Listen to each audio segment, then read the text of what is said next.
Welcome to Data Science Full Course by Simplilearn. In today's world, data is valuable as gold, and data science is the key to unlock its potential. By combining programming, statistics, and domain expertise, data science turns raw data into actionable insights that help businesses make smarter decisions and solve complex challenges. So whether you're new to data science or looking to sharpen your skills, this course is designed to guide you every step of the way. In this video, we'll start with the basics and gradually move to advanced topics.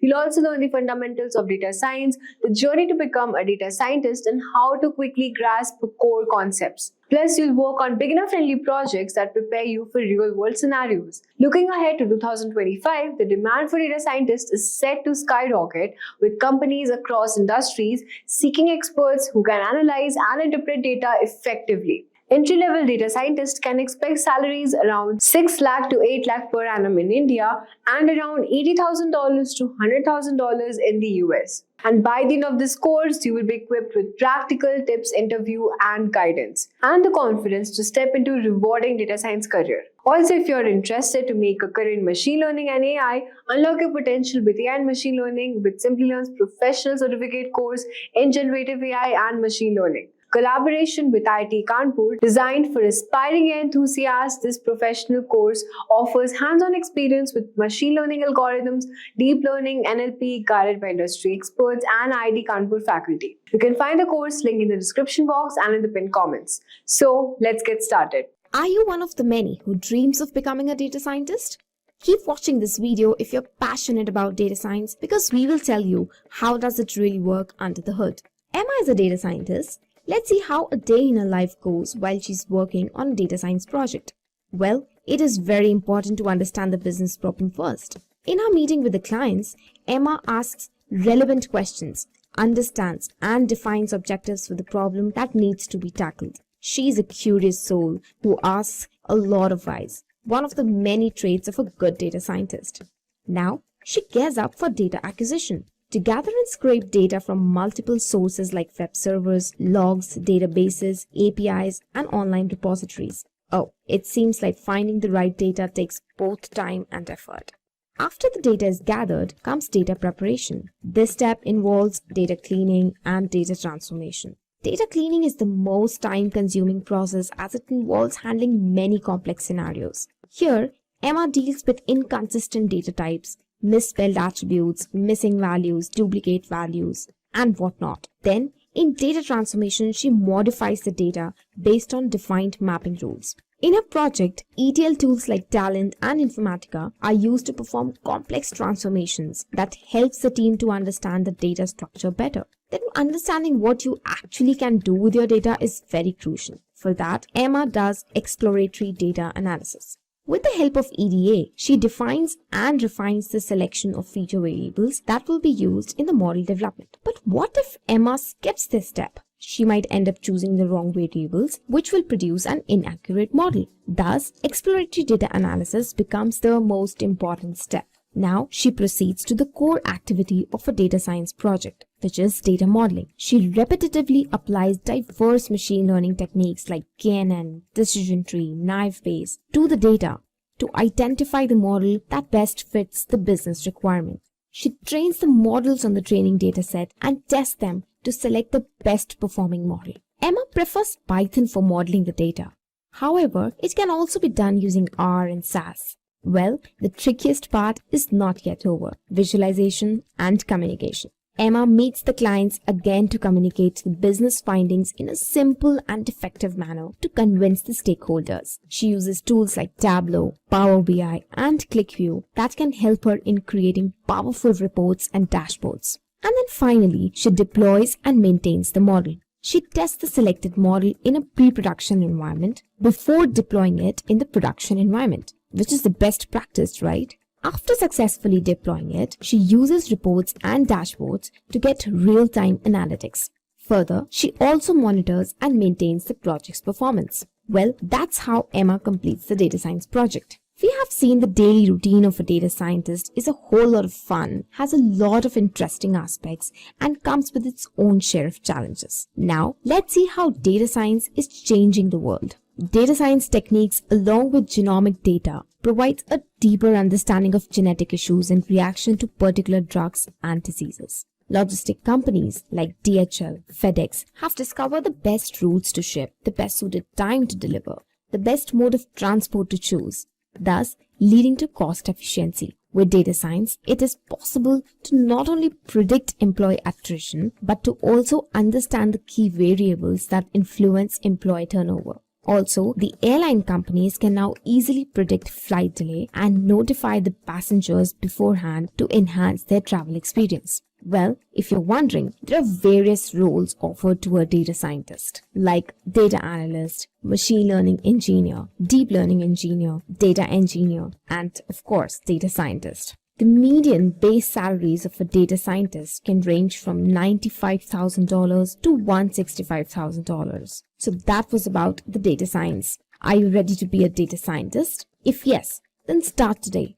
The world of data needs you. Have you ever wondered how your favorite online store seems to know exactly what you are looking for? Every time you browse, add to cart, or wishlist an item, you are leaving clues about your style, favorite colors, brands, and even shopping times. Data scientists jump in, analyze these patterns, and create a super personalized shopping experience. Suddenly, the store is showing you just the right pieces at just the right time, almost like it's reading your mind. That's data science, turning your clicks into a shopping spree crafted just for you. Hello everyone, welcome back to Simplilearn's YouTube channel. If you're already a data science enthusiast or just got curious about this exciting field, you're in the right place. Today in this video, I am diving into 10 essential steps to help you become the next in-demand data scientist and land that dream job. No more waiting, let's dive right in and get you on the path to your future in data science. So let's see the 10 essential steps to become the next data scientist in demand.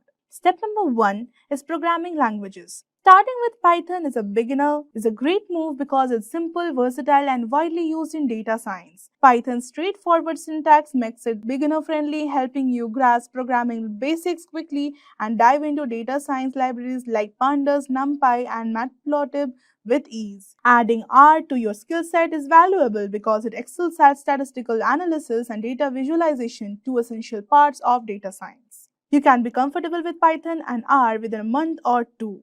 So, moving on to the next step, that is version control system. Learning a version control system like Git is essential because it allows you to track, manage, and collaborate and code effectively. With Git, you can save different versions of your work, making it easy to backtrack if something goes wrong or to experiment without losing progress. This is especially useful when working with complex data science projects where you might try out different models of analysis techniques. 1 or 2 weeks of practice along with Python and R is good to get started. Now moving on to the third step, that is data structures and algorithms. Learning data structures and algorithms is crucial for becoming a data scientist because they provide the foundation for efficient data handling and problem solving. Data structures like arrays, stacks, queues, and trees help you store and organize data in ways that make it easier and faster to access, process, and analyze. Algorithms, on the other hand, give you strategies to perform tasks like searching, sorting, and optimizing data operations, which are essential for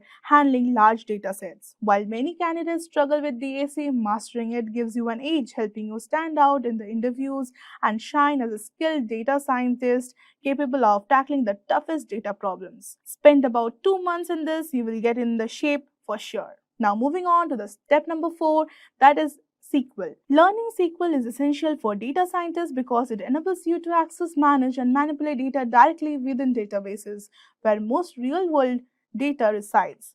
With SQL, you can create new tables, alter existing ones, delete unnecessary records, and run queries to filter, sort, and aggregate data. These abilities allow you to retrieve, clean, and organize data effectively, core skills needed for any data science role. It's easy and you don't have to spend more than a month to have a deep understanding of it. Now moving on to the fifth step, that is mathematics and statistics. Mathematics and statistics are essential for data science because they form the backbone of data analysis, model building, and interpretation. Topics like linear algebra, calculus, probability, and statistics gives data scientists the tools to understand data patterns, perform accurate analysis, and make data-driven decisions. Mastering these areas enables you to build robust models validate results, and tackle complex problems confidently, making you a well-rounded and skilled data scientist. Make sure you spend 2 months to grasp these topics. Now moving on to the step number 6, that is data pre-processing and visualization. Learning data pre-processing and visualization is essential for a data scientist because these skills make you data accurate, insightful, and easy to understand. Python libraries like NumPy and Pandas are crucial for manipulating and creating data, enabling you to handle missing values, filter out noise, and prepare data for analysis. Once the data is ready, visualization lets you uncover patterns and communicate results effectively. Libraries like Matplotlib and Seaborn help create clear, impactful visuals, allowing you to interpret trends and convey insights in a way that's easily understood by others. Together with these tools, make data pre-processing and visualization fundamentals for effective data science. If you have a solid foundation on Python and mathematics, you will get a good understanding of data pre-processing and visualization in a month or two. Now moving on to the 7th step, that is machine learning fundamentals. Machine learning fundamentals involve understanding how algorithms enable computers to learn from data and make predictions on decisions without explicit programming. The two main categories are supervised learning and unsupervised learning. In supervised learning, models are trained on labeled data to make predictions, while in unsupervised learning, models find patterns in unlabeled data. Popular tools like TensorFlow, PyTorch help build and train complex models, especially for deep learning, while scikit-learn is essential used for simpler machine learning algorithms and data pre-processing. These tools make it easier to implement machine learning fundamentals effectively and build intelligent data-driven decisions. Dedicate about 3 months to understand the core of machine learning.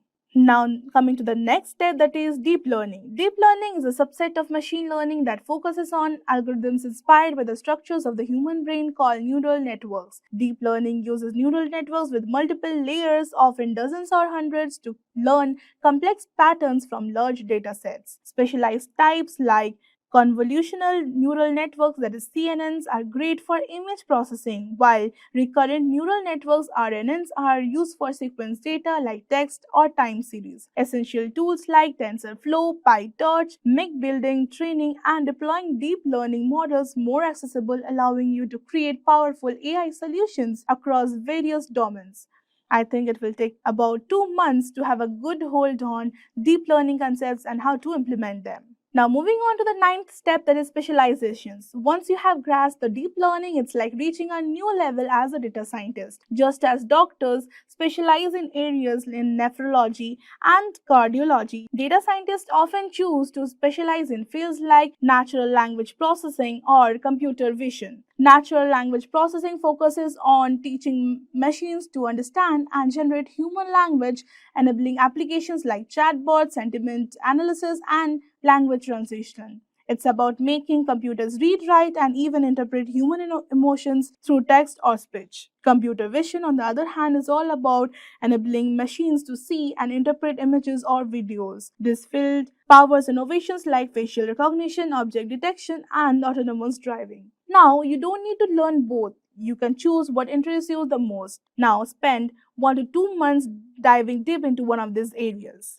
Now moving on to the last but not the least step, that is big data. Big data refers to extremely large volumes of data generated rapidly from sources like social media and sensors. For data scientists, learning to handle big data is crucial, as it requires specialized tools like Hadoop and Spark to analyze and extract insights effectively. With companies relying on data-driven decisions, big data skills make you a highly in-demand professional in the field. Focus for about 2 months and you will be able to spot trends and patterns from datasets very easily. Once you are ready, it's time to build a killer resume packed with projects that showcase your new skills. Start applying to jobs on platforms like Naukri and Indeed and supercharge your LinkedIn. Connect with data scientists, see what skills they are mastering, and learn from their journeys as well. Keep sharpening your own skills, and when the time comes, you will be ready to crush those interviews and land your dream data scientist role in 2025.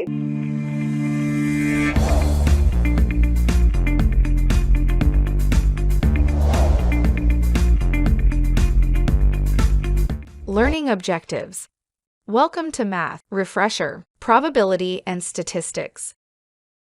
In this lesson, we are going to explain the concepts of statistics and probability.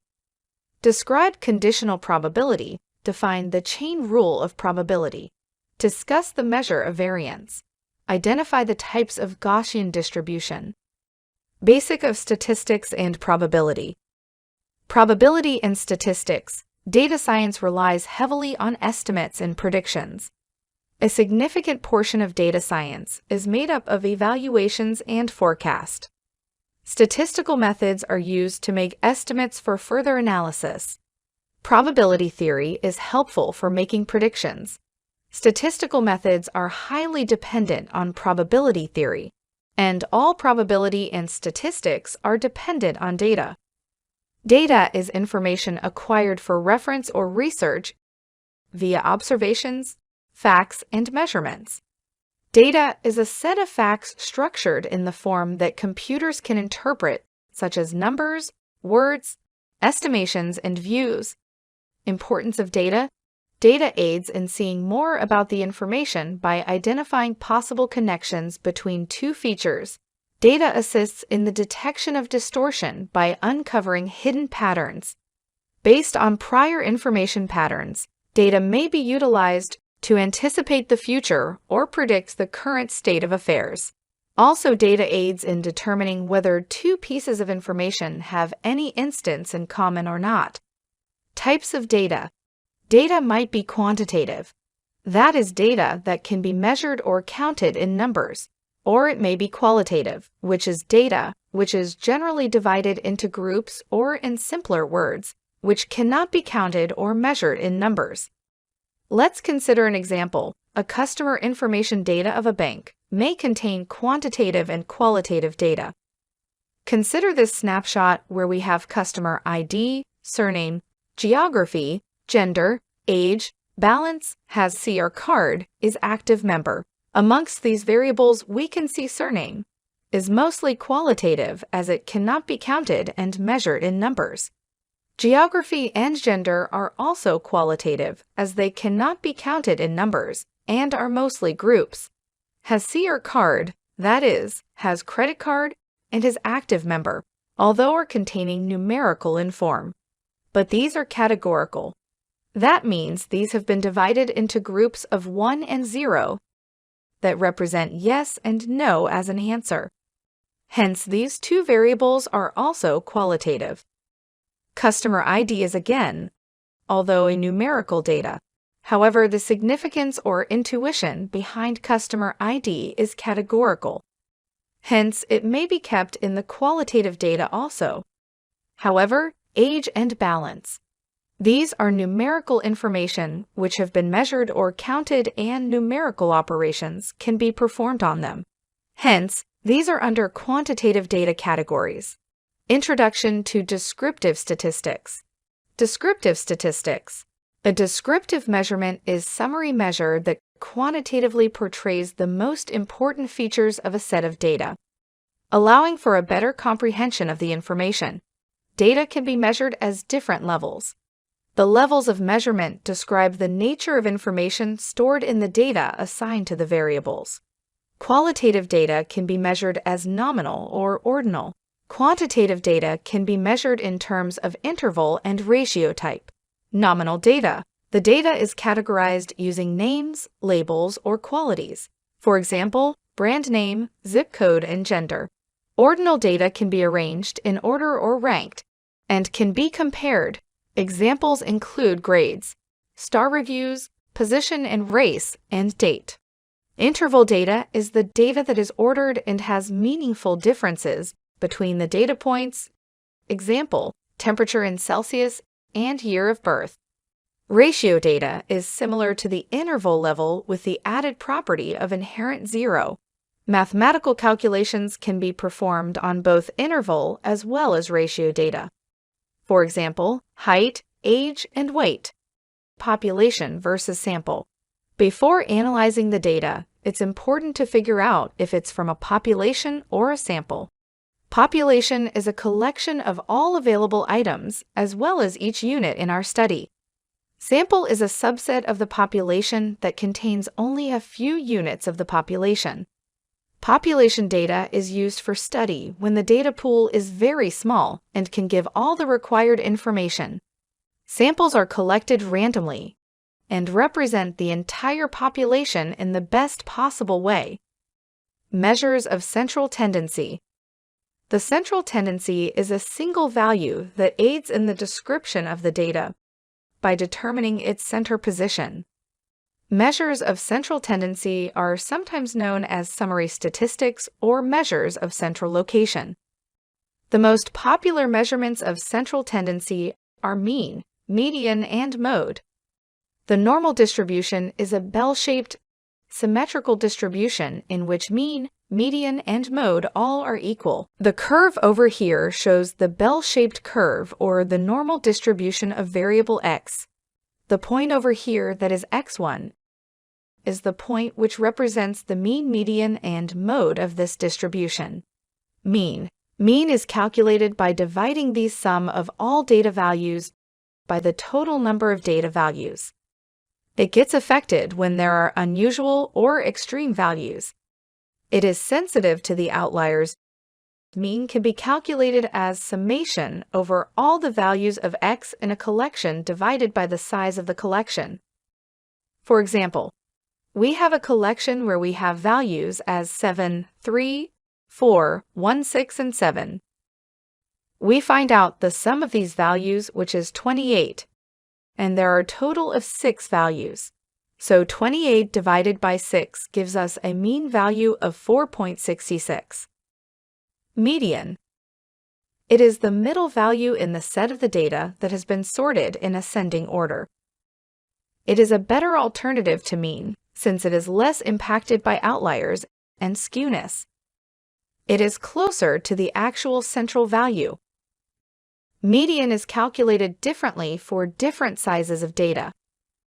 Differentiated as if the total number of values is odd, or if the total number of values is even, if the size of the data is odd. For example, in this case, we have 5 elements. After sorting, whatever middle value we get. That means n plus 1 by 2th term in this case. 5 plus 1 divided by 2. That is the 3rd term, which is 4 is the median value.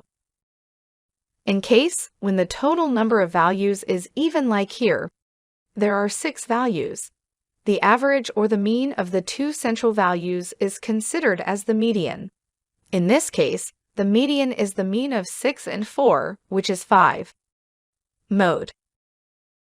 Mode represents the most common value in the dataset. It is not at all affected by extreme observations. It is the best measure of central tendency for highly skewed or non-normal distribution. Mode for categorical data is determined by estimating the frequencies for each categories, and then the category with the highest frequency is considered to be mode. Like in this case, 7 has the highest frequency, hence 7 becomes the mode value. However, in case of continuous data or quantitative data, the calculation of mode is slightly different. The first step in calculation of mode is dividing the data into classes which are equal with, then getting the frequency of data points lying within that range of classes, and finally selecting the class with the highest frequency. Using the range of that class and the frequencies, we can get the final mode value. Using the formula L plus Fm minus F1 multiplied to H divided by Fm minus F1 plus Fm minus F2. Here L is the lower limit or the lower observation of the mode class. H is the size of the mode class. Fm is the frequency of the mode class. F1 is the frequency of the class proceeding to mode. And F2 is the frequency of the class succeeding to mode. This gives us the final mode value. Mean versus expectation. Now let's talk about mean versus expectation. So in general, we use the expected value or expectation when we want to calculate the mean of a probability distribution that represents the average value we expect to occur before collecting any data. And mean, on the other hand, mean is basically used when we want to calculate the average value of a given sample. This represents the average value of raw data that we may have already collected. We can understand this by using a simple example. Now, to calculate the expected value of this probability distribution, we can use a specific formula from the previous discussion. This is going to be the expected value, where x is going to be the data value, and this px is the probability of value. For example, we could calculate the expected value for this probability distribution to be as shown. So here, it will be 1.45 goals. So this represents the expected number of goals that the team will score in any given game. And then if you talk about calculating mean, so we typically calculate the mean after we have actually collected raw data. For example, suppose we record the number of goals that a soccer team will score in 15 different games. Now to calculate the mean number of goals scored per game, we can use the following formula, where sum of x is basically the sum of all the goals divided by n and the number of records, or we can say the sample size. It is as shown on the screen.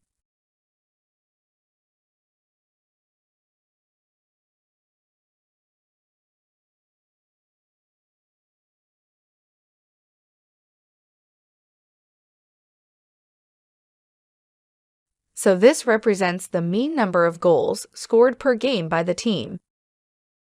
Measures of asymmetry. The difference between the three distinct curves can be studied in this image. The central curve is the normal or no skewness curve. Here mean, median, and mode all lie on the same point. This normal curve is symmetrical about its mean, median, and mode. That means the left-hand side of the curve is a mirror image of the right-hand side of the curve. However, in case of negatively skewed data, the tail is elongated on the left-hand side, and the mean is smaller than the mode and the median values, or is on the left-hand side of the mode, hence indicating that the outliers are in the negative direction. On the other hand, in case of positively skewed, the data is concentrated on the left-hand side of the curve, while the tail is elongated or longer on the right-hand side of the curve. The mean is greater than the mode and median, or is on the right-hand side of the mode and median, indicating that the outliers are in the positive direction.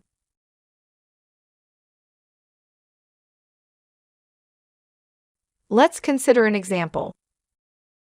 The graph here shows the global income distribution for the year 2003-2013 and a projection for 2035. If we see the global income distribution statistics for 2003, it is highly right-skewed. We can observe in the previous graph that in 2003, the mean of $3,451 was higher than the median of $1,090. The global income is definitely not evenly distributed. The majority of people make less than $2,000 each year, while only a small percentage of the population earns more than $14,000. Measures of variability. Measures of variability. Dispersion. The measure of central tendencies provide a single value that addresses the full worth. However, the central tendency cannot depict the viewpoint entirely. The metric of dispersion helps us focus on the inconsistency in the data spread. Measures of dispersion describe the spread of the data. The range, interquartile range, Standard deviation and variance are examples of dispersion measures. Range. The range of distribution is the difference between the largest and the smallest amount of data. The range, for example, does not include all of a series' positive aspects. It concentrates on the most shocking aspects and ignores that aren't considered critical. For example, for a set 13, 33, 45, 67, 70, the range is 57. That is, the maximum of this, which is 70 minus the minimum over here, which is 13. Variance. Variance is the average of all squared deviations. It is defined as the sum of squared distance between each point and the mean or the dispersion around the mean. The standard deviation is used as variance suffers from a unit difference. Variance can be computed as sigma square summation over x minus mu square divided by n, where mu is the mean of the data, x is the individual data point, and n is the size of the data. This representation is for a population data. For a sample data variance can be computed as x minus x bar whole square summation over it divided by n minus 1. Here x bar is the mean of these sample data, and n is the sample size. The units of values and variance are not equal, so another variability measure is used. Standard deviation. Standard deviation is a statistical term used to measure the amount of variability or dispersion around a mean. The standard deviation is calculated as the square root of variance. It depicts the concentration of the data around the mean of the dataset. Standard deviation, as indicated previously, can be computed as square root of variance. For a population data, standard deviation sigma can be computed as square root of summation over xi minus mu whole square divided by n, where mu is the mean of the data, xi are the data points, and n is the size. Let's consider an example. Let's find out the mean, variance, and standard deviation for this data. The data values are 3, 5, 6, 9, and 10. To find out the mean, we first find the sum of all these data values. That is 33, and divide it by the count, which is 5. We get the mean of 6.6. To compute the variance, we start by computing the deviation. That is x minus the mean of x.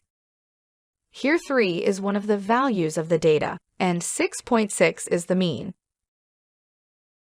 So 3 minus 6.6 square, and we do that to find out sum of all the deviations divided by the count, which is 5.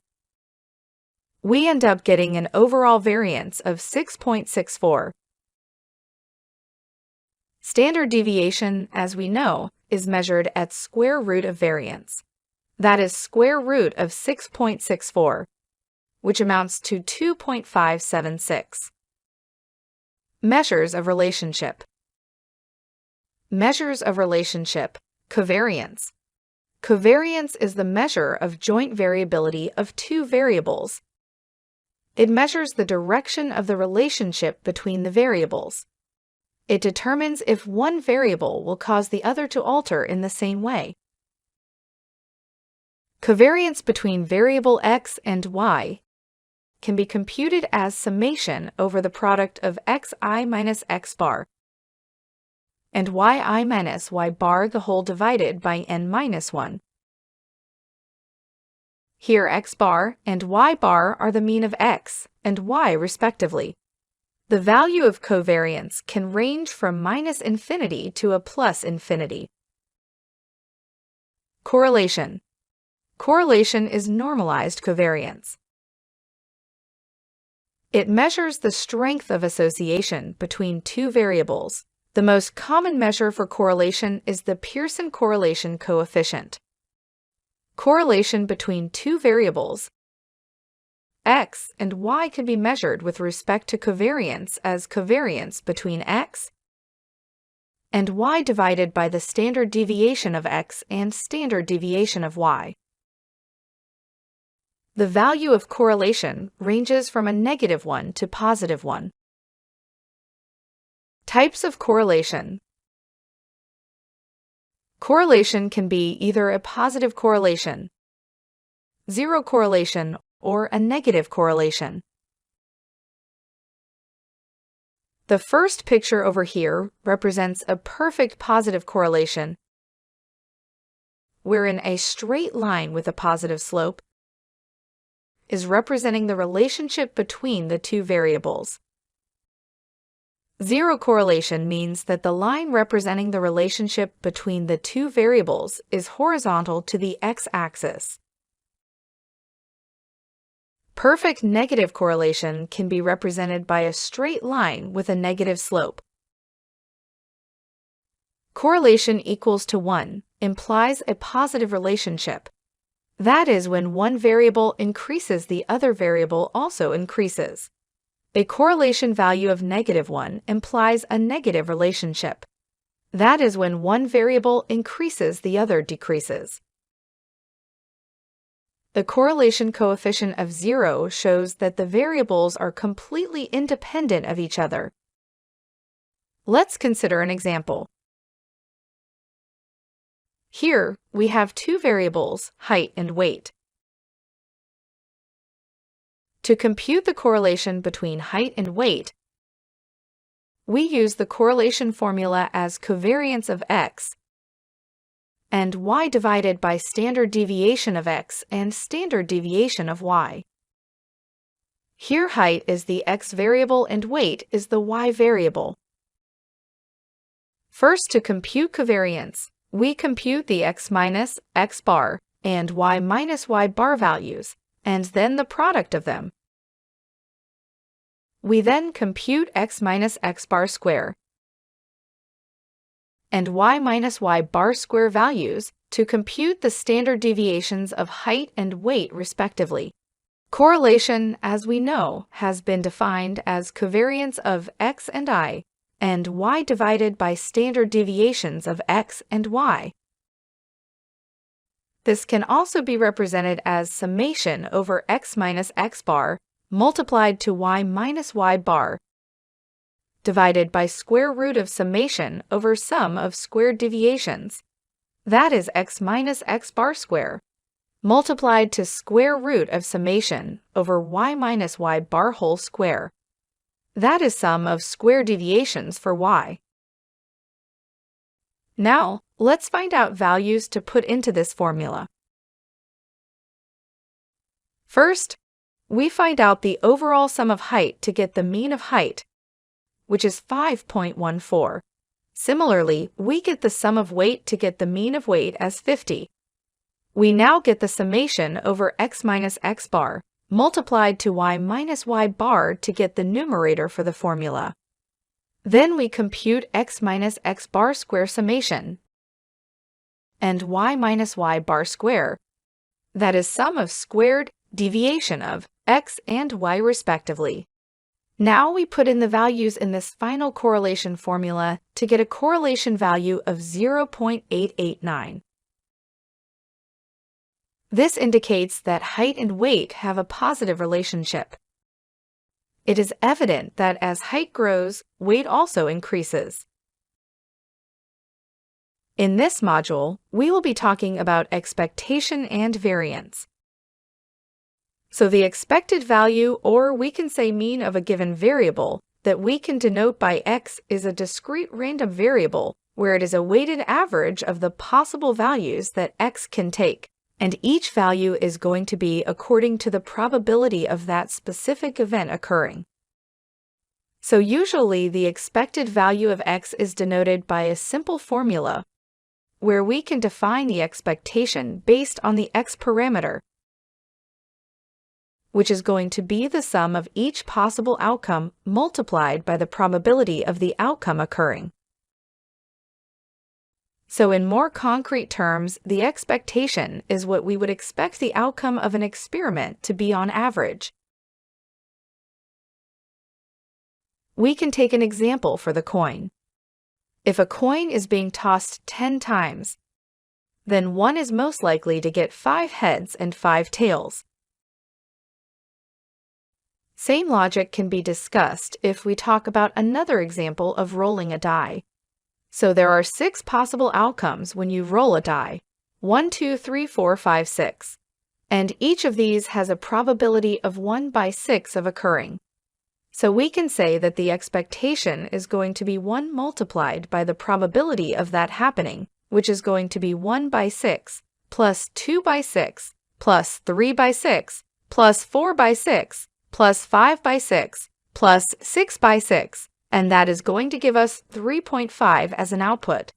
The expected value is 3.5. So if you think about it, 3.5 is halfway between the possible values that I can take. And this is what we should have expected. Next, we talk about the concept of variance. So variance of a random variable allows us to know something about the spread of the possible values of the variable. So for a discrete random variable x, the variances of x is going to be denoted by using a simple formula that is going to be var x equals ex minus m, the whole square where m is basically the expected value of the expectation of x. So this is more like a standard deviation of x, which can also be represented by using this formula. So the variance does not behave in the same way as expectation when we multiply and add constants to random variables. So now there are 2 different types of variance that we can have a fair understanding on. First of all, we have low variance, and then we have high variance. So low variance simply means that there is a small variation in the production of the target function, with changes in the training data set, and at the same time, high variance, as we can see here. High variance shows a large variation in prediction of the target function, with changes in the training data set. So a model that shows high variance learns a lot and performs well with the training data set. And it does not generalize well with the unseen data set. And that's why, as a result, such a model gives good results with training data set, but shows high error rates on the test data set. And since the high variance a model learns too much from the data set, it leads to an overfitting of the model. So model with high variance will be having a couple of issues, like it may lead to overfitting, or it may also lead to increase in model complexities. Next, we have skewness. So skewness in simple terms is basically a measure of asymmetry of a distribution.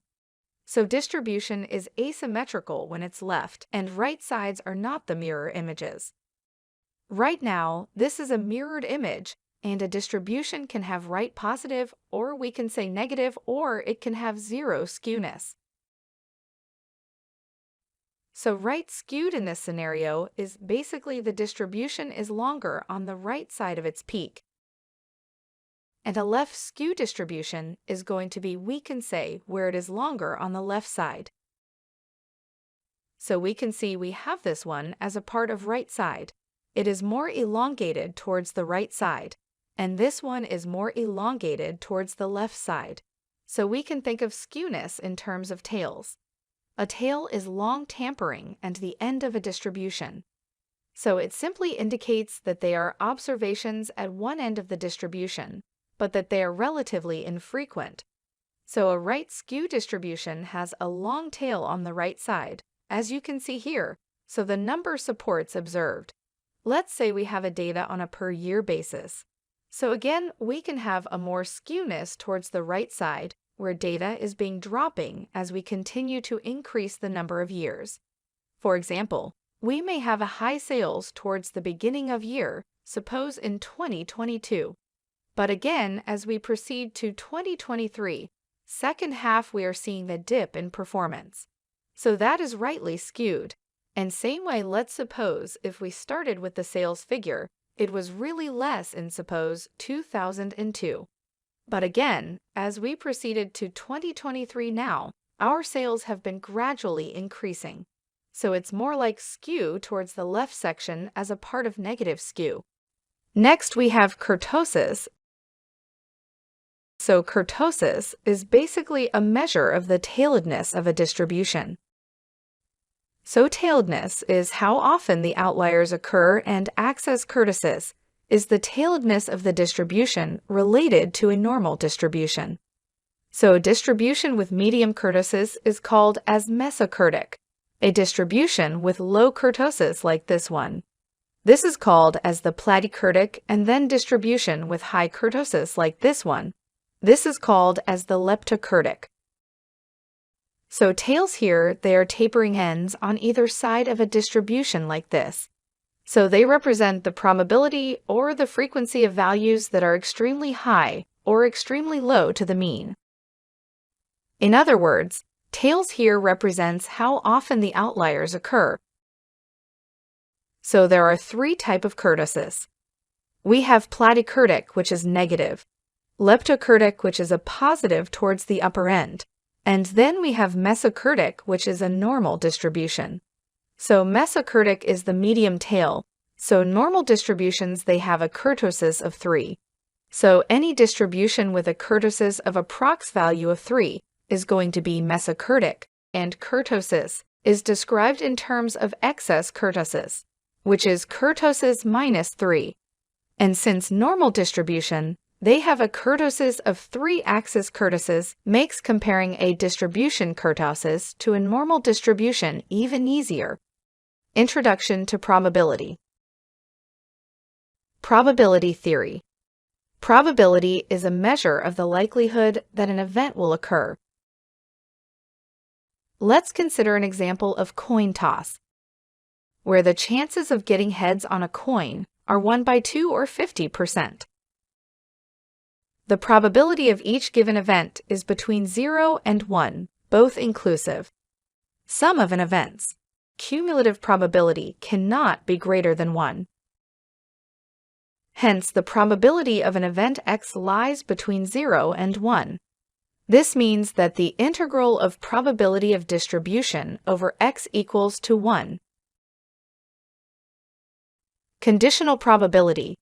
Conditional probability of any event A is defined as the probability of occurrence of A, given that event B has previously occurred.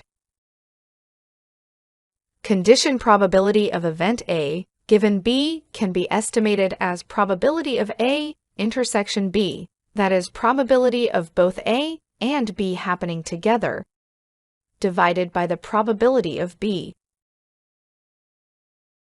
It is also written as that probability of A intersection B equals to probability of A given B multiplied to probability of B.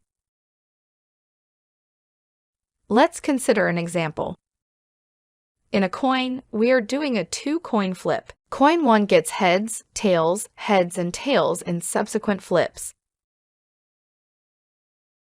while coin 2 gets tails, heads, and tails in the subsequent flips. Now the probability that coin 1 will get a head is 2 out of 4, while the probability that coin 2 will get heads is again 2 out of 4. The probability that both coin 1 and coin 2 will have a heads is just 1 out of the 4 flips. Hence, the probability that coin 1 will get heads, given that coin 2 is already heads, can be computed as probability of coin 1 edge intersection coin 2 edge, that is 1 by 4 divided by probability of coin 2 edge. That's a given that is 2 by 4, which is going to be 0.5 or 50% based. Bayes theorem. Bayes' theorem calculates the conditional probability of an event based on its prior probabilities.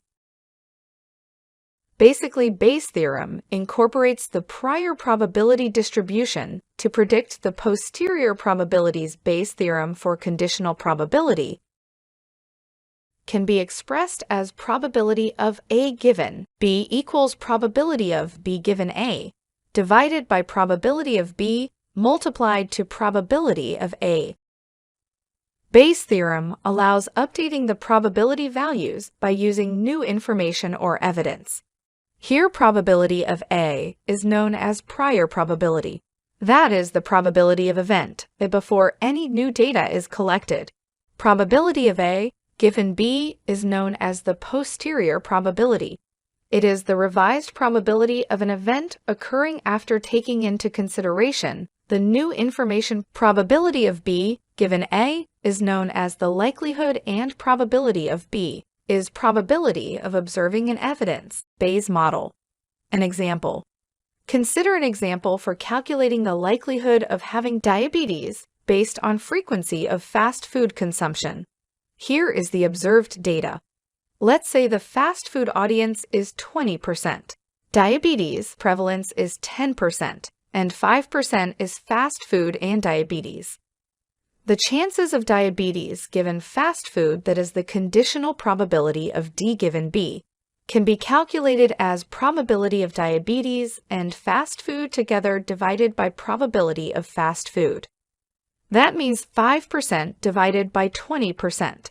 That equals 25%. Define an analysis can state eating fast food increases the chance of having diabetes by 25%. The multiplication rule of probability. If events A and B are statistically independent and probability of A intersection B can be given as probability of A given B multiplied to probability of B. However, probability of A intersection B is also given as probability of A multiplied to probability of B. Here, probability of A given B equals to probability of A when we assume that probability of B is non-zero. Similarly, probability of B equals probability of B given A, assuming probability of A is non-zero. Chain rule of probability. Joint probability distributions over many random variables can be reduced into conditional distributions over a single variable.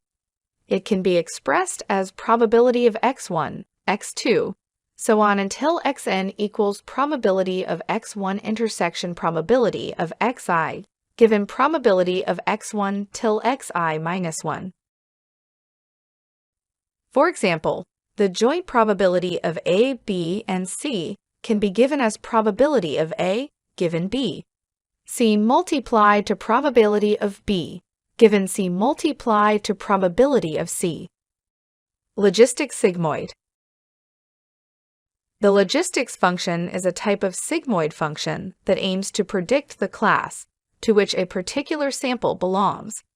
Its outcome is discrete binary value, a probability between 0 and 1. The logistics sigmoid is a useful function that follows the yes curve. It saturates when the input is very large or very small.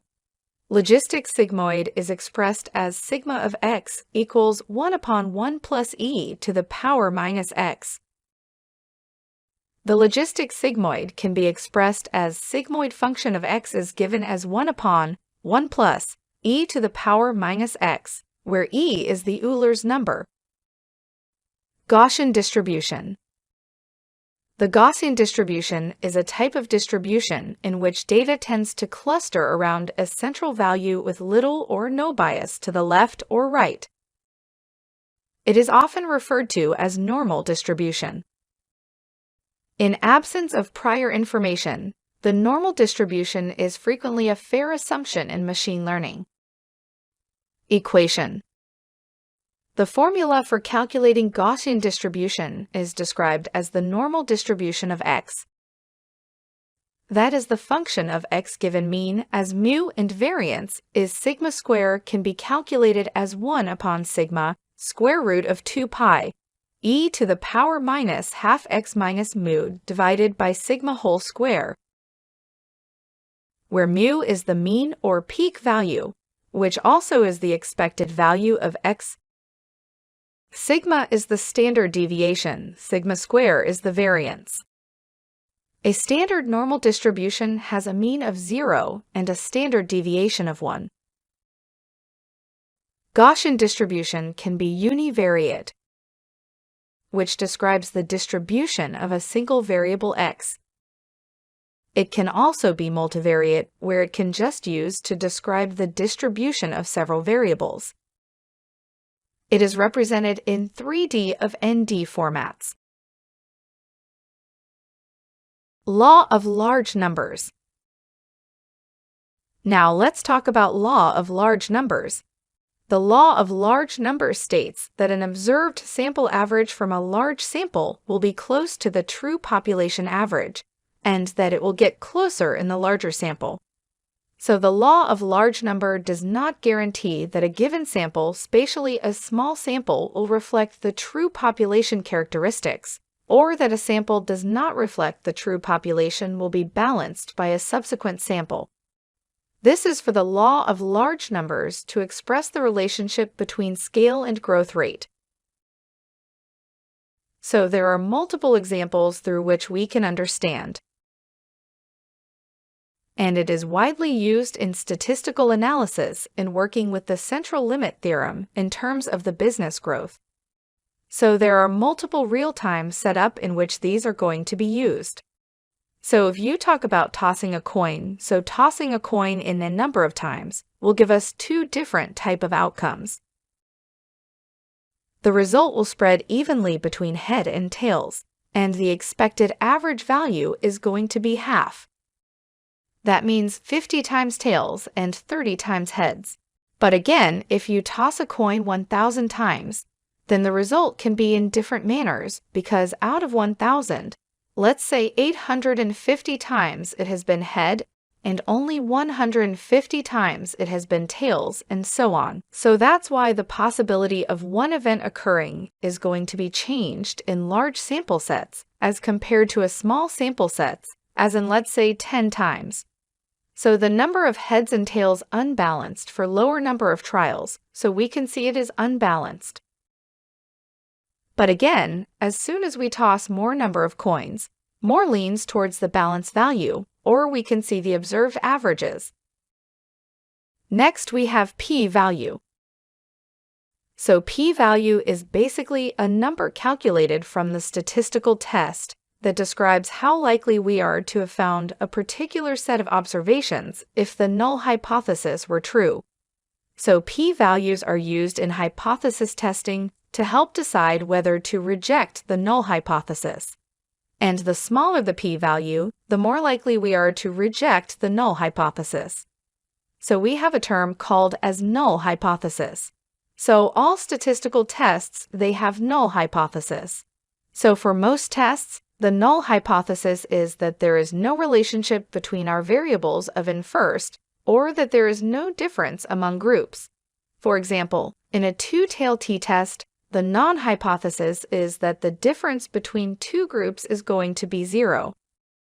So p-value is going to tell us how likely it is that our data could have occurred under the null hypothesis. It is done by calculating the likelihood of a test statistic, which is the number calculated by a statistical test using our data. So p-value tell us how often we would expect to see a test statistic as extreme or more extreme than one calculated by a statistical test if the null hypothesis of the test was true. So there are multiple limitations as well. So first one is the results can be significant, but again, they may not be practical as we have compared. It can be based on multiple hypotheses for a game for the healthcare test. If the test is going to be positive or not, it may show even values of the effect of a variable, but not the magnitude in real life. What exactly is going to be the application of a drug test being failed in pharma company? Therefore, it is recommended to use confidence and levels in addition to the p-values to quantify, or we can say to give a solid figure to the reserve, which we are going to get. The p-values they are interpreted as supporting, or we can say refuting, the alternative hypothesis. So p-value can only tell you whether or not the null hypothesis is supported. It cannot tell us whether our alternative hypothesis is true or why.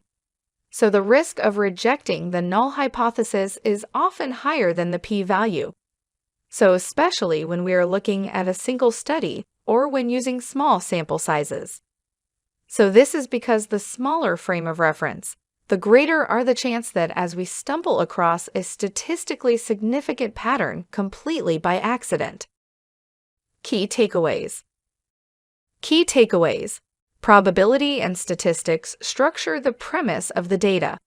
The data helps in anticipating the future or gauging in view of the past patterns of information.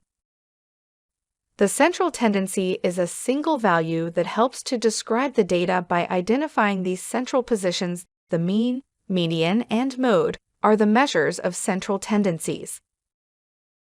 The distribution where the data tends to be around a central value with a lack of bias or minimal bias towards the left or right is called as Gaussian distribution. Hey everyone, welcome to Simplilearn.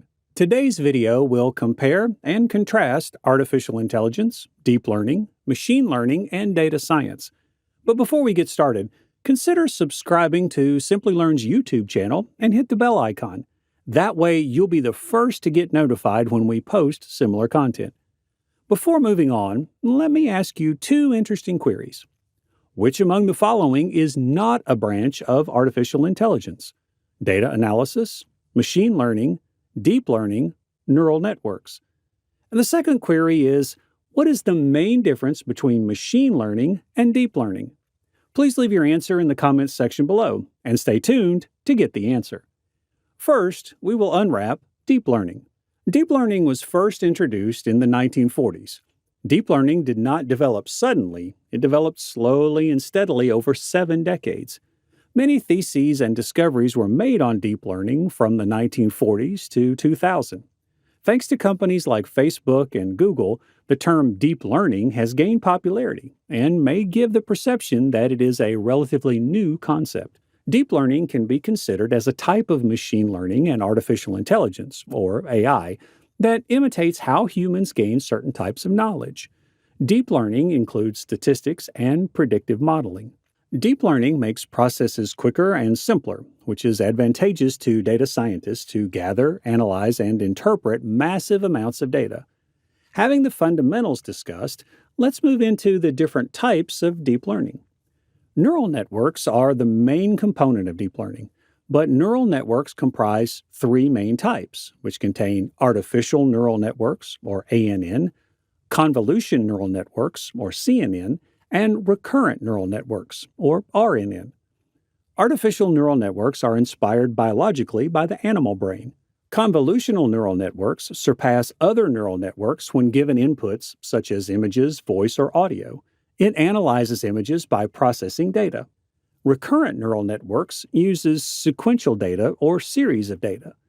Convolutional neural networks and recurrent neural networks are used in natural language processes, speech recognition, image recognition, and many more. Machine learning. The evolution of ML started with the mathematical modeling of neural networks that served as the basis for the invention of machine learning. In 1943, neuroscientist Warren McCulloch and logician Walter Pitts attempted to quantitatively map out how humans make decisions and carry out thinking processes. Therefore, the term machine learning is not new. Machine learning is a branch of artificial intelligence and computer science that uses data and algorithms to imitate how humans learn, gradually increasing the system's accuracy. There are 3 types of machine learning, which include supervised learning. What is supervised learning? Well, here, machines are trained using labeled data. Machines predict output based on this data. Now, coming to unsupervised learning, models are not supervised using a training data set.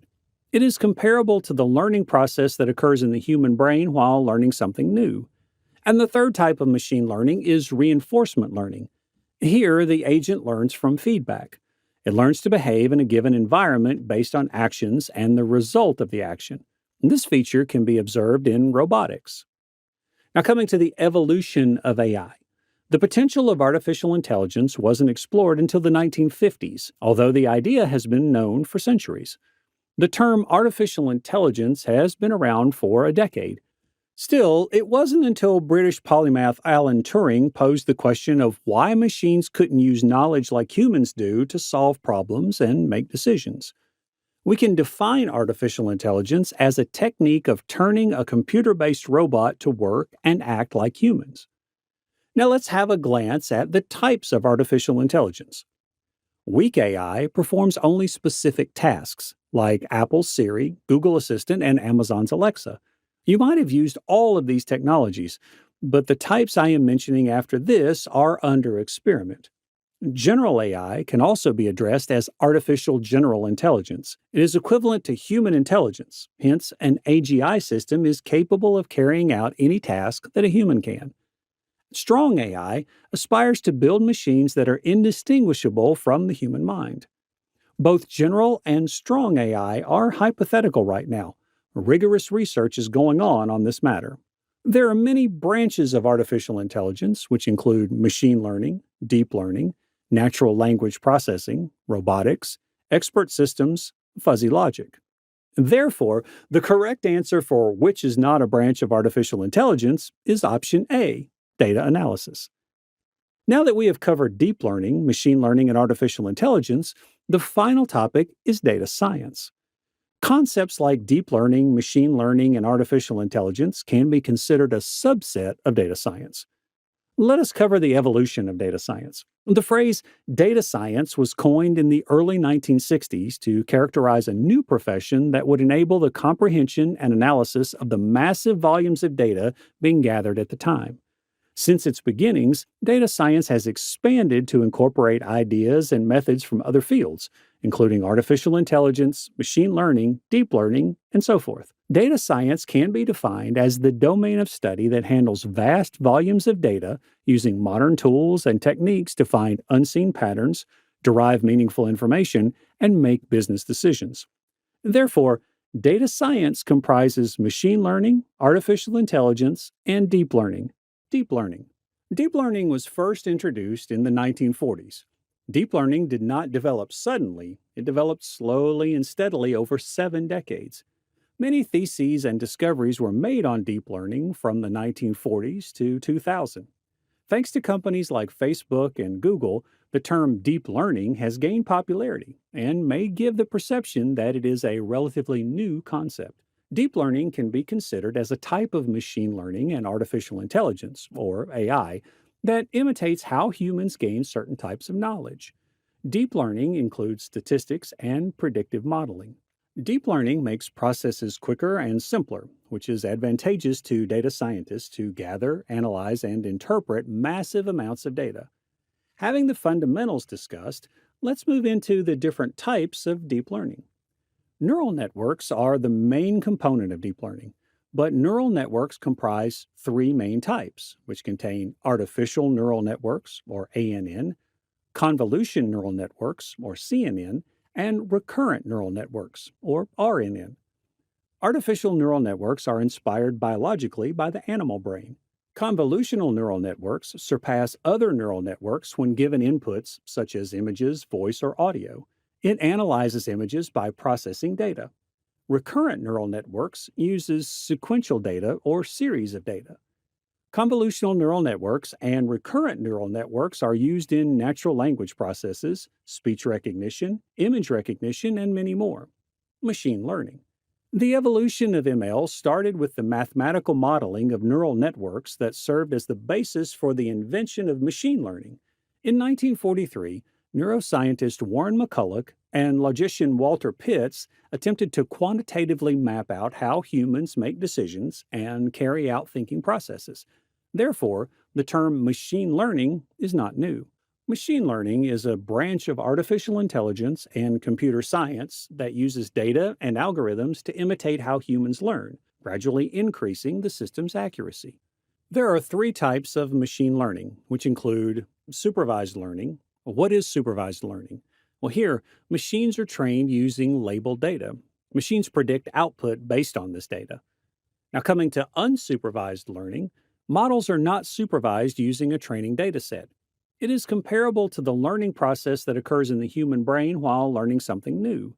And the third type of machine learning is reinforcement learning. Here, the agent learns from feedback. It learns to behave in a given environment based on actions and the result of the action. And this feature can be observed in robotics. Now, coming to the evolution of AI. The potential of artificial intelligence wasn't explored until the 1950s, although the idea has been known for centuries. The term artificial intelligence has been around for a decade. Still, it wasn't until British polymath Alan Turing posed the question of why machines couldn't use knowledge like humans do to solve problems and make decisions. We can define artificial intelligence as a technique of turning a computer-based robot to work and act like humans. Now let's have a glance at the types of artificial intelligence. Weak AI performs only specific tasks, like Apple's Siri, Google Assistant, and Amazon's Alexa. You might have used all of these technologies, but the types I am mentioning after this are under experiment. General AI can also be addressed as artificial general intelligence. It is equivalent to human intelligence, hence, an AGI system is capable of carrying out any task that a human can. Strong AI aspires to build machines that are indistinguishable from the human mind. Both general and strong AI are hypothetical right now. Rigorous research is going on this matter. There are many branches of artificial intelligence, which include machine learning, deep learning, natural language processing, robotics, expert systems, fuzzy logic. Therefore, the correct answer for which is not a branch of artificial intelligence is option A, data analysis. Now that we have covered deep learning, machine learning, and artificial intelligence, the final topic is data science. Concepts like deep learning, machine learning, and artificial intelligence can be considered a subset of data science. Let us cover the evolution of data science. The phrase data science was coined in the early 1960s to characterize a new profession that would enable the comprehension and analysis of the massive volumes of data being gathered at the time. Since its beginnings, data science has expanded to incorporate ideas and methods from other fields, including artificial intelligence, machine learning, deep learning, and so forth. Data science can be defined as the domain of study that handles vast volumes of data using modern tools and techniques to find unseen patterns, derive meaningful information, and make business decisions. Therefore, data science comprises machine learning, artificial intelligence, and deep learning. There are a lot of areas where data science can be used. One of the very common one is fraud detection or fraud prevention. There are a lot of fraudulent activities or transactions, primarily on the internet. It's very easy to commit fraud, and therefore we can use data science to either prevent or detect fraud. There are certain algorithms, machine learning algorithms, that can be used, like for example some outlier techniques, clustering techniques that can be used to detect fraud and prevent fraud as well. So who is a data scientist rather? It is actually a very generic role that defines somebody who is working with data is known as a data scientist, but there can be very specific activities and the roles can be actually much more specific. What exactly a person does within the area of data science can be much more specific. But broadly, anybody working in the area of data science is known as a data scientist. So what does a data scientist do? These are some of the activities: data acquisition, data preparation, data mining, data modeling, and then model maintenance. We will talk about each of these in a great detail, but at a very high level, the first step obviously is to get the raw data, which is known as data acquisition. It can be in all kinds of format and it could be multiple sources, but obviously that raw data cannot be used as it is for performing data mining activities or data modeling activities. So the data has to be cleansed and prepared for using in the data models or in the data mining activity. So that is the data preparation. Then we actually do the data mining, which can also include some exploratory activities. And then if we have to do stuff like machine learning, then you need to build a machine learning model and test the model, get insights out of it. And then if the model is fine, you deploy it, and then you need to maintain the model, because over a period of time it is possible example, that you need to tweak the model because of change in the process or change in the data and so on. So that all comes under the model maintenance. So let's take a deeper look at each of these activities. Let's start with data acquisition. So in the stage of data acquisition, basically the data scientist will collect raw data from all possible sources. So this could be typically an RDBMS, which is a relational database, or it can also be a non-RDBMS, or could be flat files or unstructured data and so on. So we need to bring all that data from different sources. If required, we need to do some kind of homogeneous formatting so that it all fits into looks, at least format, from a format perspective, it looks homogeneous. So that may be requiring some kind of transformation. Very often this is loaded into what is known as data warehouse. So this can also be sometimes referred to as ETL, or extract, transform and load. So a data warehouse is like a common place where data from different sources is brought together so that people can perform data science activities like reporting or data mining or statistical analysis and so on. So data from various sources is put in a centralized place, which is known as a data warehouse. So that is also known as ETL. And in order to do this, there can be, data scientists can take help of some ETL tools. There are some existing tools that a data scientist can take help of, like for example, DataStage or Talent or Informatica. These are pretty good tools for performing these ETL activities and getting the data. The next stage, now that you have the raw data into a data warehouse, you still probably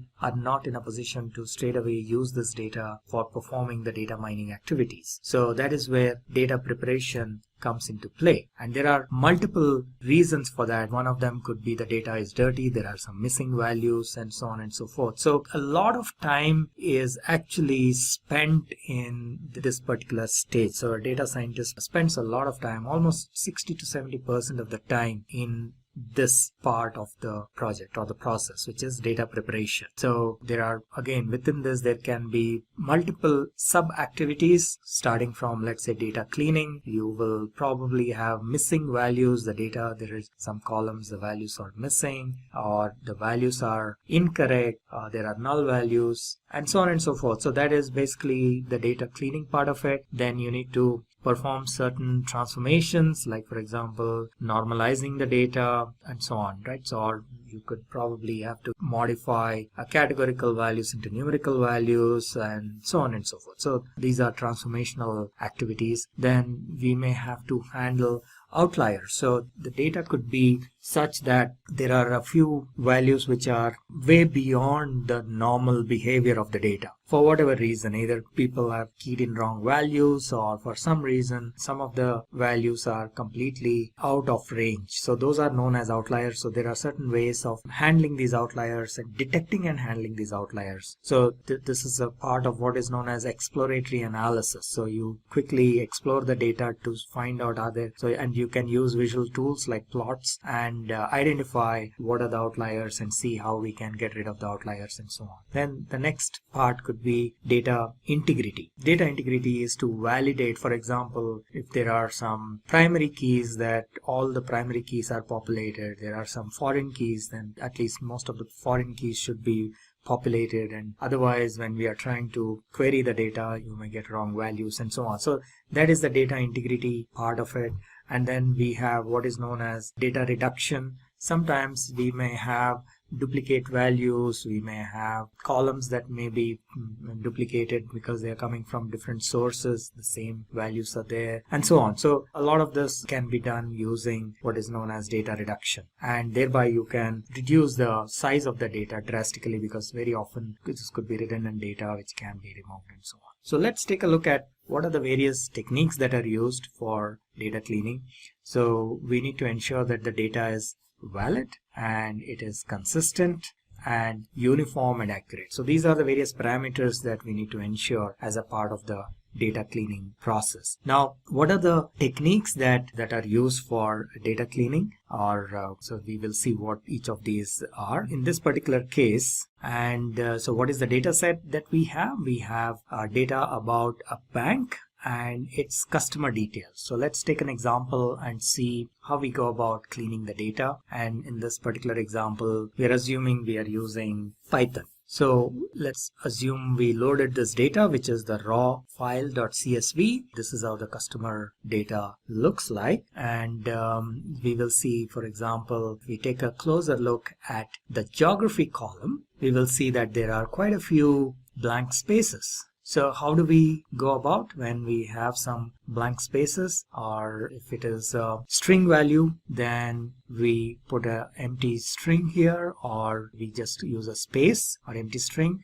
If they are numerical values, then we need to come up with a strategy. For example, we put the mean value. So wherever it is missing, we find the mean for that particular column. So in this case, let's assume we have credit score and we see that quite a few of these values are missing. So what do we do here? We find the mean for this column for all the existing values, and we found that the mean is equal to 638.6. So we kind of write a piece of code to replace wherever there are blank values. NaN is basically like null, and we just go ahead and say fill it with the mean value. So this is the piece of code we are writing to fill it. So all the blanks or all the null values get replaced with the mean value. Now, one of the reasons for doing this is that very often if you have some such situation, many of your statistical functions may not even work. So that's the reason you need to fill up these values, or either get rid of these records or fill up these values with something meaningful. So this is one mechanism, which is basically using a mean. There are a few others. As we move forward, we can see what are the other ways. For example, we can also say that any missing value in a particular row, if even one column the value is missing, you just drop that particular row, or delete all rows where even a single column has missing values. So that is one way of dealing. Now the problem here can be that if a lot of data has, let's say, one or two columns missing, and we drop many such rows, then overall you may lose out on, let's say, 60% of the data has some value or the other missing, 60% of the rows. Then it may not be a good idea to delete all the rows like in that manner, because then you're losing pretty much 60% of your data. Therefore your analysis won't be accurate. But if it is only 5 or 10%, then this will work. Another way is only to drop values where, or rather drop rows where all the columns are empty, which makes sense, because that means that record is of really no use because it has no information in it. So there can be some situations like that. So we can provide a condition saying that drop the records where all the columns are blank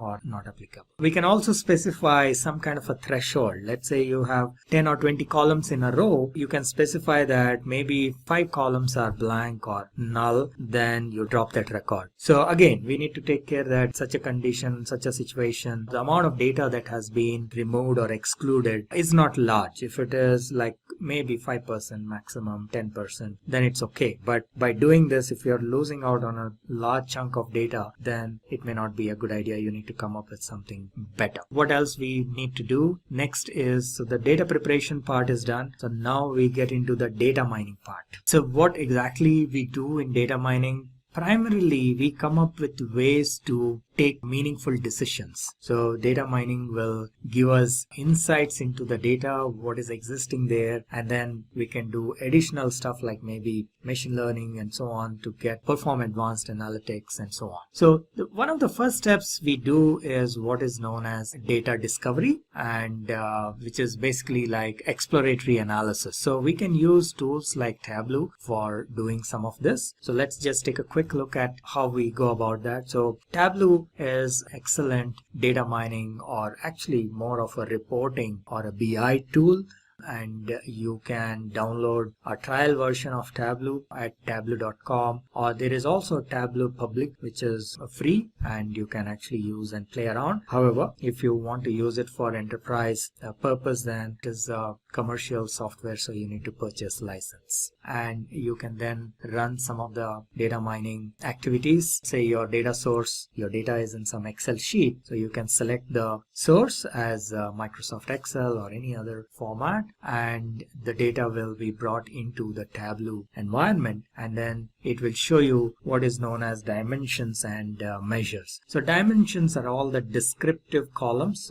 And Tableau is intelligent enough to actually identify these dimensions and measures. So measures are the numerical values. So as you can see here, customer ID, gender, geography, these are all dimensions, non-numerical values, whereas age, balance, credit score, and so on are numeric values, so they come under measures. So you got your data into Tableau, and then you want to, let's say, build a small model, and you want to, let's say, solve a particular problem. So what is the problem statement? All right, let's say we want to analyze why customers are leaving the bank, which is known as exit, and we want to analyze and see what are some of the factors for exiting the bank, and we want to, let's assume, consider these three of them, like let's say gender, credit card, and geography, these as a criteria, and analyze if these are in any way impacting or have some bearing on the customer exiting or the customer exit behavior.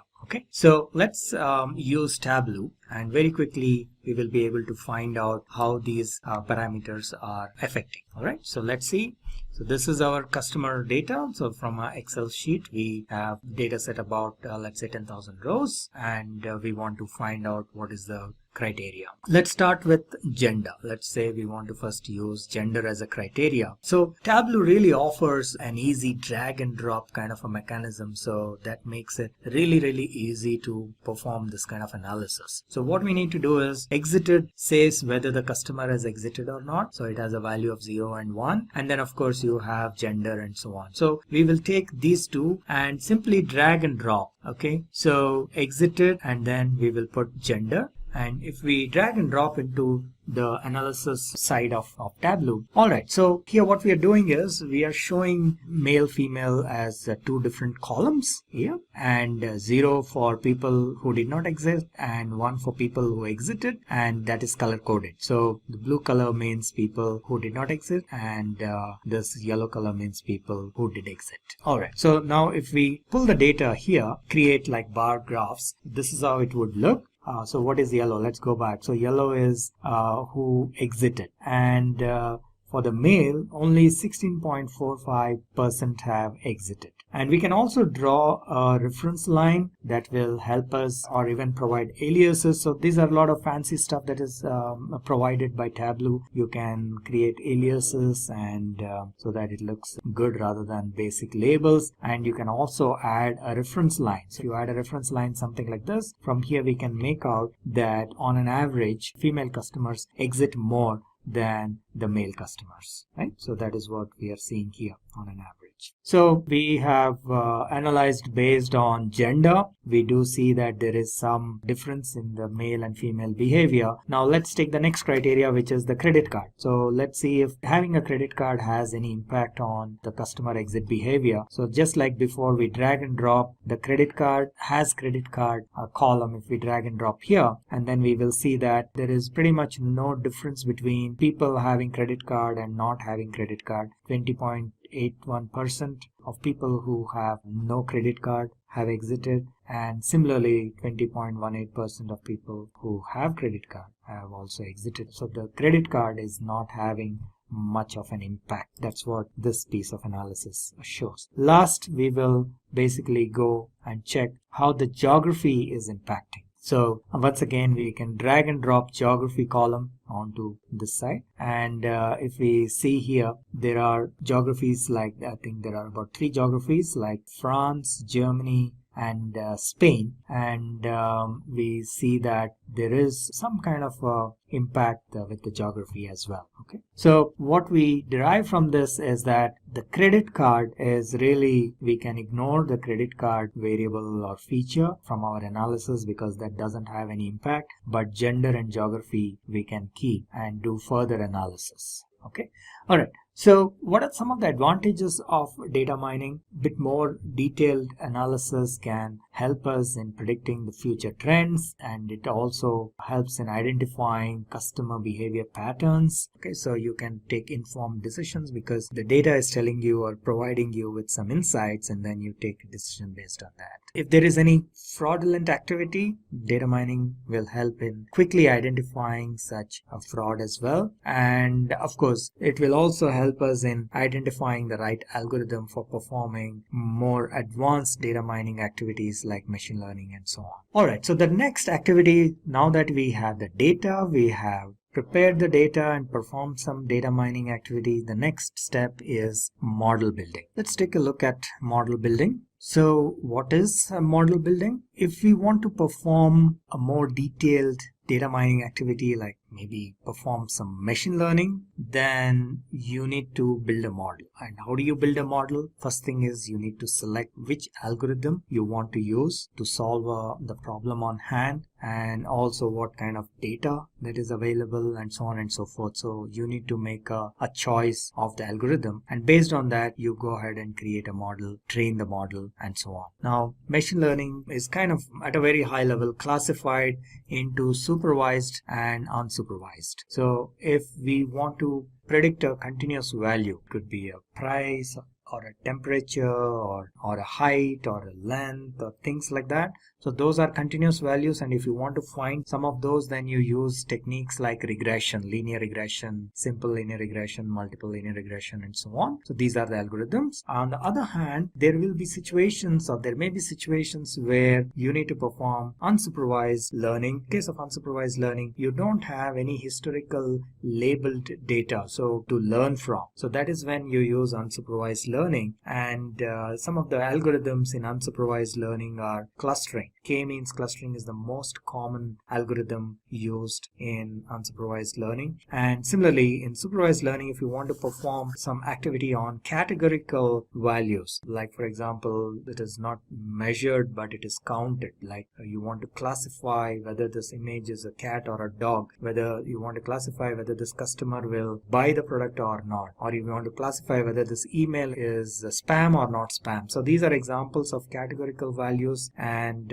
these are examples of classification. Then you have algorithms like logistic regression, k nearest neighbor or KNN, and support vector machine. So these are some of the algorithms that are used in this case. And similarly, in case of unsupervised learning, if you need to perform on categorical values, you have some algorithms like association analysis and hidden Markov model. Okay, so in order to understand this better, let's take an example and take you through the whole process, and then we will also see how the code can be written to perform this. Now let's take our example here where we want to perform a supervised learning, which is basically we want to do a multilinear regression, which means there are multiple independent variables, and then you want to perform a linear regression to predict certain value. So in this particular example, we have world happiness data. So this is the data about the happiness quotient of people from various countries, and we are trying to predict and see whether how our model will perform. So what is the question that we need to ask? First of all, how to describe the data, and then can we make a predictive model to calculate the happiness score, right? So based on this, we can then decide on what algorithm to use and what model to use, and so on. So variables that are available or used in this model, this is a list of variables that are available. There is a happiness rank. I'll load the data or I'll show you the data in a little bit so it becomes clear what are these. So there is what is known as a happiness rank, happiness score, which is happiness score is more like an absolute value, whereas rank is what is the ranking, and then which country we are talking about, and within that country which region, and what kind of economy, and whether the family, which family, and health details, and freedom, trust, generosity, and so on and so forth. So there are multiple variables that are available to us, and the specific details probably are not required, and there can be in another example the variables can be completely different, so we don't have to go into the details of what exactly these variables are, but it's just enough to understand that we have a bunch of these variables, and now we need to use either all or some of these variables, and then which we also sometimes refer to as features, and then we need to build our model and train our model. Alright, so let's assume we will use Python in order to perform this analysis or perform this machine learning activity, and I will actually show you in our lab in a little bit. This whole thing, we will run the live code, but quickly I will run you through the slides and then we will go into the lab. So what are we doing here? First thing we need to do is import a bunch of libraries in Python which are required to perform our analysis. Most of these are for manipulating the data, preparing the data, and then scikit-learn or sklearn is the library which we will use actually for this particular machine learning activity, which is linear regression. So we have NumPy, we have pandas, and so on and so forth. So all these libraries are imported, and then we load our data. And the data is in the form of a CSV file, and there are different files for each year. So we have data for 2015, 16, and 17. And so we will load this data and then combine them, concatenate them to prepare a single data frame. And here we are making an assumption that you are familiar with Python, so it becomes easier if you are familiar with Python programming language, or at least some programming language, so that you can at least understand by looking at the code. So we are reading the file, each of these files for each year, and this is basically we are creating a list of all the names of the columns we will be using later on. You will see in the code. So we have loaded 2015, then 2016, and then also 2017. So we have created 3 data frames, and then we concatenate all these 3 data frames. This is what we are doing here. Then we identify which of these columns are required, which, for example, some of the categorical values do we really need? We probably don't. Then we drop those columns so that we don't unnecessarily use all the columns and make the computation complicated. We can then create some plots using Plotly library, and it has some powerful features including creation of maps and so on, just to understand the pattern, the happiness quotient, or how the happiness is across all the countries. So it's a nice visualization. We can see each of these countries, how they are in terms of their happiness score. This is the legend here. So the lighter colored countries have lower ranking, and so these are the lower ranking ones, and these are higher ranking, which means that the ones with these dark colors are the happiest ones. So as you can see here, Australia and maybe this side, US and so on are the happiest ones. Okay, the other thing that we need to do is the correlation between the happiness score and happiness rank. We can find a correlation using a scatter plot, and we find that yes, they are kind of inversely proportional, which is obvious. So if the score is high, happiness score is high, then they are ranked number 1, for example. Highest is scored as number 1. So that's the idea behind this. So the happiness score given here and the happiness rank is actually given here. So they are inversely proportional, because the higher the score, the absolute value of the rank will be lower, right? So number 1 has the highest value of the score and so on. So they are inversely correlated, but there is a strong, what this graph shows is that there is a strong correlation between happiness rank and happiness score. And then we do some more plots to visualize this. We determine that probably rank and score are pretty much conveying the same message, so we don't need both of them. So we will kind of drop one of them, and that is what we are doing here. So we drop the happiness rank. And similarly, so this is one example of how we can remove some columns which are not adding value. So we will see in the code as well how that works. Moving on, this is a correlation between pretty much each of the columns with the other columns. So this is a correlation you can plot using plot function, and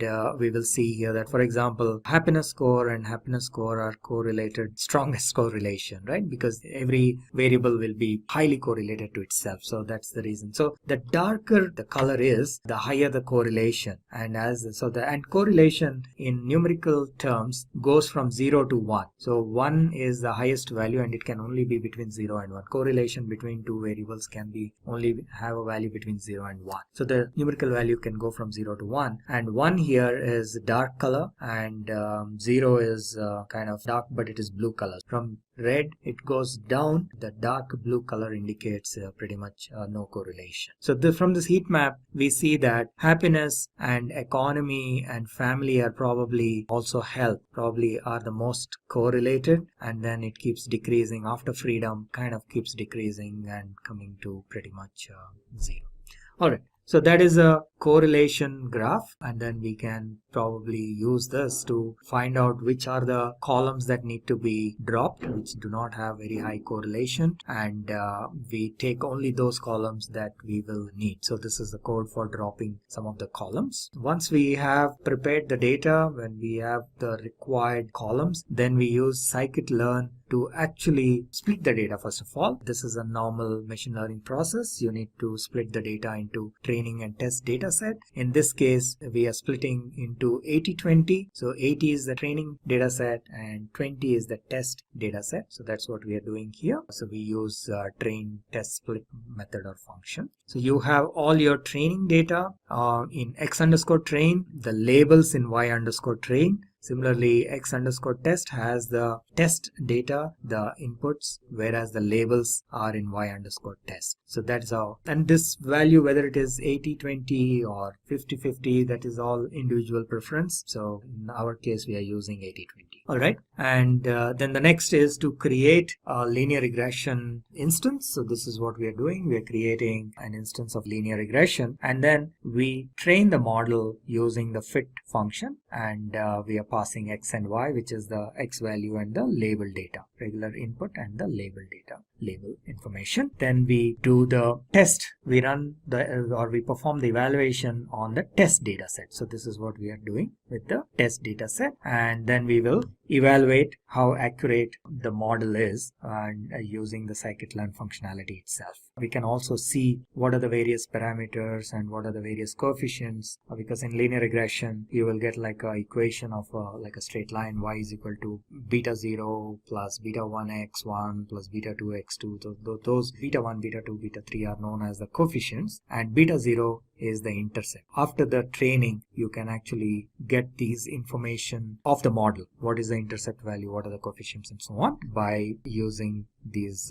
functions. So let's quickly go into the lab and take a look at our code. Okay, so this is my lab.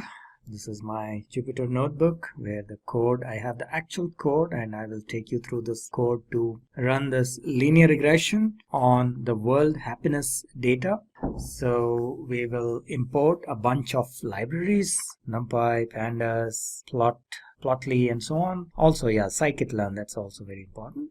So that's the first step. Then I will import my data, and the data is in 3 parts. There are 3 files, one for each year, 2015, 2016, and 2017, and it is a CSV file. So I've imported my data. Let's take a look at the data, quickly glance at data. So this is how it looks. We have the country, region, happiness rank, and then happiness score. There are some standard errors, and then what is the per capita, family, and so on. So, and then we will keep going. We will create a list of all these column names we will be using later. So for now, I will run this code, and no need of major explanation at this point. We know that some of these columns probably are not required. So you can use this drop functionality to remove some of the columns which we don't need. Like for example, region and standard error will not be contributing to our model. So we will basically drop those values out here. So we use the drop, and then we created a vector with these names, column names. That's what we are passing here. Instead of giving the names of the columns here, we can pass a vector. So that's what we are doing. So this will drop from our data frame. It will remove region and standard error, these 2 columns. Then the next step, we will read the data for 2016 and also 2017, and then we will concatenate this data. So let's do that. So we have now data frame called happiness, which is a concatenation of all the 3 files. Let's take a quick look at the data now. So most of the unwanted columns have been removed, and you have all the data in one place for all the 3 years, and this is how the data looks. And if you want to take a look at the summary of the columns, you can say describe, and you will get this information. For example, for each of the columns, what is the count, what is the mean value, standard deviation, especially the numeric values, okay, not the categorical values. So this is a quick way to see how the data is, and initial little bit of exploratory analysis can be done here. So what is the maximum value, what's the minimum value, and so on for each of the columns. Alright, so then we go ahead and create some visualizations using Plotly. So let us go and build a plot. So if we see here, now this is the correlation between happiness rank and happiness score. This is what we have seen in the slides as well. We can see that there is a tight correlation between them. Only thing is it is inverse correlation, but otherwise they are very tightly correlated, which also says that they both probably provide the same information, so there is not much of value add. So we'll go ahead and drop the happiness rank as well from our columns.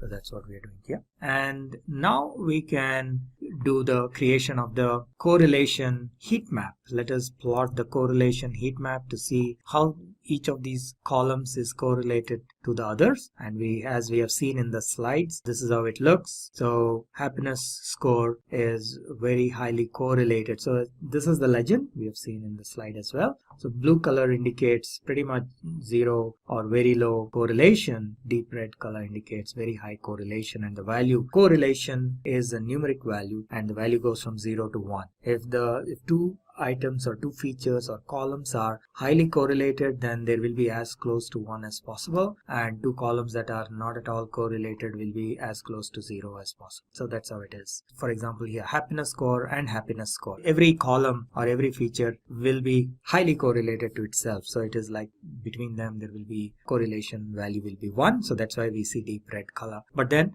others are, for example, with higher values are economy, and then health, and then maybe family and freedom. So these are generosity and trust are not very highly correlated to happiness score. So that is one quick exploratory analysis we can do, and therefore we can drop the country and the happiness rank, because they also again don't have any major impact on the analysis, on our analysis. So now we have prepared our data. There was no need to clean the data because the data was clean, but if there were some missing values and so on, as we have discussed in the slides, we would have had to perform some of the data cleaning activities as well. But in this case, the data was clean. All we needed to do was just the preparation part. So we removed some unwanted columns and we did some exploratory data analysis. Now we are ready to perform the machine learning activity. So we use scikit-learn for doing the machine learning. Scikit-learn is a Python library that is available for performing our machine learning. Once again, we will import some of these libraries like pandas and numpy, and also scikit-learn. First step we will do is split the data in 2080 format. So you have all the test data, which is 20% of the data is test data and 80% is your training data. So this test size indicates how much of it is in the what is the size of the test data. So the remaining, which is here we are saying 0.2, therefore that means training is 0.8. So training data is 80%. All right, so we have executed that, split the data, and now we create an instance of the linear regression model. So LM is our linear regression model, and we pass X and Y, the training data set, and call the function fit so that the model gets trained. So now once that is done, training is completed, and now what we have to do is we need to predict the values for the test data. So the next step is using, so you see here fit will basically run the training method, predict will actually predict the values. So we are passing the input values, which is the independent variables, and we are asking for the values of the dependent variable, which we are capturing in y_pred, and we use the predict method here, lm.predict. So this will give us all the predicted y values, and remember we already have y_test has the actual values, which are the labels, so that we can use these two to compare and find out how much of it is error. So that's what we are doing here. We are trying to find the difference between the predicted value and the actual value. y_test is the actual value for the test data, and y_predict is the predicted value. We just found out the predicted value. So we will run that and we can do a quick check as to how the data looks, how is the difference. So in some cases it is positive, Some cases it is negative, but in most of the cases I think the difference is very small. This is exponential to the power of 0, minus 0.4 and so on. So looks like our model has performed reasonably well. We can now check some of the parameters of our model, like the intercept and the coefficients. So that's what we are doing here. So these are the coefficients of the various parameters that we are, the coefficients of the various independent variables. Okay, so these are the values. Then we can quickly go ahead and list them down as well against the corresponding independent variables. So the coefficients against the corresponding independent variables. So 1.00051 is the coefficient for economy, 0.99983 is for family, coefficient for family and health, and so on and so forth, right? So that's what this is showing. Now we can use the functionality, readily available functionality of scikit-learn, and then plot that to find some of the parameters which determine the accuracy of this model, like for example, what is the mean square error and so on. So that's what we are doing here. So let's just go ahead and run this. So you can see here that the root mean square error is pretty low, which is a good sign, and which is one of the measures of how well our model is performing. We can do one more quick plot to just see how the actual values and the predicted values are looking. And once again, you can see that as we have seen from the root mean square error is very, very low. That means that the actual values and the predicted values are pretty much matching up, almost matching up, and this plot also shows the same. So this line is going through the predicted values and the actual values, and the difference is very, very low. So again, this is actual data. This is one example where the accuracy is high and the predicted values are pretty much matching with the actual values, but in real life you may find that these values are slightly more scattered, and you may get the error value can be relatively on the higher side, the root mean square error. Okay, so this was a good and quick example of the code to perform data science activity or machine learning or data mining activity. In this case, we did what is known as linear regression. So let's go back to our slides and see what else is there. So we saw this. These are the coefficients of each of the features in our code, and we have seen the root mean square error as well, and we can take a few hundred countries, certain values, and actually predict to see if how the model is performing, and I think we have done this as well. And in this case, as we have seen, pretty much the predicted values and the actual values are pretty much matching, which means our model is almost 100% accurate. As I mentioned, in real life it may not be the case, but in this particular case we have got a pretty good model, which is very good. Also, subsequently we can assume that this is how the equation in linear regression, the model is nothing but an equation like y is equal to beta 0 plus beta 1 x1 plus beta 2 x2 plus beta 3 x3 and so on. So this is what we are showing here. So this is our intercept, which is beta 0, and then we have beta 1 into economy value, beta 2 into the family value, beta 3 into health value, and so on. So that is what is shown here. Okay, so I think the next step, once we have the results from the data mining or machine learning activity, the next step is to communicate these results to the appropriate stakeholders. So that is what we will see here now. So how do we communicate? Usually you take these results and then either prepare a presentation or put it in a document and then show them these actionable results or actionable insights. And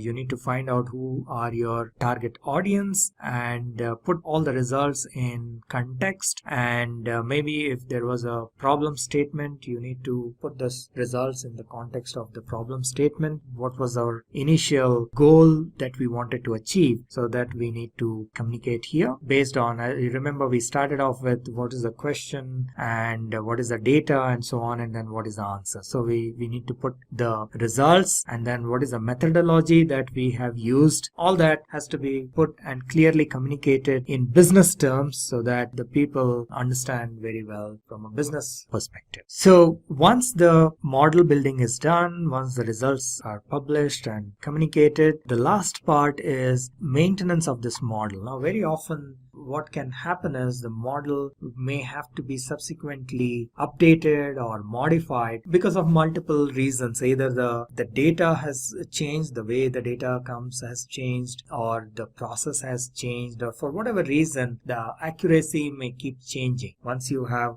trained the model, for example, we got a very high accuracy, but then over a period of time there can be various factors which can cause that. So from time to time we need to check whether the model is performing well or not. The accuracy needs to be tested once in a while, and if required you may have to rebuild or retrain the model. So you do the assessment, you see if it needs any tweaks or changes, and then if it is required you need to probably retrain the model with the latest data that you have, and then you deploy it. You build the model, train it, and then you deploy it. So that is like the maintenance cycle that you may have to take the model.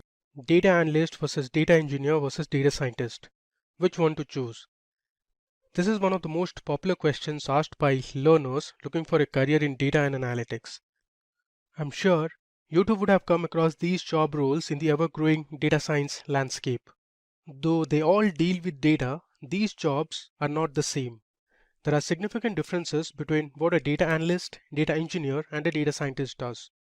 We will look at these job roles and the differences in detail. First, let's look at some data analytics and data science trends. The analytics and data science market is thriving.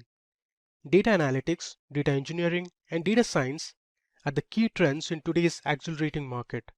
As per Statista.com, the global big data analytics market revenue will grow at a CAGR of 30%, with revenue reaching over $68 billion by 2025. According to Technavio, the enterprise data management market is expected to increase by $64.08 billion by 2025. As per marketsandmarkets.com, the big data market size is projected to grow from $162.6 billion in 2021 to $273.4 billion in 2026. Now, another report from Research Drive says that the data science platform market is estimated to reach $224.3 billion by 2026. So with so much data available and companies making huge investments to drive business insights, the job opportunities for data analysts, data engineers, and data scientists are going to increase in 2022 and over the coming years. Now, let's learn the major differences between data analyst versus data engineer versus data scientist. So, who are they? A data analyst analyzes and interprets vast volumes of data in order to extract meaningful information out of it. They find solutions to a business problem and make critical business decisions. The insights provided by data analysts are important to companies that want to understand the needs of their end customers.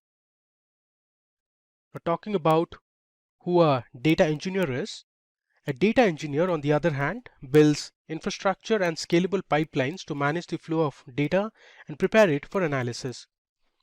So basically, they optimize the systems that enable data analysts and data scientists to perform their job efficiently.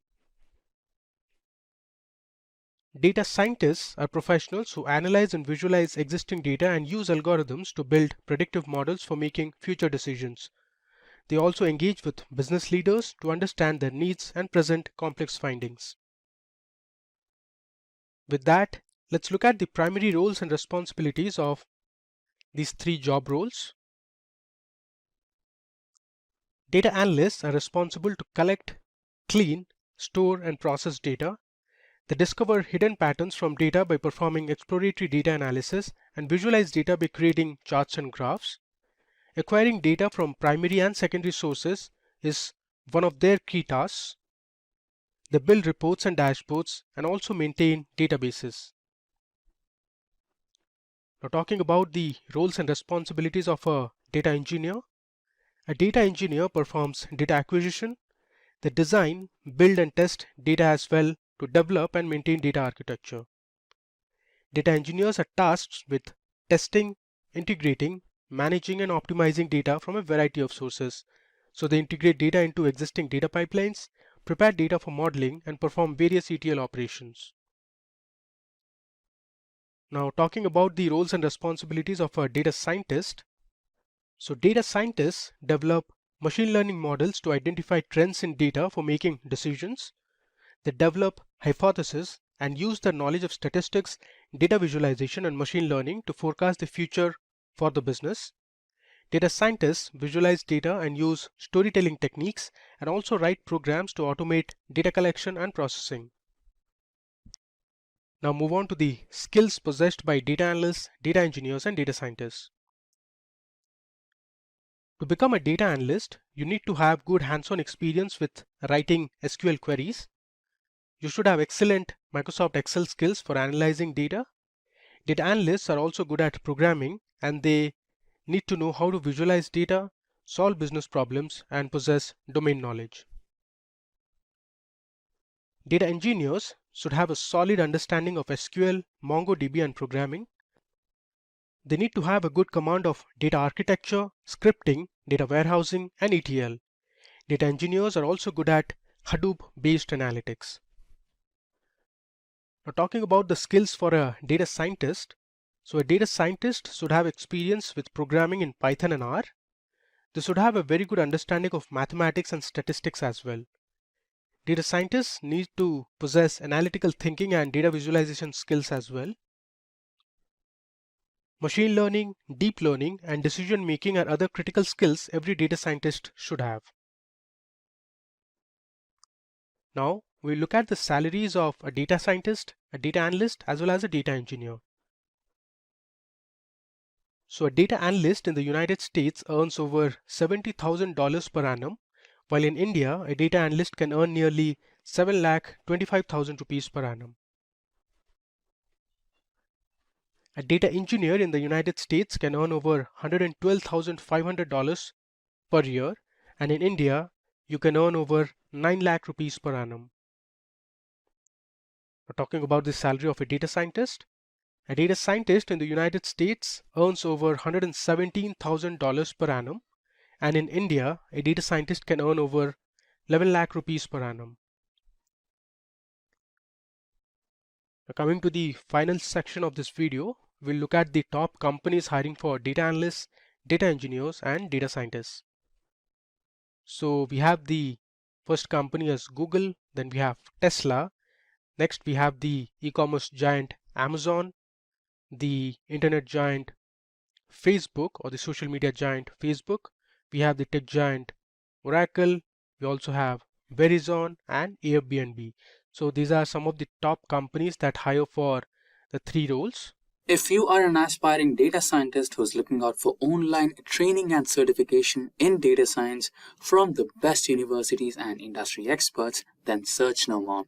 Simplilearn's postgraduate program in data science from Caltech University in collaboration with IBM should be the right choice. For more details on this program, please use the link in the description box below.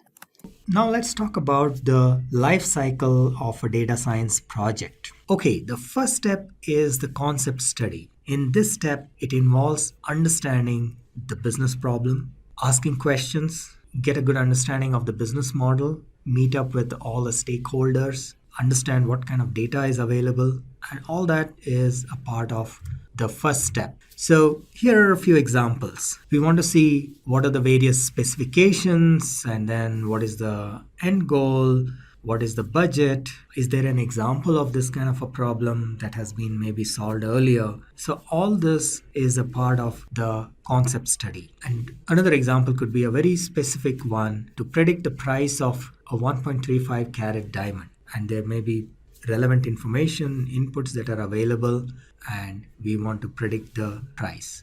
The next step in this process is data preparation, data gathering and data preparation, also known as data munging, or sometimes it is also known as data manipulation. So what happens here is the raw data that is available may not be usable in its current format for various reasons. So that is why in this step, a data scientist would explore the data. he will take a look at some sample data, maybe pick, if there are millions of records, pick a few thousand records and see how the data is looking. Are there any gaps? Is the structure appropriate to be fed into the system? Are there some columns which are probably not adding value, may not be required for the analysis? Very often these are like names of the customers. They will probably not add any value or much value from an analysis perspective. The structure of the data, maybe the data is coming from multiple data sources and the structures may not be matching. What are the other problems? There may be gaps in the data. So the data,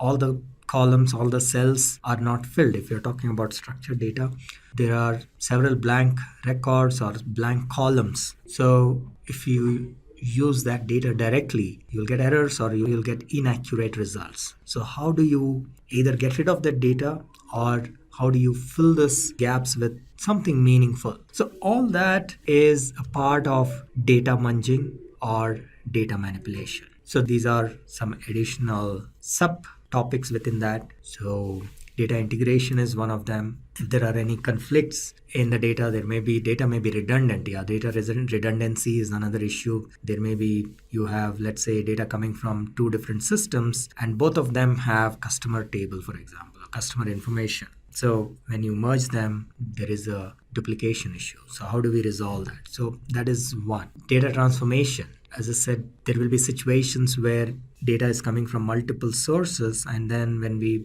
merge them together, they may not be matching. So we need to do some transformations to make sure everything is similar. We may have to do some data reduction. If the data size is too big, you may have to come up with ways to reduce it meaningfully without losing information. Then data cleaning. So there will be either wrong values or null values or there are missing values. So how do you handle all of that? A few examples of very specific stuff. So if there are missing values, how do you handle missing values or null values? Here in this particular slide, we are seeing three types of issues. One is missing value.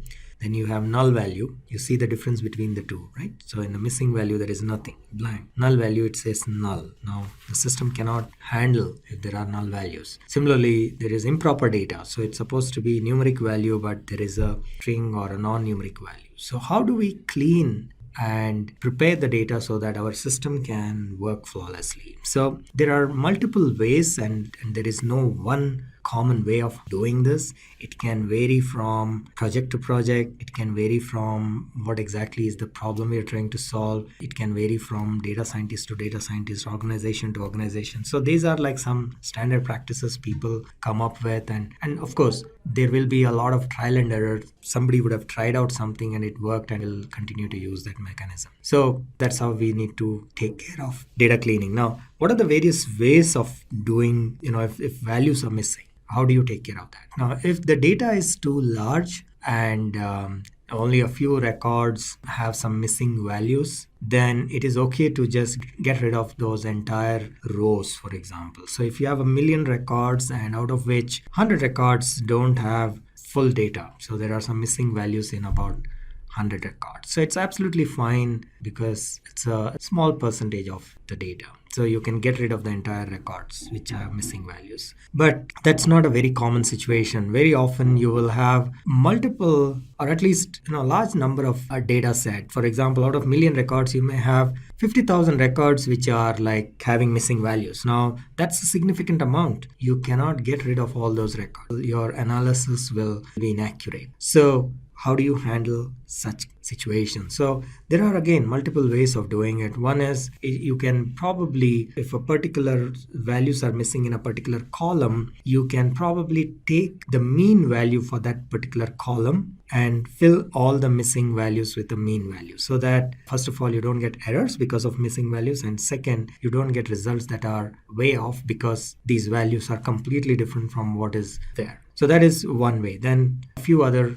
could be either taking the median value or depending on what kind of data we are talking about. So something meaningful we will have put in there. If we are doing some machine learning activity, then obviously as a part of data preparation, you need to split the data into training and test data set. The reason being, if you try to test with a data set which the system has already seen as a part of training, then it will tend to give reasonably accurate results because it has already seen that data, and that is not a good measure of the accuracy of the system. So typically you take the entire data set, the input data set, and split it into two parts. And again, the ratio can vary from person to person, individual preferences. Some people like to split it into 50-50. Some people like it as 63.33 and 33.3 is basically 2/3 and 1/3. And some people do it as 80-20. 80 for training and 20 for testing. So you split the data, perform the training with the 80%, and then use the remaining 20% for testing. All right. So that is one more data preparation activity that needs to be done before you start analyzing or applying the data or putting the data through the model. Then the next step is model planning. Now these models can be statistical models, this could be machine learning models. So you need to decide what kind of models you're going to use. Again, it depends on what is the problem you're trying to solve. If it is a regression problem, you need to think of a regression algorithm and come up with a regression model. So it could be linear regression. Or if you're talking about classification, then you need to pick up an appropriate classification algorithm like logistic regression or decision tree or SVM, and then you need to train that particular model. So that is the model building or model planning process, and the cleaned up data has to be fed into the model. And apart from cleaning, you may also have to, in order to determine what kind of model you will use, you have to perform some exploratory data analysis to understand the relationship between the various variables and see if the data is appropriate and so on, right? So that is the additional preparatory step that needs to be done. So a little bit of details about exploratory data analysis. So what exactly is exploratory data analysis? It's basically to, as the name suggests, you're just exploring. You just receive the data and you're trying to explore and find out what are the data types and what is the data clean in each of the columns. What is the maximum minimum value? So for example, there are out of the box functionality available in tools like R. So if you just ask for a summary of the table, it will tell you for each column, it will give some details as to what is the mean value, what is the maximum value, and so on and so forth. So this exercise or this exploratory analysis is to get an understanding of your data. And then you can take steps to, during this process, you find there are a lot of missing values. You need to take steps to fix those. You will also get an idea about what kind of model to be used and so on and so forth. What are the various techniques used for exploratory data analysis? Typically, these would be visualization techniques, like you use histograms, you can use box plots, you can use scatter plots. So these are very quick ways of identifying the patterns or a few of the trends of the data and so on. And then once your data is ready, you've decided on the model, what kind of algorithm you're going to use. If you're trying to do machine learning, you need to pass your 80% the training data, or rather you use that training data to train your model. And the training process itself is iterative. So the training process you may have to perform multiple times. And once the training is done and you feel it is giving good accuracy, then you move on to test. So you take the remaining 20% of the data. Remember, we split the data into training and test. So the test data is now used to check the accuracy or how well our model is performing. And if there are further issues, let's say, and model is still, during testing, if the accuracy is not good, then you may want to retrain your model or use a different model. So this whole thing again can be iterative. But if the test process is passed, or if the model passes the test, then it can go into production and it will be deployed. All right. So what are the various tools that we use for model planning? R is an excellent tool in a lot of ways. Whether you're doing regular statistical analysis or machine learning or any of these activities, R, along with R Studio, provides a very powerful environment to do data analysis, including visualization. It has a very good integrated visualization or plot mechanism, which can be used for doing exploratory data analysis, and then later on to do analysis, detailed analysis, and machine learning, and so on and so forth. Then, of course, you can write Python programs. Python offers a rich library for performing data analysis and machine learning and so on. MATLAB is a very popular tool as well, especially during education. So this is a very easy to learn tool. So MATLAB is another tool that can be used. And then last but not least, SAS. SAS is again very powerful.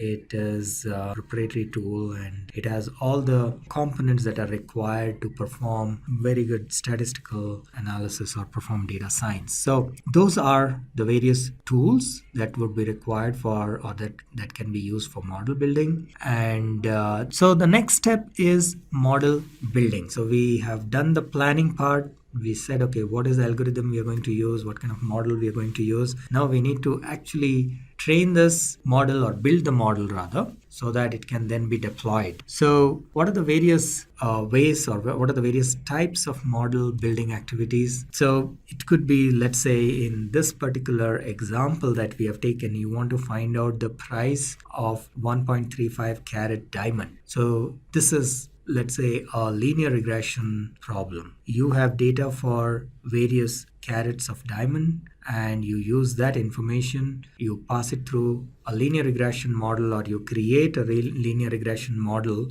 which can then predict your price for 1.35 carat. So this is one example of model building. And then a little bit details of how linear regression works. So linear regression is basically coming up with a relation between an independent variable and a dependent variable. So it is pretty much like coming up with equation of a straight line which is the best fit for the given data. So like for example here, y is equal to mx plus c. So y is the dependent variable and x is the independent variable. We need to determine the values of m and c for our given data. So that is what the training process of this model does. At the end of the training process, you have a certain value of m and c, and that is used for predicting the values of any new data that comes. All right, so the way it works is we use the training and the test data set to train the model and then validate whether the model is working fine or not using test data. And if it is working fine, then it is taken to the next level, which is put in production. If not, the model has to be retrained. If the accuracy is not good enough, then the model is retrained, maybe with more data, or you come up with a newer model or algorithm and then repeat that process. So it is an iterative process. Once the training is completed, training and test, then this model is deployed and we can use this particular model to determine what is the price of 1.35 carat diamond. Remember, that was our problem statement. So now that we have the best fit for this given data, we have the price of 1.35 carat diamond, which is 10,000. So this is one example of how this whole process works. Now, how do we build the model? There are multiple ways. You can use Python, for example, and use libraries like Pandas or NumPy to build the model and implement it. This will be available as a separate tutorial, a separate video in this playlist. So stay tuned for that. Moving on, once we have the results, the next step is to communicate these results to the appropriate stakeholders. So, which is basically taking this results and preparing like a presentation or a dashboard and communicating these results to the concerned people. So finishing or getting the results of the analysis is not the last step, but you need to, as a data scientist, take these results and present it to the team that has given you this problem in the first place and explain your findings, explain the findings of this exercise and recommend maybe what steps they need to take in order to overcome this problem or solve this problem. So that is the pretty much once that is accepted, and the last step is to operationalize. So if everything is fine, your data scientist presentations are accepted, then they put it into practice and thereby they will be able to improve or solve the problem that they stated in step 1. Okay, so quick summary of the life cycle. You have a concept study, which is basically understanding the problem, asking the right questions, and trying to see if there is enough data to solve this problem. and then even maybe gather the data. Then data preparation, the raw data needs to be manipulated. You need to do data munging so that you have the data in a certain proper format to be used by the model or our analytics system. And then you need to do the model planning, what kind of a model, what algorithm you will use for a given problem, and then the model building. So the exact execution of that model happens in step 4, and you implement and execute that model and put the data through the analysis in this step, and then you get the results. These results are then communicated, packaged and presented and communicated to the stakeholders, and once that is accepted, that is operationalized. So that is the final step. Let's begin this lesson by defining the term statistics. Statistics is a mathematical science pertaining to the collection, presentation, analysis, and interpretation of data. It's widely used to understand the complex problems of the real world and simplify them to make well-informed decisions. Several statistical principles, functions, and algorithms can be used to analyze primary data, build a statistical model, and predict the outcomes. An analysis of any situation can be done in 2 ways: statistical analysis or a non-statistical analysis. Statistical analysis is the science of collecting, exploring, and presenting large amounts of data to identify the patterns and trends. Statistical analysis is also called quantitative analysis. Non-statistical analysis provides generic information and includes text, sound, still images, and moving images. Non-statistical analysis is also called qualitative analysis. Although both forms of analysis provide results, statistical analysis gives more insight and a clearer picture, a feature that makes it vital for businesses. There are 2 major categories of statistics: descriptive statistics and inferential statistics. Descriptive statistics helps organize data and focuses on the main characteristics of the data. It provides a summary of the data numerically or graphically. Numerical measures such as average, mode, standard deviation or SD, and correlation are used to describe the features of a dataset. Suppose you want to study the height of students in a classroom.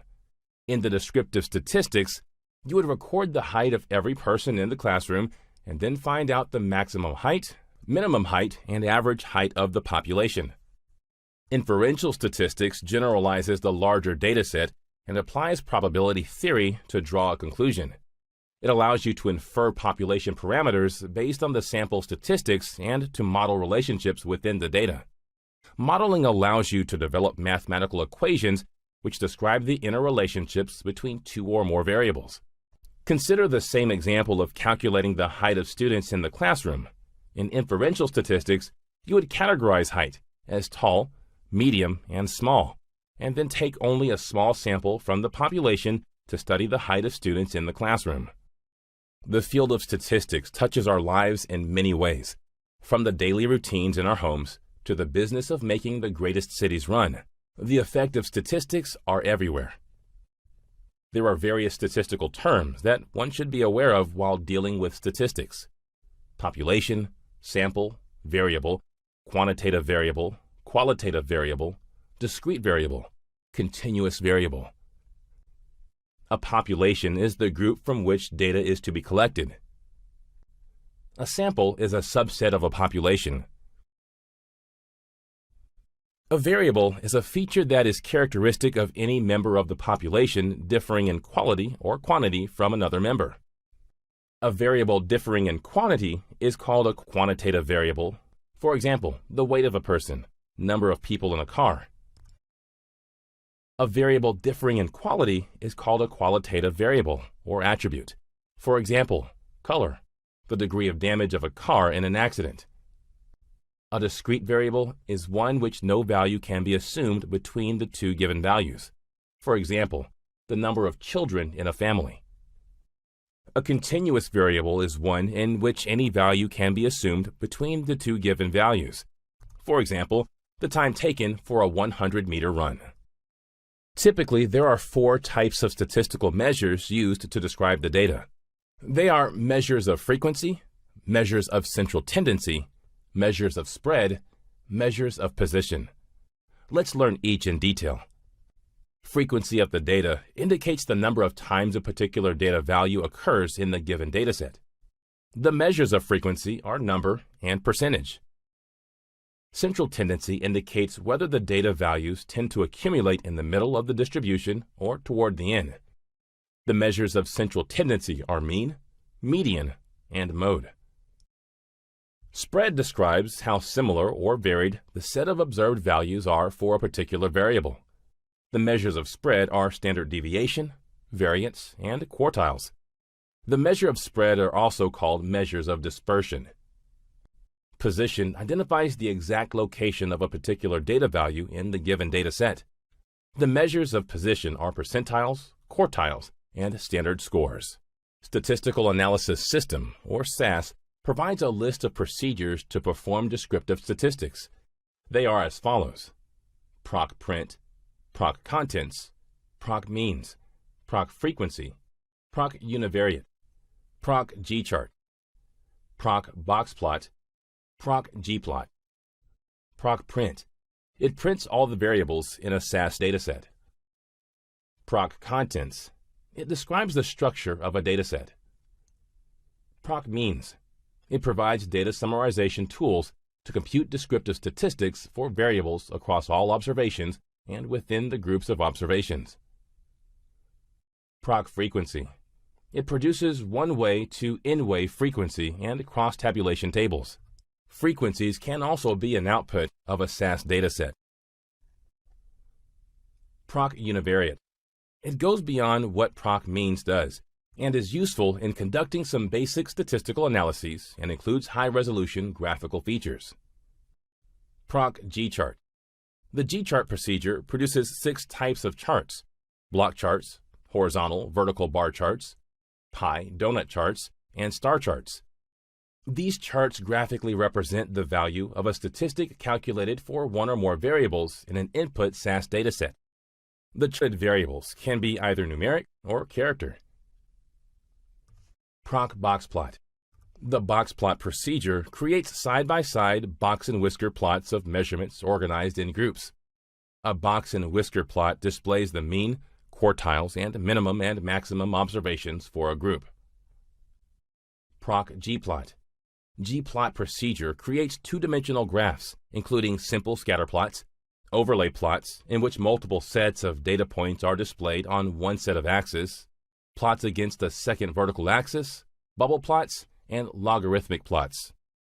In this demo, you'll learn how to use descriptive statistics to analyze the mean from the electronic dataset. Let's import the electronic dataset into the SAS console.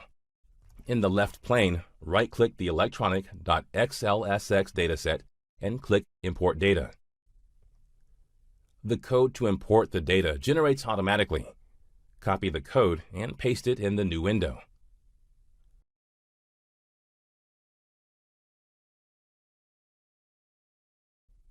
The proc means procedure is used to analyze the mean of the imported dataset.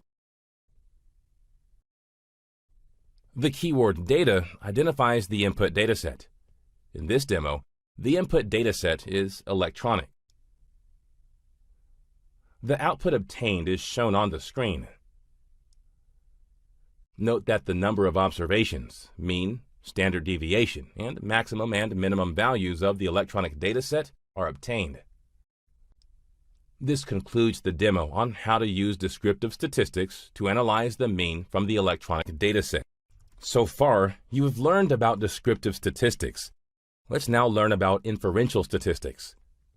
Hypothesis testing is an inferential statistical technique to determine whether there is enough evidence in a data sample to infer that a certain condition holds true for the entire population.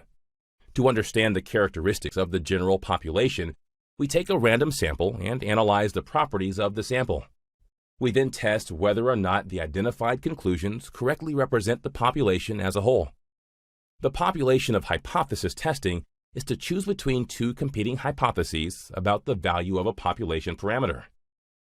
For example, one hypothesis might claim that the wages of men and women are equal, while the other might claim that women make more than men. Hypothesis testing is formulated in terms of two hypotheses: null hypothesis, which is referred to as H null. Alternative hypothesis, which is referred to as H1. The null hypothesis is assumed to be true unless there is strong evidence to the contrary. The alternative hypothesis is assumed to be true when the null hypothesis is proven false. Let's understand the null hypothesis and alternative hypothesis using a general example. Null hypothesis attempts to show that no variation exists between variables, and alternative hypothesis is any hypothesis other than the null. For example, say a pharmaceutical company has introduced a medicine in the market for a particular disease, and people have been using it for a considerable period of time, and it's generally considered safe. If the medicine is proved to be safe, then it is referred to as null hypothesis. To reject null hypothesis, we should prove that the medicine is unsafe. If the null hypothesis is rejected, then the alternative hypothesis is used. Before you perform any statistical tests with variables, it's significant to recognize the nature of the variables involved. Based on the nature of the variables, it's classified into 4 types. They are categorical or nominal variables, ordinal variables, interval variables, and ratio variables. Nominal variables are ones which have 2 or more categories, and it's impossible to order the values. Examples of nominal variables include gender and blood group. Ordinal variables have values ordered logically. However, the relative distance between 2 data values is not clear. Examples of ordinal variables include considering the size of a coffee cup, large, medium, and small, and considering the ratings of a product, bad, good, and best. Interval variables are similar to ordinal variables, except that the values are measured in a way where their differences are meaningful. With an interval scale, equal differences between scale values do have equal quantitative meaning. For this reason, an interval scale provides more quantitative information than the ordinal scale. The interval scale does not have a true zero point.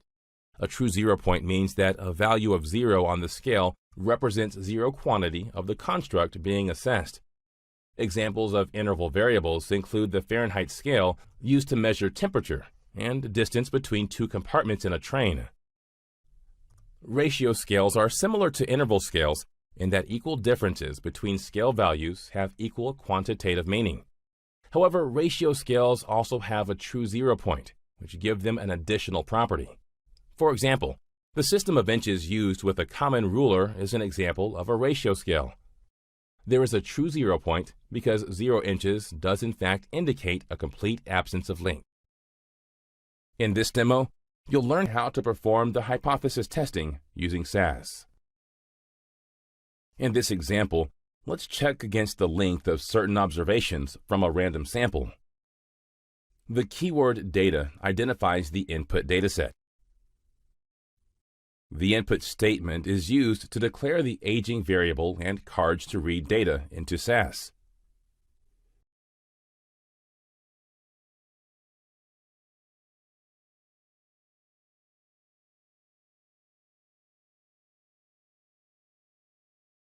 Let's perform a t-test to check the null hypothesis.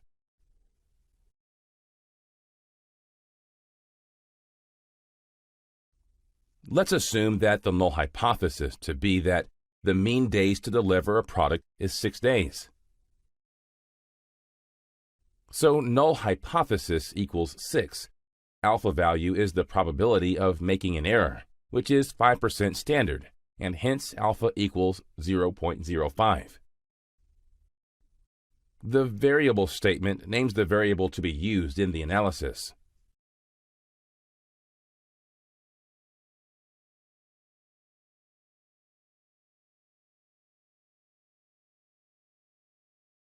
The output is shown on the screen. Note that the p-value is greater than the alpha value, which is 0.05. Therefore, we fail to reject the null hypothesis. This concludes the demo on how to perform the hypothesis testing using SAS. Let's now learn about hypothesis testing procedures. There are 2 types of hypothesis testing procedures. They are parametric tests and non-parametric tests. In statistical inference or hypothesis testing, The traditional tests, such as t-test and ANOVA, are called parametric tests. They depend on the specification of a probability distribution, except for a set of free parameters.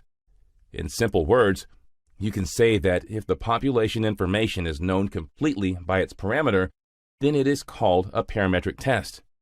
If the population or parameter information is not known, and you are still required to test the hypothesis of the population, then it's called a non-parametric test. Non-parametric tests do not require any strict distributional assumptions. There are various parametric tests. They are as follows: t-test, ANOVA, chi-squared, linear regression. Let's understand them in detail. T-test. A t-test determines if two sets of data are significantly different from each other. The t-test is used in the following situations: to test if the mean is significantly different than a hypothesized value, to test if the mean for two independent groups is significantly different, to test if the mean for two dependent or paired groups is significantly different.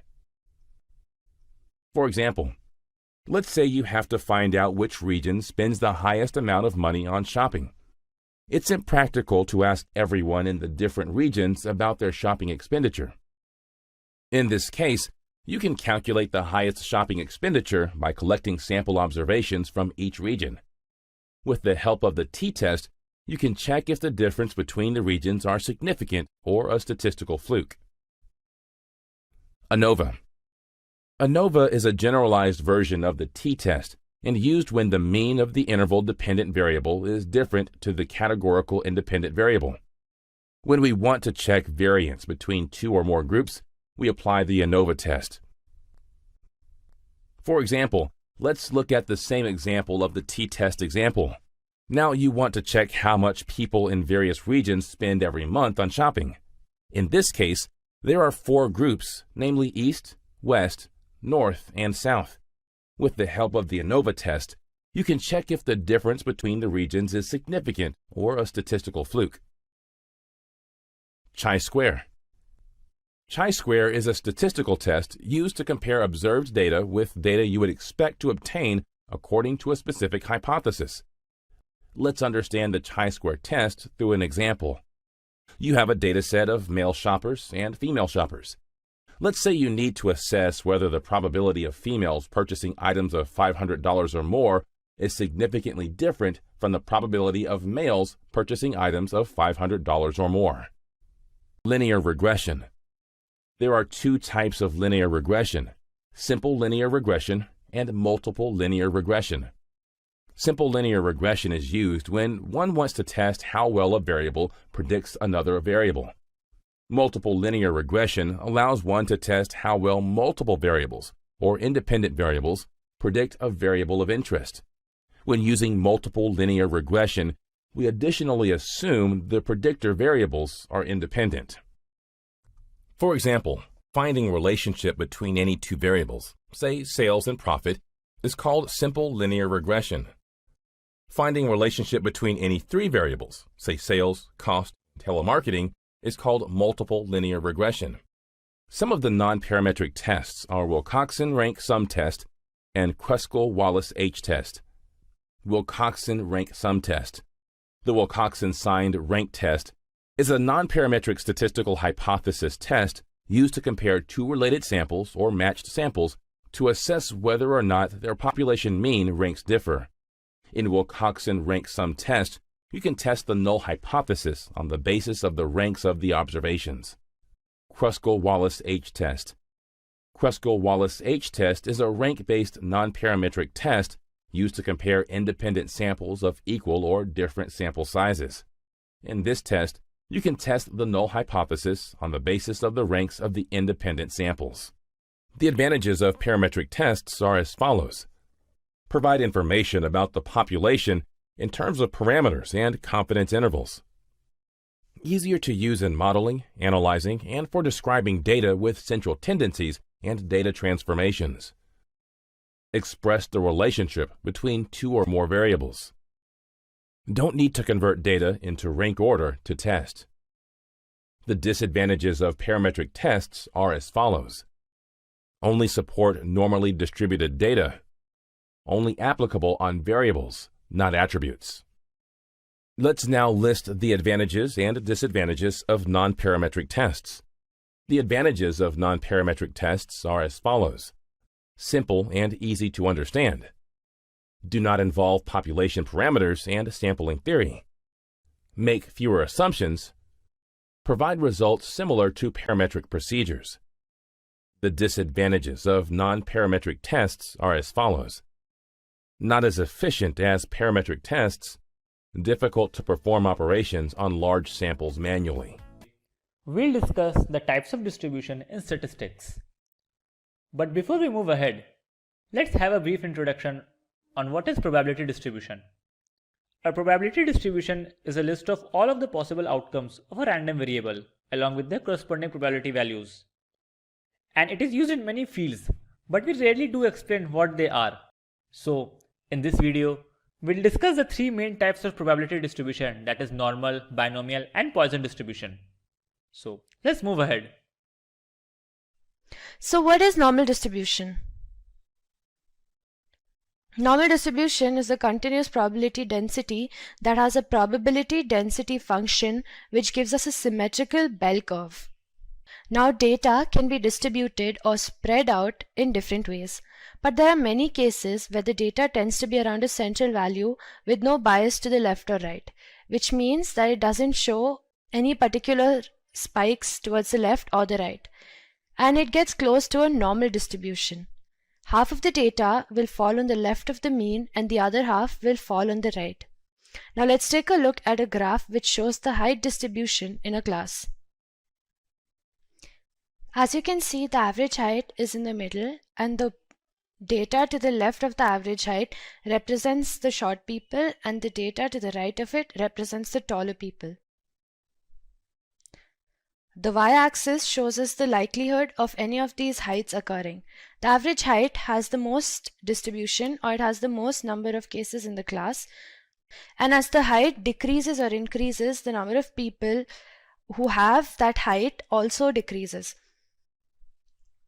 This kind of a distribution is called a normal distribution, where the average or the mean is always the highest point and any other point after that or before that is significantly lower. The resulting data gives us a bell curve, and as you can see, there is no abrupt bias or spike in the data anywhere except for the average height.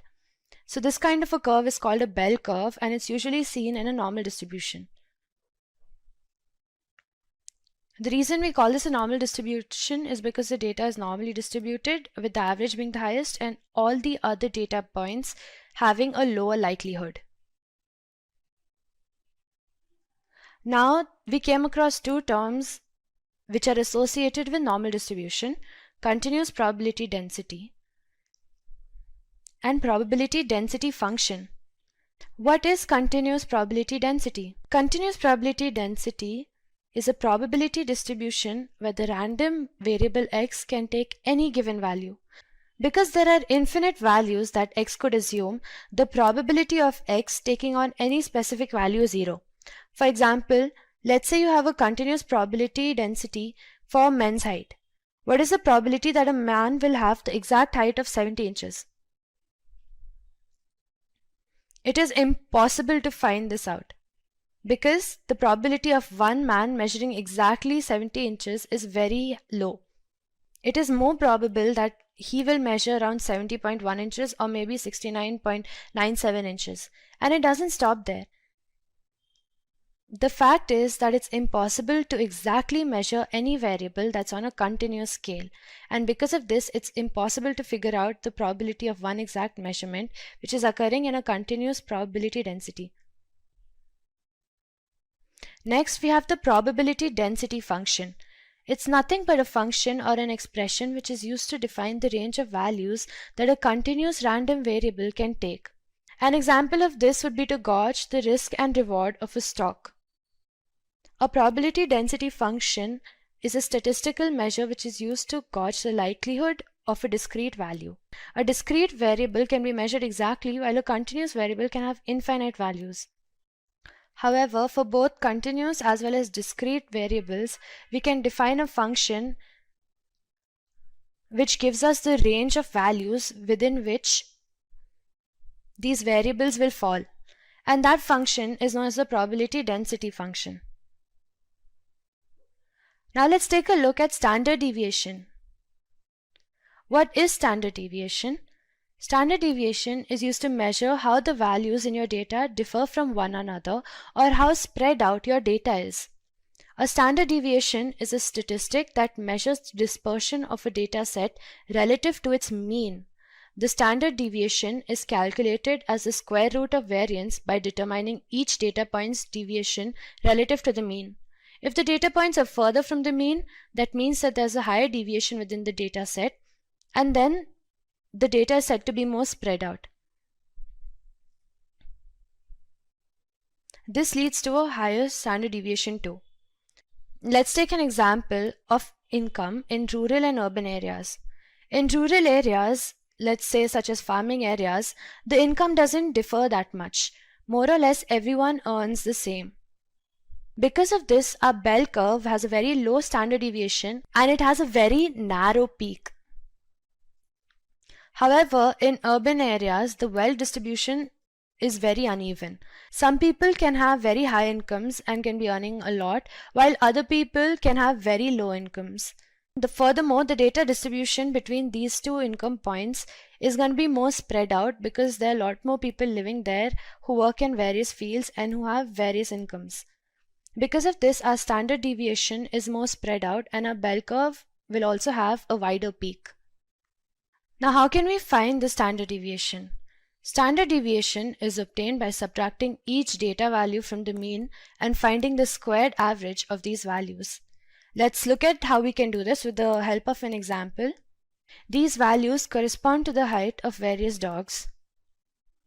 We can find the mean by finding the average of all these values, which is nothing but adding all the values and dividing it by the total number of values. The mean that we get is 394. This means that the average height of a dog is 394 millimeters. To find the standard deviation, first we need to subtract the height from the mean.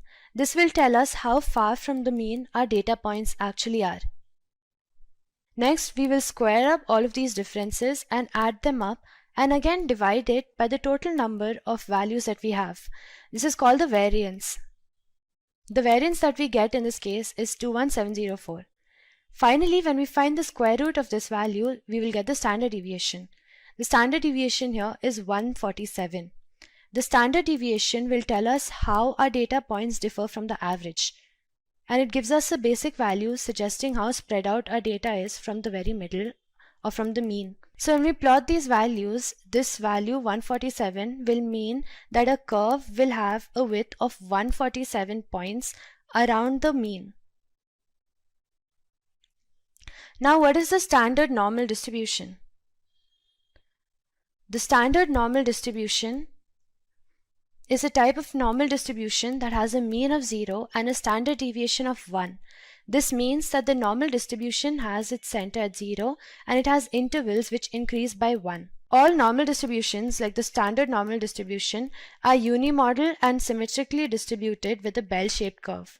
However, a normal distribution can take on any value as its mean and standard deviation. In the standard normal distribution, however, the mean and standard deviation are always fixed. When you standardize a normal distribution, the mean becomes 0 and the standard deviation becomes 1. This allows you to easily calculate the probability of certain values occurring in your distribution or to compare data sets with different mean and standard deviations. The curve shows a standard normal distribution. As you can see, again, the data is centered at 0. This does not mean that the data necessarily starts at 0. This means that after standardizing, this point is where our mean will lie. In a standard normal distribution, the standard deviation is 1. So all the data points will increase or decrease in steps of 1. Let's better understand a standard normal distribution with the help of an example. Again, as you can see, the data is centered around 0, which is nothing but the mean. Let's again consider the weights of students in class 8th. The average weight here is around 50 kgs and the data increases and decreases in steps of 5. The data over here in this curve is evenly distributed along these steps. This is what a standard normal distribution will look like. We already know that the mean of our data is 50, and because the data is increasing and decreasing in equal steps, we can just standardize it and take it to mean that the data is increasing and decreasing in steps of 1. This is what a standard normal distribution looks like, and when you have a data which looks like this, you can always standardize it and convert it into a standard normal distribution. Now, standard normal distribution has a couple of properties which makes calculation comparatively easy. The first one is that 68% of the values fall within the first standard deviation, which means that 68% of all data values on this curve will fall between the range of -1 to 1, or the first interval ranging from -1 to 1. The second property is that 95% of the rest of the values are within the second standard deviation, or from the second negative point to the second positive point. And finally, 99.7% of the values fall within the third standard deviation, or from the third negative point to the third positive point. This makes calculations on standard normal distribution fairly easy. You can compare scores on different distributions with different means and standard deviations. You can normalize scores for statistical decision making using standard normal distribution. You can find the probability of observations in a distribution which fall above or below a given value. And finally, you can find the probability that a mean significantly differs from a population mean. Now let's take a look at z-score. So what is a z-score? A z-score is used to tell us how far from the mean our data point actually is. It is calculated using the mean and standard deviation, so it can be said that the z-score is how many standard deviations below the mean our data is. Basically, by using the z-score, we can get an approximate location of where our data point lies on the graph with regards to the mean. Now the z-score is given by subtracting the data point from the mean and dividing it by standard deviation. This can also be written as x minus mu divided by sigma. Now any normal distribution can be standardized by converting its values into z-scores. The z-score will tell you how many standard deviation from the mean each values lie. While data points are referred to as x in a normal distribution, they are called z or z-scores in the z distribution. A z-score is a standard score that will tell you how many standard deviations away from the mean an individual point will lie. A positive z-score will mean that your x value is greater than the mean, and a negative z-score will mean that your x value is less than the mean. A z-score of 0 will mean that your x value is equal to the mean. And again, to standardize a value from a normal distribution, all we have to do is convert it to a z-score by subtracting the mean from our individual value and dividing it by the standard deviation. Now let's see how we can find the z-score from data points with the help of a solved example. Let's do a case study. In this case study, we'll be taking the summary of daily travel time of a person who's commuting to and from work. All these values are in minutes. And using these values, we have to calculate the mean, the standard deviation, and the z-score. These values are as shown. As we can see, there are 13 values in total. Let's start by finding the mean. The mean is the average, and it can be gotten by adding all of these values and dividing it by the total number of values. This gives us a value of 38.6. The mean tells us the average of all our data points, which means on an average, he travels for 38.6 minutes to reach work. Next, let's subtract the individual values from our mean and calculate the variance and standard deviation. The values on the left give us the values that we get after subtracting it from the mean, and the variance can be calculated by squaring all of these values, adding up all of the squared values, and dividing it by the total number of values. At the end of the day, we get a variance of 140.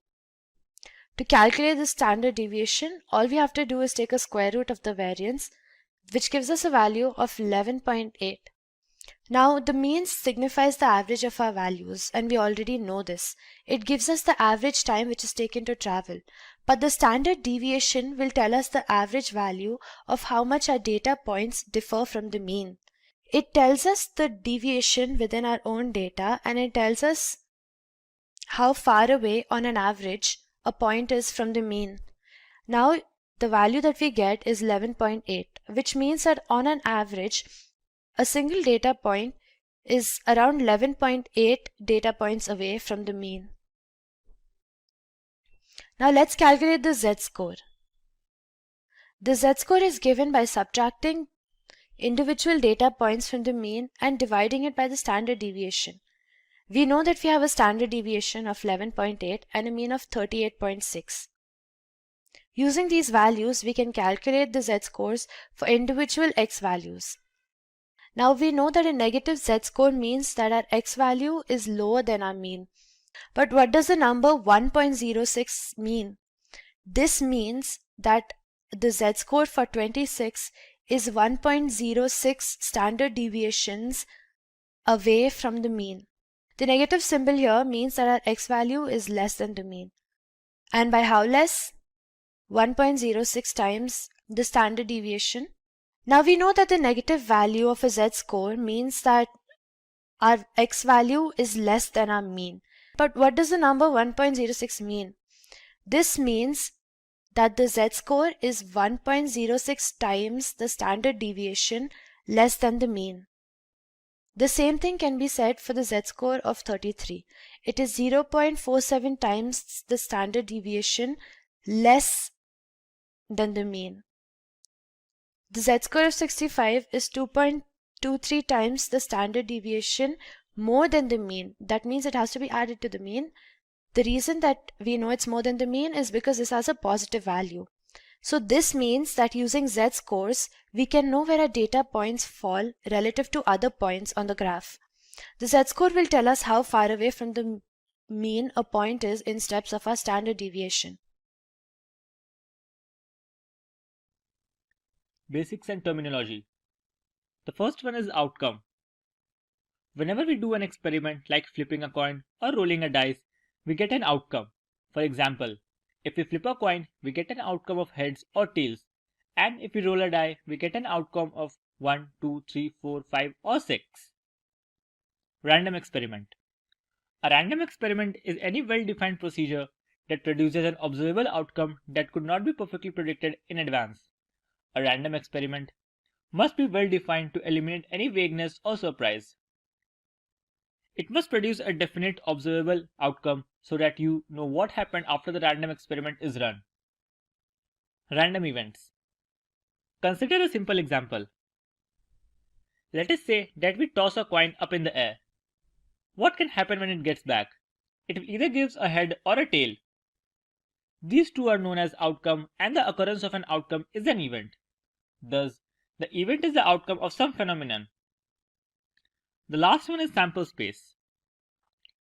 A sample space is a collection or a set of possible outcomes of a random experiment. The sample space is represented using the symbol S. The subset of all possible outcomes of an experiment is called events, and a sample space may contain a number of outcomes that depends on the experiment. If it contains a finite number of outcomes, then it is known as a discrete or finite sample spaces. Now let's discuss what is random variable. A random variable is a numerical description of the outcome of a statistical experiment. A random variable that may assume only a finite number of values is said to be discrete. One that may assume any value in some interval on the real number line is said to be continuous. Let's see an example.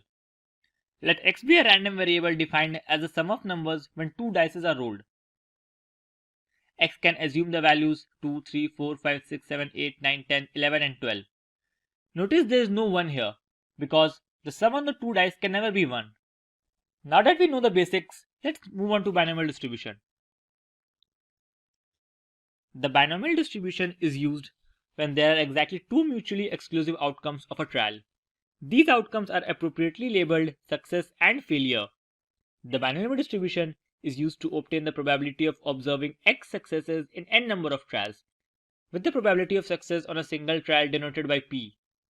The binomial distribution assumes that P is fixed for all the trials. Here is a real-life example of a binomial distribution. Suppose you purchase a lottery ticket, then either you are going to win the lottery or not. In other words, the outcome will be either success or failure that can be proved through binomial distribution. There are 4 important conditions that needs to be fulfilled for an experiment to be a binomial experiment. The first one is there should be a fixed number of n trials carried out. The outcome of a given trial is only 2, that is either a success or a failure. The probability of success remains constant from trial to trial. It does not change from one trial to another. And the trials are independent. The outcome of a trial is not affected by the outcome of any other trial. To calculate the binomial coefficient, we use the formula which is NCR into P to the power R into 1 minus P to the power N minus R, where R is the number of success in n number of trials and P is the probability of success. 1 minus P denotes the probability of a failure. Now, let's use this formula to solve an example. Suppose a die is tossed 3 times. What is the probability of no 5 turning up, 1 5 and 3 5s turning up? To calculate the no 5 turning up, here R is equal to 0 and N is equal to 3. Substituting the value in the formula, we have 3C0 into 1 by 6 to the power 0 into 5 by 6 to the power 3, where 1 by 6 is the probability of success and 5 by 6 is the probability of failure. Calculating this equation, we'll get the value to be 0.5787. In a similar manner, to calculate the probability of 1 5 turning up, we'll replace R with 1 and N will be 3.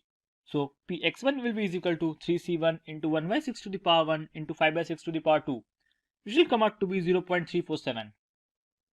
And for 3 5 turning up, we'll substitute R equal to 3 and the formula will remain the same and we'll get the value to be 0.0046. Now that we are done with the concepts of binomial probability distribution, here's a problem for you to solve. Post your answers in the comment section and let us know.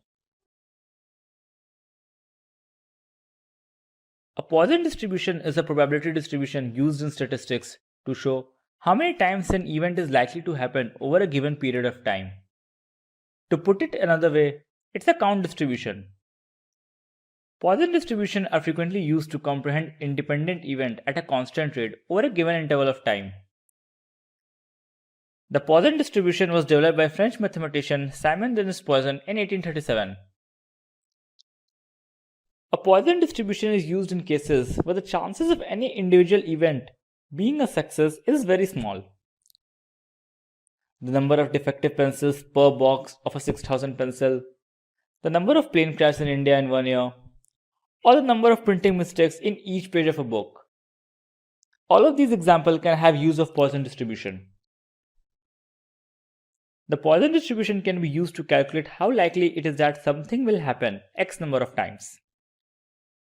A random variable X has a Poisson distribution with parameter lambda, and the formula for that is e to the power minus lambda into lambda to the power x divided by x factorial, where x can be the number of times the event is happening. The value of e is taken as 2.7182. Let's discuss some application of Poisson distribution. If you want to calculate the number of deaths per day or week due to rare disease in a hospital, you can use the Poisson distribution. In a similar manner, the count of bacteria per cc in blood or the number of computers infected with virus per week.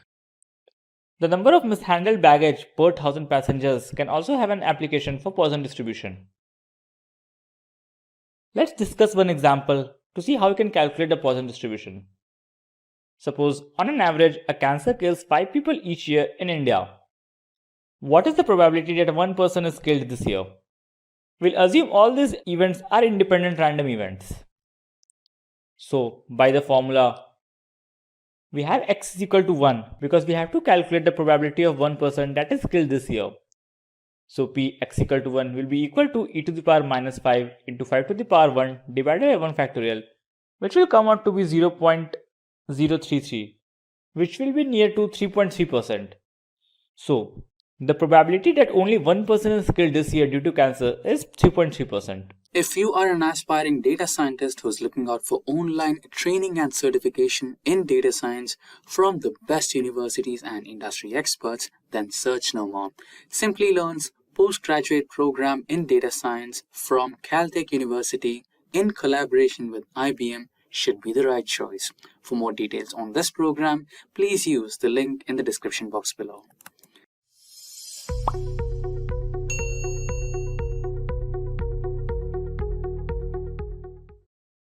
Hello everyone, welcome to another session by Simplilearn. Today, we are going to discuss the Bayes theorem, an important subtopic that comes under probability theory. We'll start this video by talking about probability and conditional probability. After that, we'll move on to the Bayes theorem and understand its formula and a real-life example where the Bayes theorem can be used. So, let's get started. What is probability?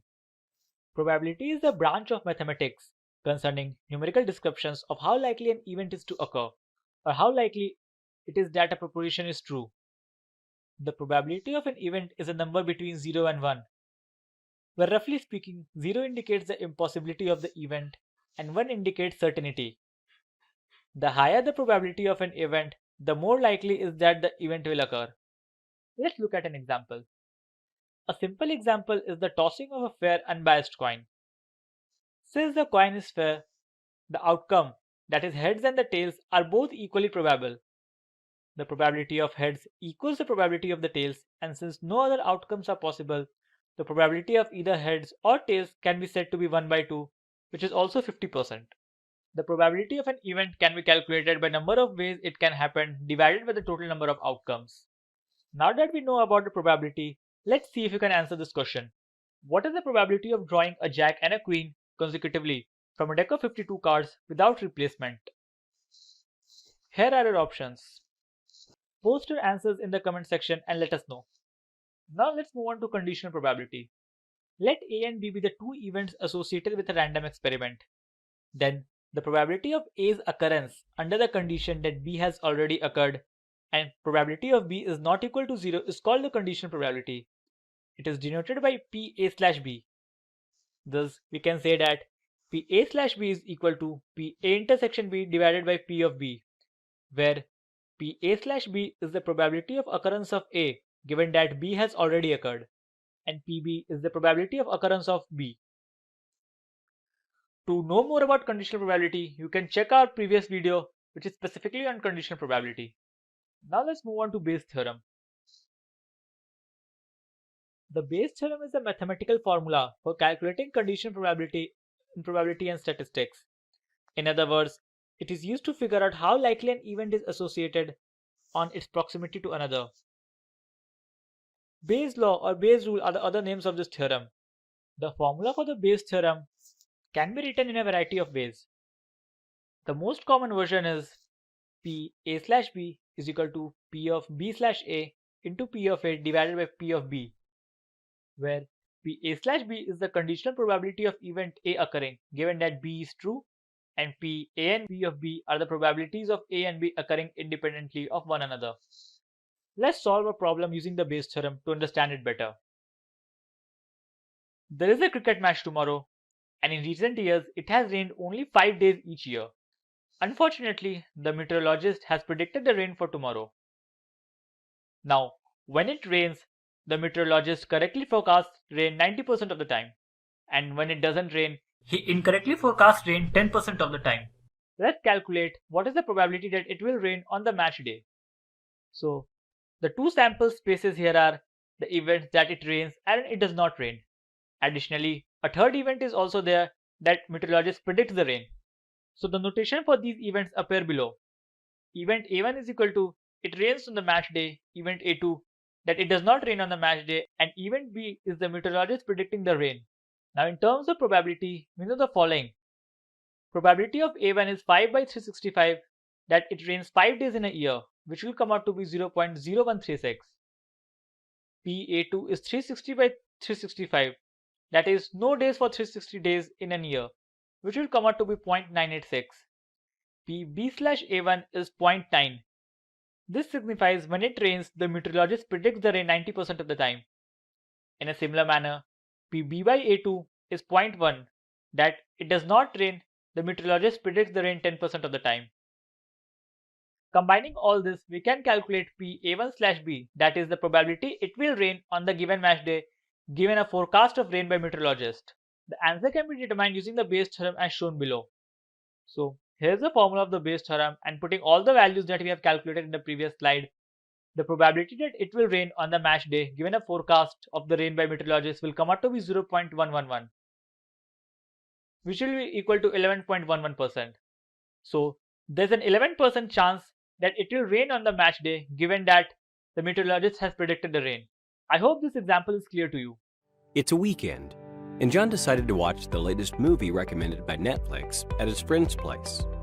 Before heading out, he asked Siri about the weather and realized it would rain. So he decided to take his Tesla for the long journey and switch to autopilot on the highway.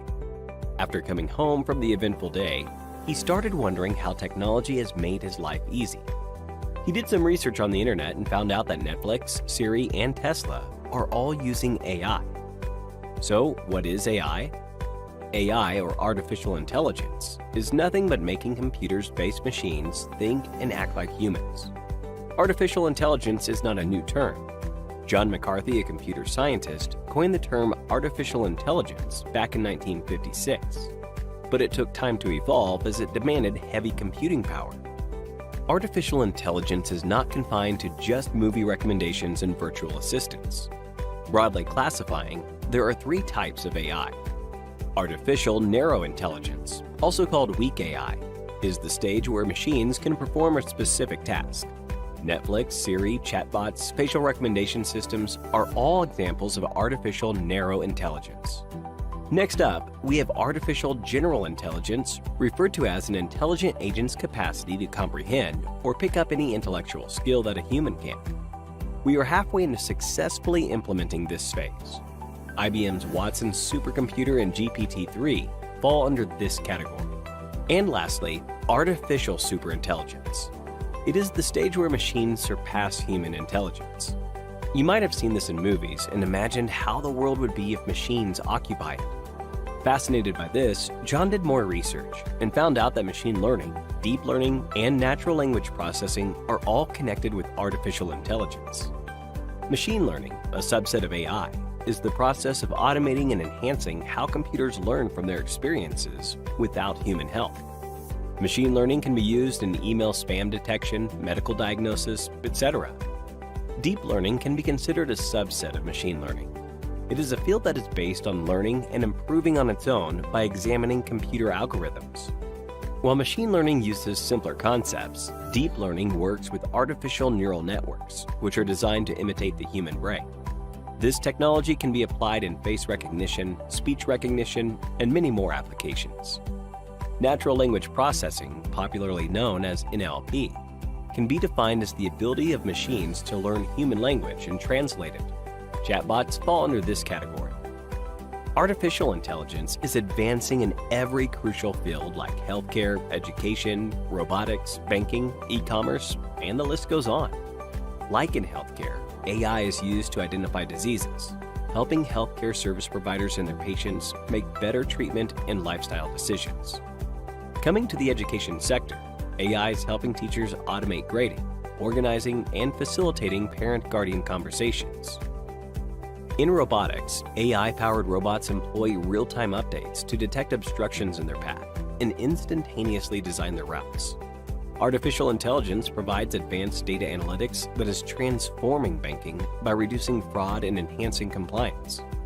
With this growing demand for AI, more and more industries are looking for AI engineers who can help them develop intelligent systems and offer them lucrative salaries going north of $120,000. The future of AI looks promising, with the AI market expected to reach $190 billion by 2025.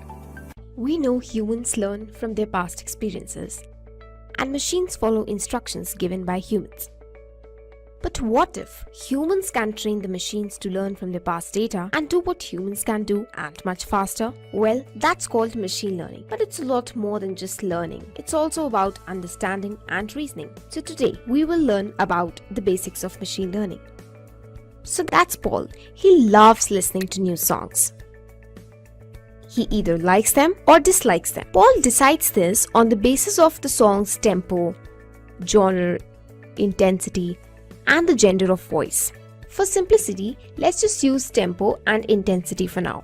So here, tempo is on the x-axis, ranging from relaxed to fast, whereas intensity is on the y-axis, ranging from light to soaring. We see that Paul likes the song with fast tempo and soaring intensity, while he dislikes the song with relaxed tempo and light intensity. So now we know Paul's choices. Let's say Paul listens to a new song. Let's name it as Song A. Song A has fast tempo and a soaring intensity, so it lies somewhere here. Looking at the data, can you guess whether Paul will like the song or not? Correct. So Paul likes this song. By looking at Paul's past choices, we were able to classify the unknown song very easily, right? Let's say now Paul listens to a new song. Let's label it as Song B.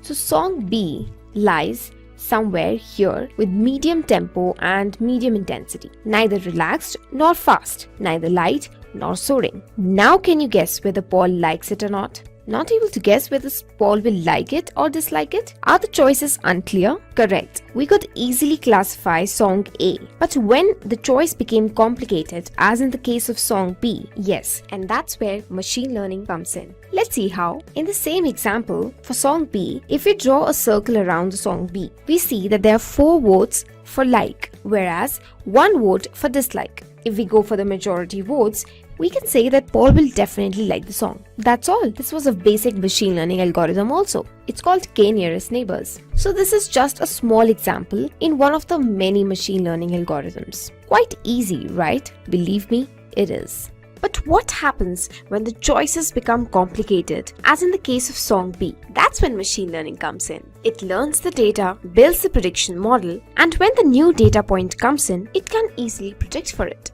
More the data, better the model, higher will be the accuracy. There are many ways in which the machine learns. It could be either supervised learning, unsupervised learning, or reinforcement learning. Let's first quickly understand supervised learning. Suppose your friend gives you 1 million coins of 3 different currencies, say 1 rupee, 1 euro and 1 dirham. Each coin has different weights. For example, a coin of 1 rupee weighs 3 grams, 1 euro weighs 7 grams and 1 dirham weighs 4 grams. Your model will predict the currency of the coin. Here, your weight becomes the feature of coins, while currency becomes their label. When you feed this data to the machine learning model, it learns which feature is associated with which label. For example, it will learn that if a coin is of 3 grams, it will be a 1 rupee coin. Let's give a new coin to the machine. On the basis of the weight of the new coin, your model will predict the currency. Hence, supervised learning uses labeled data to train the model. Here the machine knew the features of the object and also the labels associated with those features. On this note, let's move to unsupervised learning and see the difference. Suppose you have cricket dataset of various players with their respective scores and wickets taken. When we feed this dataset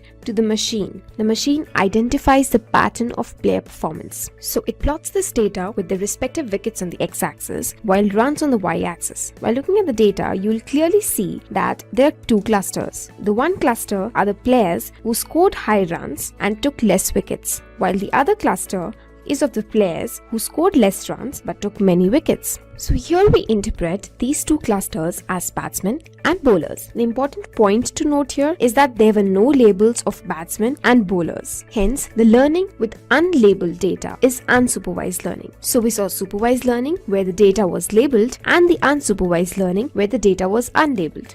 And then there is reinforcement learning, which is reward-based learning, or we can say that it works on the principle of feedback. Here, let's say you provide the system with an image of a dog and ask it to identify it. The system identifies it as a cat. So you give a negative feedback to the machine saying that it's a dog's image. The machine will learn from the feedback, and finally if it comes across any other image of a dog, it will be able to classify it correctly. That is reinforcement learning. To generalize machine learning model, let's see a flowchart. Input is given to a machine learning model, which then gives the output according to the algorithm applied. If it's right, we take the output as our final result. Else, we provide feedback to the training model and ask it to predict until it learns. I hope you've understood supervised and unsupervised learning. So let's have a quick quiz. You have to determine whether the given scenarios uses supervised or unsupervised learning. Simple, right? Scenario 1. Facebook recognizes your friend in a picture from an album of tagged photographs.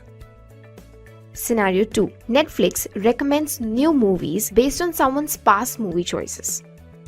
Scenario 3. Analyzing bank data for suspicious transactions and flagging the fraud transactions. Think wisely and comment below your answers. Moving on, don't you sometimes wonder, how is machine learning possible in today's era? Well, that's because today we have humongous data available. Everybody's online, either making a transaction or just surfing the internet, and that's generating a huge amount of data every minute. And that data, my friend, is the key to analysis. Also, the memory handling capabilities of computers have largely increased, which helps them to process such a huge amount of data at hand without any delay. And yes, computers now have great computational powers. So there are a lot of applications of machine learning out there. To name a few, machine learning is used in healthcare, where diagnostics are predicted for doctors' review. The sentiment analysis that the tech giants are doing on social media is another interesting application of machine learning. Fraud detection in the finance sector, and also to predict customer churn in the e-commerce sector. While booking a cab, you must have encountered surge pricing often, where it says the fare of your trip has been updated. Continue booking? Yes, please, I'm getting late for office. Well, that's an interesting machine learning model which is used by global taxi giant Uber and others, where they have differential pricing in real time based on demand, the number of cars available, bad weather, rush hour, etc. So they use the surge pricing model to ensure that those who need a cab can get one. Also, it uses predictive modeling to predict where the demand will be high, with the goal that drivers can take care of the demand and surge pricing can be minimized. Great! Hey Siri, can you remind me to book a cab at 6 p.m. today? Okay, I'll remind you. Thanks. No problem. If you are an aspiring data scientist who's looking out for online training and certification in data science from the best universities and industry experts, then search no more.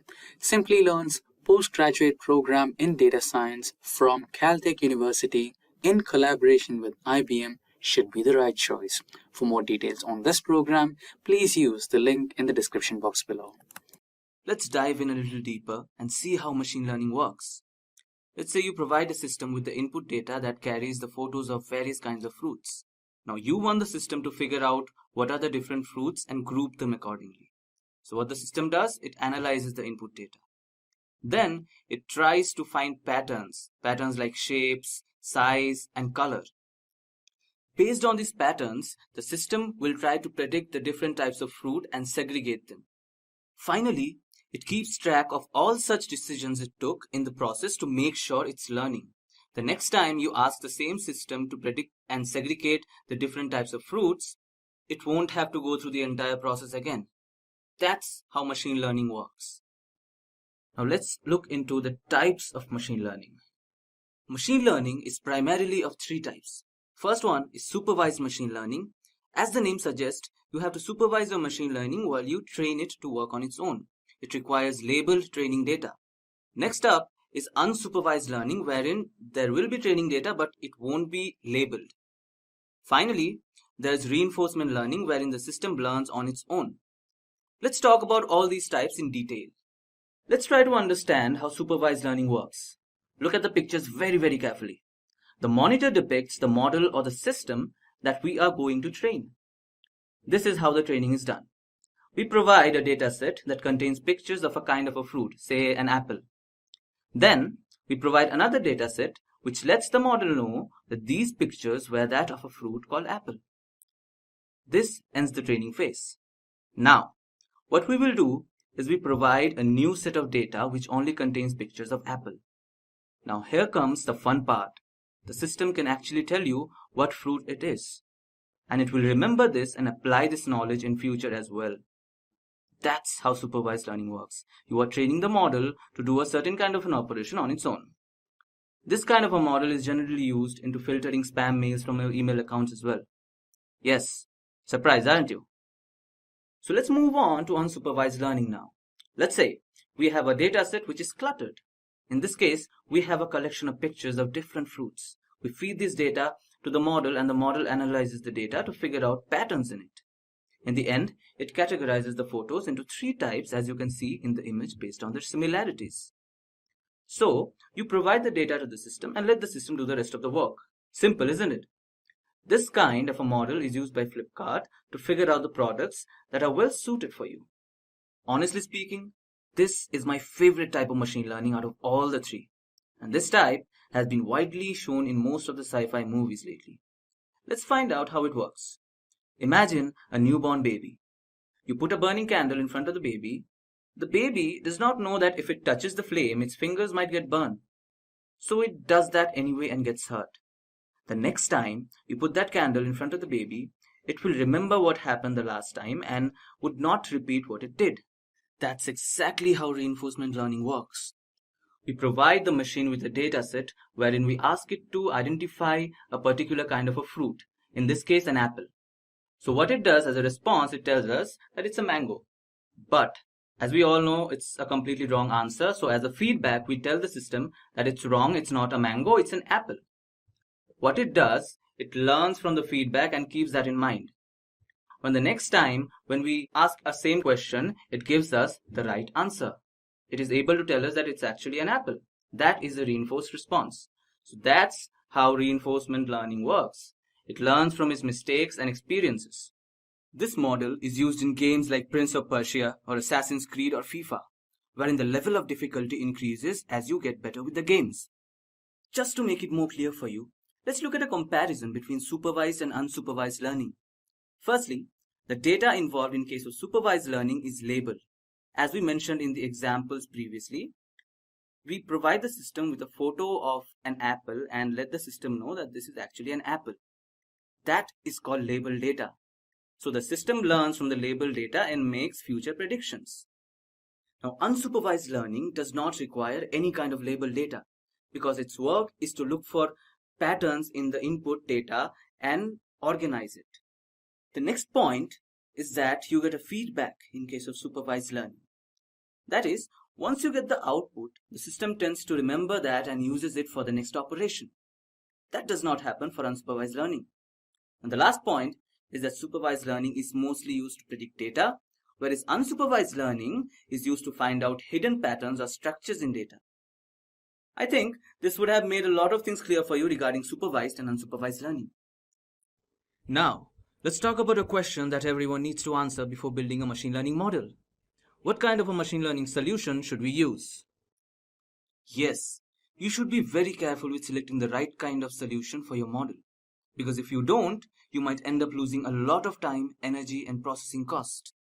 I won't be naming the actual solutions because you guys aren't familiar with them yet.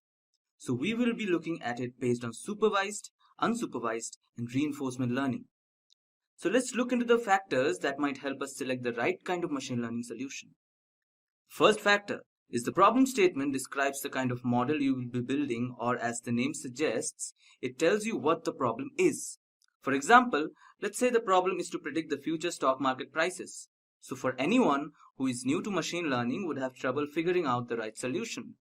But with time and practice, you will understand that for a problem statement like this, solution based on supervised learning would work the best for obvious reasons. Then comes the size, quality, and nature of the data. If the data is cluttered, you go for unsupervised. If the data is very large and categorical, we normally go for supervised learning solutions. Finally, we choose a solution based on their complexity. As for the problem statement wherein we predict the stock market prices, it can also be solved by using reinforcement learning. But that would be very, very difficult and time consuming, unlike supervised learning. Algorithms are not types of machine learning. In the most simplest language, they are methods of solving a particular problem. So the first kind of method is classification, which falls under supervised learning. Classification is used when the output you are looking for is a yes or a no, or in the form A or B, or true or false. Like if a shopkeeper wants to predict if a particular customer will come back to his shop or not, he will use a classification algorithm. The algorithms that fall under classification are decision tree, naive Bayes, random forest, logistic regression, and KNN. The next kind is regression. This kind of a method is used when the predicted data is numerical in nature. Like if the shopkeeper wants to predict the price of a product based on its demand, it would go for regression. The last method is clustering. Clustering is a kind of unsupervised learning again. It is used when the data needs to be organized. Most of the recommendation systems used by Flipkart, Amazon, etc. make use of clustering. Another major application of it is in search engines. The search engines study your old search history to figure out your preferences and provide you the best search results. One of the algorithms that fall under clustering is k-means. Now that we know the various algorithms, let's look into 4 key algorithms that are used widely. We will understand them with very simple examples. The 4 algorithms that we will try to understand are k-nearest neighbor, linear regression, decision tree, and naive Bayes. Let's start with our first machine learning solution, k-nearest neighbor. K-nearest neighbor is again a kind of a classification algorithm. As you can see on the screen, the similar data points form clusters. The blue one, the red one, and the green one. There are 3 different clusters. Now, if we get a new and unknown data point, it is classified based on the cluster closest to it or the most similar to it. K in KNN is the number of nearest neighboring data points we wish to compare the unknown data with. Let's make it clear with an example. Let's say we have 3 clusters in a cost to durability graph. The first cluster is of footballs, the second one is of tennis balls, and the third one is of basketballs. From the graph, we can say that the cost of footballs is high and the durability is less. The cost of tennis balls is very less, but the durability is high. And the cost of basketballs is as high as the durability. Now let's say we have an unknown data point. We have a black spot which can be one kind of the balls, but we don't know what kind it is. So what we'll do, we'll try to classify this using KNN. So if we take k is equal to 5, we draw a circle keeping the unknown data point as the center, and we make sure that we have 5 balls inside that circle. In this case, we have a football, a basketball, and 3 tennis balls. Now, since we have the highest number of tennis balls inside the circle, the classified ball would be a tennis ball. So that's how k-nearest neighbor classification is done. Linear regression is again a type of supervised learning algorithm. This algorithm is used to establish linear relationship between variables, one of which would be dependent and the other one would be independent. Like if we want to predict the weight of a person based on his height, weight would be the dependent variable and height would be independent. Let's have a look at it through an example. Let's say we have a graph here showing a relationship between height and weight of a person. Let's put the y-axis as age and the x-axis as weight. So the green dots are the various data points. These green dots are the data points. And D is the mean squared error, that is the perpendicular distances from the line to the data points are the error values. This error tells us how much the predicted values vary from the original value. Let's ignore this blue line for a while. So let's say if this is our regression line, you can see the distance from all the data points from this line is very high. So if we take this line as a regression line, the error in the prediction will be too high.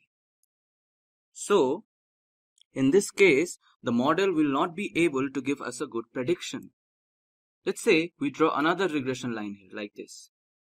Even in this case, you can see that the perpendicular distance of the data points from the line is very high. So the error value will still come as high as the last one. So this model will also not be able to give us a good prediction. So what to do? So finally, we draw a line which is this blue line. So here we can see that the distance of the data points from the line is very less relative to the other 2 lines we drew. So the value of D for this line will be very less. So in this case, if we take any value on the x-axis, the corresponding value on the y-axis will be our prediction. And given the fact that the D is very low, our prediction should be good also.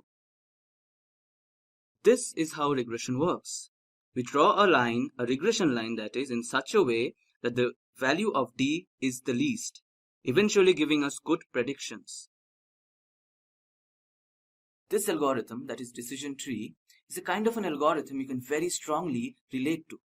It uses a kind of a branching method to realize the problem and make decisions based on the conditions. Let's take this graph as an example. Imagine yourself sitting at home getting bored. You feel like going for a swim. What you do is you check if it's sunny outside. So that's your first condition. If the answer to that condition is yes, you go for a swim. If it's not sunny, then the next question you would ask yourself is if it's raining outside. So that's condition number 2. If it's actually raining, you cancel the plan and stay indoors. If it's not raining, then you would probably go outside and have a walk. So that's the final node. That's how decision tree algorithm works. You probably use this every day. It realizes a problem and then takes the decisions based on the answers to every conditions.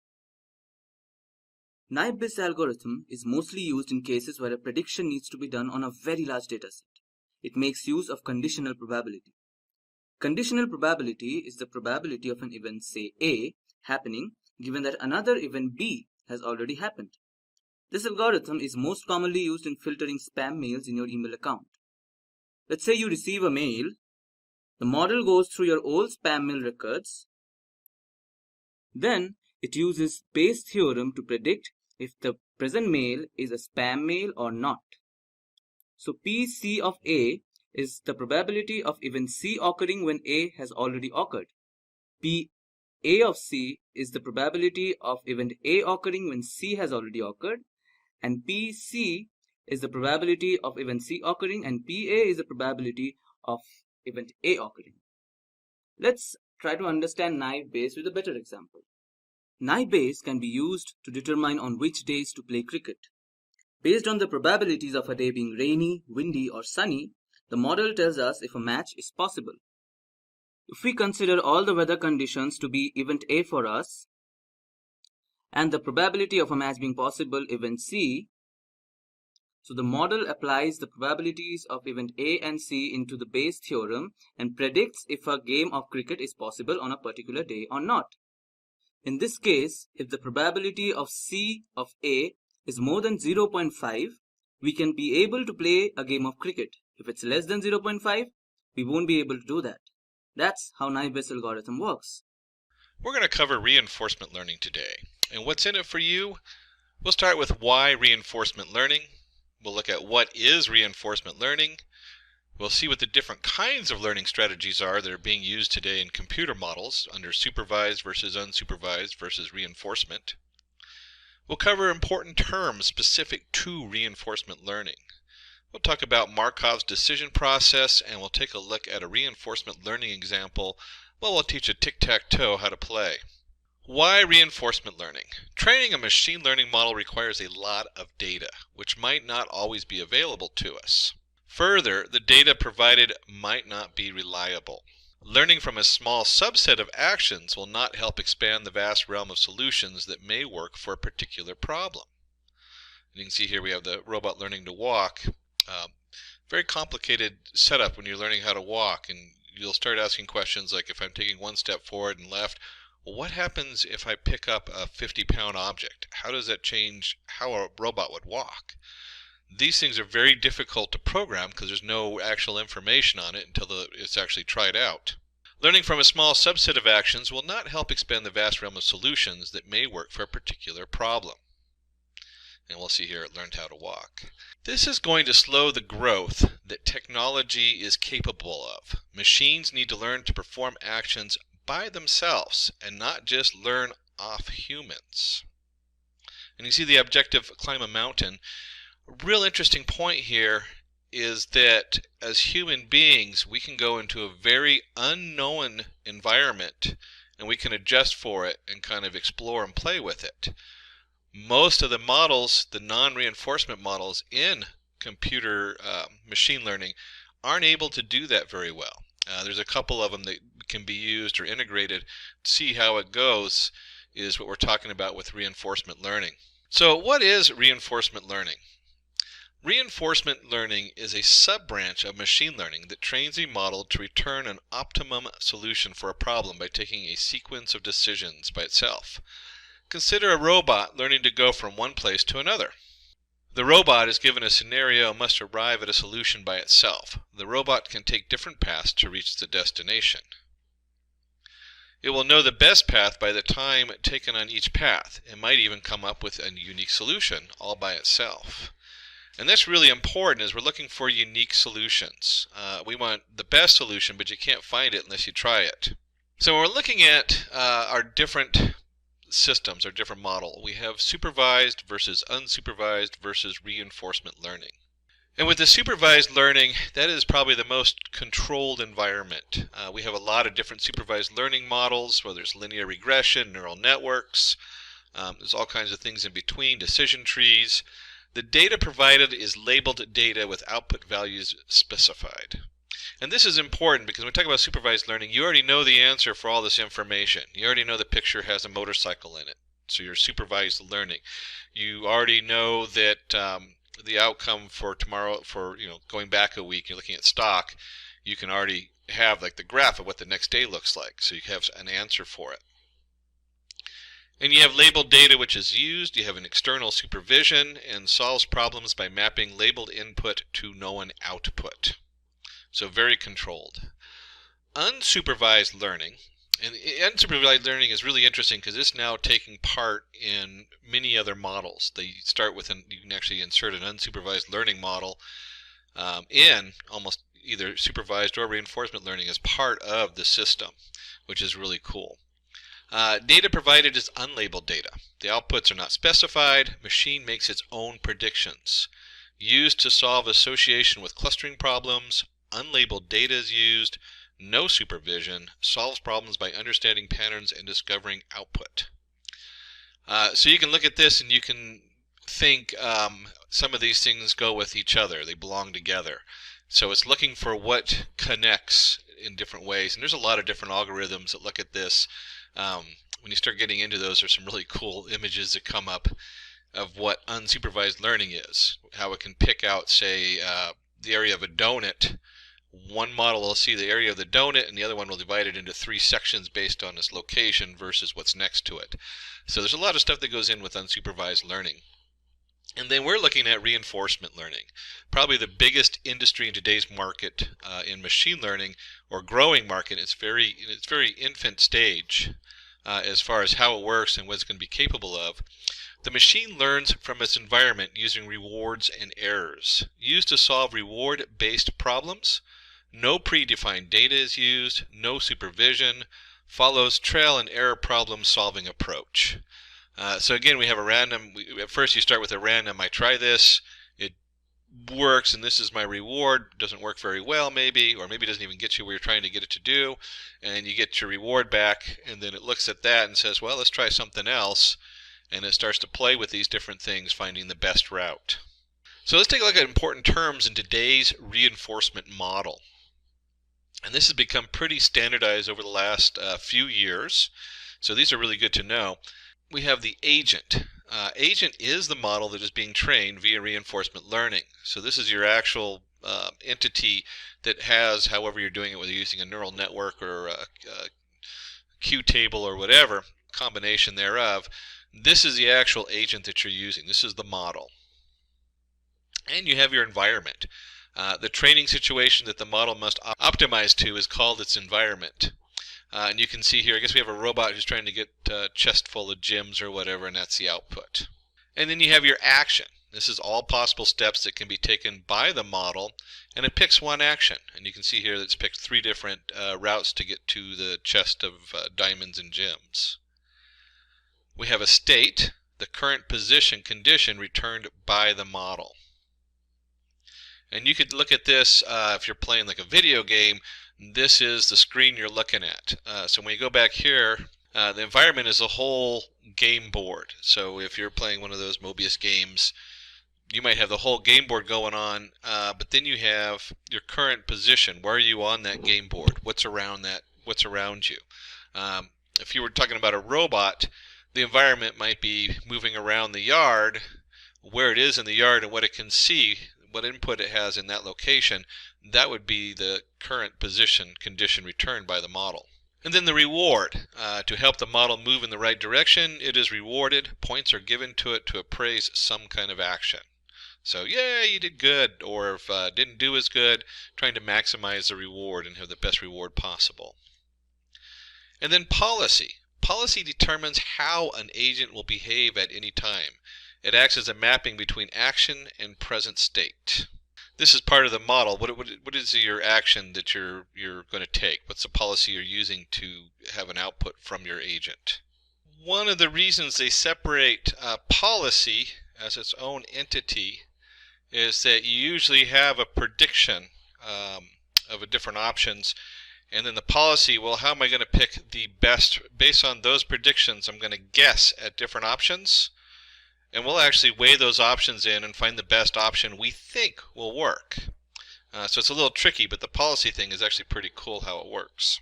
Let's go ahead and take a look at a reinforcement learning example. And just in looking at this, we're going to take a look, consider what a dog that we want to train. So the dog would be like the agent. So you have your puppy or whatever. And then your environment is going to be the whole house or whatever it is where you're training them. And then you have an action. We want to teach the dog to fetch. So action equals fetching. And then we have a little biscuit, so we can get the dog to perform various actions by offering incentives such as a dog biscuit as a reward. The dog will follow a policy to maximize this reward, and hence will follow every command and might even learn new actions like begging by itself. So you have, so we start off with fetching. It goes, oh, I get a biscuit for that. It tries something else, and you get a handshake or begging or something like that, and it goes, oh, this is also reward based, and so it kind of explores things to find out what will bring it as biscuit. And that's very much like how a reinforced model goes. Is it looks for different rewards. How do I find? Can I try different things and find a reward that works? The dog also will want to run around and play and explore its environment. This quality of model is called exploration. So there's a little randomness going on in exploration. And it explores new parts of the house. Climbing on the sofa doesn't get a reward. In fact, it usually gets kicked off the sofa. So let's talk a little bit about Markov's decision process. Markov's decision process is a reinforcement learning policy used to map a current state to an action where the agent continuously interacts with the environment to produce new solutions and receive rewards. And you'll see here's all of our different vocabulary we just went over. We have a reward, our state, our agent, our environment, and our action. And so even though the environment kind of contains everything, that you really, when you're actually writing the program, your environment's going to put out a reward and state that goes into the agent. The agent then looks at this state, or it looks at the reward usually first, and it says, okay, I got rewarded for whatever I just did, or I didn't get rewarded. And then it looks at the state, and then it comes back, and if you remember from policy, the policy comes in, and then we have a reward. The policy is that part that's connected at the bottom. And so it looks at that policy and it says, hey, what's a good action that will probably be similar to what I did, or sometimes they're completely random, but what's a good action that's going to bring me a different reward? So taking the time to just understand these different pieces as they go is pretty important in most of the models today. And so a lot of them actually have templates based on this you can pull in and start using. Pretty straightforward as far as once you start seeing how it works, you can see your environment says, hey, this is the agent did this. If you're a character in a game, this happened, and it shoots out a reward in a state. The agent looks at the reward, looks at the new state, and then takes a little guess and says, I'm going to try this action. And then that action goes back into the environment. It affects the environment. The environment then changes depending on what the action was, and then it has a new state and a new reward that goes back to the agent. So in the diagram shown, we need to find the shortest path between node A and D. Each path has a reward associated with it, and the path with a maximum reward is what we want to choose. The nodes A, B, C, D denote the nodes to travel from node A to B is an action. Reward is the cost of each path, and policy is each path taken. And you can see here A can go to B, or A can go to C right off the bat, or it can go right to D. And if you explored all three of these, you would find that A going to D was a 0 reward, A going to C and D would generate a different reward, or you could go A, C, B, D. There's a lot of options here. And so when we start looking at this diagram, you start to realize that even though today's reinforced learning models do really good at finding an answer, they end up trying almost all the different directions you see. And so they take up a lot of work or a lot of processing time for reinforcement learning. They're right now in their infant stage, and they're really good at solving simple problems. And we'll take a look at one of those in just a minute in a tic-tac-toe game. But you can see here, once it's gone through these and it's explored, it's going to find the A, C, D is the best reward. It gets a full 30 points for it. So let's go ahead and take a look at a reinforcement learning demo. In this demo, we're going to use reinforcement learning to make a tic-tac-toe game. You will be playing this game against the machine learning model. And we'll go ahead, we're doing it in Python. So let's go ahead and go through, not always, I actually have a lot of Python tools. Let's go through Anaconda, which will open up a Jupyter notebook. Seems like a lot of steps, but it's worth it to keep all my stuff separate, and it also has a nice display when you're in the Jupyter notebook for doing Python. So here's our Anaconda navigator. I open up the notebook, which is going to take me to a web page, and I've gone in here and created a new Python folder. In this case, I've already done it and enabled it to change the name to tic-tac-toe. And then for this example, we're going to go ahead and import a couple things. We're going to import numpy as np. We'll go ahead and import pickle. Numpy, of course, is our number array, and then pickle is just a nice way sometimes for storing different information, different states that we're going to go through on here. And so we're going to create a class called state. We're going to start with that. And there's a lot of lines of code to this class that we're going to put in here. Don't let that scare you too much. There's not as much here. It looks like there's going to be a lot here, but there really is just a lot of setup going on in our class state. And so we have up here, we're going to initialize it. We have our board. It's a tic-tac-toe board, so we're only dealing with 9 spots on the board. We have player 1, player 2 is end. We're going to create a board hash. We'll look at that in just a minute. We're just going to store some information in there. Symbol of player equals 1. So there's a few things going on as far as the initialization.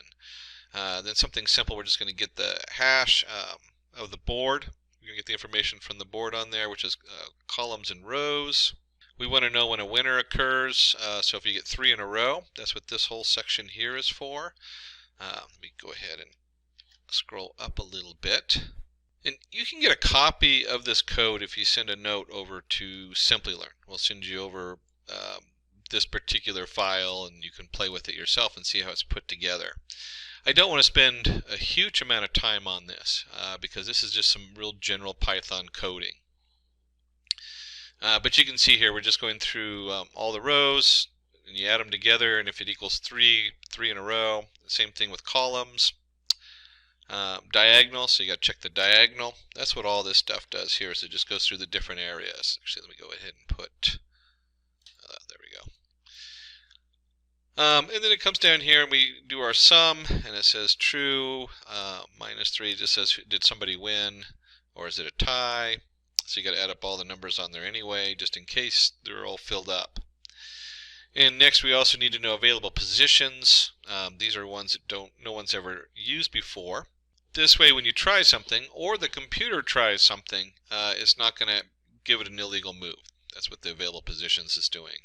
Then we want to update our state. And so you have your position going in. We're just sending in the position that you just chose. And you'll see there's a little user interface we put in there. You can pick the row and column in there. And again, I mean, this is a lot of code. So really it's kind of a thing you'd want to go through and play with a little bit and just read through it, get a copy of it. A great way to understand how this works. And here is a given reward. So we're going to give a reward, result equals self winner.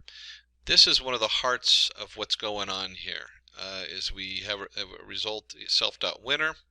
So if there's a winner, then we have a result. If the result equals 1, here's our feedback. If it doesn't equal 1, then it gets a 0. So it only gets a reward in this particular case if it wins. And that's important to know because different systems of reinforced learning do rewarding a lot differently depending on what you're trying to do. This is a very simple example with a 3x3 board. Imagine if you're playing a video game, certainly you only have so many actions, but your environment is huge. You have a lot going on in the environment. And suddenly a reward system like this is going to be just, it's going to have to change a little bit. It's going to have different rewards and different setup. And there's all kinds of advanced ways to do that as far as weighing. You add weights to it. And so they can add the weights up depending on where the reward comes in. So it might be that you actually get a reward. In this case, you get the reward at the end of the game. And I'm spending just a little bit of time on this because this is an important thing to note. But there's different ways to add up those rewards. It might have, like if you take a certain path, the first reward is going to be weighed a little bit less than the last reward because the last reward is actually winning the game or scoring or whatever it is. So this reward system gets really complicated in some of the more advanced setups. In this case, though, you can see right here that they give a 0.1 and a 0.5 reward just for picking the right value and something that's actually valid instead of picking an invalid value. So rewards, again, that's like key. It's huge. How do you feed the rewards back in? Then we have a board reset. That's pretty straightforward. It just goes back and resets the board to the beginning because it's going to try out all these different things while it's learning. It's going to do it by trial and error, so you have to keep resetting it. And then, of course, there's the play. We want to go ahead and play rounds equals 100. Depends on what you want to do on here. You can set this different. You can obviously set that to higher level. But this is just going to go through, and you'll see in here that we have player 1 and player 2. This is the computer playing itself. One of the more powerful ways to learn to play a game or even learn something that isn't a game is to have two of these models that are basically trying to beat each other. And so they keep explore new things. This one works for this one, so this one tries new things. It beats this. We've seen this in chess, I think was a big one, where they had the two players in chess with reinforcement learning. It was one of the ways they trained one of the top computer chess playing algorithms. So this is just what this is. It's going to choose an action, it's going to try something, and the more it tries stuff, the more we're going to record the hash. We actually have a board hash where you self get the hash set up on here where it stores all the information. And then once you get to a win, one of them wins, it gets the reward. Then we go back and reset and try again. And then kind of the fun part we actually get down here is we're going to play with a human. So we'll get a chance to come in here and see what that looks like when you put your own information in. And then it just comes in here and does the same thing it did above. It gives it a reward for its things, or sees if it wins or ties, looks at available positions, all that kind of fun stuff. And then finally we want to show the board. So it's going to print the board out each time. Really, as an integration, is not that exciting. What's exciting in here is, one, looking at this reward system. Whoops, play one more up. The reward system is really the heart of this. How do you reward the different setup? And the other one is when it's playing, it's got to take an action. And so what it chooses for an action is also the heart of reinforcement learning. How do we choose that action? And those are really key to right now where reinforcement learning is in today's technology, is figuring this out. How do we reward it, and how do we guess the next best action? So we have our environment, and you can see the environment is or the state, which is kind of like what's going on. We're going to return the state depending on what happens. And we want to go ahead and create our agent, in this case our player. So each one is, let me go and grab that. And so we look at a class player. This is where a lot of the magic is really going on, is how is this player figuring out how to maneuver around the board, and then the board of course returns a state that it can look at and a reward. So we want to take a look at this. We have name, self-state, this is class player, and when we say class player, we're not talking about a human player, we're talking about just the computer players. And this is kind of interesting. So remember I told you depending on what you're doing, there's going to be a decay gamma, explore rate. These are what I'm talking about, is how do we train it. As you try different moves, it gets to the end, the first move is important, but it's not as important as the last one.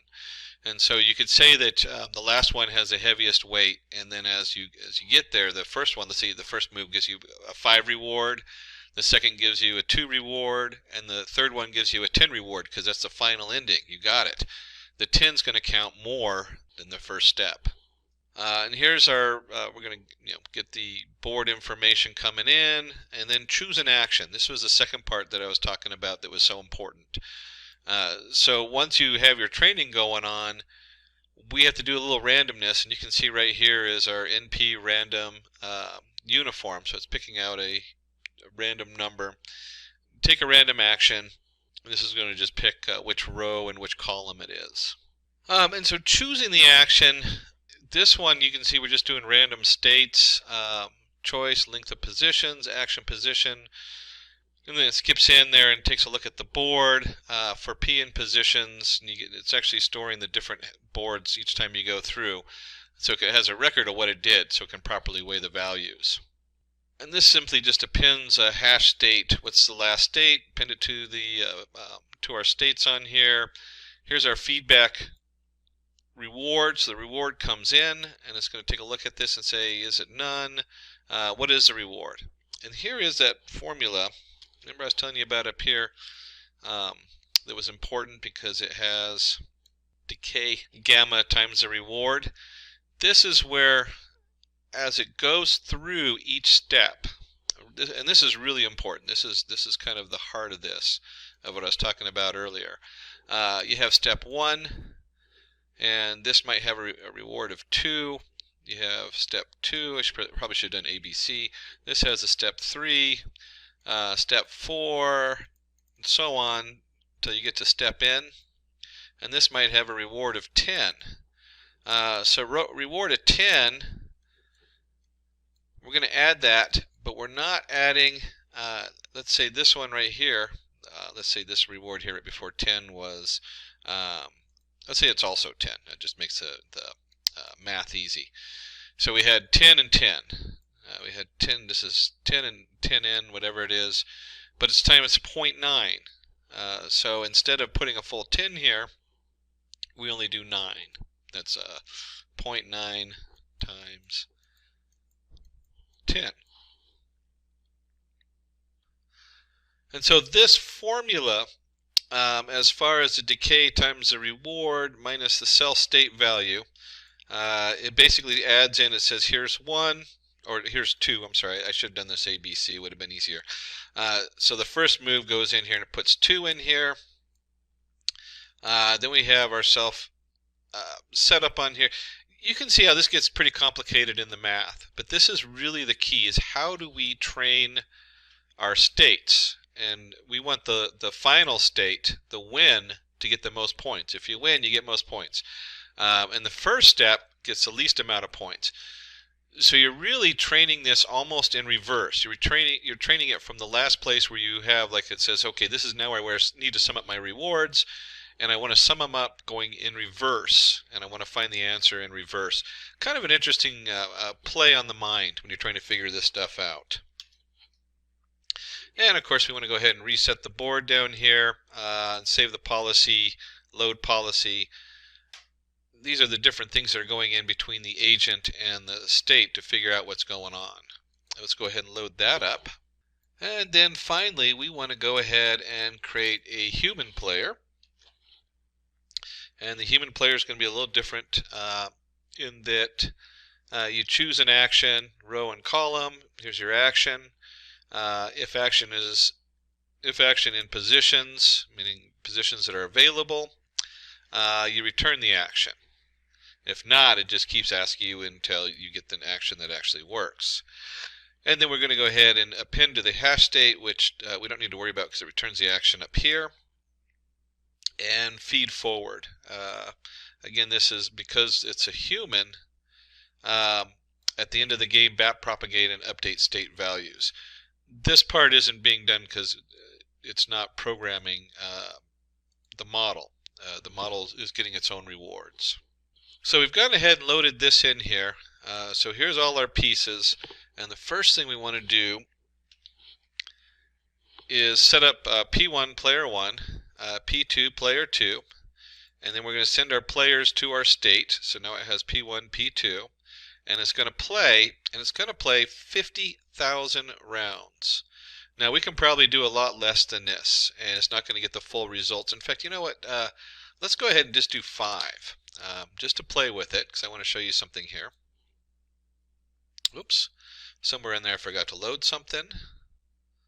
There we go. I must have forgot to run this. Run.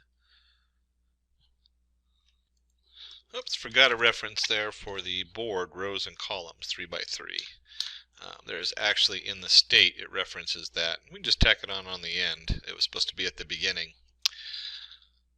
So now I've only set this up with, let's see, where are we going here? I've only set this up to train 5 times.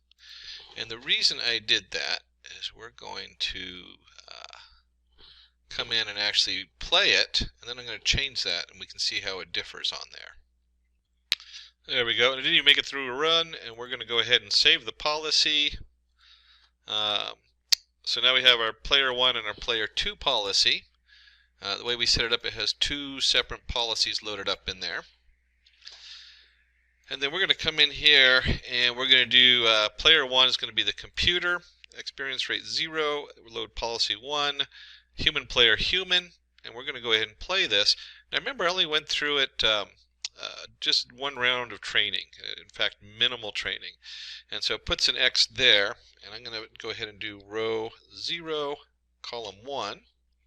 You can see this is very basic on here. And so I put in my 0, and then I'm going to go 0, block it, 0, 0.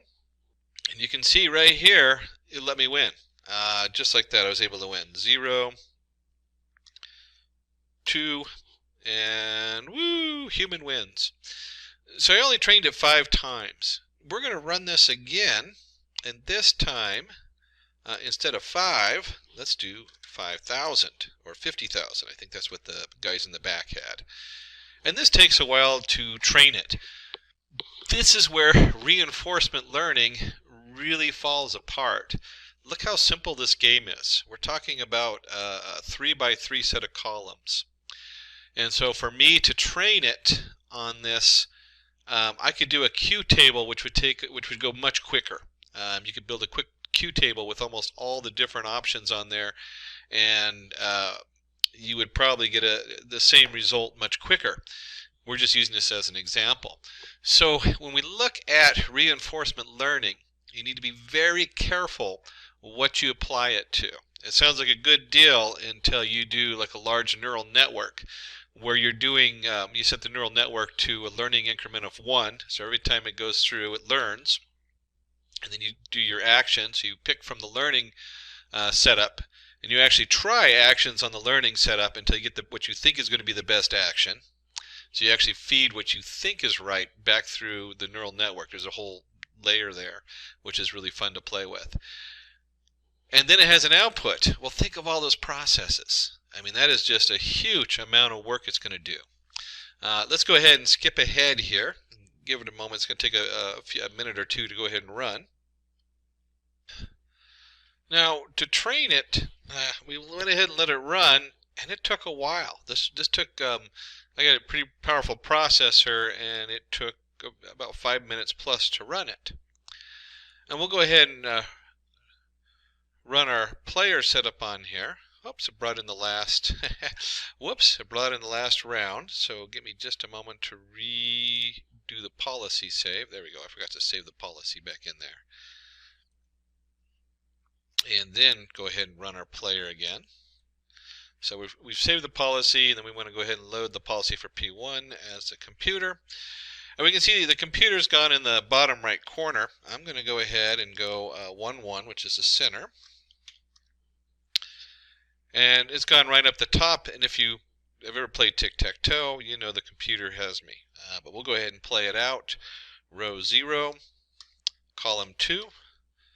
There it is, and then it's gone here, and so I'm going to go ahead and go row 0, 1, 2, no, 0, 1, there we go, and column 0. That's where I wanted. Oh, and it says, okay, your action, there we go, boom. So you can see here, we've got didn't catch the win on this, it said tie. Kind of funny that it didn't catch the win on there. But if we play this a bunch of times, you'll find that it's going to win more and more. The more we train it, the more the reinforcement happens. This lengthy training process is really the stopper on reinforcement learning. As this changes, reinforcement learning will be one of the more powerful packages evolving over the next decade or two. In fact, I would even go as far as to say it is the most important machine learning tool and artificial intelligence tool out there, as it learns not only a simple tic-tac-toe board, but we start learning environments. And the environment would be like in language. If you're translating a language or something from one language to the other, so much of it is lost if you don't know the context it's in, what's the environments it's in. And so being able to attach environment and context and all those things together is going to require reinforcement learning to do. So again, if you want to get a copy of the tic-tac-toe board, it's kind of fun to play with. Run it, you can test it out, you can do test it for different values. You can switch from P1 computer where we loaded the policy 1 to load the policy 2 and just see how it varies. There's all kinds of things you can do on there. Supervised learning uses labeled data to train machine learning models. Labeled data means that the output is already known to you. The model just needs to map the inputs to the outputs. An example of supervised learning can be to train a machine that identifies the image of an animal.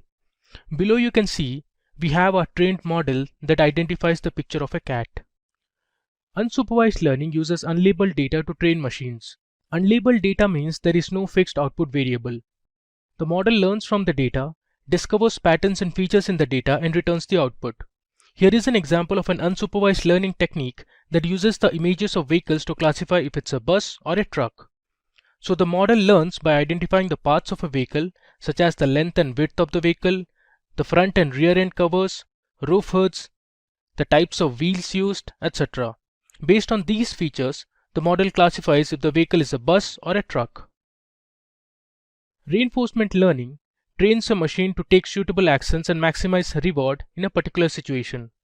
It uses an agent and an environment to produce actions and rewards. The agent has a start and an end state, but there might be different paths for reaching the end state, like a maze.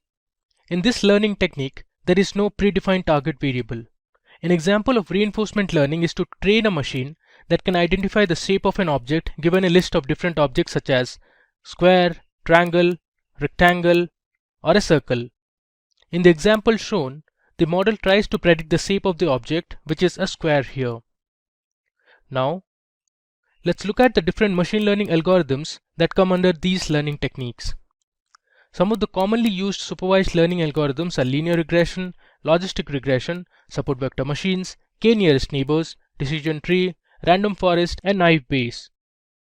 Examples of unsupervised learning algorithms are k-means clustering, hierarchical clustering, dbScan, principal component analysis, and others. Choosing the right algorithm depends on the type of problem you are trying to solve.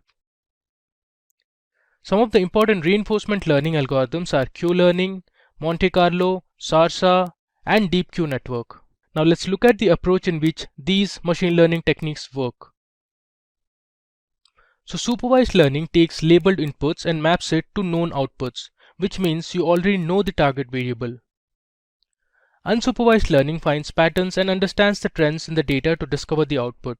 So the model tries to label the data based on the features of the input data. While reinforcement learning follows trial and error method to get the desired solution. After accomplishing a task, the agent receives an award. An example could be to train a dog to catch the ball. If the dog learns to catch a ball, you give it a reward such as a biscuit. Now, let's discuss the training process for each of these learning methods. So supervised learning methods need external supervision to train machine learning models, and hence the name supervised. They need guidance and additional information to return the result. Unsupervised learning techniques do not need any supervision to train models. They learn on their own and predict the output. Similarly, reinforcement learning methods do not need any supervision to train machine learning models. And with that, let's focus on the types of problems that can be solved using these three types of machine learning techniques. So supervised learning is generally used for classification and regression problems. We'll see the examples in the next slide. And unsupervised learning is used for clustering and association problems. While reinforcement learning is reward based, so for every task or for every step completed, there will be a reward received by the agent. And if the task is not achieved correctly, there will be some penalty used. Now, let's look at a few applications of supervised, unsupervised, and reinforcement learning. As we saw earlier, supervised learning are used to solve classification and regression problems. For example, you can predict the weather for a particular day based on humidity, precipitation, wind speed, and pressure values. You can use supervised learning algorithms to forecast sales for the next month or the next quarter for different products. Similarly, you can use it for stock price analysis or identifying if a cancer cell is malignant or benign. Now, talking about the applications of unsupervised learning, we have customer segmentation. So based on customer behavior, likes, dislikes, and interests, you can segment and cluster similar customers into a group. Another example where unsupervised learning algorithms are used is customer churn analysis. Now, let's see what applications we have in reinforcement learning. So reinforcement learning algorithms are widely used in the gaming industries to build games. It is also used to train robots to perform human tasks. If you are an aspiring data scientist who's looking out for online training and certification in data science from the best universities and industry experts, then search no more. Simplilearn's postgraduate program in data science from Caltech University in collaboration with IBM should be the right choice. For more details on this program, please use the link in the description box below. Often, professionals want to know if there is a relationship between two or more variables. For instance, is there a relationship between the grade on the third French exam a student takes and the grade on the final exam? If yes, then how is it related and how strongly? Regression can be used here to arrive at a conclusion. This is an example of bivariate data, that is, two variables. However, statisticians are mostly interested in multivariate data. Regression analysis is used to predict the value of one variable, the dependent variable, on the basis of other variables, the independent variables. In the simplest form of regression, linear regression, you work with one independent variable. The formula for simple linear regression is shown on the screen. In the next screen, we'll look at a few examples of regression analysis. Regression analysis is used in several situations, such as those described on the screen. In example 1, using the data given on the screen, you have to analyze the relation between the size of a house and its selling price for a realtor. In example 2, you need to predict the exam scores of students who study for 7.2 hours with the help of the data shown on the slide. A couple more examples are given on the screen. In example 3, based on the expected number of customers and the previous day's data given, you need to predict the number of burgers that will be sold by a KFC outlet. In example 4, you have to calculate the life expectancy for a group of people with the average length of schooling based on the data given. Let's look at the two main types of regression analysis, simple linear regression and multiple linear regression. Both of these statistical methods use a linear equation to model the relationship between two or more variables. Simple linear regression considers one quantitative and independent variable x, to predict the other quantitative but dependent variable y. Multiple linear regression considers more than one quantitative and qualitative variable to predict a quantitative and dependent variable y. We'll look at the two types of analyses in more detail in the slides that follow. In simple linear regression, the predictions of the explained variable y, when plotted as a function of the explanatory variable x from a straight line. The best fitting line is called the regression line. The output of this model is a function to predict the dependent variable on the basis of the values of the independent variable. The dependent variable is continuous, and the independent variable can be continuous or discrete. Let's look at the different kinds of linear and nonlinear analyses. List of linear techniques are simple, method of least squares, coefficient of multiple determination, standard error of the estimate, dummy variable, and interaction. Similarly, there are many nonlinear techniques available, such as polynomial, logarithmic, square root, reciprocal, and exponential. To understand this model, we'll first look at a few assumptions. The simple linear regression model depicts the relationship between one dependent and two or more independent variables. The assumptions which justify the use of this model are as follows. Linear and additive relationship between the dependent and independent variables. Multivariate normality. Little or no collinearity in the data. Little or no autocorrelation in the data.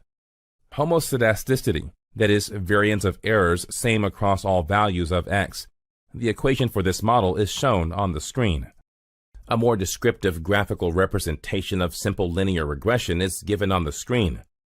Beta naught represents the slope. A slope with two variables implies that 1 unit changes in x result in a 2-unit change in y. Beta 1 represents the estimated change in the average value of y as a result of 1 unit change in x. Epsilon represents the estimated average value of y when the value of x is 0. This demo will show the steps to do simple linear regression in R. In this demo, you'll learn how to do simple linear regression. Let's use x and y vectors that we have created in the previous demo.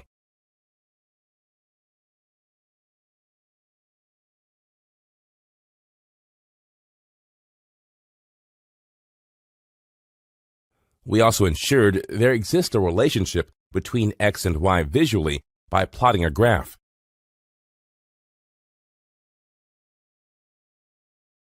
To build a simple linear regression model, let's use the LM function.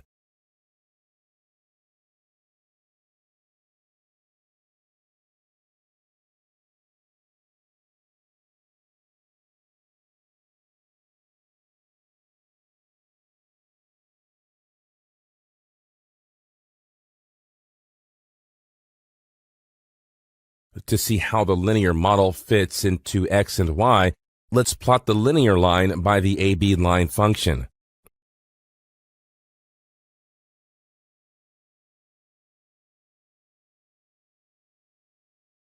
Let's use the predict function to test or predict the linear model. We can pass a known variable to predict the unknown variables.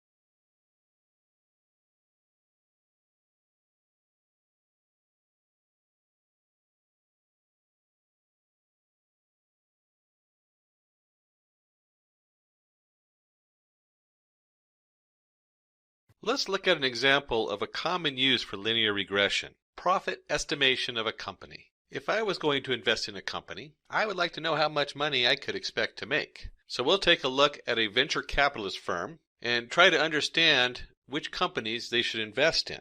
So we'll take the idea that we need to decide the companies to invest in. We need to predict the profit the company makes, and we're going to do it based on the company's expenses, and even just a specific expense. In this case, we have our company, we have the different expenses, so we have our R&D, which is your research and development, we have our marketing, we might have the location, we might have what kind of administration it's going through. Based on all this different information, we would like to calculate the profit. Now, in actuality, there's usually about 23 to 27 different markers that they look at if they're a heavy-duty investor. We're only going to take a look at one basic one.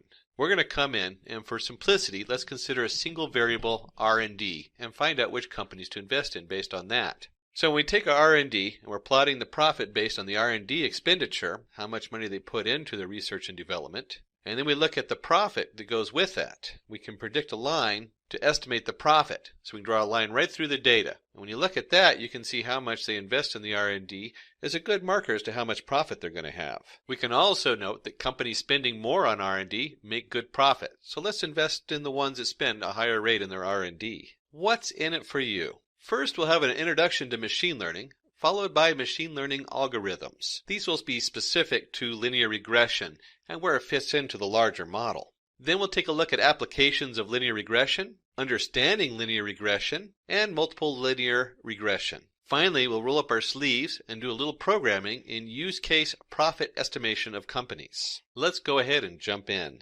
Let's start with our introduction to machine learning, along with some machine learning algorithms and where that fits in with linear regression. Let's look at another example of machine learning. Based on the amount of rainfall, how much would be the crop yield? So here we have our crops, we have our rainfall, and we want to know how much we're going to get from our crops this year. So we're going to introduce two variables, independent and dependent. The independent variable is a variable whose value does not change by the effect of other variables and is used to manipulate the dependent variable. It is often denoted as x. In our example, rainfall is the independent variable. This is a wonderful example because you can easily see that we can't control the rain, but the rain does control the crop. So when we talk about the independent variable controlling the dependent variable, let's define dependent variable as a variable whose value change when there is any manipulation in the values of the independent variables. It is often denoted as y. And you can see here our crop yield is dependent variable, and it is dependent on the amount of rainfall received.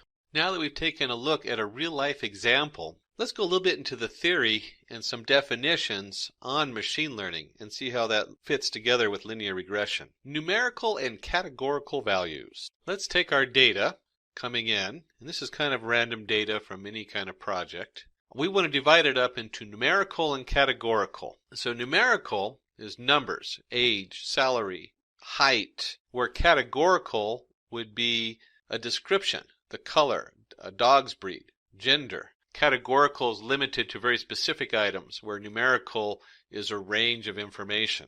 Now that you've seen the difference between numerical and categorical data, let's take a look at some different machine learning definitions. When we look at our different machine learning algorithms, we can divide them into three areas: supervised, unsupervised, reinforcement. We're only going to look at supervised today. Unsupervised means we don't have the answers and we're just grouping things. Reinforcement is where we give positive and negative feedback to our algorithm to program it, and it doesn't have the information until after the fact. But today we're just looking at supervised because that's where linear regression fits in. In supervised data, we have our data already there and our answers for a group, and then we use that to program our model and come up with an answer. The two most common uses for that is through the regression and classification. Now we're doing linear regression, so we're just going to focus on the regression side. And in the regression, we have simple linear regression, we have multiple linear regression, and we have polynomial linear regression.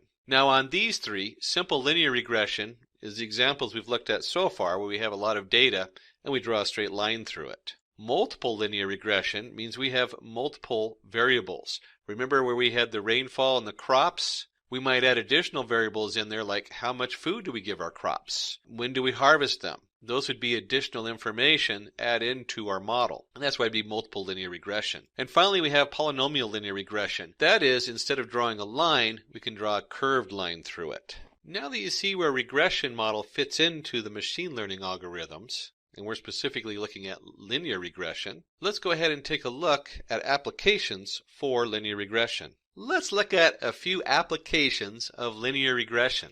Economic growth. used to determine the economic growth of a country or a state in the coming quarter. Can also be used to predict the GDP of a country. Product price can be used to predict what would be the price of a product in the future. We can guess whether it's going to go up or down, or should I buy today. Housing sales, to estimate the number of houses a builder would sell and what price in the coming months. Score predictions, cricket fever, to predict the number of runs a player would score in the coming matches based on the previous performance.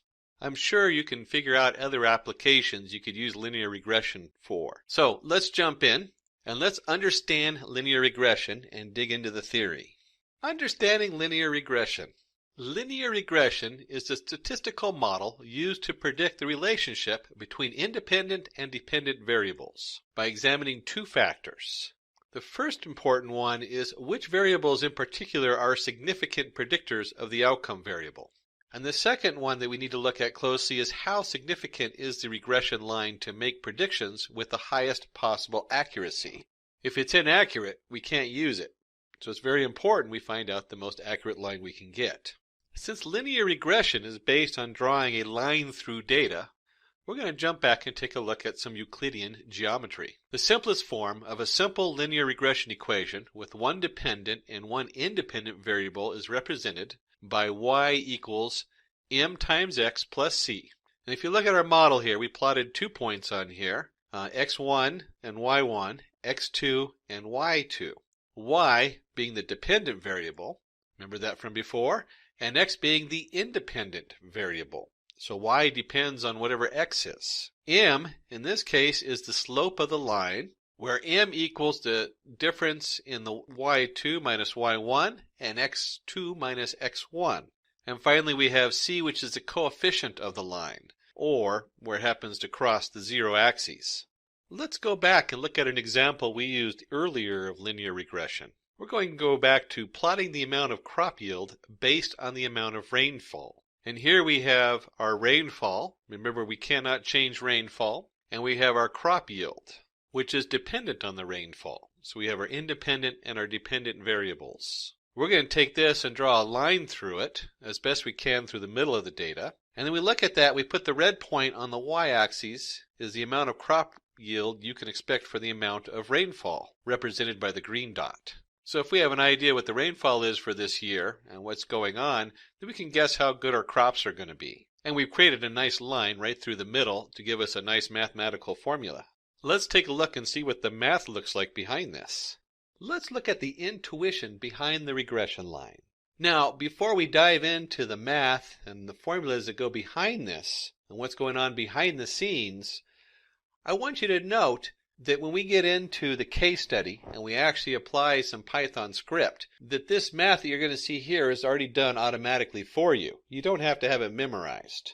It is, however, good to have an idea what's going on, so if people reference the different terms, you'll know what they're talking about. Let's consider a sample data set with 5 rows and find out how to draw the regression line. We're only going to do 5 rows because if we did like the rainfall with hundreds of points of data, that would be very hard to see what's going on with the mathematics. So we'll go ahead and create our own 2 sets of data, and we have our independent variable x and our dependent variable y. And when x was 1, we got y equals 2. When x was 2, y was 4, and so on and so on. If we go ahead and plot this data on a graph, we can see how it forms a nice line through the middle. You can see where it's kind of grouped going upwards to the right. The next thing we want to know is what the means is of each of the data coming in, the x and the y.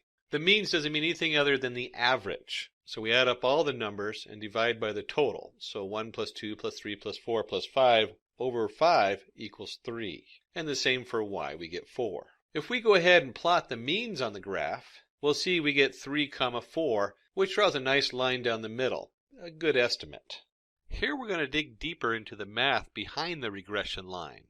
Now remember before I said you don't have to have all these formulas memorized or fully understand them, even though we're going to go into a little more detail of how it works. And if you're not a math whiz and you don't know, if you've never seen the sigma character before, which looks a little bit like an E that's opened up, that just means summation. That's all that is. So when you see the sigma character, it just means we're adding everything in that row. And for computers, this is great because as a programmer, you can easily iterate through each of the XY points and create all the information you need. So in the top half you can see where we've broken that down into pieces, and as it goes through the first 2 points it computes the squared value of x, the squared value of y, and x times y. And then it takes all of x and adds them up, all of y adds them up, all of x squared adds them up, and so on and so on. And you can see we have the sum of equal to 15, the sum is equal to 20, all the way up to x times y where the sum equals 66. This all comes from our formula for calculating a straight line where y equals the slope times x plus the coefficient c. So we go down below and we're going to compute more like the averages of these, and we're going to explain exactly what that is in just a minute and where that information comes from. It's called the square means error.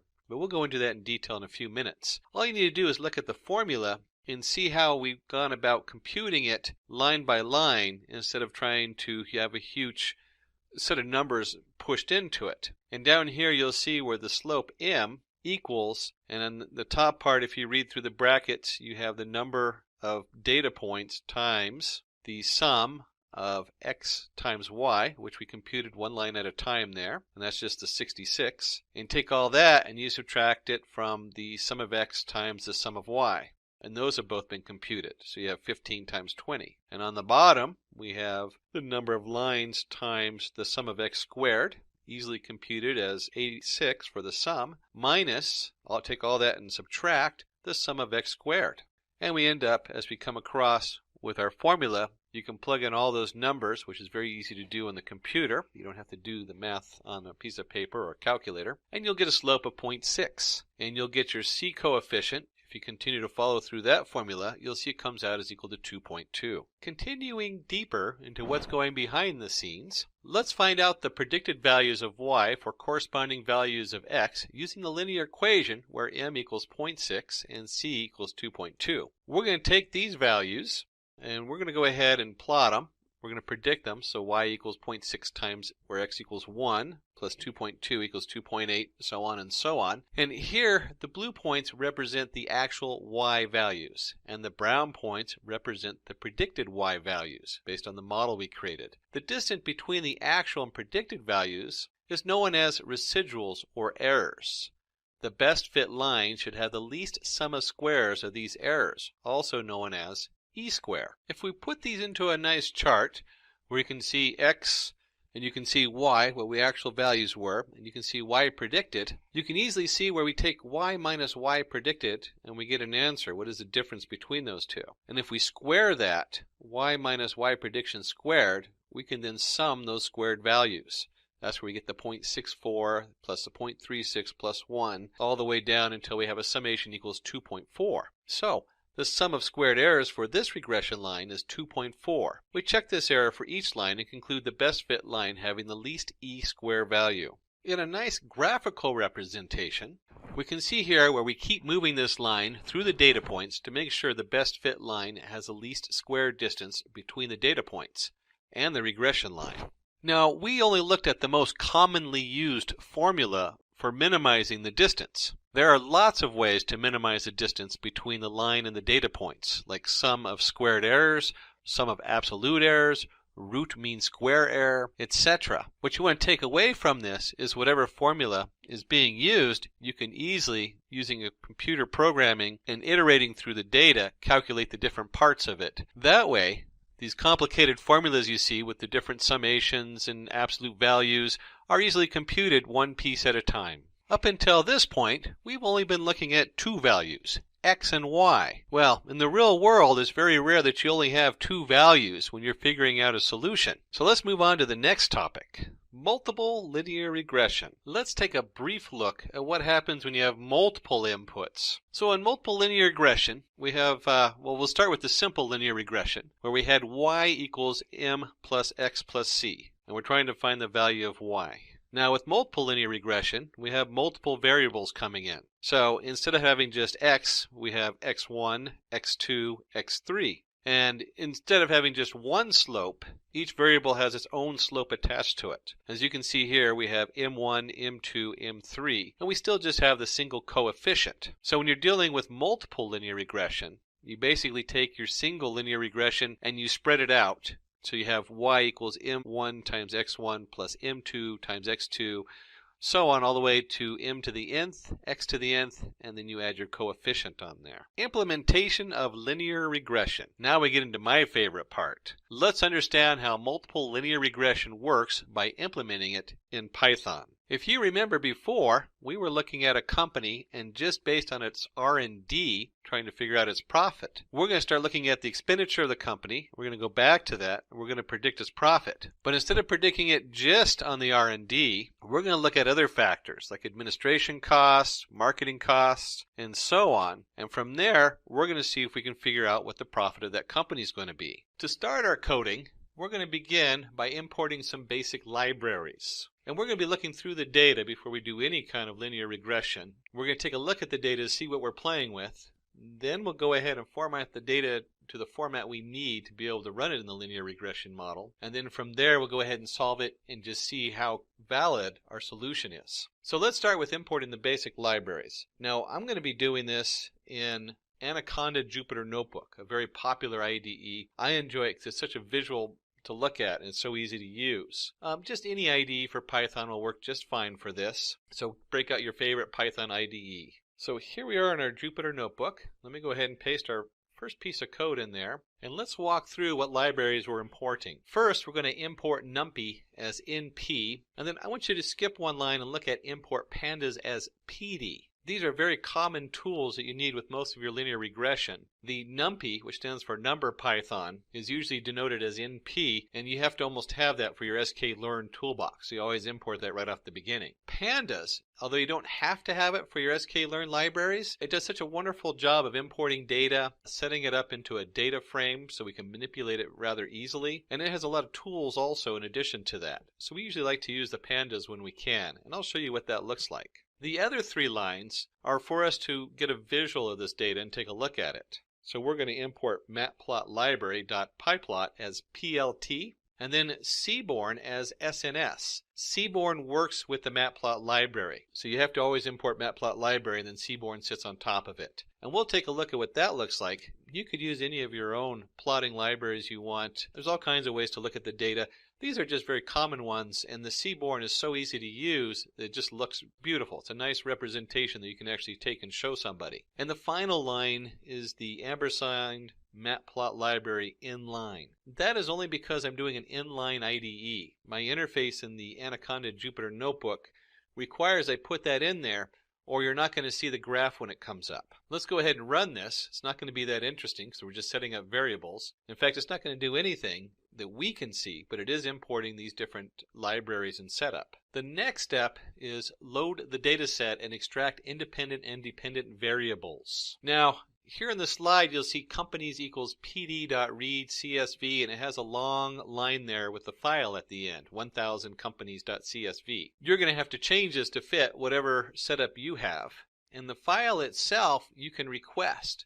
Just go down to the commentary below this video and put a note in there, and Simplilearn will try to get in contact with you and supply you with that file so you can try this coding yourself. So we're going to add this code in here, and we're going to see that I have companies equals pd.reader_csv, and I've changed this path to match my computer, c:/Simplilearn/1000_companies.csv. And then below there, we're going to set the x equals to companies under the I location, and because this is companies is a PD data set, I can use this nice notation that says take every row. That's what the first colon is, comma, except for the last column. That's what the second part is, where we have a :-1, and we want the values set into there. So X is no longer a data set, a pandas data set, but we can easily extract the data from our pandas data set with this notation. And then Y, we're going to set equal to the last row. Well, the question is going to be, what are we actually looking at? So let's go ahead and take a look at that. And we're going to look at the companies.head, which lists the first 5 rows of data. And I'll open up the file in just a second so you can see where that's coming from. But let's look at the data in here as far as the way the pandas sees it. When I hit run, you'll see it breaks it out into a nice setup. This is what pandas, one of the things pandas is really good about, is it looks just like an Excel spreadsheet. You have your rows, and remember, when we're programming, we always start with 0. We don't start with 1. So it shows the first 5 rows. 0, 1, 2, 3, 4, and then it shows your different columns: R&D spend, administration, marketing spend, state, profit. It even notes that the top are column names. It was never told that, but Pandas is able to recognize a lot of things, that they're not the same as the data rows. Why don't we go ahead and open this file up in a CSV so you can actually see the raw data. So here I've opened it up as a text editor, and you can see at the top we have R&D spend, comma, administration, comma, marketing spend, comma, state, comma, profit, carriage return. I don't know about you, but I'd go crazy trying to read files like this. That's why we use the pandas. You could also open this up in an Excel and it would separate it, since it is a comma-separated variable file. But we don't want to look at this one. We want to look at something we can read rather easily. So let's flip back and take a look at that top part, the first 5 rows. Now, as nice as this format is, where I can see the data, to me it doesn't mean a whole lot. Maybe you're an expert in business and investments and you understand what $165,349.20 compared to the administration cost of $136,897.80, so on, helps to create the profit of $192,261.83. That makes no sense to me whatsoever. No pun intended. So let's flip back here and take a look at our next set of code where we're going to graph it so we can get a better understanding of our data and what it means. So at this point, we're going to use a single line of code to get a lot of information so we can see where we're going with this. Let's go ahead and paste that into our notebook and see what we got going. And so we have the visualization, and again we're using SNS, which is pandas. As you can see, we imported the matplot library, .pyplot as PLT, which then the Seaborn uses. And we imported the Seaborn as SNS. And then that final line of code helps us show this in our inline coding. Without this, it wouldn't display, and you could display it to a file and other means. And that's the matplot library inline with the ampersand at the beginning. So here we come down to the single line of code. Seaborn is great because it actually recognizes the Panda data frame. So I can just take the companies.core for coordinates, and I can put that right into the Seaborn. And when we run this, we get this beautiful plot. And let's just take a look at what this plot means. If you look at this plot, on mine the colors are probably a little bit more purplish and blue than the original one.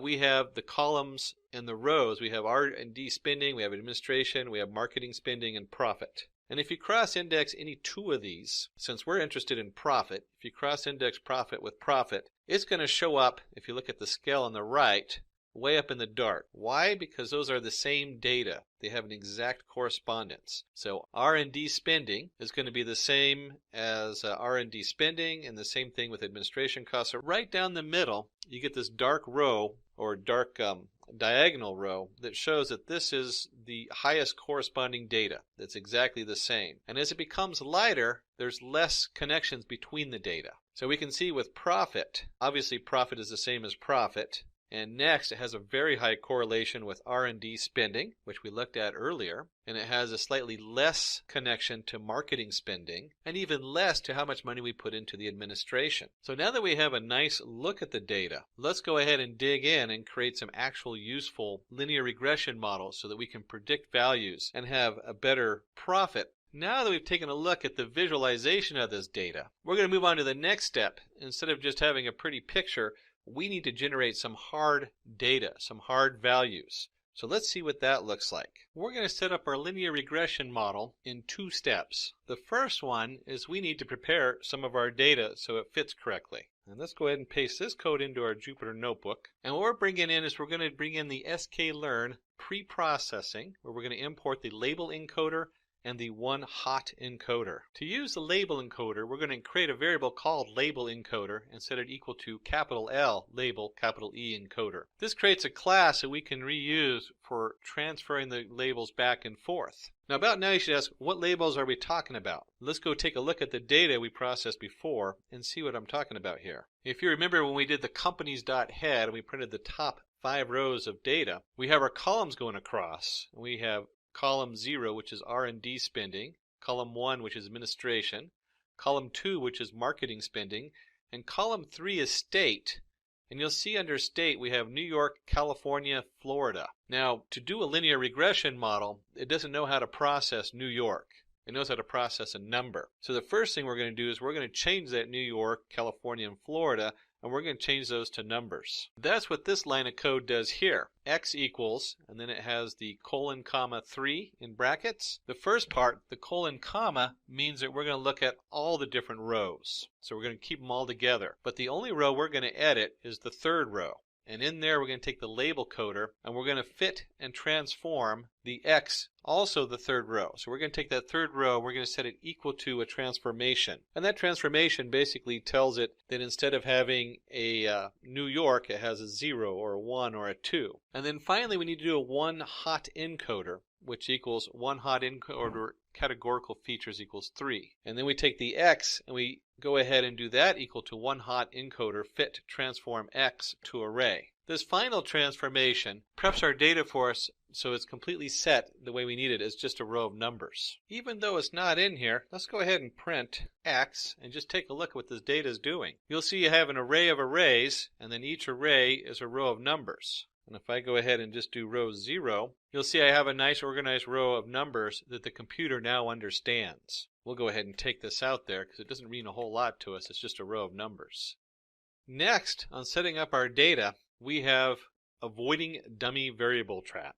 This is very important. Why? Because the computer has automatically transformed our header into the setup, and it's automatically transformed all these different variables. So when we did the encoder created 2 columns. And what we need to do is just have the 1, because it has both the variable and the name. That's what this piece of code does here. Let's go ahead and paste this in here, and we have X equals X colon comma 1 colon. All this is doing is removing that one extra column we put in there when we did our one hot encoder and our label encoding. Let's go ahead and run that. And now we get to create our linear regression model. And let's see what that looks like here. And we're going to do that in 2 steps. The first step is going to be in splitting the data.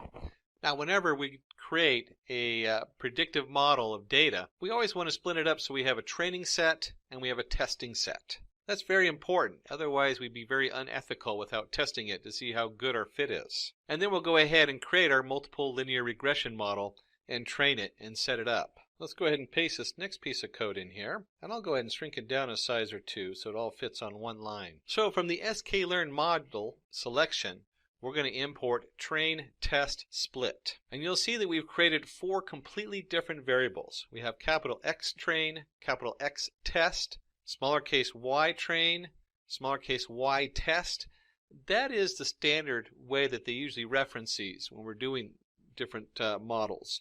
You usually see that a capital X, and you see the train and the test and the lowercase y. What this is X is our data going in. That's our R&D spend, our administration, our marketing. And then Y, which we're training, is the answer. That's the profit. Because we want to know the profit of an unknown entity. So that's what we're going to shoot for in this tutorial. The next part, train, test, split, we take X and we take Y. We've already created those. X has the columns with the data in it, and Y has a column with profit in it. And then we're going to set the test size equals 0.2.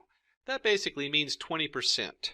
So 20% of the rows are going to be tested. We're going to put them off to the side. So since we're using 1,000 lines of data, that means that 200 of those lines we're going to hold off to the side to test for later. And then the random state equals 0. We're going to randomize which ones it picks to hold off to the side. We'll go ahead and run this. It's not overly exciting because it's setting up our variables. But the next step we actually create our linear regression model. Now that we got to the linear regression model, we get that next piece of the puzzle. Let's go ahead and put that code in there and walk through it. So here we go. We're going to paste it in there. And let's go ahead and, since this is a shorter line of code, let's zoom up there so we can get a good look. And we have from the sklearn.linear_model, we're going to import linear regression. Now, I don't know if you recall from earlier when we were doing all the math. Let's go ahead and flip back there and take a look at that. Do you remember this, where we had this long formula on the bottom and we were doing all this summization? And then we also looked at setting it up with the different lines, and then we also looked all the way down to multiple linear regression, where we're adding all those formulas together. All of that is wrapped up in this one section. So what's going on here is I'm going to create a variable called regressor. And the regressor equals the linear regression. That's a linear regression model that has all that math built in. So we don't have to have it all memorized or have to compute it individually. And then we do the regressor.fit, In this case, we do X train and Y train because we're using the training data, X being the data in and Y being profit, what we're looking at. And this does all that math for us. So within one click and one line, we've created the whole linear regression model. And we fit the data to the linear regression model. And you can see that when I run the regressor, it gives an output, linear regression. It says copy X equals true, fit intercept equals true, in jobs equal 1, normalize equals false. It's just giving you some general information on what's going on with that regressor model. Now that we've created our linear regression model, let's go ahead and use it. And if you remember, we kept a bunch of data aside. So we're going to do a Y predict variable, and we're going to put in the X test. And let's see what that looks like. Scroll up a little bit, paste that in here. Predicting the test set results. So here we have Y predict equals regressor dot predict X test going in, and this gives us Y predict. Now because I'm in Jupyter Inline, I can just put the variable up there, and when I hit the run button, it'll print that array out. I could have just as easily done print Y predict. So if you're in a different IDE that's not an inline setup like the Jupyter Notebook, you can do it this way, print Y predict. And you'll see that for the 200 different test variables we kept off to the side, it's going to produce 200 answers. This is what it says the profit are for those 200 predictions. But let's don't stop there. Let's keep going and take a couple look. We're going to take just a short detail here and calculating the coefficients and the intercepts. This gives us a quick flash at what's going on behind the line. We're going to take a short detour here, and we're going to be calculating the coefficient and intercepts. So you can see what those look like. What's really nice about our regressor we created is it already has the coefficients for us. And we can simply just print regressor.coefficient underscore. When I run this, you'll see our coefficients here. And if we can do the regressor coefficient, we can also do the regressor intercept. And let's run that and take a look at that. This all came from the multiple regression model, and we'll flip over so you can remember where this is going into and where it's coming from. You can see the formula down here where y equals m1 times x1 plus m2 times x2 and so on plus c, the coefficient. So these variables fit right into this formula. Y equals slope 1 times column 1 variable plus slope 2 times column 2 variable all the way to the m into the n and x to the n plus c, the coefficient. Or in this case, you have minus 8.89 to the power of 2, etc., times the first column and the second column and the third column. And then our intercept is the minus 103,009 point. Boy, it gets kind of complicated when you look at it. This is why we don't do this by hand anymore. This is why we have the computer to make these calculations easy to understand and calculate. Now, I told you that was a short detour, and we're coming towards the end of our script. As you remember from the beginning, I said if we're going to divide this information, we have to make sure it's a valid model, that this model works and understand how good it works. So, calculating the R-squared value. That's what we're going to use to predict how good our prediction is. And let's take a look at what that looks like in code. And so we're going to use this from sklearn.metrics. We're going to import R2 score. That's the R-squared value. We're looking at the error. So, in the R2 score, we take our Y test versus our Y predict. Y test is the actual values we're testing. That was the one that was given to us so we know are true. The Y predict of those 200 values is what we think it was true. And when we go ahead and run this, we see we get a 0.9352. That's the R2 score. Now, it's not exactly a straight percentage, so it's not saying it's 93% correct. But you do want that in the upper 90s, and higher, shows that this is a very valid prediction based on the R2 score. And if R-squared value of 0.91, or 92 as we got on our model, because remember it does have a random generation involved, this proves the model is a good model, which means success! Yay! We successfully trained our model with certain predictors and estimated the profit of the companies using linear regression. So now that we have a successful linear regression model, let's take a look at what we went over today and take a look at our key takeaways. First, if you are an aspiring data scientist who's looking out for online training and certification in data science from the best universities and industry experts, then search no more. Simplilearn's postgraduate program in data science from Caltech University in collaboration with IBM should be the right choice. For more details on this program, please use the link in the description box below. What is logistic regression? Let's say we have to build a predictive model or a machine learning model to predict whether the passengers of the Titanic ship have survived or not, the shipwreck. So how do we do that? So we use logistic regression to build a model for this. How do we use logistic regression? So we have the information about the passengers, their ID, whether they have survived or not, their class and name and so on and so forth. And we use this information where we already know whether the person has survived or not. That is the labeled information. And we help the system to train based on this information, based on this labeled data. This is known as labeled data. And during the process of building the model, we probably will remove some of the non-essential parameters or attributes here. We only take those attributes which are really required to make these predictions. And once we train the model, we run new data through it, whereby the model will predict whether the passenger has survived or not. So let's see what we will learn in this video. We will talk about what is supervised learning, and we will go into details about classification, which is one of the techniques for supervised learning. And then we will further focus on logistic regression, which is one of the algorithms for performing classification, especially binary classification. Then we will compare linear and logistic regression and what are some of the logistic regression applications. And finally, we will end with a use case or a demo of actual Python code for doing logistic regression in Jupyter Notebook. Alright, so let's start with what is supervised learning. Supervised learning is one of the two main types of machine learning methods. Here we use what is known as labeled data to help the system learn. This is very similar to how we human beings learn. So let's say you want to teach a child to recognize an apple.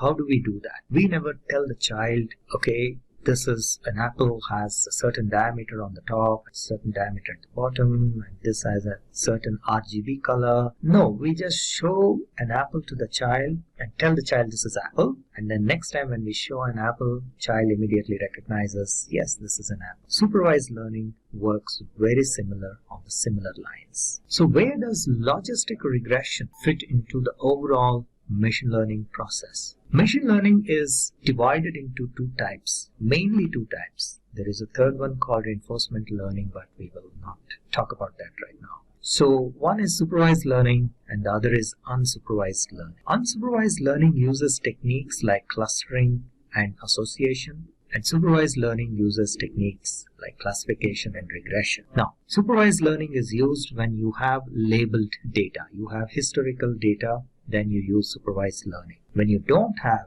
labeled data, then you used unsupervised learning. In supervised learning, there are two types of techniques that are used, classification and regression, based on what is the kind of problem we are solving. Let's say we want to take the data and classify it. It could be binary classification, like a 0 or a 1. An example of classification we have just seen, whether the passenger has survived or not survived. It's like a 0 or 1. That is known as binary classification. Regression, on the other hand, is you need to predict a value, what is known as a continuous value. Classification is for discrete values. Regression is for continuous values. Let's say you want to predict a share price, or you want to predict the temperature that will be there. What will be the temperature tomorrow? That is where you use regression. Whereas classification are discrete values. Will the customer buy the product or will not buy the product? Will you get a promotion or you will not get a promotion? I hope you're getting the idea. Or it could be multi-class classification as well. Let's say you want to build an image classification model. So the image classification model would take an image as an input and classify into multiple classes, whether this image is of a cat or a dog or an elephant or a tiger. So there are multiple classes, so not necessarily binary classification. So that is known as multi-class classification. So we are going to focus on classification because logistic regression is one of the algorithms used for classification. Now, the name may be a little confusing. In fact, whenever people come across logistic regression, it always causes confusion because the name has regression in it, but we are actually using this for performing classification. Okay, so yes, it is logistic regression, but it is used for classification. And in case you are wondering, is there something similar for regression? Yes, for regression we have linear regression. Keep that in mind. So linear regression is used for regression. Logistic regression is used for classification. So in this video, we are going to focus on supervised learning, and within supervised learning, we are going to focus on classification, and then within classification, we are going to focus on logistic regression algorithm. So first of all, classification. So what are the various algorithms available for performing classification? The first one is decision tree. There are of course multiple algorithms, but here we will talk about a few. Decision trees are quite popular and very easy to understand, and therefore they are used for classification. Then we have k-nearest neighbors. This is another algorithm for performing classification. And then there is logistic regression, and this is what we are going to focus on in this video, and we are going to go into a little bit of details about logistic regression. Alright, what is logistic regression? As I mentioned earlier, logistic regression is an algorithm for performing binary classification. So let's take an example and see how this works. Let's say your car has not been serviced for quite a few years, and now you want to find out if it is going to break down in the near future. So this is like a classification problem. Find out whether your car will break down or not. So how are we going to perform this classification? So here's how it looks. If we plot the information along the x and y axis, x is the number of years since the last service was performed, and y is the probability of your car breaking down. And let's say this data was collected from several car users. It's not just your car, but several car users. So that is our labeled data. So the data has been collected, and for the number of years and when the car broke down and what was the probability, and that has been plotted along x and y axis. So this provides an idea, or from this graph we can find out whether your car will break down or not. We'll see how. So first of all, the probability can go from 0 to 1. As you all are aware, probability can be between 0 and 1. And as we can imagine, it is intuitive as well. As the number of years are on the lower side, maybe 1 year, 2 years, or 3 years still after the service, the chances of your car breaking down are very limited, right? So for example, chances of your car breaking down, or the probability of your car breaking down within 2 years of your last service are 0.1 probability. Similarly, 3 years is maybe 0.3, and so on. But as the number of years increases, let's say if it was 6 or 7 years, there is almost a certainty that your car is going to break down. That is what this graph shows. So this is an example of an application of the classification algorithm, and we will see in little details how exactly logistic regression is applied here. One more thing needs to be added here is that the dependent variables outcome is discrete. So if we are talking about whether the car is going to break down or not, so that is a discrete value, the y that we are talking about, the dependent variable that we are talking about. What we are looking at is whether the car is going to break down or not, yes or no. That is what we are talking about. So here the outcome is discrete and not a continuous value. So this is how the logistic regression curve looks. Let me explain a little bit how exactly we are going to determine the outcome rather. So for a logistic regression curve, a threshold has to be set, saying that because this is a probability calculation, remember this is a probability calculation, and the probability itself will not be 0 or 1, but based on the probability we need to decide what the outcome should be. So there has to be a threshold, like for example 0.5 can be the threshold, let's say in this case. So any value of the probability below 0.5 is considered to be 0, and any value above 0.5 is considered to be 1. So an output of, let's say, 0.8 will mean that the car will break down. So that is considered as an output of 1. And let's say an output of 0.29 is considered as 0, which means that the car will not break down. So that's the way logistic regression works. Now, let's do a quick comparison between logistic regression and linear regression, because they both have the term regression in them. So it can cause confusion.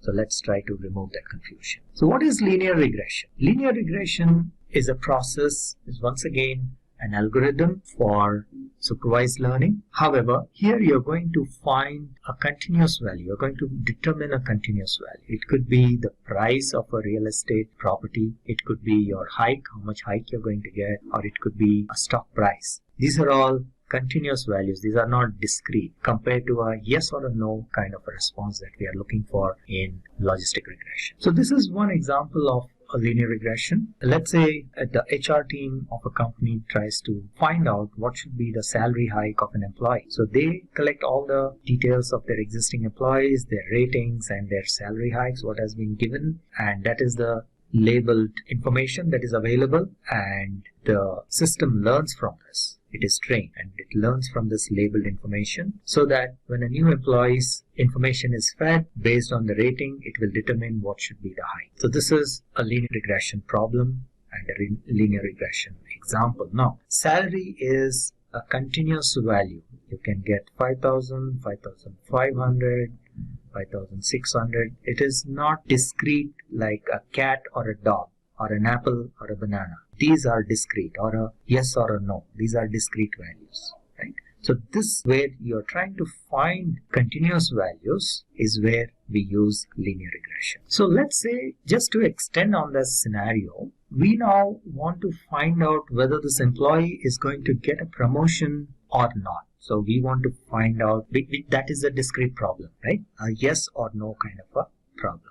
In this case, we actually cannot use linear regression, even though we may have labeled data. So this is the labeled data. So based on the employee rating, these are the ratings, and then some people got the promotion, and this is the ratings for which people did not get promotion. That is a no. And this is the rating for which people got promotion. We just plotted the data about whether a person has got, an employee has got promotion or not. Yes, no, right? So there is nothing in between. And what is the employee's rating? Okay. And ratings can be continuous. That is not an issue. But the output is discrete in this case. Whether employee got promotion, yes, no. Okay. So if we try to plot that and we try to find a straight line, this is how it would look. And as you can see, it doesn't look very right, because it looks like there will be a lot of errors. The root mean square error, if you remember, for linear regression would be very, very high. And also the values cannot go beyond 0 or beyond 1. So the graph should probably look somewhat like this, clipped at 0 and 1. But still, the straight line doesn't look right. Therefore, instead of using a linear equation, we need to come up with something different. And therefore, the logistic regression model looks somewhat like this. So we calculate the probability, and if we plot that probability, not in the form of a straight line, but we need to use some other equation. We will see very soon what that equation is. Then it is a gradual process, right? So you see here, people with some of these ratings are not getting any promotions, and then slowly at certain rating they get promotion. So that is a gradual process. And this is how the math behind logistic regression looks. So we are trying to find the odds for a particular event happening. And this is the formula for finding the odds. So the probability of an event happening divided by the probability of the event not happening. So P, if it is the probability of the event happening, probability of the person getting a promotion, and divided by the probability of the person not getting a promotion, that is 1 minus P.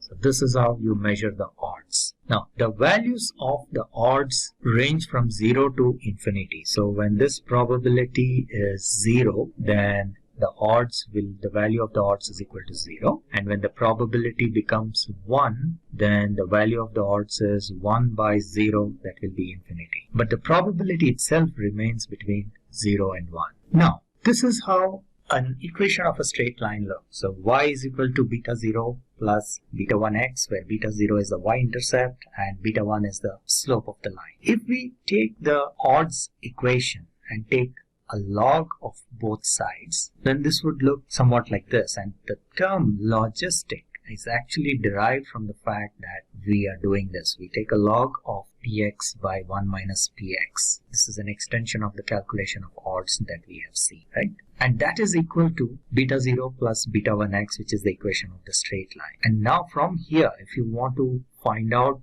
the value of px. We will see we can take the exponential on both sides, and then if we solve that equation, we will get the equation of px like this. Px is equal to 1 by 1 plus e to the power of minus beta 0 plus beta 1x. And recall, this is nothing but the equation of the line which is equal to y. Y is equal to beta 0 plus beta 1x. So this is the equation also known as the sigmoid function, and this is the equation of the logistic regression algorithm. Alright, and if this is plotted, this is how the sigmoid curve is obtained.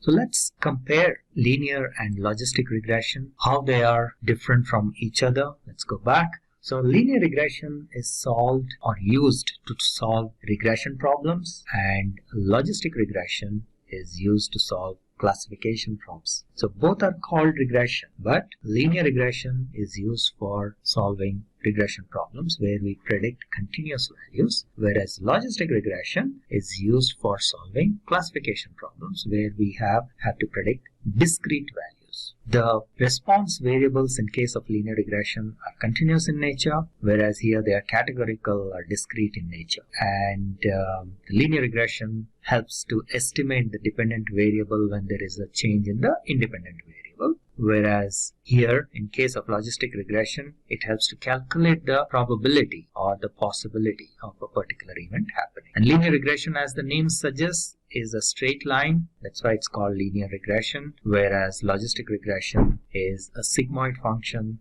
and the shape of the curve is S. It's an S-shaped curve. This is another example of application of logistic regression in weather prediction, whether it's going to rain or not rain. Now keep in mind, both are used in weather prediction. If we want to find the discrete values, like whether it's going to rain or not rain, that is a classification problem. We use logistic regression. But if we want to determine what is going to be the temperature tomorrow, then we use linear regression. So just keep in mind that in weather prediction we actually use both. But these are some examples of logistic regression. So we want to find out whether it's going to be rain or not, whether it's going to be sunny or not, whether it's going to snow or not. These are all logistic regression examples. A few more examples. Classification of objects. This is again another example of logistic regression. Now here, of course, one distinction is that these are multi-class classification. So logistic regression is not used in its original form, but it is used in a slightly different form. So we say whether it is a dog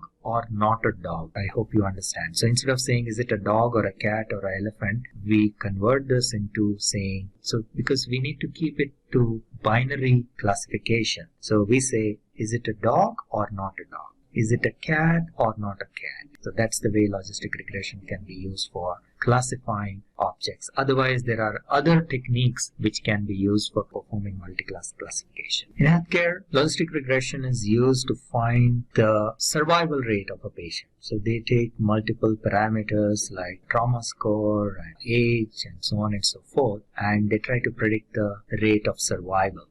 Alright, now finally let's take an example and see how we can apply logistic regression to predict the number that is shown in the image. So this is actually a live demo. I will take you into Jupyter Notebook and show the code. But before that, let me take you through a couple of slides to explain what we are trying to do. So let's say you have an 8x8 image and the image has a number 1, 2, 3, 4, and you need to train your model to predict what this number is. So how do we do this? So the first thing is, obviously, in any machine learning process, you train your model. So in this case, we are using logistic regression. So, and then we provide a training set to train the model, and then we test how accurate our model is with the test data, which means that like any machine learning process, we split our initial data into two parts, training set and test set. With the training set, we train our model, and then with the test set, we test the model till we get good accuracy, and then we use it for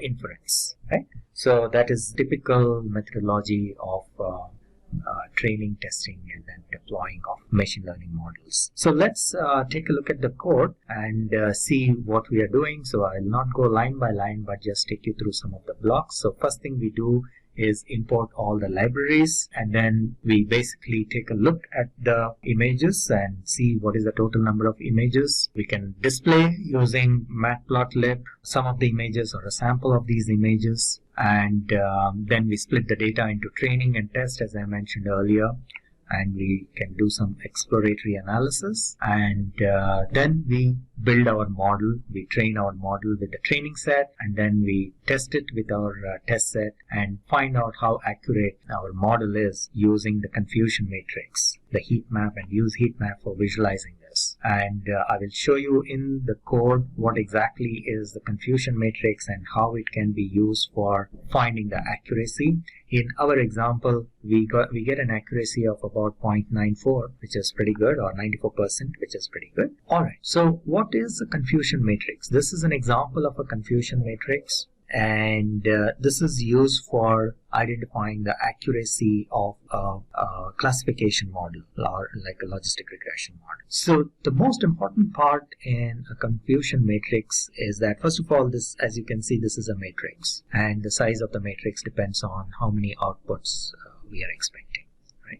So the most important part here is that the model will be most accurate when we have the maximum numbers in its diagonal. Like in this case, that's why it has almost 93-94%, because the diagonals should have the maximum numbers, and the others other than diagonals, the cells other than the diagonals, should have very few numbers. So here that's what is happening. So there is a 2 here, there is a 1 here, but most of them are along the diagonal. What does this mean? This means that the number that has been fed is 0, and the number that has been detected is also 0. So the predicted value and the actual value are the same. So along the diagonals, that is true, which means that let's take this diagonal, right? If the maximum number is here, that means that like here in this case it is 34, which means that 34 of the images that have been fed, or rather actually there are 2 misclassifications in there. So 36 images have been fed which have number 4, and out of which 34 have been predicted correctly as number 4, and 1 has been predicted as number 8, and another one has been predicted as number 9. So these are 2 misclassifications. Okay, so that is the meaning of saying that the maximum number should be in the diagonal. So if you have all of them, so for an ideal model which has, let's say, 100% accuracy, everything will be only in the diagonal. There will be no numbers other than 0 in all other cells. So that is like a 100% accurate model. Okay, so that's the gist of how to use this matrix, how to use this confusion matrix. I know the name is a little funny sounding, confusion matrix, but actually it is not very confusing. It's very straightforward. So you are just plotting what has been predicted and what is the labeled information, or what is the actual data. That's also known as the ground truth sometimes. Okay, these are some fancy terms that are used. So predicted label and the actual label, that's all it is. Okay, yeah, so we are showing a little bit more information here. So 38 have been predicted, and here you will see that all of them have been predicted correctly. There have been 38 zeros, and the predicted value and the actual value is exactly the same. Whereas in this case, right, it has, there are, I think, 37 plus 5, 42 have been fed the images. 42 images are of digit 3, and the accuracy is only 37 of them have been accurately predicted. 3 of them have been predicted as number 7, and 2 of them have been predicted as number 8, and so on and so forth. Okay, alright, so with that, let's go into Jupyter Notebook and see how the code looks. So this is the code in Jupyter Notebook for logistic regression. In this particular demo, what we are going to do is train our model to recognize digits, which are the images which have digits from let's say 0 to 5 or 0 to 9, and then we will see how well it is trained and whether it is able to predict these numbers correctly or not. So let's get started. So the first part is, as usual, we are importing some libraries that are required, and then the last line in this block is to load the digits. So let's go ahead and run this code, then here we will visualize the shape of these digits. So we can see here, if we take a look, this is how the shape is, 1797 by 64. These are like 8 by 8 images. So that's what is reflected in this shape. Now from here onwards, we are basically once again importing some of the libraries that are required, like NumPy and Matplot, and we will take a look at some of the sample images that we have loaded. So this one, for example, creates a figure, and then we go ahead and take a few sample images to see how they look. So let me run this code, and so that it becomes easy to understand. So these are about 5 images, sample images, that we are looking at: 0, 1, 2, 3, 4. So this is how the images, this is how the data is. Okay, and based on this, we will actually train our logistic regression model, and then we will test it and see how well it is able to recognize. So the way it works is the pixel information. So as you can see here, this is an 8 by 8 pixel kind of a image, and each pixel, whether it is activated or not activated, that is the information available for each pixel. Now based on the pattern of this activation and non-activation of the various pixels, this will be identified as a 0, for example, right? Similarly, as you can see, so overall each of these numbers actually has a different pattern of the pixel activation, and that's pretty much that our model needs to learn for which number, what is the pattern of the activation of the pixels, right? So that is what we are going to train our model. Okay, so the first thing we need to do is to split our data into training and test data set. Right? So whenever we perform any training, we split the data into training and test, so that the training data set is used to train the system. So we pass this probably multiple times, and then we test it with the test data set, and the split is usually in the form of and there are various ways in which you can split this data. It is up to the individual preferences.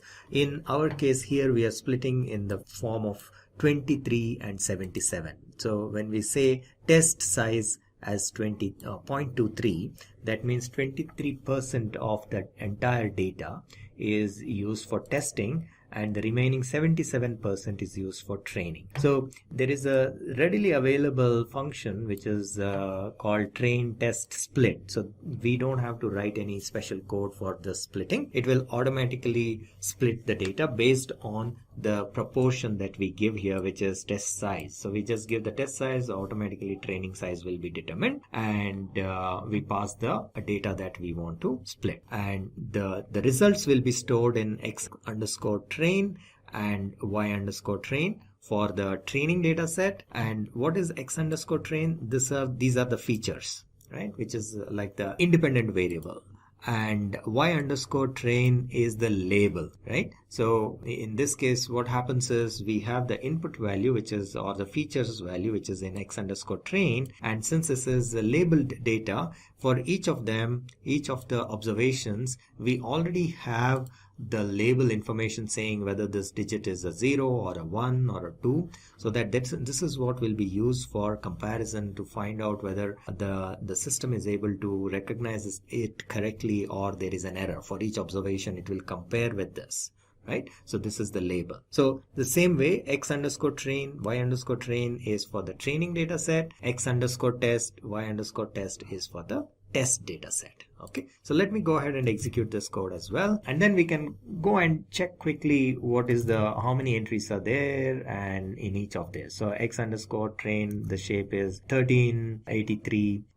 by 64, and y_train has 1383 because there is nothing like the second part is not required here. And then x_test shape we see is 414. So actually there are 414 observations in test and 1383 observations in train. So that's basically what these 4 lines of code are saying. Okay, then we import the logistic regression library, and which is a part of scikit-learn. So we don't have to implement the logistic regression process itself. We just call these the function, and let me go ahead and execute that.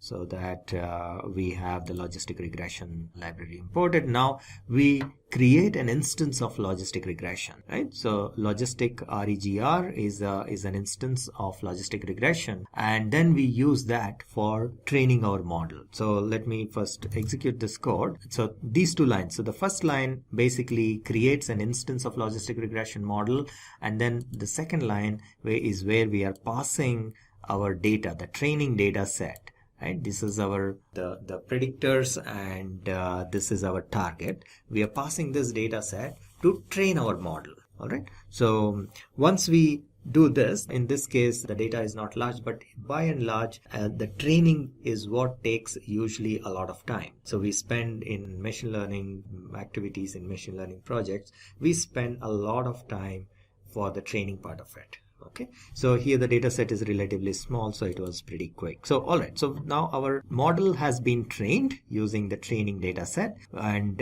we want to see how accurate this is. So what we'll do is we will test it out in probably phases. So let me first try out how well this is working for one image. Okay, I will just try it out with one image, the first entry in my test data set, and see whether it is correctly predicting or not. So and in order to test it, so for training purpose we use the fit method. There is a method called fit which is for training the model.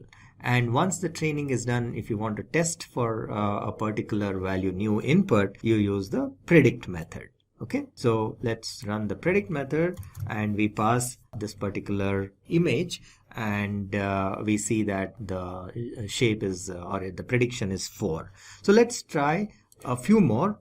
Let me see for the next 10. Seems to be fine. So let me just go ahead and test the entire data set. Okay, that's basically what we will do. So now we want to find out how accurately this has performed. So we use the score method to find what is the percentage of accuracy, and we see here that it has performed up to 94% accurate. Okay, so that's on this part. Now what we can also do is we can also see this accuracy using what is known as a confusion matrix. So let us go ahead and try that as well, so that we can also visualize how well this model has done.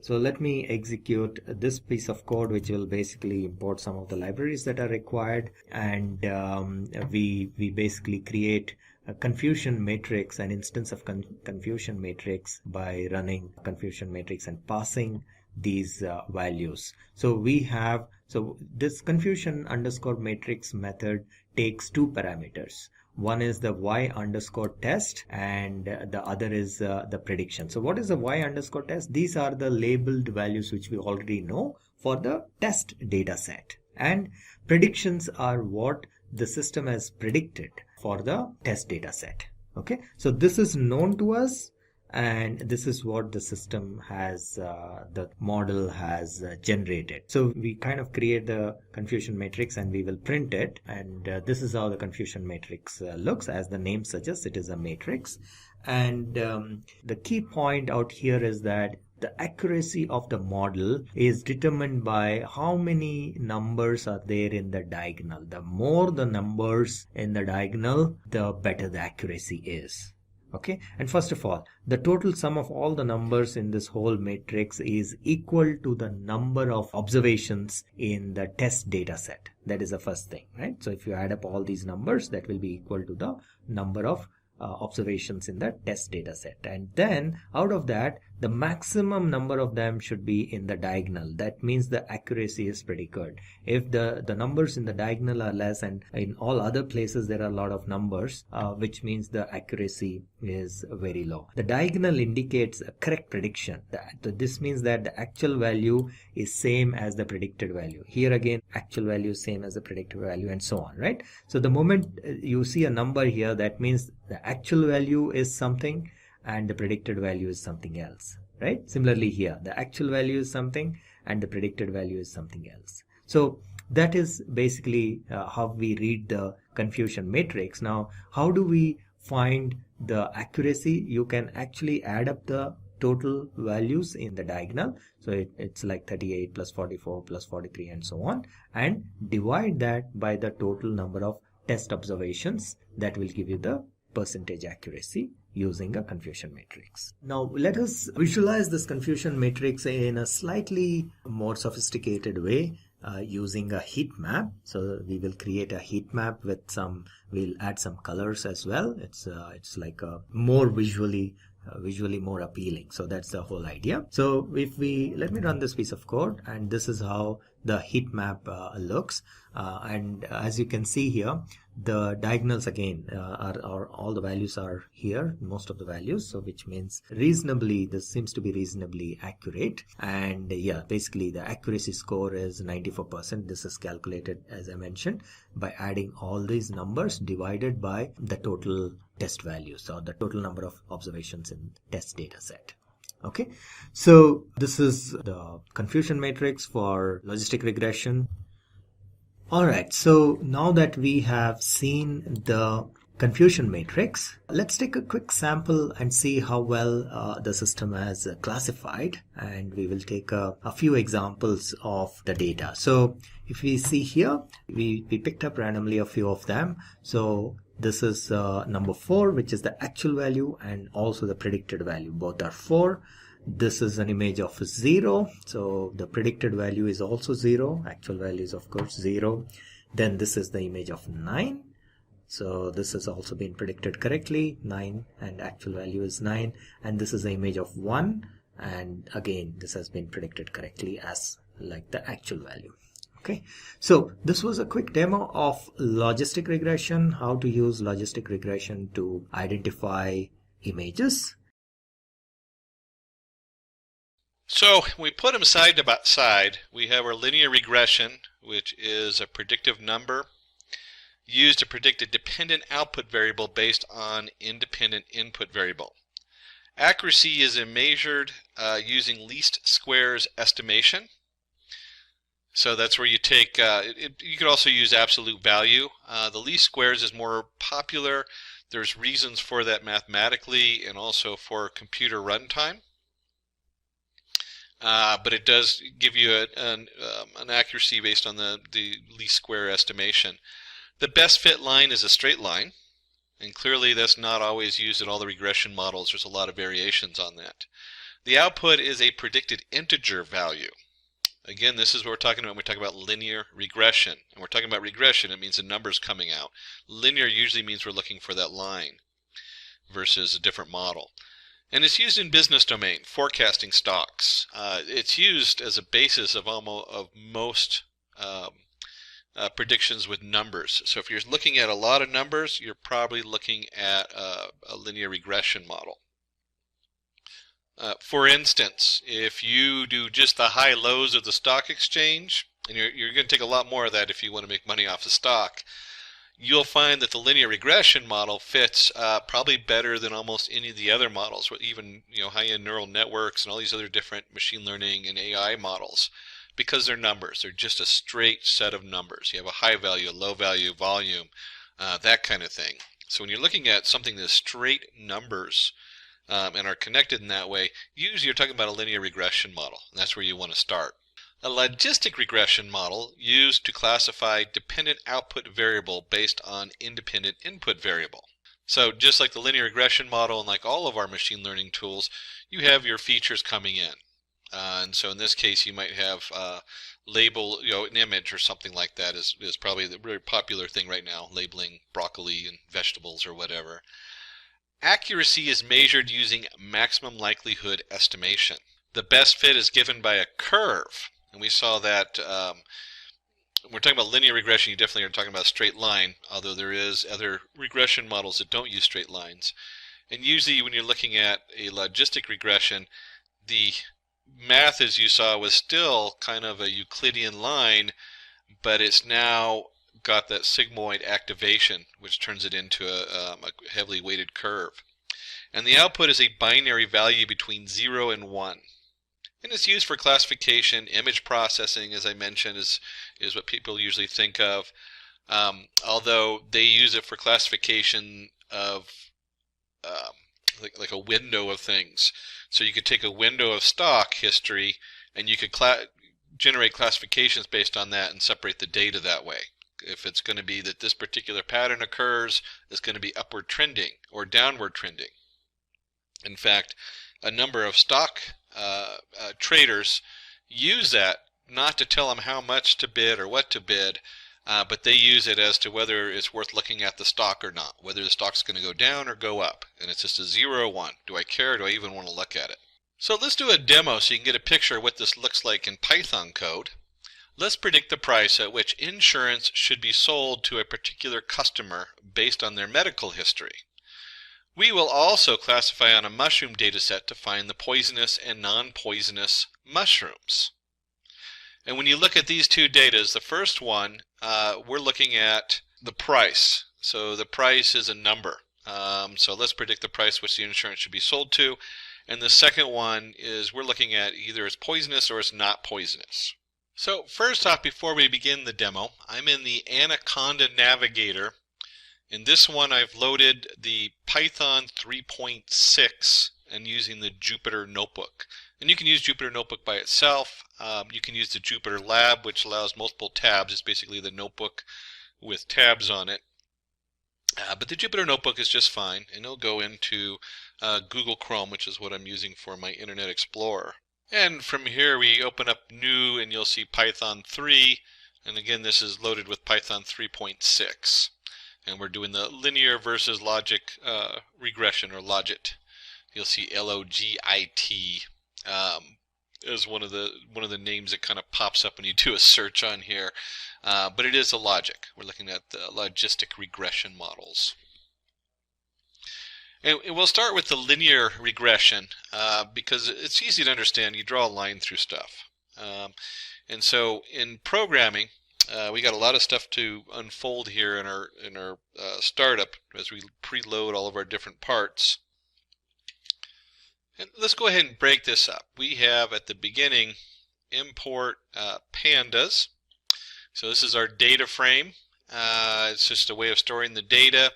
Think of when you talk about a data frame, think of a spreadsheet. You have rows and columns. It's a nice way of viewing the data. And then we have, we're going to be bringing in our pre-processing label encoder. I'll show you what that is. When we get down to it, it's easier to see in the data, but there's some data in here like sex. It's male or female, so it's not like an actual number. It's either you're one or the other. That kind of stuff ends up being encoded. That's what this label encoder is right here. We have our test split model.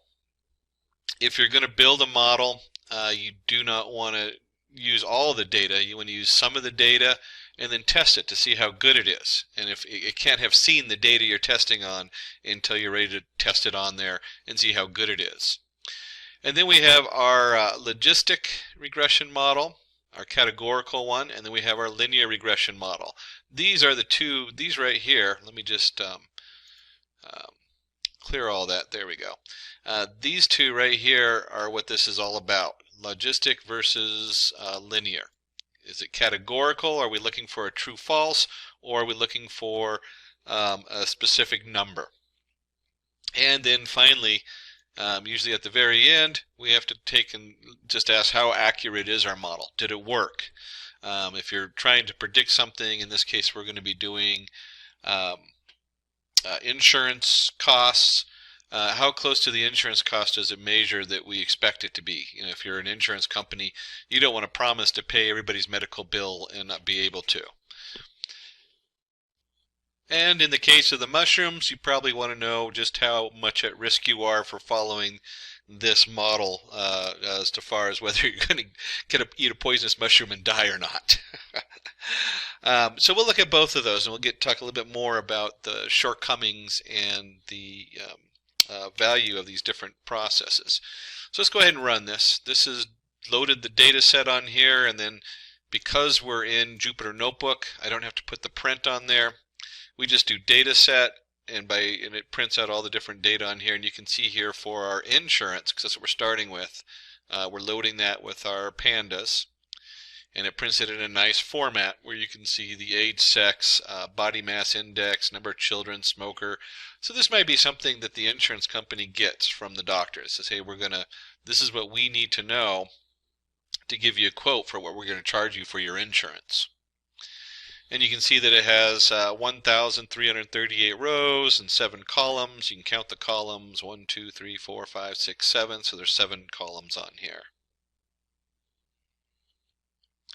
And the column we're really interested in is charges. I want to know what the charges are going to be. What can I expect? Not a very good arrow drawn. What to expect them to charge on there. So is this going to be, is this person going to cost me $16,884, or is this person only going to cost me $3,866? How do we guess that so that we can guess what the minimal charge is for their insurance? And then there's one other thing you really need to notice on this data. And I mentioned it before, but I'm going to mention it again because pre-processing data is so much of the work in data science. Sex. Well, how do you deal with female versus male? Are you a smoker? Yes or no? What does that mean? Region. How do you look at region? It's not a number. How do you draw a line between southwest and northwest? They're objects. It's either your southwest or your northwest. It's not like I'm southwest. I guess you could do longitude and latitude, but the data doesn't come in like that. It comes in as true, false, or whatever. It's either your southwest or your northwest.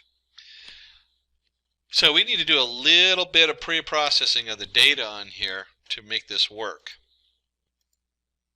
Oops, there we go. Okay, so let's take a look and see what we're doing with pre-processing.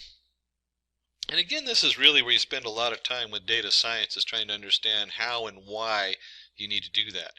And so we're going to do, you'll see right up here, label. And then we're going to do a label encoder, one of the modules we brought in. So this is sklearn's label encoder. I like the fact that it's all pretty much automated, but if you're doing a lot of work with the label encoder, you should start to understand how that fits. And then we have label.fit right here, where we're going to go ahead and do the dataset .sex.drop duplicates. And then for dataset sex, we're going to do the label transform the dataset sex. And so we're looking right here at male or female. And so it usually just converts it to a 0 or 1 because there's only 2 choices on here. Same thing with the smoker. It's 0 or 1, so we're going to change the smoker 0 or 1 on this. And then finally we did region down here. Region does it a little bit different. We'll take a look at that. And I think in this case it's probably going to do it because we did it on this label transform. With this particular setup, it gives each region a number, like 0, 1, 2, 3. So let's go ahead and take a look and see what that looks like. Go ahead and run this. And you can see that our new data set has age, that's still a number. Sex is 0 or 1. So 0 is female, 1 is male. Number of children, we left that alone. Smoker, 1 or 0. It says no or yes on there. We actually just do 1 for no, 0 or no. Yeah, 1 for no. I'm not sure how it organized them, but it turns the smoker into 0 or 1, yes or no. And then region, it did this as 0, 1, 2, 3. So it's 3 regions.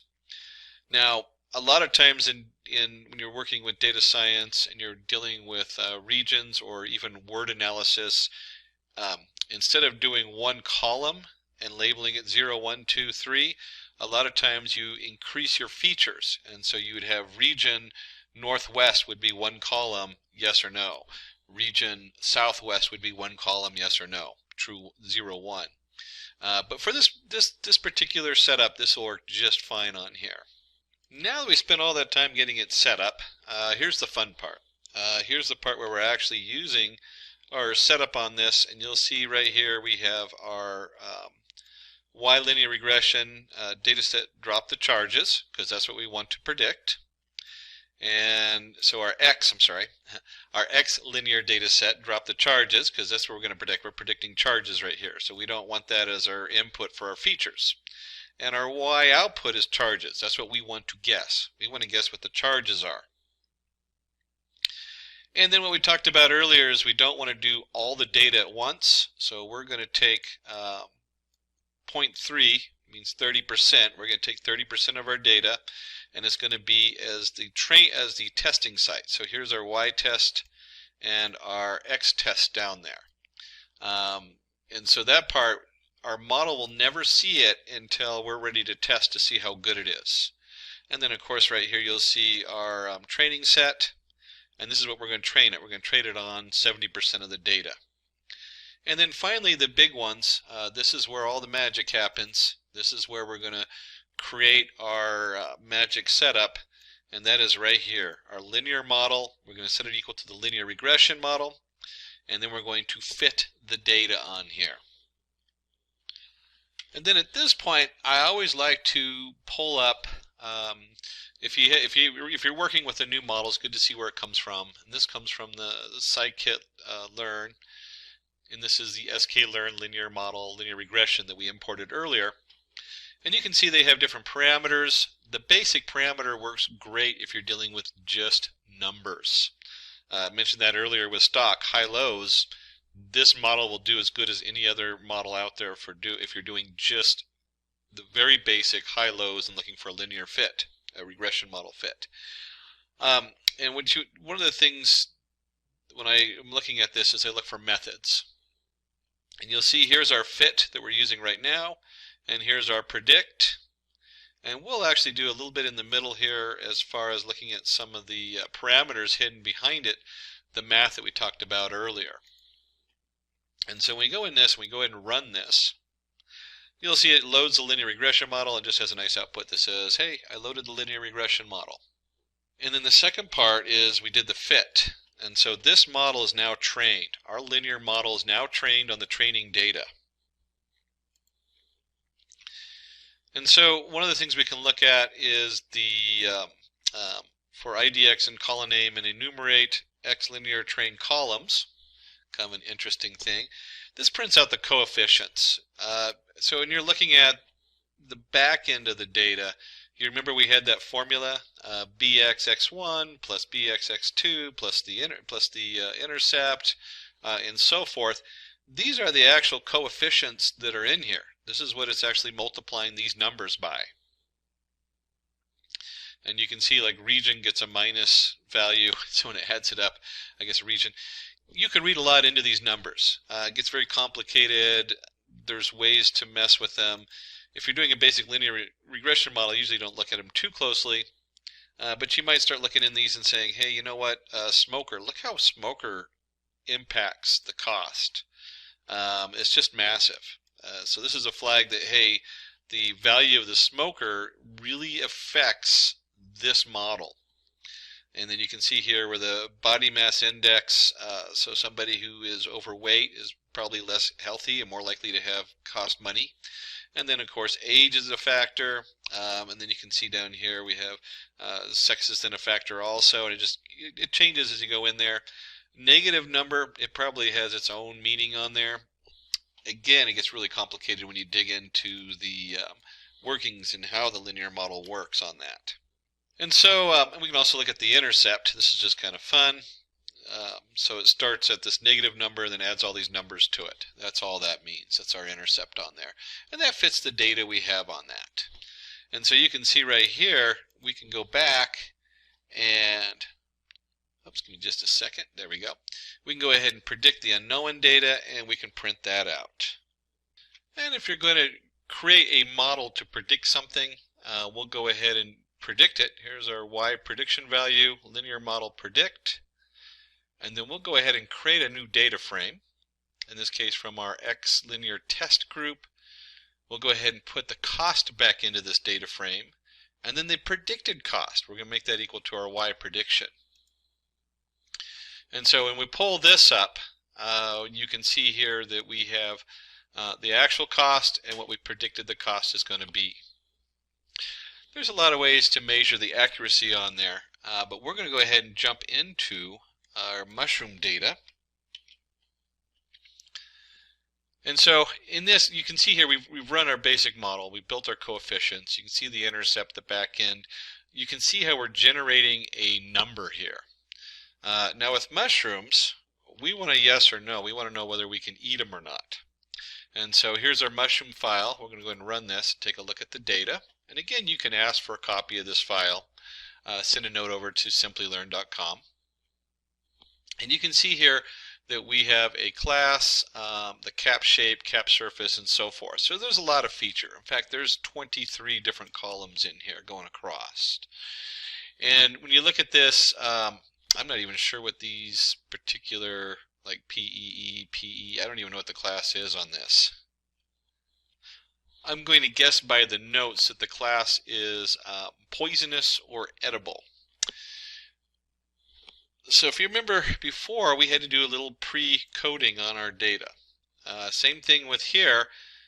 We have our cap shape, which is B or X or K.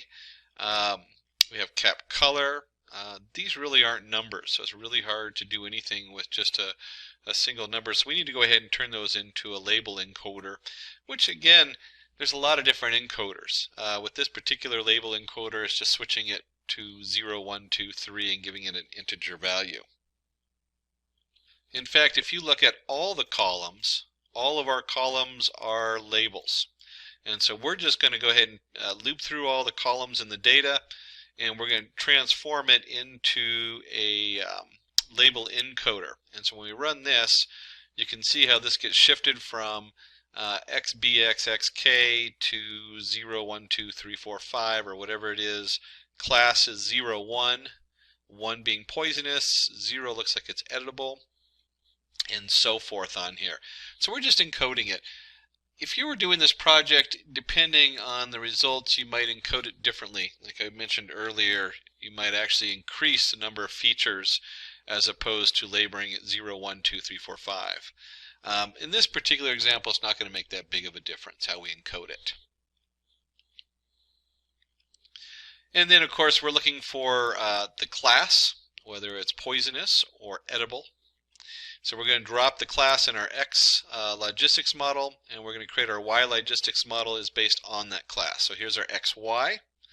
And just like we did before, we're going to go ahead and split it using 30% for test, 70% to program the model on here. And that's right here. Whoops, there we go. There's our train and test. And then you'll see here on this next setup, this is where we create our model. All the magic happens right here. We go ahead and create a logistics model. I've upped the max iterations. If you don't change this for this particular problem, you'll get a warning that says this has not converged. Because that's what it does, is it goes through the math and it goes, hey, can we minimize the error? And it keeps finding a lower and lower error, and it still is changing that number. So that means it hasn't converged yet. It hasn't found the lowest amount of error it can. And the default is 100. There's a lot of settings in here. So when we go in here to, let me pull that up from the sklearn. So we pull that up from the sklearn model. You can see here we have our logistic. It has our different settings on here that you can mess with. Most of these work pretty solid on this particular setup, so you don't usually mess a lot. Usually I find myself adjusting the iteration, and I'll get that warning and then increase the iteration on there. And just like the other model, you can go, just like you did with the other model, we can scroll down here and look for our methods. And you can see there's a lot of methods available on here. And certainly there's a lot of different things you can do with it. But the most basic thing we do is we fit our model, make sure it's set right, and then we actually predict something with it. So those are the two main things we're going to be looking at on this model, is fitting and predicting. There's a lot of cool things you can do that are more advanced, but for the most part, these are the two which I use when I'm going into one of these models and setting them up. So let's go ahead and close out of our sklearn setup on there. And we'll go ahead and run this. And you can see here it's now loaded this up there. We now have a logistic model.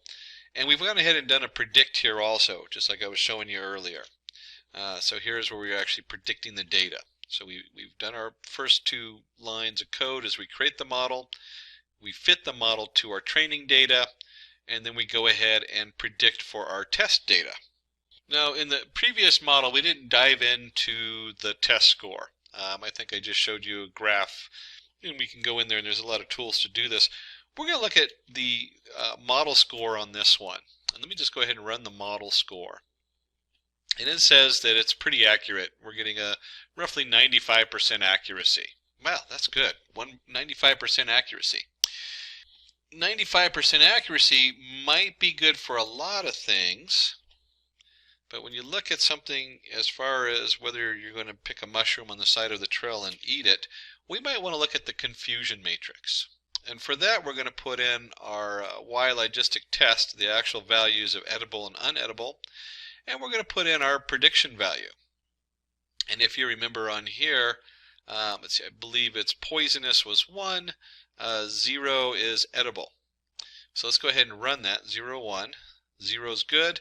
So here is a confusion matrix, and this is, if you're not familiar with these, we have true, true, true, false, true, false, false, false. So it says out of the edible mushrooms, we correctly labeled 1,201 mushrooms edible that were edible. And we correctly measured 1,113 poisonous mushrooms as poisonous. But here's the kicker.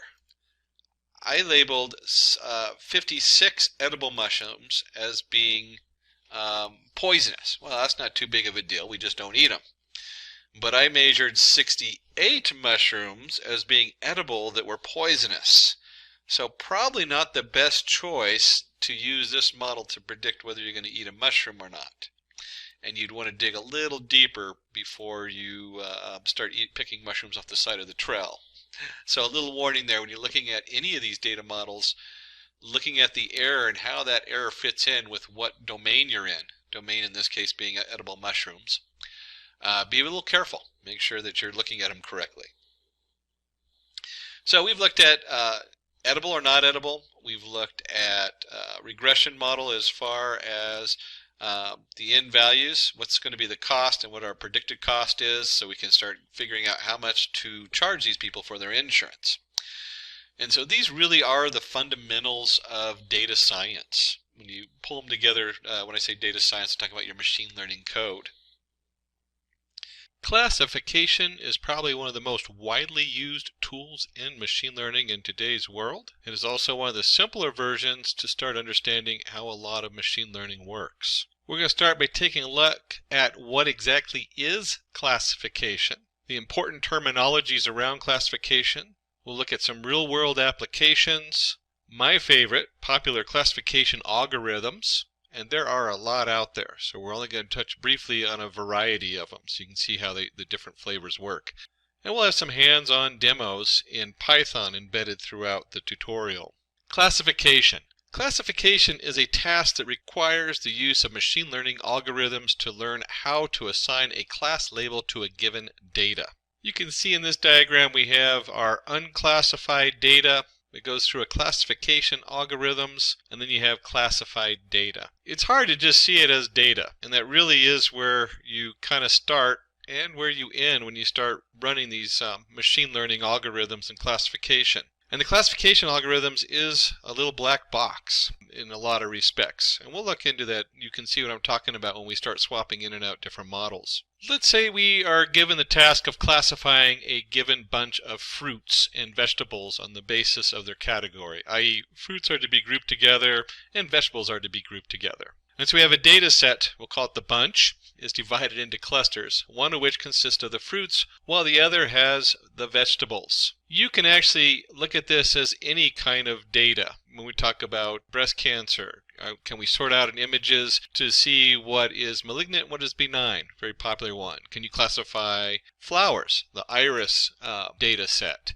Certainly in wildlife, can you classify different animals and track where they're going? Classification is really the bottom starting point or the baseline for a lot of machine learning and setting it up and trying to figure out how we're going to break the data up so we can use it in a way that is beneficial. So here the fruits and the vegetables are grouped into clusters, and each cluster has a specific characteristic, i.e. whether they are a fruit or a vegetable. And you can see we have a pile of fruits and vegetables. We feed it into the algorithm, and the algorithm separates them out, and you have fruits and vegetables. So some important terminologies before we dig into how it sorts them out and what that all means. When we look at the terminologies, you have a classifier. That's the algorithm that is used to map the input data to a specific category. The classification model, the model that predicts or draws a class to the input data given for training. Feature, it is an individual measurable property of the phenomena being observed.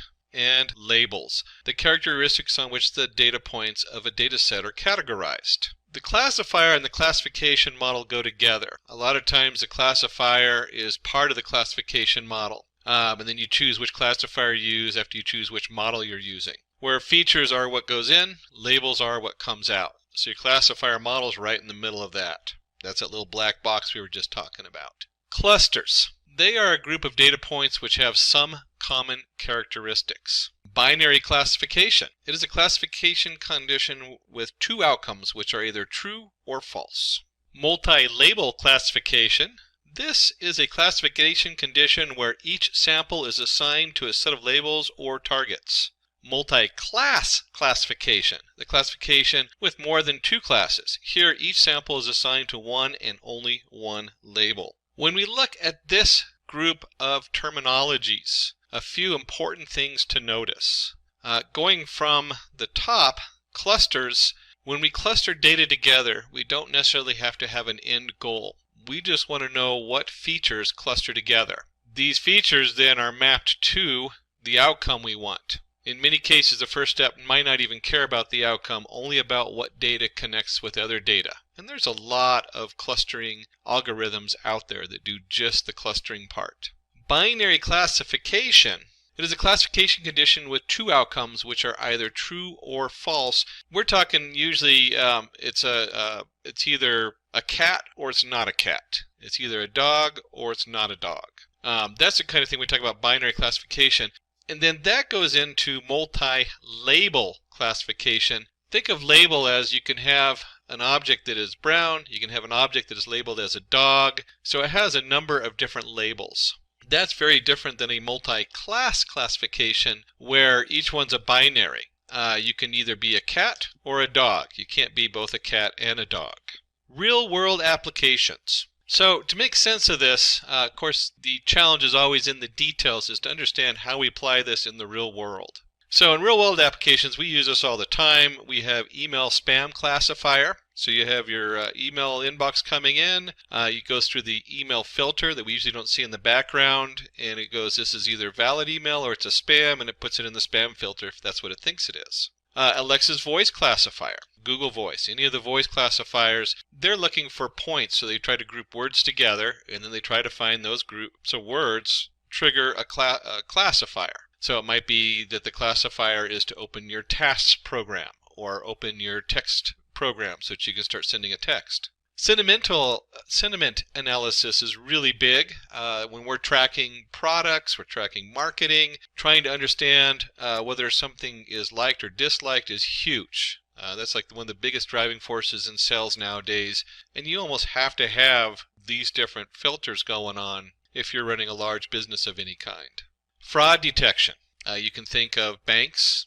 They find different things on your bank statement and they detect that there's something going on there. They have algorithms for tracking the logs on computers. They start finding weird logs on computers. They might find a hacker. I mentioned cat and dog. So here's our image classification. We have a neighbor who runs an outdoor webcam, and we like to have it come up with a classification when the wild animals in our area are out, like foxes. We actually have a mountain lion that lives in the area, so it's nice to know when he's here. Handwriting prediction, classifying A, B, C, D, and then classifying words to go with that. So let's go ahead and roll our sleeves up and take a look at some popular classification algorithms. Before we look at the algorithms, let's go back and take a look at our definitions. We have a classifier and a classification model. So we're looking at the classifier, an algorithm that is used to map the input data to a specific category. One of those algorithms is a logistic regression. The logistic regression is a classification algorithm used to model the probability of a certain class or event existing, such as pass, fail, or win, lose, etc. It provides its output using the logistic function or sigmoid function to return the probability value that can then be mapped to two or more discrete classes. A sigmoid function is an activation function that fits the variable and limits the output to a range between 0 and 1. A standard sigmoid function or logistic function is represented by the formula fx equals 1 over 1 plus e to the minus x, where x is the equation of the line and e is the exponential. Just taking a quick look at this, you can think of this as being a point of uncertainty. And so as we get closer and closer to the middle of the line, it's either activated or not. And we want to make that just shoot way up. So you'll see a lot of the activation formulas kind of have this nice S-curve where it approaches 1 and approaches 0. And based on that, there's only a small region of error. And so you can see in the sigmoid logistic function, the 1 over 1 plus e minus x to the minus x, you can see it frames that nice S-curve. We also can use a tangent variation. There's a lot of other different models here as far as the actual algorithm. This is the most commonly used one. Let's go ahead and roll up our sleeves and take a look at a demo that is going to use a logistic regression. So we're going to have the activation formula and the model, because you have to have both. For this, we will go into our Jupyter notebook. Now, I personally use the Anaconda Navigator to open up the Jupyter notebook to set up my IDE as a web-based. It's got some advantages that it's very easy to display in, but it also has some disadvantages in that if you're trying to do multi-threads and multi-processing, you start running into single get issues with Python, and then I jump to PyCharm. Really depends on whatever IDE you want. Just make sure you've installed NumPy and the sklearn modules into your Python in whatever environment you're working in so that you'll have access to that for this demo. Now, the team in the back has prepared my code for me, which I'll start bringing in one section at a time so we can go through it. Before we do that, it's always nice to actually see where this information is coming from and what we're working with. So the first part is we're going to import our packages, which you need to install into your Python, and that's going to be your NumPy. We usually use NumPy as NP, and then from sklearn, the learn model, we're going to use a logistic regression. And from sklearn metrics, we're going to import the classification report confusion matrix. And if we go ahead and open up the scikit-learn.org and go under their API, you can see all the different features and models they have. And we're looking at the linear model logistic regression, one of the more common classifiers out there. And if we go ahead and go into that and dig a little deeper, you'll see here where they have the different settings. And it even says right here, note, the regularization is applied by default. So by default, that is the activation formula being used. Now, we're not going to spend, we might come back to this, look at some of the other models, because it's always good to see what you're working with. But let's go ahead and jump back in here. And we have our imports. We're going to go ahead and run those. So these are now available to us as we go through our Jupyter Notebook script. And they put together a little piece of data for us. This is simply going through 0 to 1. Actually, let's go ahead and print this out over here. We'll go ahead and print X just so you can see what we're actually looking for. And when we run this, you can see that we have our X is 0, 1, 2 through 9. We reshaped it. The reason for this is just looking for a row of data. Usually we have multiple features. We just have the one feature which happens to be 0 through 9. And then we have our 10 answers right down here. 0, 1, 0, 0, 1, 1, 1, 1, 1, 1. You can bring in a lot of different data depending on what you're working with. You can make your own. You can, instead of having this as just a single, you could actually have like multiple features in here, but we just have the one feature for this particular demo. And this is really where all the magic happens right here. And I told you it's like a black box. That's the part that is kind of hard to follow. And so if you look right here, we have our model. We talked about the model right there, and then we went ahead and set it for library linear. As I showed you earlier, that's actually default, so it's not that important.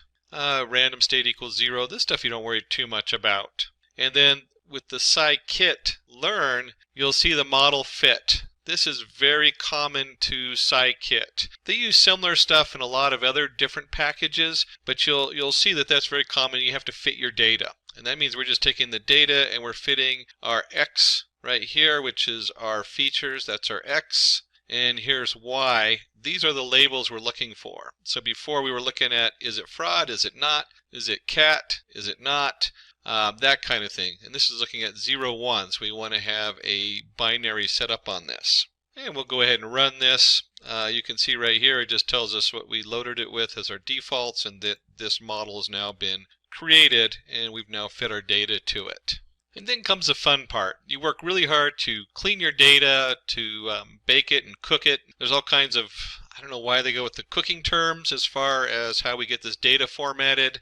Then you go through and you pick your model, you pick your solver, and you have to test it to see, hey, which one's going to be best. And so we want to go ahead and evaluate the model. And you do this is that once you've figured out which one is going to work the best for you, you want to evaluate it so you can compare it to your last model. And you can either update it to create a new one, or maybe change the solver to something else. I mentioned tangent. That's one of the other common ones that's commonly used with language. For some reason the tangent, even though it looks almost to me identical to the one we're using with the sigmoid function, for some reason it activates better with language, even though it's a very small shift in the actual math behind it. We already looked at the data early, but we'll go ahead and look at it again just so you can see what we look at. We have our rows of 0, 1, row, it only has one entity, and we have our output that matches these rows, and these do have to match. You'll get an error if you put in something with a different shape. So if you have 10 rows of data and 9 answers, it's going to give you an error because you need to have 10 answers for it.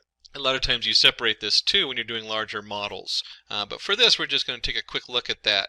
The first thing we want to start looking at is the intercept, one of the features inside our linear regression model. We'll go ahead and run that and print it. You'll see here we have an intercept of minus 1.516. And if we're going to look at the intercept, we should also look at our coefficients. And if you run that, you'll see that we get our coefficient is the 0.7035. You can just think of this as your Euclidean geometry for a very basic model like this, where it intercepts the y at some point and we have a coefficient multiplying by it. A little more complicated in the back end, but that is the gist of this simple model with just the one feature in there. And we'll go ahead and we'll reprint the y because I want to put them on top of each other with the y predict. And so these were the y values we put in, and this is the y predict we had coming out. And you can see, here we go. There's the y actual, and there's what the prediction comes in. Now keep in mind that we used the actual complete data as part of our training. That is, if you're doing a real model, a big stopper right there, because you can't really see how good it did unless you split some data off to test it on. This is the first step, is you want to see how your model actually tests on the data you trained it with. And you can see here, there is this point right here where it has it wrong, and this point right here where it also has it wrong. And it makes sense, because our input is 0 through 9, and it has to break it somewhere, and this is where the break is. So it says this half the data is going to be 0, because that's what it looked like to me if I was looking at it without an algorithm, and this data is probably going to be 1. And I forgot to point this out, so let's go back up here. I just kind of glanced over this window here where we did a lot of stuff. Let's go back and just take a look at that. What was done here is we ran a prediction. So this is where our predict comes in, is our model.predict. So we had a model fit. We created the model. We programmed it to give us the right answer. Now we go ahead and predict what we think it's going to be. There's our model.predict probability of x. And then we have our y predict, which is very similar, but this has to do more with the probability numbers. So if you remember down below, we had the setup where we're looking at that sigmoid function. That's what this is returning. And the y predict is returning a 0 or a 1. And then we have our confusion matrix. We'll look at that. And we have our report, which just basically compares our y to our y predict, which we just did. It's kind of nice. It's simple data, so it's really easy to see what we're doing. That's why we use the simple data. This can get really complicated when you have a lot of different features and things going on and splits. So here we go. I printed out our actual and our prediction. So this is the actual data. This is what the predict ran. And then we'll go ahead and we're going to print out the confusion matrix. We were just talking about that. This is great if you have a lot of data to look at. But you can see right here our confusion matrix says, if you remember from the confusion matrix, we have the 2. This is 2 correct. 1, 2. And it's been a while since I looked at a confusion matrix. There's the 2, and then we have this one, which is our 6. That's where the 6 comes from. And then we have this one, which is the 1 false. This is the 2 1, so we have this one here and this one here, which is misclassified. This really depends on what data you're working with as to what is important. You might be looking at this model, and if this model, this confusion matrix comes up and says that you've misclassified even one person as being non-malignant cancer, that's a bad model. I wouldn't want that classification. I'd want this number to be 0. I wouldn't care if this false positive was off by a little bit more, as long as I knew that I was correct on the important factor that I don't have cancer. So you can see that this confusion matrix really aims you in the right direction of what you need to change in your model, how you need to adjust it. And then there's, of course, a report. Reports are always nice. If you notice, we generated a report earlier. We'll go and just print the report up, and you can remember this is our report. It's a classification report, y, y predict. So we're just putting in our 2 values. Basically what we did here visually with our actual and our predicted value. And we'll go ahead and run the report, and you can see it has the precision, the recall, your F1 score, your support, translated into accuracy, macro average, and weighted average. So it has all the numbers. A lot of times when working with clients or with the shareholders in the company, this is really where you start, because it has a lot of data and they can just kind of stare at it and try to figure it out. And then you start bringing in like the confusion matrix. I almost do this in reverse as to what they show. I would never show your shareholders the intercept of the coefficient. That's for your internal team only working on machine language. But the confusion matrix and the report are very important. Those are the 2 things you really want to be able to show on these. And you can see here we did a decent job of classifying the data, managed to get a significant portion of it correct. We had our accuracy here is a 0.80 F1 score, that kind of thing. So, it's a pretty accurate model. Of course, this is pretty goofy because it's a very simple model, and it's just splitting the model between 1s and 0s. Yeah, step by step, we will go through all of this, and we'll make sure that we learn everything and we bring everything together towards the end, right? Without further ado, let me just straight away deep dive to business, right? To learn data science, right? And with this data science, there is also something which is prefixed, which is applied data science. And suffix for this is with Python, right? Applied data science with Python, right? So there are 2 key concepts which are going to be a part of this course. The first one is the knowledge about data science, that what data science is. And then because we are doing an applied course, right? We are doing an applied course. I will try to tie up these concepts which we will understand in data science with a tool, right? Which is Python for you, right? We already know about 60-65% of Python, right? Which is the fundamental Python. And now we will be moving to the next step, to advanced Python, right? And using Python, right? Leveraging Python, we will be solving a lot of problems of data science, right? Using this. Okay. So the first few sessions, right? The first few sessions will be about making you abreast with Python, what Python is, right? What packages do we have? How do they work in reality, right? And all those things. And then we will be coupling it up with data science concepts. And then finally, towards the end of the session, in the last few classes, we will be taking a real data set. And on that data set, we will be applying all these concepts, right? To understand the data better. And we will be drawing inferences from that to convert that into information to take actionable insights. Using that actionable insights, taking a better decision, right? We'll do all of that in the actual way. Okay. So now, guys, if you understand this, then the next point of contention is data science, right? One of the most famous keywords on the planet right now, right? One of the most famous keywords in the planet right now. Do you think that these two things, okay, let me put it different way. What do you think that can be the possible explanation about this term data science? You know data, you know science. What do you think is going to follow in these sessions? What is data science to you as per these two words?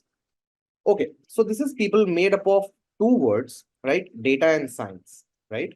So what we are trying to do is we are trying to understand data, right? We are trying to understand data, right?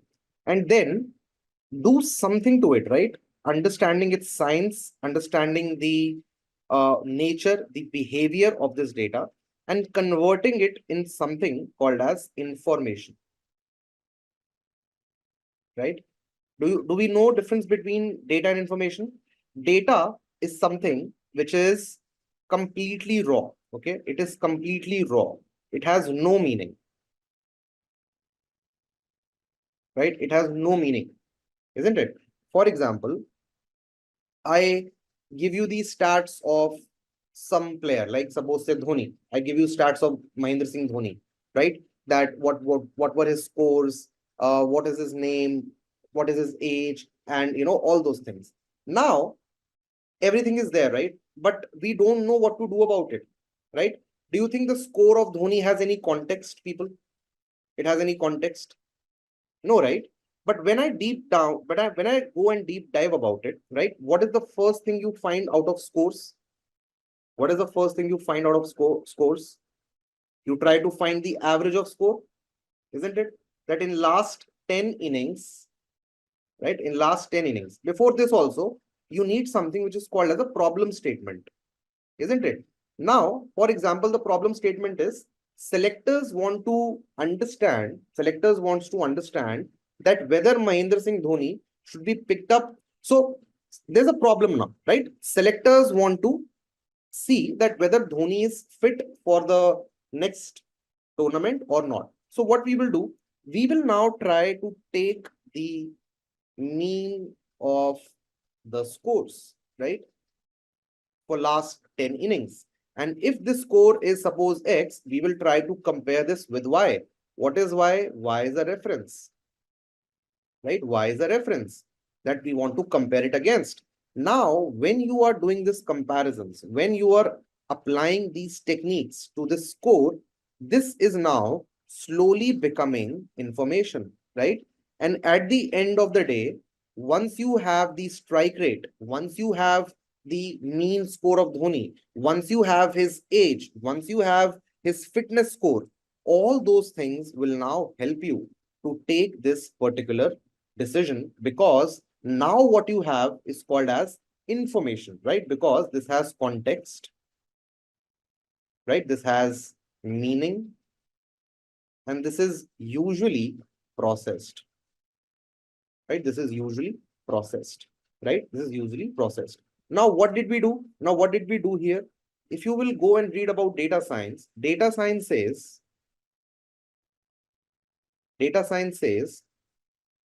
it is the art of collecting, right? Cleaning, analyzing,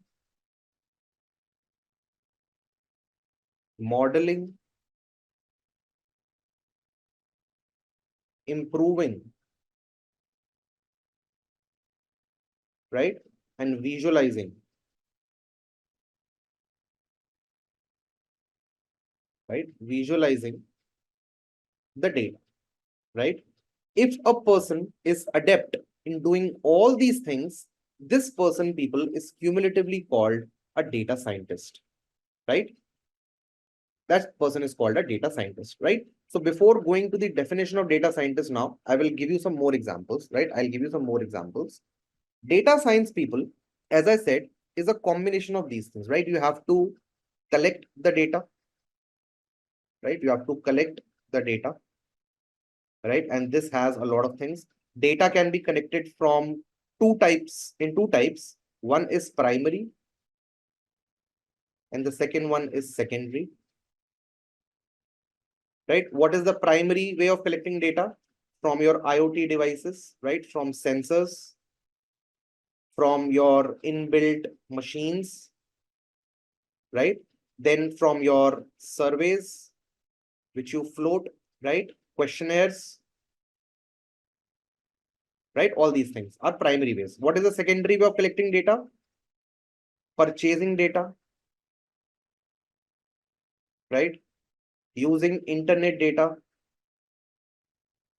because you have not generated it. You are just using someone else's data, right? Something like transfer learning. What is transfer learning?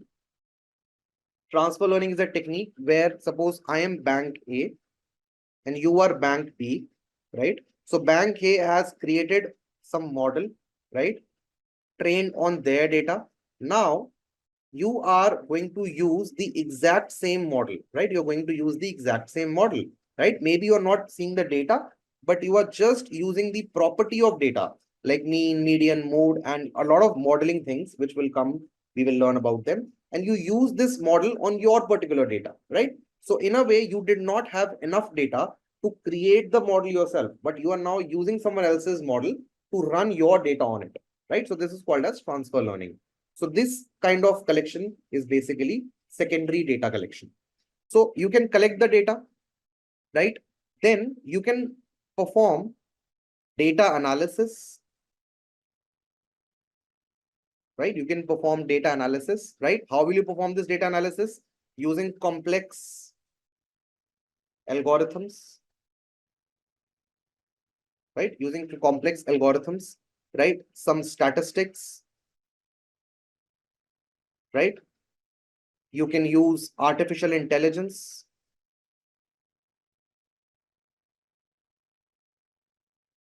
right? Artificial intelligence. You can use machine learning, right? Right? You can use all these things for data analysis. Then you can transform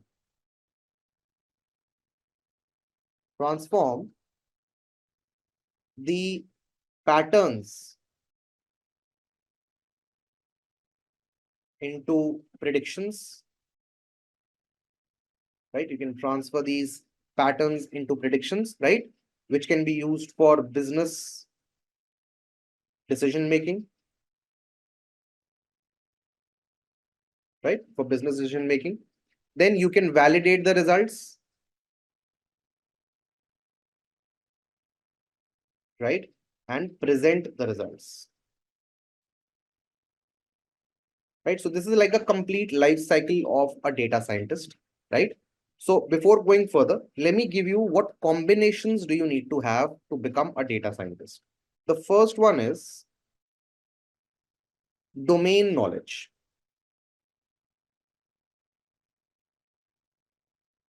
Right? So what is domain knowledge? First of all, I told you, right? There will be a problem, right? You'll be solving a problem. In any project of data science, you'll be trying to solve a problem, right? And the problem will be belonging to a particular domain. Even if you're working for yourself, right? Even if you're an entrepreneur, then also you'll be solving a problem. So this domain knowledge part includes things like understanding. It's a very important diagram. Understanding client requirement, right? Understanding the client requirement, right?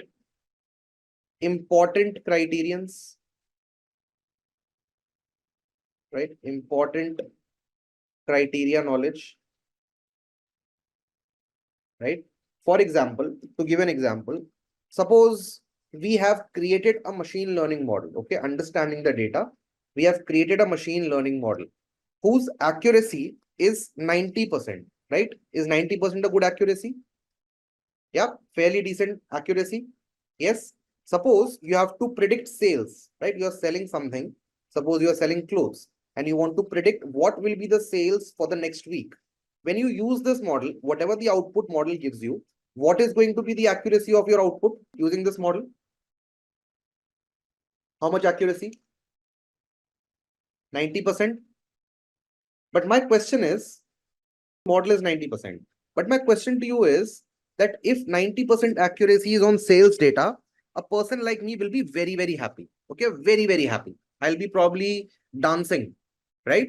But if you try to apply the same model, right, for a medical diagnosis case, will you be interested in getting operated in such a hospital or an institution where the accuracy is coming as 90%? Domain knowledge, right? Domain knowledge. We need to understand what are the exact requirements. We need to understand what are the exact expectations, right? And we need to know how much do we need to pivot, right? So the first thing in data science is these accuracies and everything are subjective, right? They are subjective. So for that, you need domain knowledge. Domain knowledge part, very important, guys. Very important, these three things, which I'm going to tell. Second part is people, the game changer, right? The second part is computer science. Now, if I take you back in history, okay, if I take you back in history in 1980s or somewhere, then how many of you think that data science is a new concept? How many of you think that data science is a new concept? I hope you all know it's not a new concept. Everyone knows that. Yep. It has been happening for ages. Just like you guys will be shocked if you already don't know. AI was coined in the year 1956. 1956 at the University of Dartmouth, AI was coined by Paul McCarthy, right? And we saw the boom of AI in the year 2010, right? Such a long journey. Same case with data science, because people, back in the day, data science was called as data mining. Everyone heard about it? Data mining, knowledge databases. Yeah, we used to mine the data. Now, what were the problems? What were the hiccups of data mining? The hiccups for data mining was that we were doing everything manually, right? Now, if I give you 100 points, can you calculate the mean? Or let's say, if I give you 2 points to multiply, 2 multiplied by 3, how much time will you take? 2 seconds. Yep. How much time a computer will take? 2 seconds. If I give you to multiply 2489 multiplied by 200, how much time will you take to calculate this? Say 5 seconds. How much time computer will take? 2 seconds. Now, if I give you to multiply 2489 into 1954386, how much time will you take to calculate this manually? Maybe say 1 minute, 80 seconds, 1 minute. How much time a computer will take? Still 2 seconds, right? Still 2 seconds, right? And if I give you to calculate this over 200 times, you will take 200 minutes, right? Using parallel computing, computer will still take about 3 to 5 seconds, right? So are you understanding the power of computer?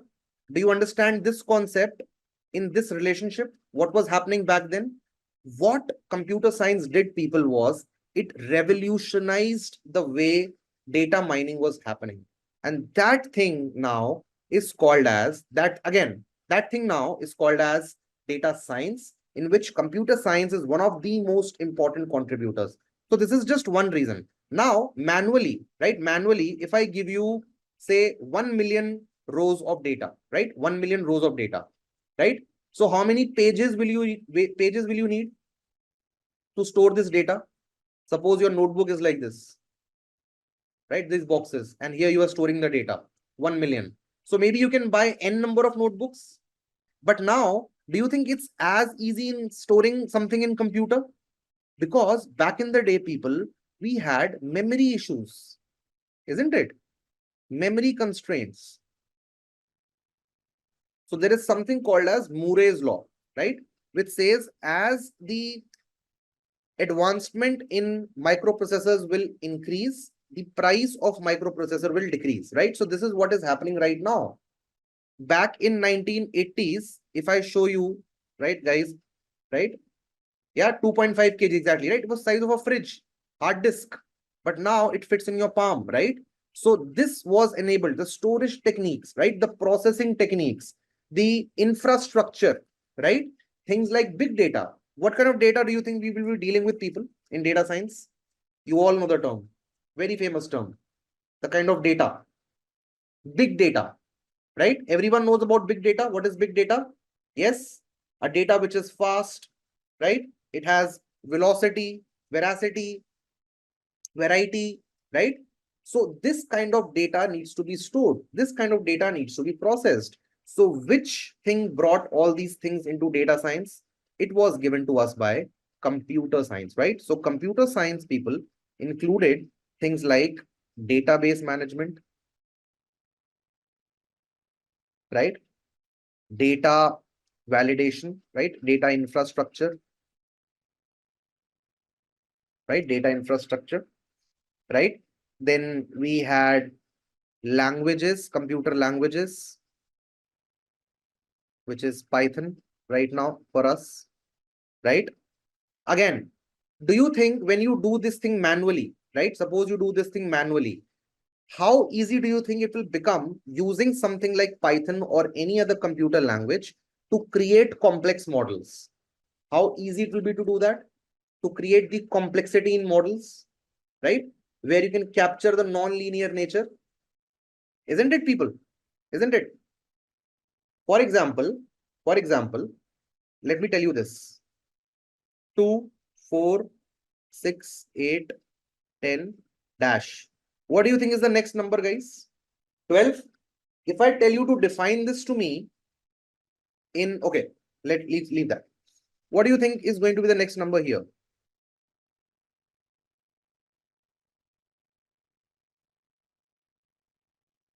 What is the next number? 11.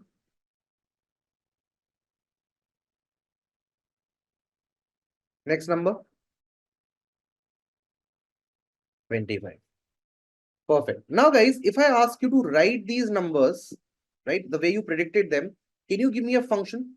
F of x is equal to, what is the f of x here? It's 2x, right? It's 2x. F of x is equal to 2x. If I tell you to create a function, it will be f of x is equal to 2x. What will be the function here, guys? F of x will be equal to x plus 1. Yeah, x plus 1. Yeah. And here, f of x will be equal to x square. Yeah. Now, the last example, right? Last example.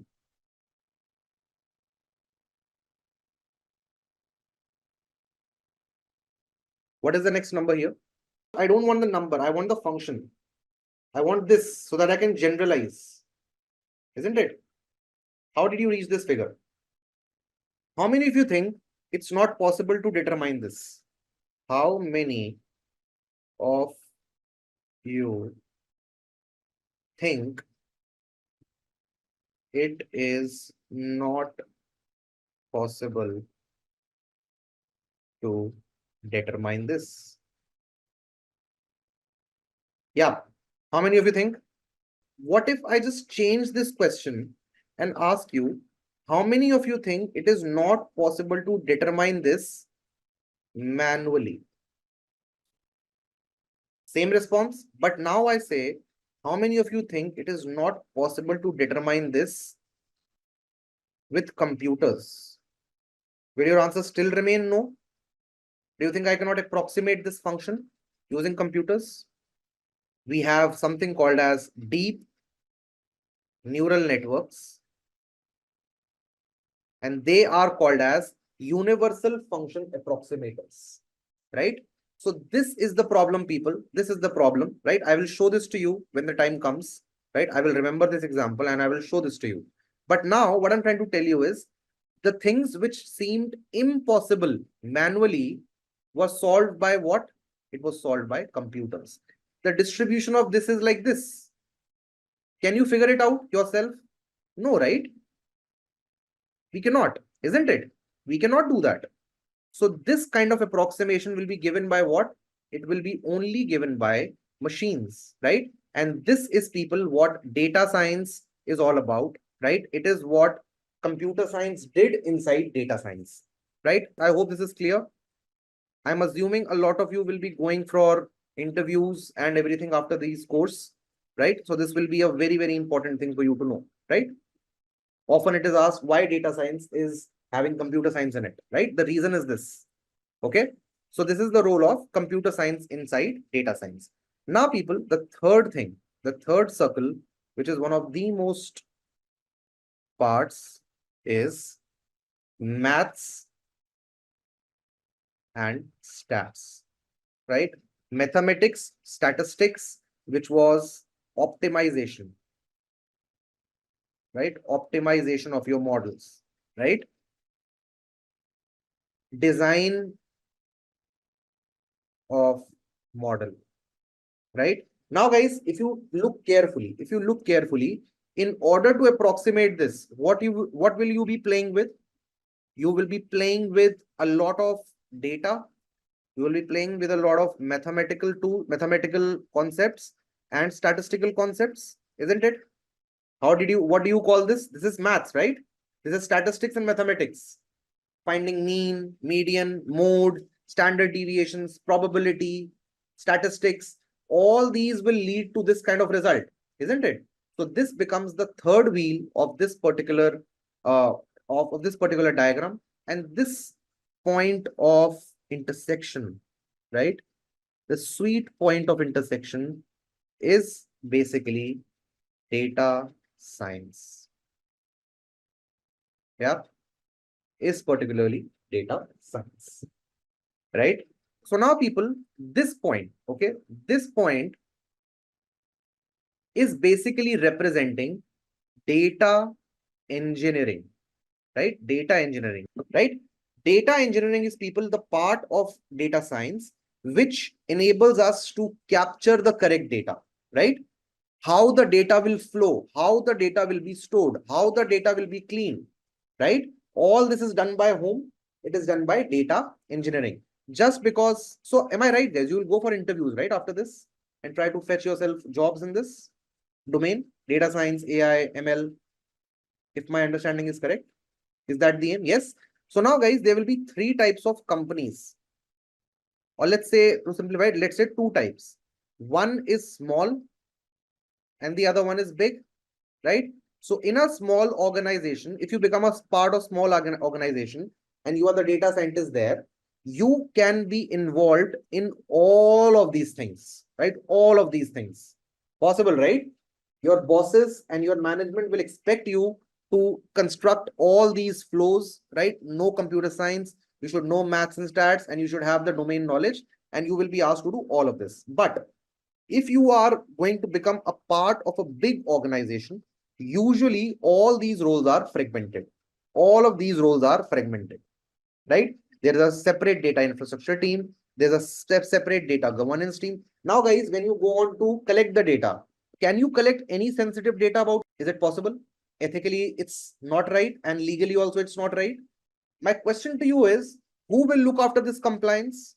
Whose responsibility indeed it is to look after this compliance? Data scientist.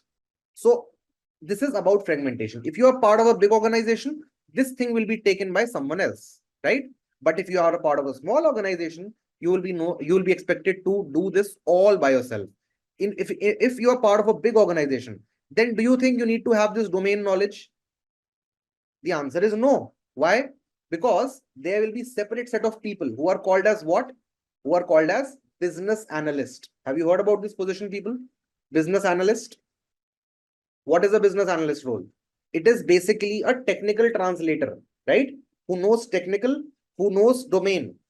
And that person goes and talks to the client in a layman language, convert it into technical requirement, coupled with the domain knowledge, and give you the document. This is basically a medical engineering problem. So we need this, and you need to fulfill this criteria. But again, if you're part of a small organization, who needs to take care of that? Who needs to make sure that you know everything about a domain? You yourself, right? You yourself, right? Then, people, this area usually represents whom? This area represents research and analysis. Why? because we have people who have domain knowledge and we have people who are knowledge of math stats. Have you heard about a position called as actuary in the world? Actuarial science. Actuaries are people who are basically dealing with domains which are very, very heavily data intrinsic, right? For example, finance domain, right? Finance is all about numbers. So there we go, actuarial science, and we have math, stats, optimization, model development, all of those things happening there. We are also at this point of time people belonging to which section? Research and data analysis, right? And then people, there is the third intersection, right? There is the third intersection, which is this part, and this people is called as machine learning, right? Machine learning. Why machine learning?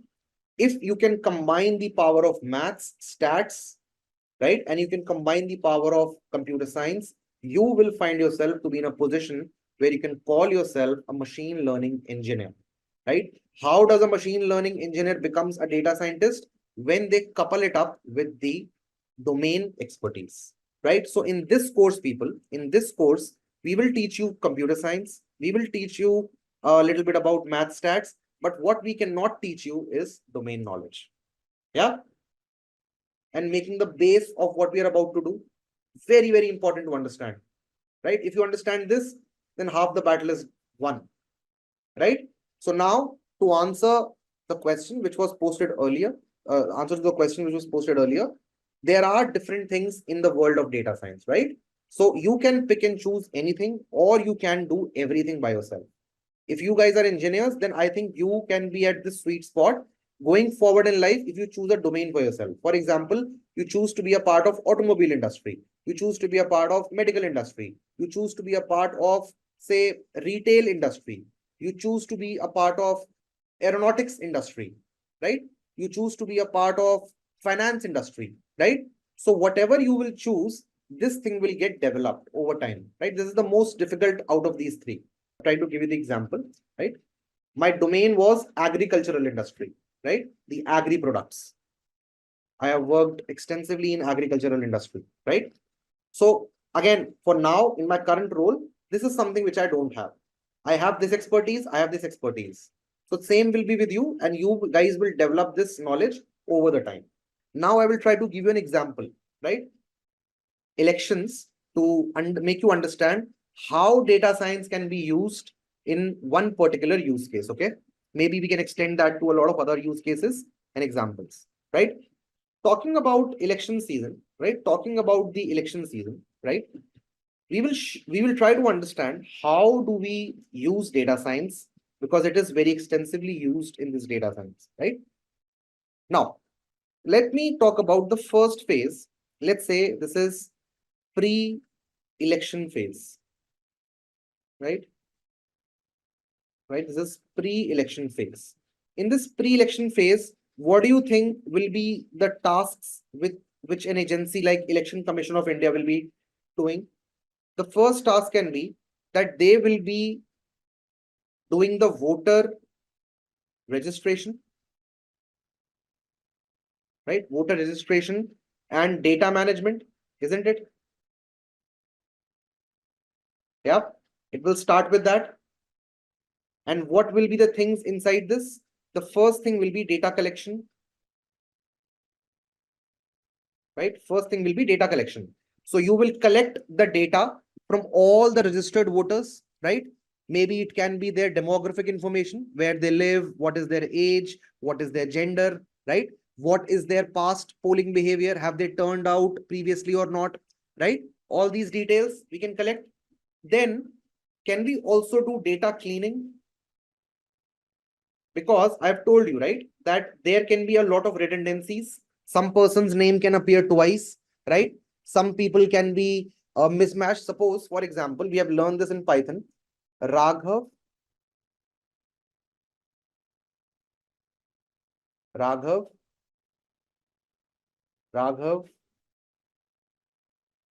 Raghav, right? Right? All these are what people? This is belonging to the same name, right? This is me. But for a computer, how many Raghavs are there?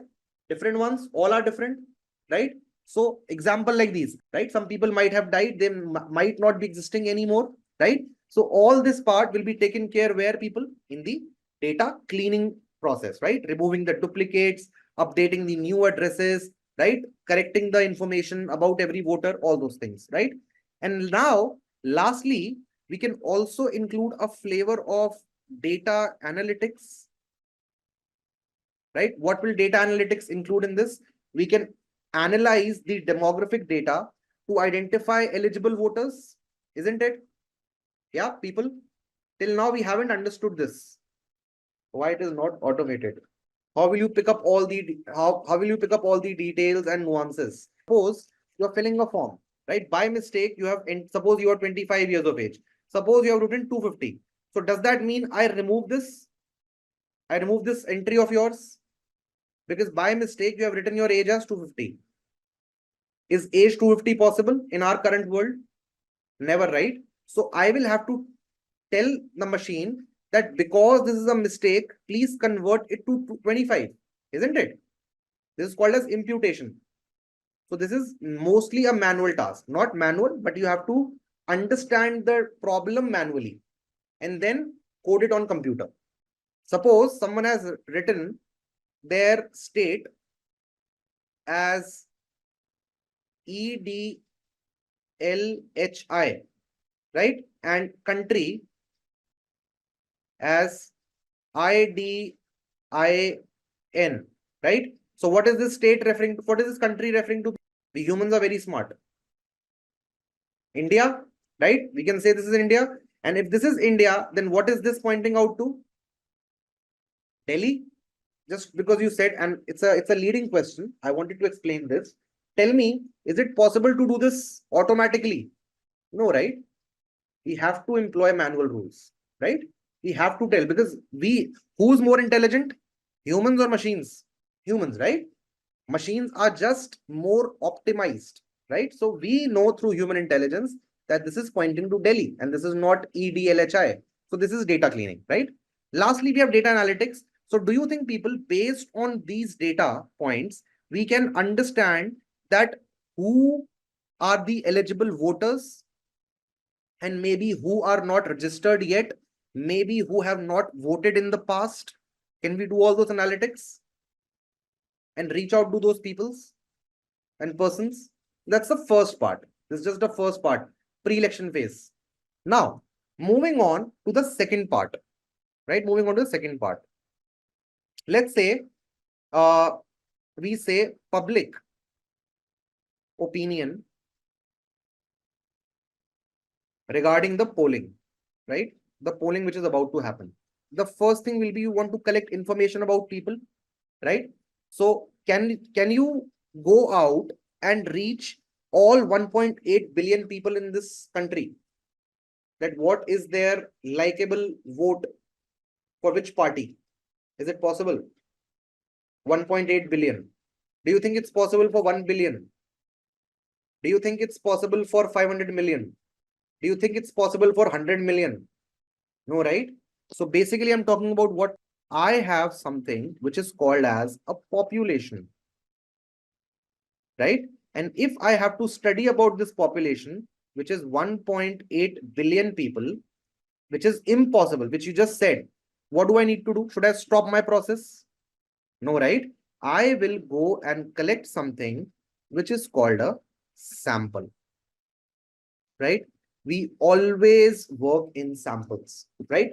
Suppose someone says that a Coca-Cola bottle does not contain 500 ml of liquid, which it claims, right? Suppose someone has put this allegation. Possible that Coca-Cola bottles do not have 500 ml liquid, which they promise. Now, there are two ways to deal with this, right? There are two ways to deal with this. Either I go and collect all the bottles of Coca-Cola in the world. Possible? Never, right? So what will I do? I will go and pick up handful of bottles, right? Handful of bottles. So what is that handful of bottles? Those are called as samples. One last thing. Suppose someone says that because of an industry, all the fishes of the lake are dying or they are infected. Is it possible to go and collect and check all the fishes in the pond or lake? No, right? What will we do? We will collect again handful of fishes and we will test them, right? Again samples. Now, how does the raw data collected? Raw data as in, I hope you understand this. This is no more about population. With this step being told, now you're dealing with samples. So now do you want to ask me how is sample created? Yeah. Now I'm coming to that. Now guys, there are a lot of, second point is how to sample, right? How to sample, right? So we have sampling techniques, people. One is called as probabilistic and one is called as non-probabilistic, right? I will not go in detail right now. I just want to tell you an overview. Probabilistic is, suppose you are manufacturing t-shirts, right? You're manufacturing t-shirts, right? And suppose you created 100 lots of 1,000 t-shirts, right? So this is box 1, box 2, box 3, box 4, up to 100, right? 100 boxes. And in each box, how many t-shirts are there? 1,000, right? Now, suppose you are a quality inspector. You're a quality inspector. Is it possible for you to go over all the 100 lots with all checking all the 1,000 t-shirts one by one? No, right? What will you do? You will sample. Again, you will sample. Now, the most common way of sampling these kind of problems is probabilistic sampling. What is probability? What is the probability of getting heads or tails when you flip the coin? Equally likely, 1 by 2 and 1 by 2. What is the probability of getting 1, 2, 3, 4, 5, 6 on a roll of a dice? 1 by 6. Now, what is the probability of picking any t-shirt from this first lot out of 1,000 t-shirts? 1 by 1,000. Yes. So do you think all the t-shirts have equal probability of being picked up without any bias? If you decide to draw 5 t-shirts, right, from each of this box, right, and suppose say 2 are defective and 3 are not defective, what will you do? Will you accept the lot or reject the lot? We have majority of t-shirts of non-defective, or let's say we will reject the lot. We will reject the lot. We will reject the lot. Let's say we will reject the lot. Okay. Though this is basically subjective as per the company policies, but let's say we reject it. Now, people, my question to you is, what if this entire batch had only 2 defective t-shirts? But now what will happen? The entire batch will be rejected. Yes. Let's say you sampled 1 t-shirt. Let's change the use case. I say you sampled only 1 t-shirt and that t-shirt was defected. Now you will reject the batch. And that is equally likely case. So this is called as probabilistic sampling, people. And there is no way you can go back. There is no way. You cannot say that, hey, sir, please allow this batch to pass because there is a chance that rest of the t-shirts are not defective. No, it is not the way that happens. It happens randomly. So, right, this is called as random sampling. Right? Random sampling. Now, suppose you are doing a cancer research, right? You're doing a cancer research, right? So for your cancer research, people, what kind of people will you need? People who had cancer in the past, isn't it? To know more about their problem, to know more about their medical condition. So is it possible, people, that in this use case, you can go and pick up any person from the population and ask them questions? No, right? That is not possible. So now, is the probability equally likely or it has changed when you pick the sample? It has changed. Now there is a bias which is introduced that you only want people who had cancer, right? So that kind of sampling, people, is called as non-probabilistic sampling, right? Non-probabilistic sampling. Clear? Now, sampling technique, right? Now, third thing in this same scheme can be, people, what? It can be the data collection, right? Data collection mode, right? That how do you collect the data? You can float a survey on, say, internet. You can go and stand outside a mall or office isn't it? How will you can probably interview someone, right? Interview someone, right? You can have a group discussion. Yeah, all these techniques. Yes, no, maybe, right? In the same part, public opinion polling, right? Now, guys, so this was a brief introduction, right? And this can be extended to any industry, right? As of now, you can have example in the medical science, right? You can have an example in automobile, right? You can have an example in retail, right? Right? Then you can have example in manufacturing, right? You can have example in education, right? You can have example in sports, right? IPL analysis, cricket analysis, all these sports analysis, right? These are the most famous domains, right? They are the most famous domains. They are not topics, they are domains, right? In which data science is used extensively. So I'm just going to check, guys, in automobiles, there's a biggest example, self-driving cars. Yeah, autonomous driving. How do you think that's possible? Data science, again, like Tesla. Absolutely. Tesla is level 3. We have 5 levels. Level 3 is narrow AI. Level 4 is AGI. And level 5 is super AI. We are going to move first, right, with the technical aspect, right, with the technical aspect in our data science course, right?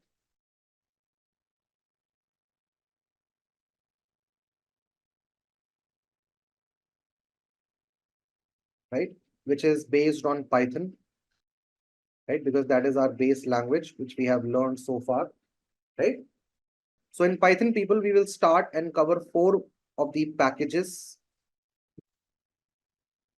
right now. And as we move on to machine learning and other deep learning and everything, you will explore more and more packages. The first package we have to cover will be numpy, right? I'll explain you in detail what numpy is. Then we will cover pandas. Then we will cover matplotlib. And then finally, we will cover something called as Seaborn, right? We will cover something called as Seaborn. So these 4 packages inherently we have to cover in Python to make sure we are able to reduce the time in coding, right? We are able to reduce the time in coding, and using these packages immediately help us in getting the desired results, right? I hope you all remember the concept of modules we have covered in Python. Do you all remember functions and modules? You can use Jupyter Notebook. If your Jupyter Notebook is not installed, you can use something which is called as Google Colab, right? Go to Google, type Colab, right? Let's say you write Colab, right? And then you will see this option. Click on Google Colab and it will allow you to code in Python, right? So we are now going to discuss about the numpy package in Python. Okay, numpy package in Python. So numpy is a fundamental package for data science in Python, right? It is one of the most fundamental packages for practicing data science in Python, right? Why is that? Why is numpy so fundamental? What is so special? Numpy package gives us a new data type for handling data in Python called as ND arrays, right? ND arrays, which stands for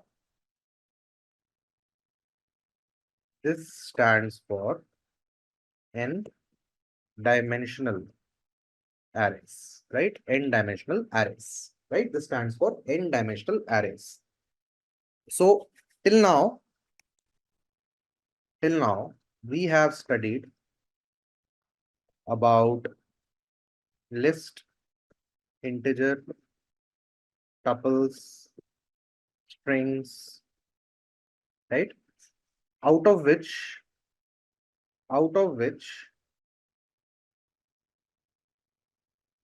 the data types such as list, tuples have been used to store data, right? Store data, right? And range used for generating new data, which is primarily sequential, right? Now there is one problem, right? There is one problem, and there should be a question.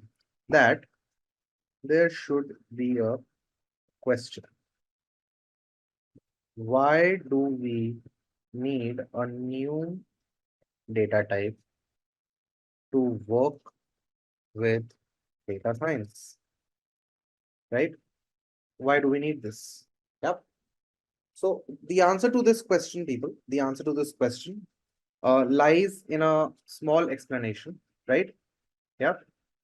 Lies in a small explanation, which is that Python is a high level language, right? Python is a high level language, right? And a high level language is usually very distant from hardware. A high level language is close to hardware or distant from the hardware. Did you not attend the Python programming essentials? What is the type of programming language which is closest to hardware? A low level language. If this is my hardware, yeah, this is my OS, this is my application layer, right? So hard level language, high level languages here, and low level languages here, right? Which is closest. So binary languages, assembly languages, right? All these are closest to the hardware, because where is the processing happening? Where is the processing happening of the data? At the hardware, isn't it? Processing of data is happening at hardware. No hurry, actually it is happening at hardware, right? What is processing? Processing is signals of zeros and ones, right? What are zeros and ones? These are electric signals. These are the electric signals, right? Which is basically on and off, right? And it is communicated to the hardware through the help of resistors and microprocessors, right? Isn't it? Right? Why a computer only knows zeros and ones? Because zero is off and one is on, which is the electric current, right? Electric current to activate or deactivate certain things, right? True and false, gates, right? So it is happening at hardware. So now people, if you understand this part, then try to logically connect it to what I'm going to say. When you are studying data science, what kind of data you will be dealing with? Big data, right? And as the name suggests, it will have a lot of volume, right? It will have a lot of volume other than a lot of other things, right? It will be very, very big. And on this large volume of data, you will be doing processing. You will be doing processing. What does processing means?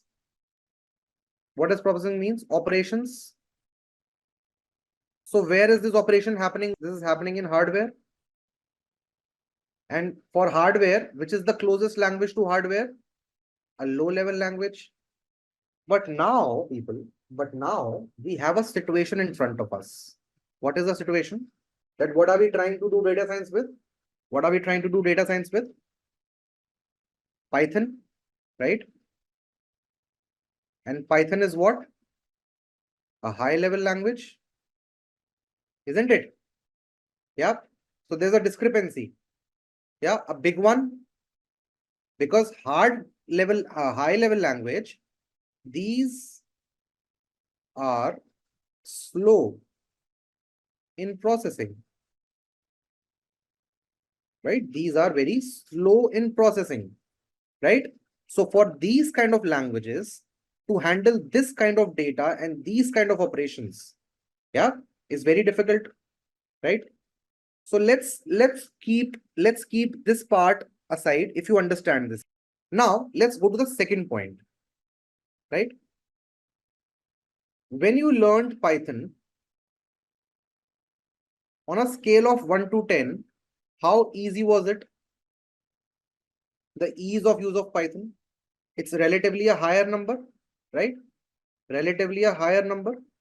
So now guys, when I talk about data science, right? When I talk about data science, okay?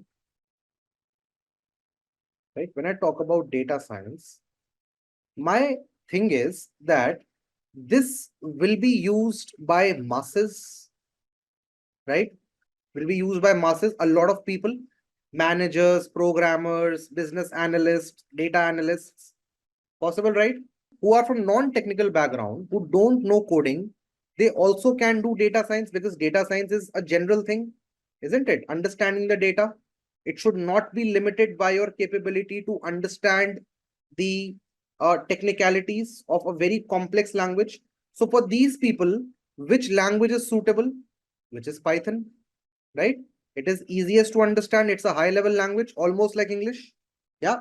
So Python is a simple language. So in this part, people, Python fits the bill, right? Which is a bigger thing. In the second part, when we talk about the operations, when we talk about the operations, in this part, there is a problem, right? Python fails, right? Python fails, right? Because it's a high level language. We said that, okay, there is a language called as C, right? Which is a middle level language, right?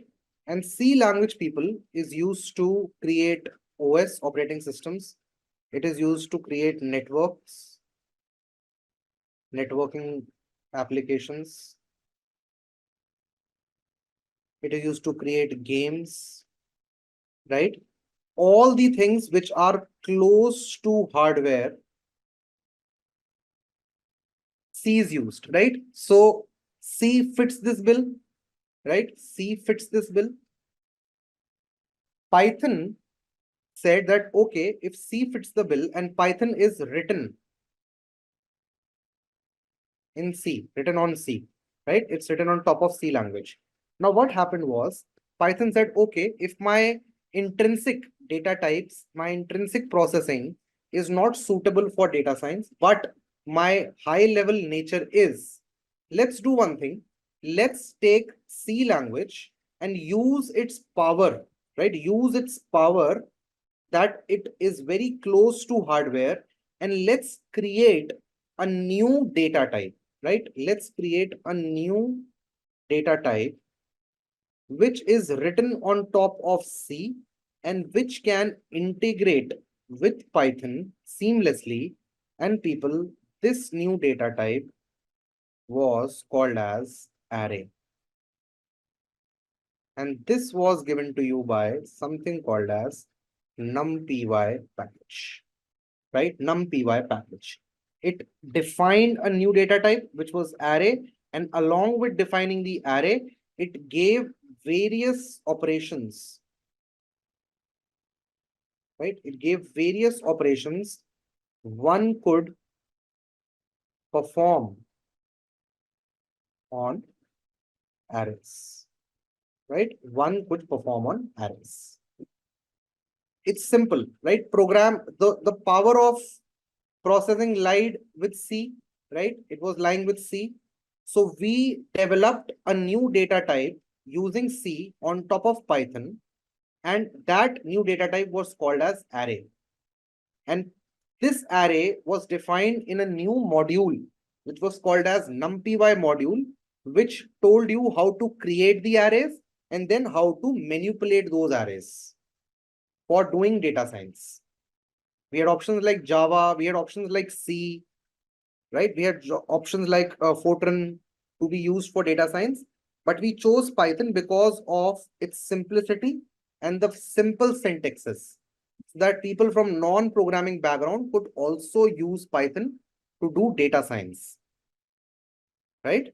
Now, the limitation was that because it is slow, because of being high level, we needed something which could make it fast, and that was using an external data type, which is not internal to Python, and that was array.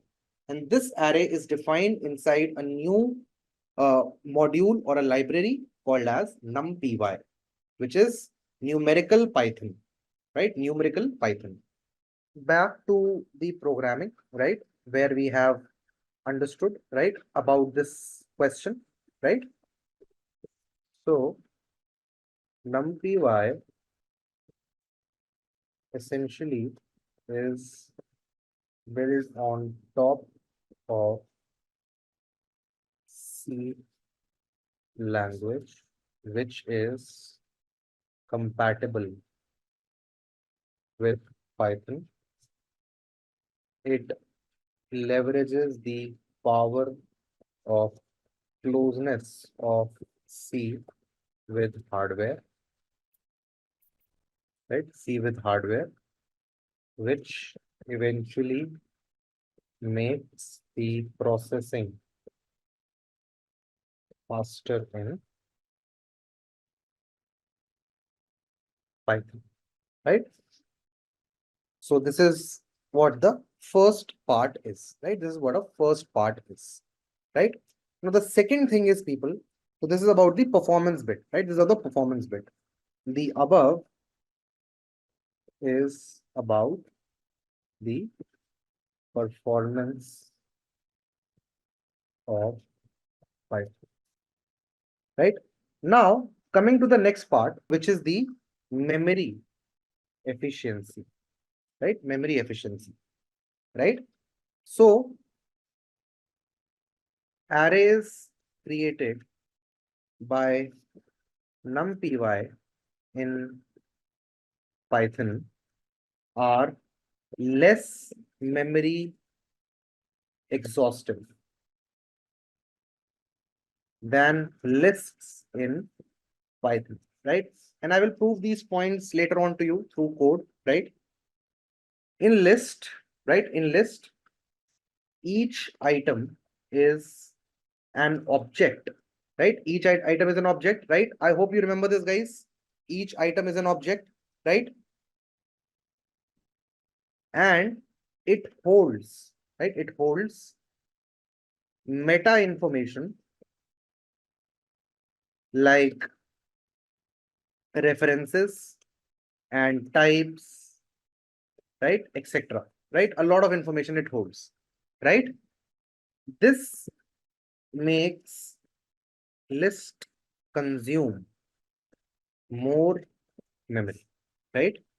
But arrays in numpy are contiguous, which means that they do not create objects, but rather directly store the data in continuous memory blocks, one after another, right?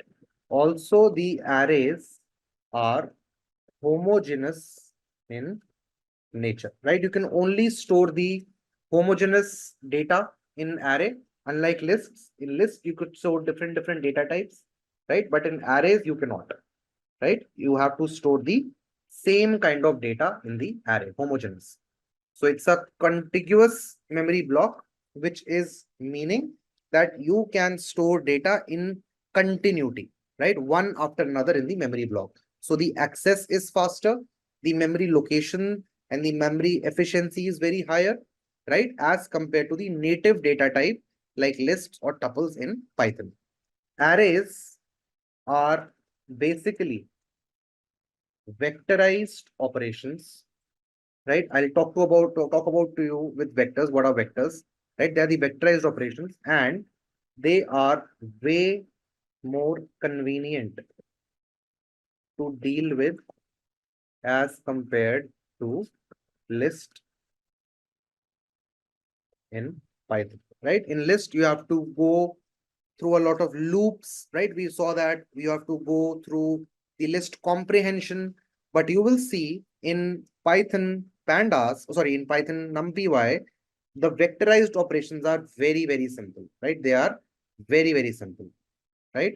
Again, for all this, I will give you examples, but it will take some time because you have to understand what arrays are first, right? Okay. Then the most important other packages, which are pandas, matplotlib, cbond, sklearn, scipy, all are written on top of numpy package.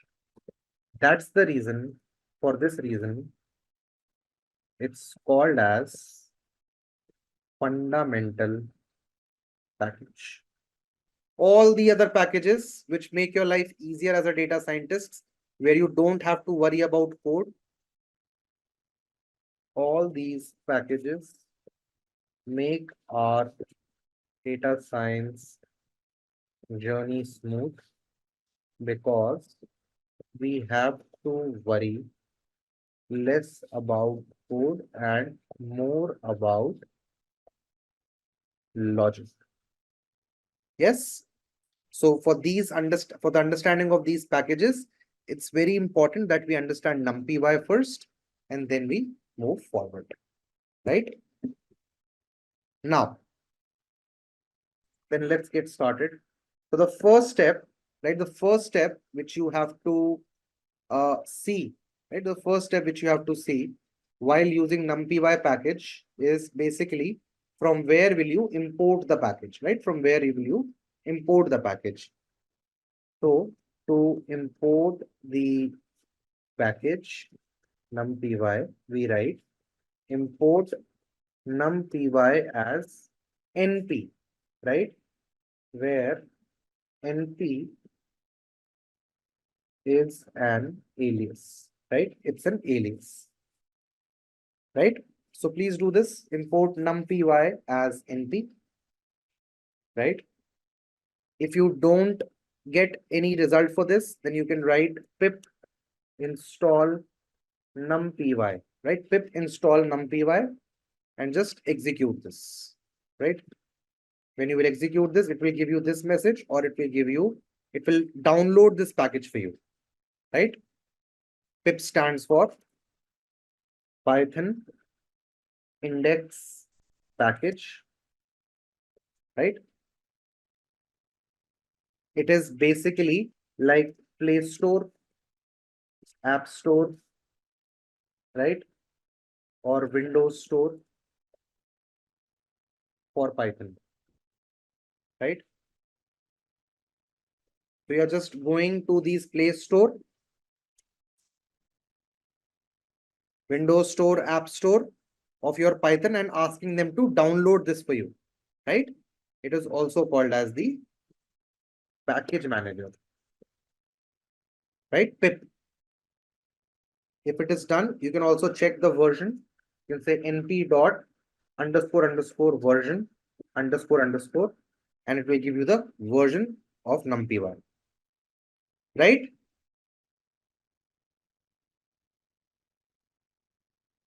numpy is an open source package, right? Yeah, that's about it. Yeah, it's an open source package, people, right? Open source package.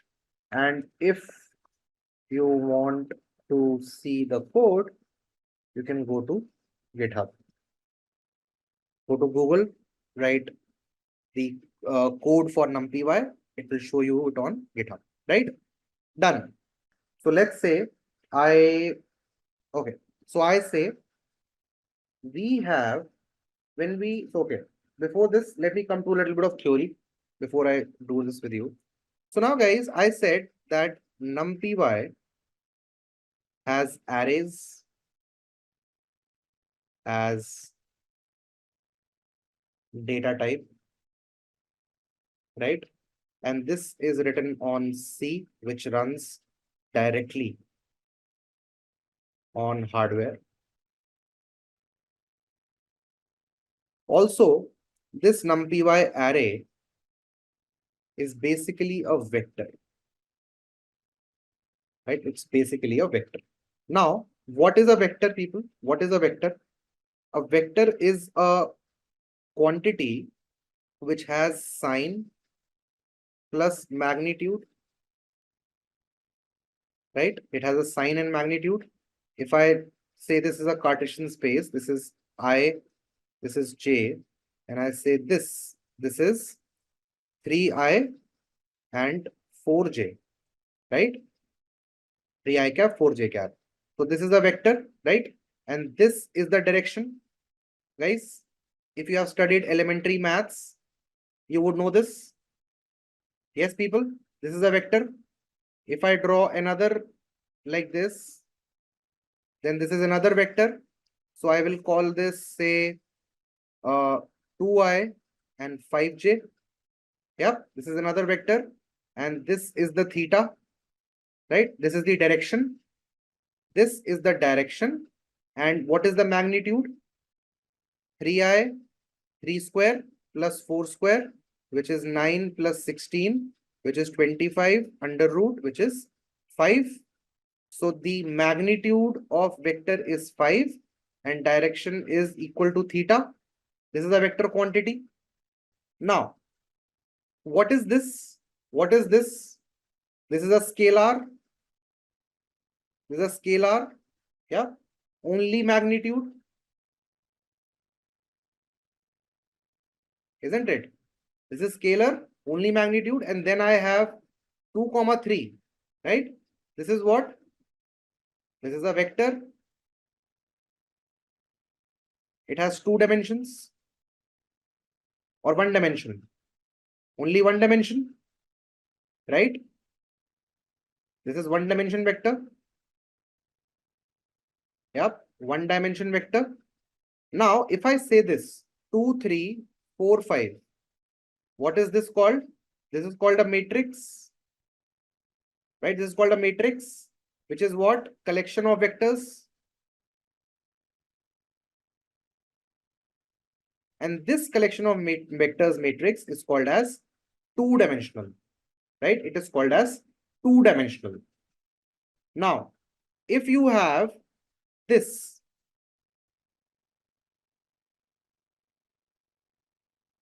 so these are stacked behind each other.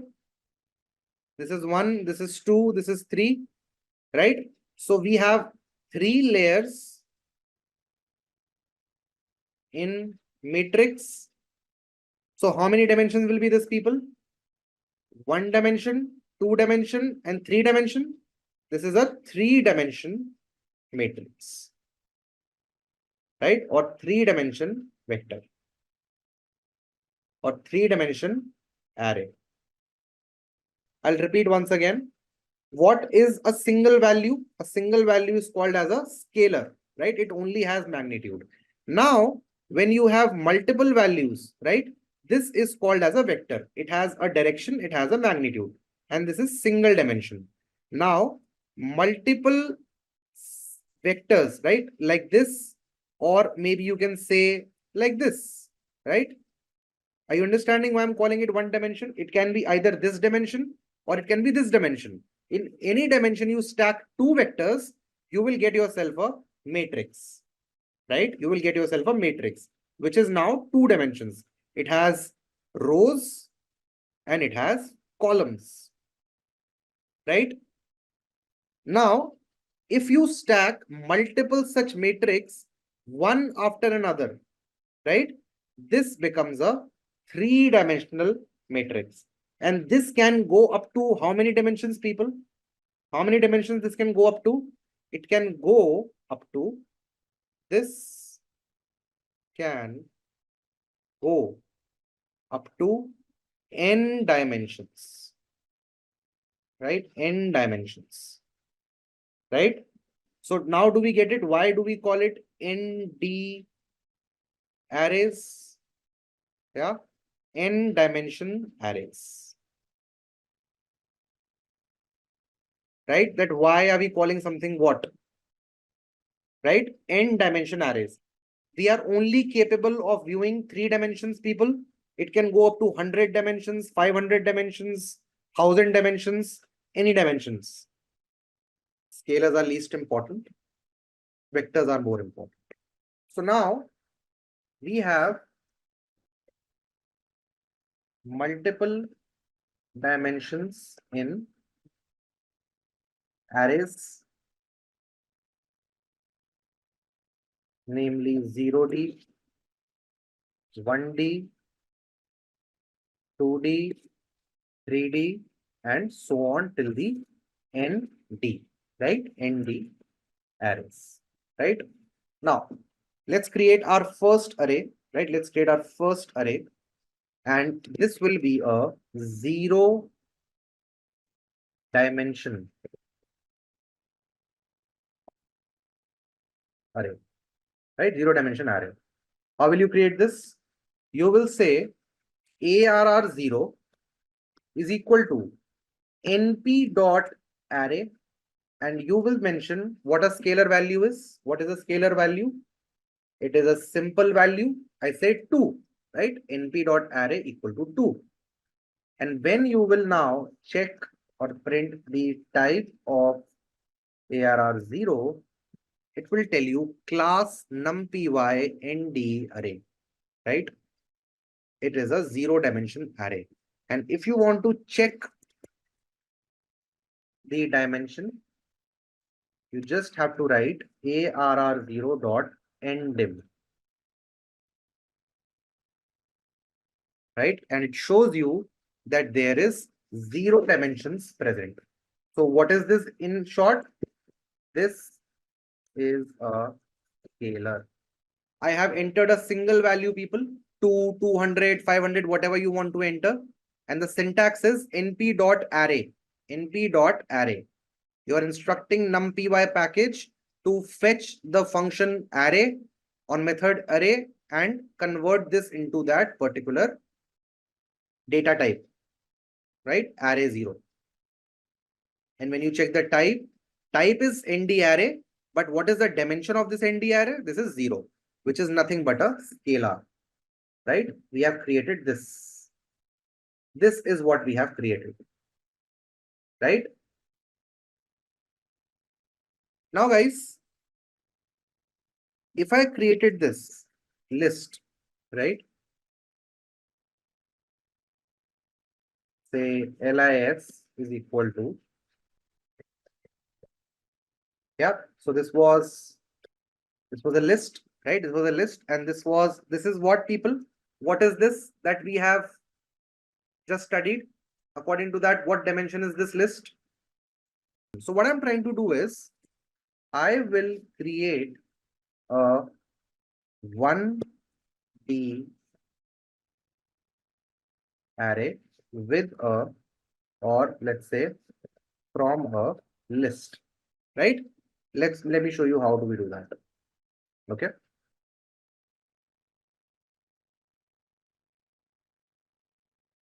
So I say, Hari, read the error. Name ARR not defined. Why? Because you have created array from AAR0. Come on, Hari. Right? I will create a 1-dimensional array. How will I do that? People, I will say ARR1 is equal to np dot array And can I pass 1D list inside this? Or can I say I can pass LIS inside this? When I do this, people, now see what will happen. ARR1 will be equal to this, right? And if you say, let me say print ARR1, it will be like this. Okay, this is your ARR1 dot endim. You will see that it gives you 1, right? This is a one dimension array, right? One dimension array.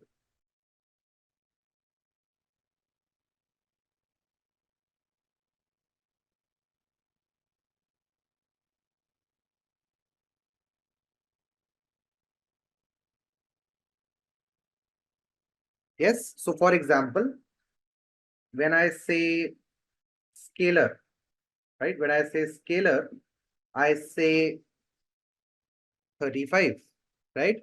When I say vector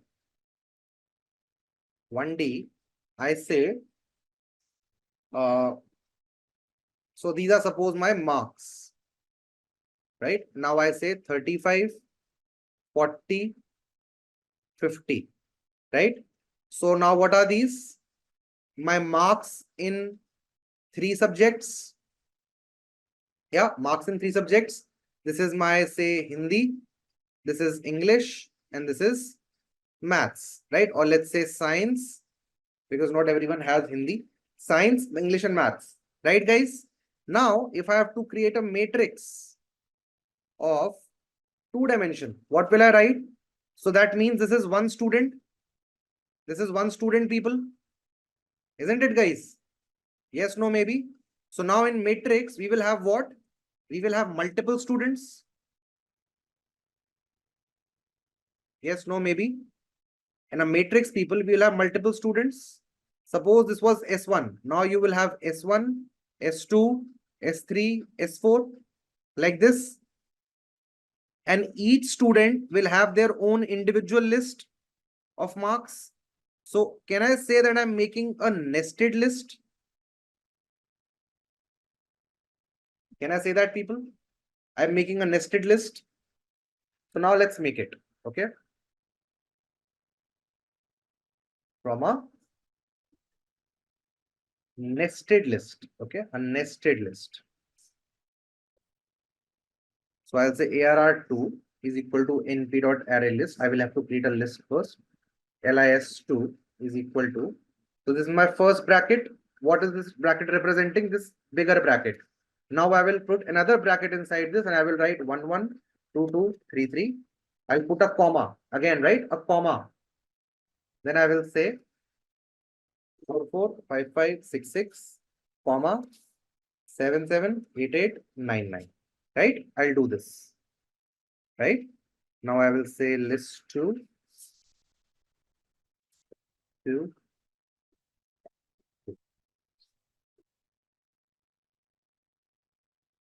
When you will do this, you will see that an array like this has been created, right?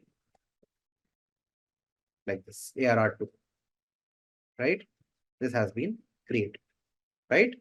When we check the dimension, it is 2-dimension array, right? Yep. Marks of 3 different students in 3 different subjects. And this is the same technique you can create a 3-dimension array. How will you create a 3-dimension array, people? If I go here, how will you create a 3-dimension array now? Now, suppose I have data in this, and this is my master list. Okay, this is my master list. In this, I have data, and this can be represented like this. This is my first matrix, isn't it? And this is the vector inside this. V1, V2, V3. Then this can be called as M1. And now to create a 3-dimension setup, how many M1s do you need?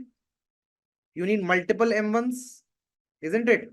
You need M1, M2, M3, multiple matrix like this, people, like this, matrix 1, matrix 2, matrix 3. So what will you do?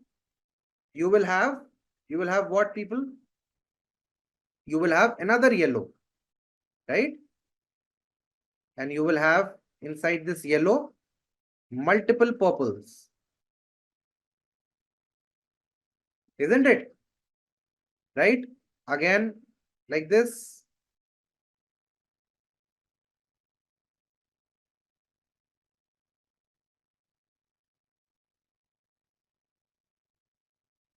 Yep. Like this you will have it, people. So can I say, people, can I say that as I am increasing the dimensions, as I am increasing the dimensions, I am putting 1D, sorry, 0D, right? And okay, again in this V1, do you think you will have multiple scalars, people? Can I say that?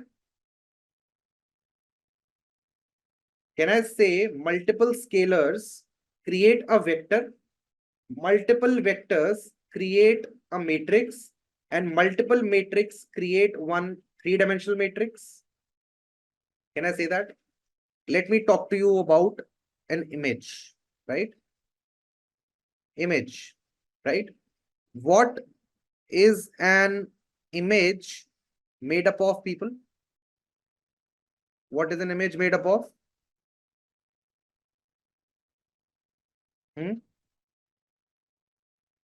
Pixels? Yes or no? No, not frames. Frames is basically videos. Pixels are creating an image, right? So we have how many pixels here? 1, 2, 1, 2, 3, 4, 5, 6, 7, 8, 9, 10, 11, 12, 13, 14, 15, 16, right? Suppose this is one vector, right? This is one vector, and this is one scalar, right? Scalar 1, scalar 2, scalar 3, scalar 4, and this will make vector V1. This is V2, V3, V4, and together, can I call this M1 and call this blue? So for a colored image, how many channels are there, people? How many channels are there? What do we call it? We call it the image as RGB. RGB image. That means red, green, blue. So this is blue part. So similarly, you will have a red part in front of it. Then you will have a green part.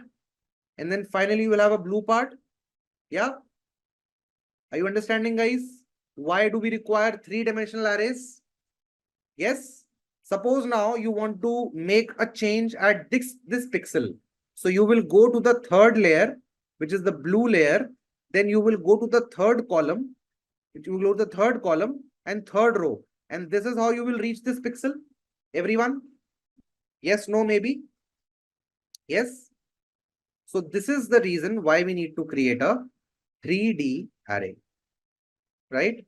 To ingest information like this, right? To ingest information like this. So we can create a 3D array also, right?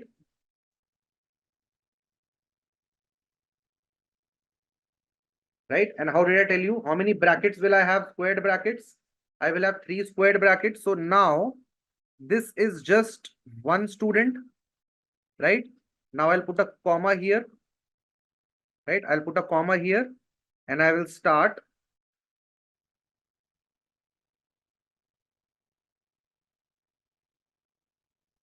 Right? I'll do this.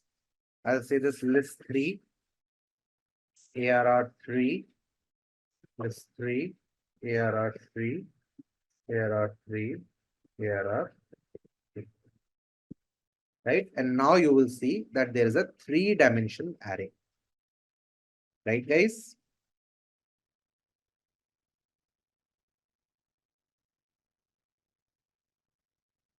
Right? This is a 3-dimensional array.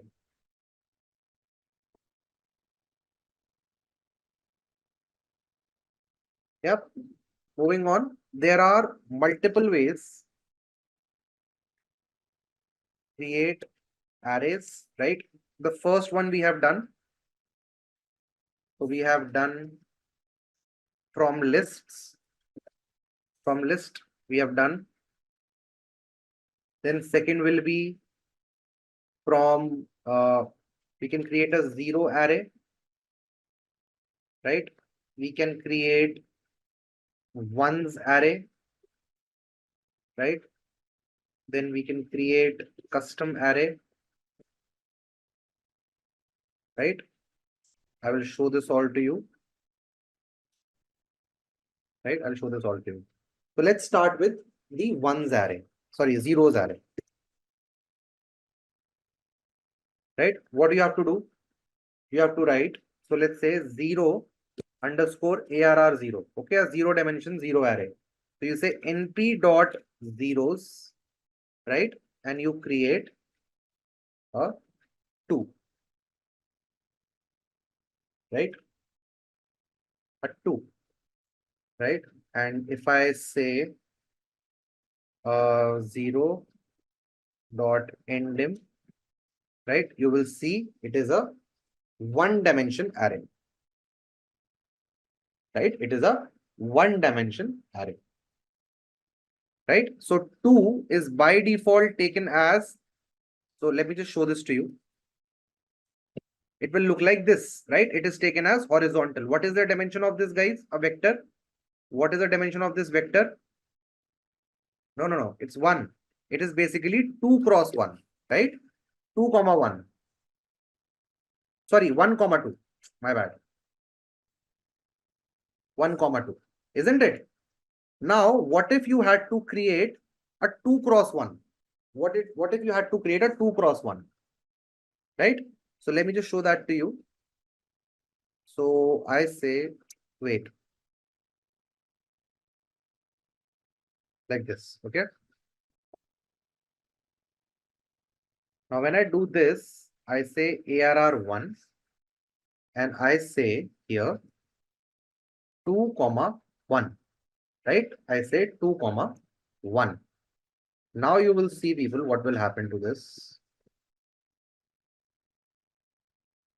Now, because you have created, right, specified 2 dimensions, right? What will this be converted to now? What will this be converted to? This will be converted to a 2-dimension vector. By default, it was this, right? Which was this vector, right? By default, it was this vector, right? What is the dimension of this vector? 1 cross, how many values you put here, right? 1 cross 2, like this. So we call this only one dimension. We call this only one dimension. But now when I will run this one, you will see, yes, 2 cross 1. And now you will see this is 2 dimension, right? You see this is 2 dimension now. Clear, people? Just the orientation has changed, but now you see the brackets. There are 2 brackets now. Because what have you now instructed?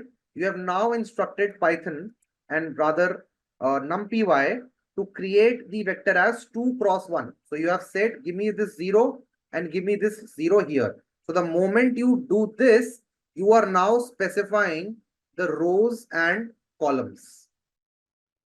Now this 2, 1, right? Let's say this is 2, 1. Now let me create another 2 dimension matrix for you. Let me call this 10, 10, right? So how many rows and columns will it have, people? How many rows and columns will it have? I will say 210.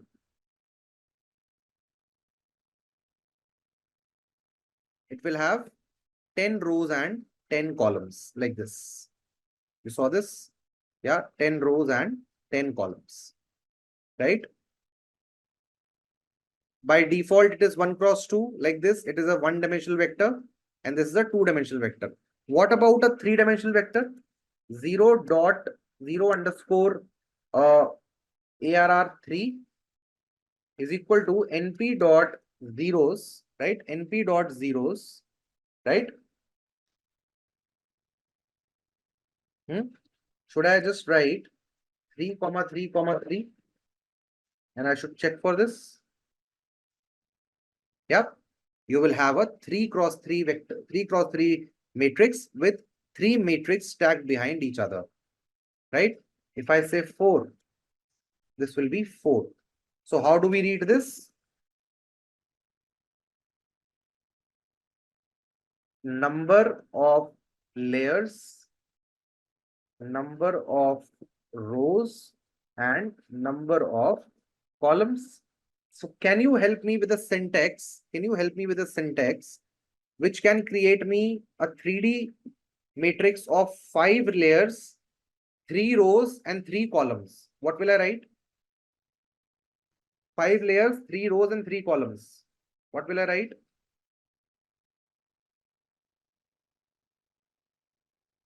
5, 3, 3. Yeah, you'll get 5 layers, 1, 2, 3, 4, 5, right? Like this. Suppose you have to represent an image with say RGB channel and say 256 and 256 pixels. How will you create this? So I'll say img, right, image is equal to np dot zeros, and I will say inside this 3 channel 256 cross 256, right? And when you will just run this image, it will be like this, right? It will be like this. This is 1 channel, this is 2 channel, and this is 3 channel. And we understood that numpy is a fundamental package for data science in Python, right? This package gives us a new data type to work with, which is called as n-dimensional arrays, right? Now, what are arrays? What are arrays? Arrays are nothing but vectors, right, which are stored in a contiguous block of memory, which means they are stored continuously one after another, and they do not get converted into the object, unlike the list, and they are way faster. They are more memory efficient than list. I will prove this fact to you today with the help of example, through the help of code, right? So why numpy arrays? Because numpy is a package which is built on top of C language, which is compatible with Python, and C, being a middle level language, interacts directly with the hardware. So whatever operation you run, in a fact, that is getting directly executed on the hardware itself, right? That is the reason why the performance is way better when we try to use the n-dimensional arrays. Along with this, these syntaxes, the type of syntaxes we used to type in list, I will show that to you also today with the help of example, are way simpler when you try to do them with ND arrays, right? So arrays are basically vectorized operations, right? And they're also very convenient to deal with as compared to lists and other native data types in Python, right? And the most important part is that in our data science journey, whatever other packages we will use, right? Again, what are packages? They have predefined things stored for you so that you can leverage them and focus less on code and more on logic, right? You need to be aware about the logic more than the knowledge of the code, right? So we have packages for that, which contains methods inside them, which you can use, and without any further calculations, you can work with them directly, right? So that is how we started with numpy, right? And the syntax to import numpy was import numpy as np, where np was an alias, right? You could do pip install numpy if someone did not have access to numpy. If numpy was not coming by default, you can use pip install numpy, which is Python index package, right? And this is like Play Store, App Store, Windows Store for Python. All the packages are stored in pip, and you can call pip, you can ask pip to download that package for you so that you can use that, right? It's basically the package manager.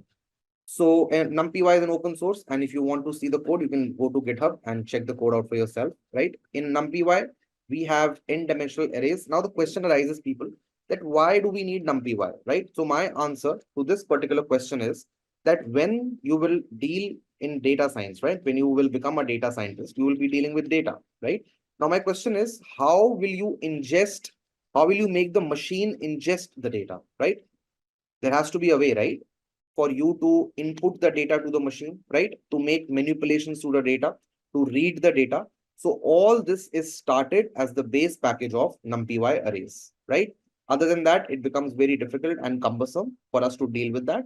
And this provides us a lot of ease and flexibility to deal with such massive amounts of data, which you will see along with me as we will move forward in this particular course. Yeah, perfect. Now, people, let me just pull up the PPTs. This is what we're discussing, people. We start with something which is called as scalar, right? We start with something which is called as scalar, which is a quantity which only has magnitude, right? In NumPy language, this is also called as 0D, right? It is called as 0 dimension. Then, people, we have vector, right? And vector has a constant dimension. It has only one dimension, right? You can interpret it as a row or you can interpret it as a column. It doesn't really matter because this is only one single dimension, right? So usually it will be written as 5 comma blank, right? There will be nothing written in front of it. So this in NumPy terminology and nomenclature is called as one dimension, right? When you move on, then you get combined couple of vectors, you get a shape, and now that is called as a matrix. And in NumPy terminology, it is called as two dimension, right? And when you try to stack multiple two-dimension matrices, one after each other or one before each other, then they become something called as three-dimensional. And now in my capability, I don't know what four-dimension looks like, but there is a high possibility that you have n-dimensional data, right? It has n, we are dealing with n-dimension data, right? Suppose with this, I also add time, right? At t equal to 1, at t equal to 2, that will serve as the fourth dimension for this data. But how does it look like? I don't really know that, right? Because humans are only capable of visualizing 3D, three dimensions at max, right? So you can go to n dimensions and hence the name n-dimensional arrays, right? ND arrays. Post this, we moved on to create certain things and I tried to explain you the data, right? So the data will look to you like this, right? You might have a scalar quantity, which is marks, right? 1 marks, right? Now, if I go on to vectors in 1D, it can be marks of one student, right? Marks of one student in science, English, and maths, right? 35, 40, and 50 out of say 50, right? 3 subjects. So this will be characterized as a vector, right? What will be the dimension written for this? It will be 3 comma nothing. This will be 0, right? Shape will be 0. For this matrix, suppose we have 1, 2, 3, 4 students, and each student will have 3 marks.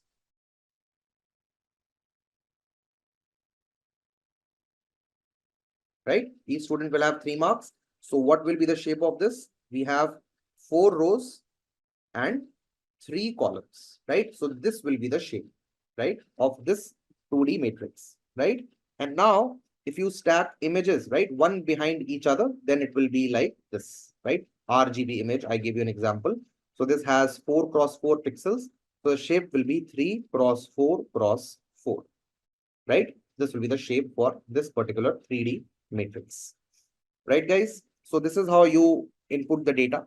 Just to tell you a little bit more, since generative AI is very popular these days, right? So what if I tell you the fact that the chat GPT, which you use or you might have used, right, has never seen a single word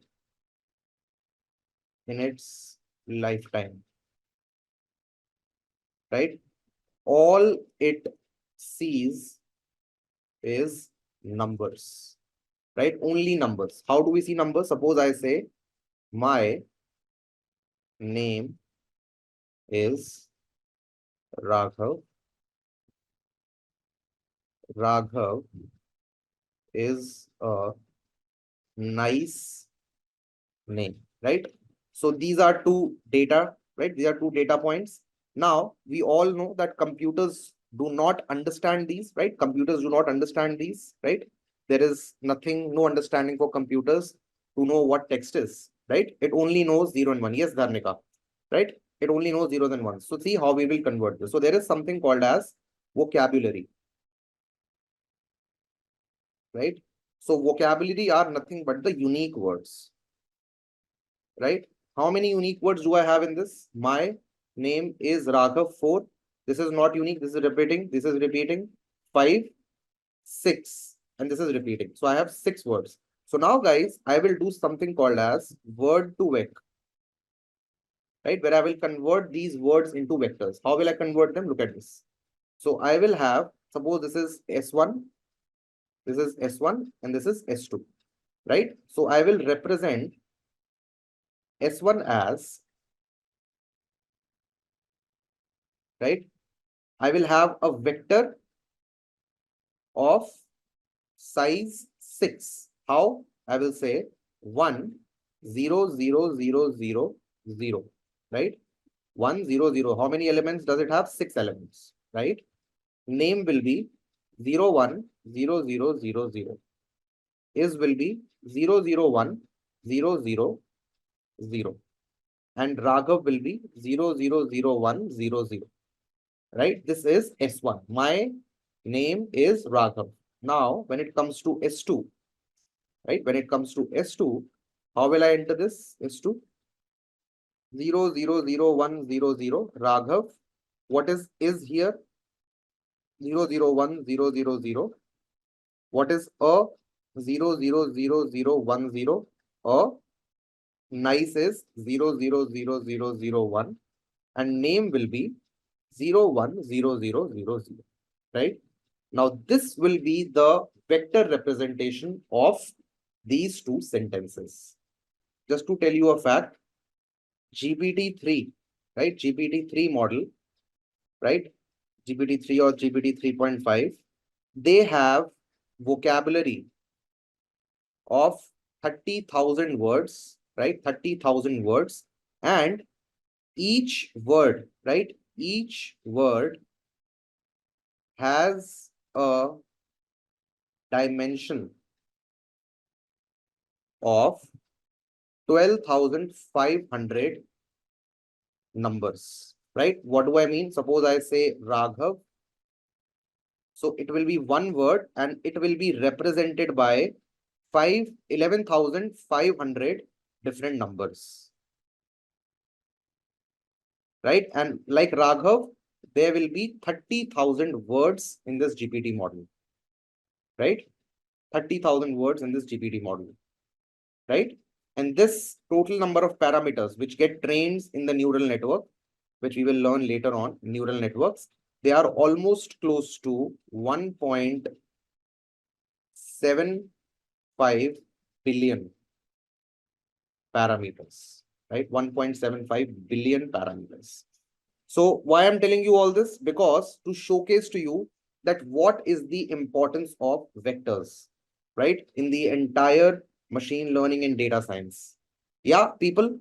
So this is the reason, people. Now my question is, how will you create these vectors? How will you read these vectors, right? The answer is through numpy package, because it is the base package. Clear, people? Yeah, I hope today's class will be interesting for you, because you will know the context. Why are we doing it? Yeah, so I'll try to show that to you, how we convert things to vectors, right? Okay, let me go here now, right? Let me go here. So people, we started using numpy. So I started with the 0 dimension arrays, right? 0 dimension arrays. So 0 dimension is nothing but a scalar. So I created ARR0, which was np.array, and I entered a single element inside this, which is nothing but a scalar. And then I checked the type of ARR0 also, right? And then I checked the dimension also. So the answer was 2. Class was numpy nd array, and the dimension was 0, right? Exactly what I had mentioned in my PPT, right? It will be having a 0 dimension like this, right? Same thing has been proven, right? Because it's a scalar. Now coming on to 1 dimension, right? Coming on to 1 dimension, I create a list which is nothing but a 1 dimension data type, right? Now I create an array which is ARR1 from array from this particular list, LIS, and then I check the type of print ARR1, check the type of ARR1 and the dimension, right? So when I execute,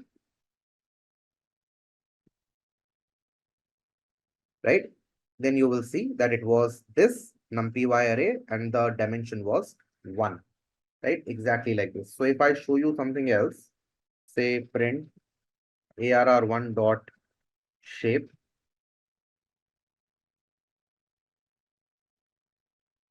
you will see it's 4 comma empty, right? And I show it to you here.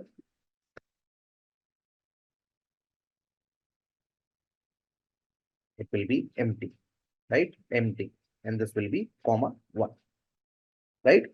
So this means that it has only 4 elements, right? If I increase these elements to say 55, 66, 77, then it will become 7 comma blank, right? Which means it has 7 elements as a vector. Now we create something with a nested list, right? Which is like this. So with the nest, I want one bracket which is running outside, right? Then inside this, I have 1, 2, and 3 lists inside one list, right? So this is a nested list. This is marks of first student, second student, and the third student, right? So I do this and you see it is this, right? And I will show you the shape also.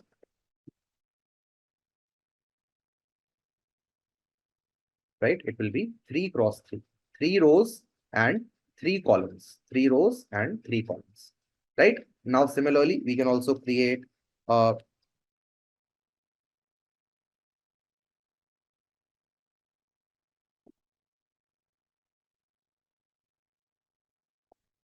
the 3D matrix, right? With 2 levels, right? Level 1 and level 2 and 3 cross 3. So the shape will be what, people? Can someone guess the shape? What will be the shape of this? I've shown you here, right? If this is 3, 4, 4, then what will be this? 3 rows and 3 columns, right? So when you will execute, you will get 2, 3, 3, right? 2, 3, 3, right?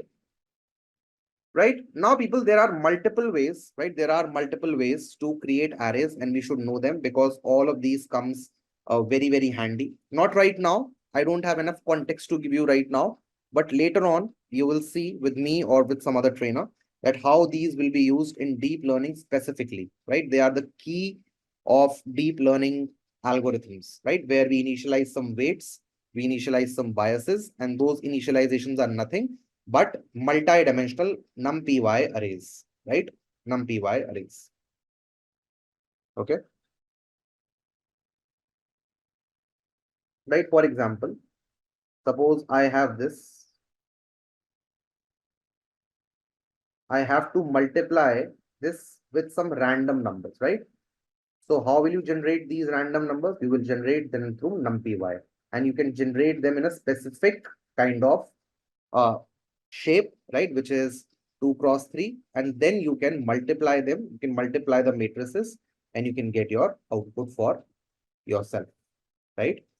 So this is the way they are used.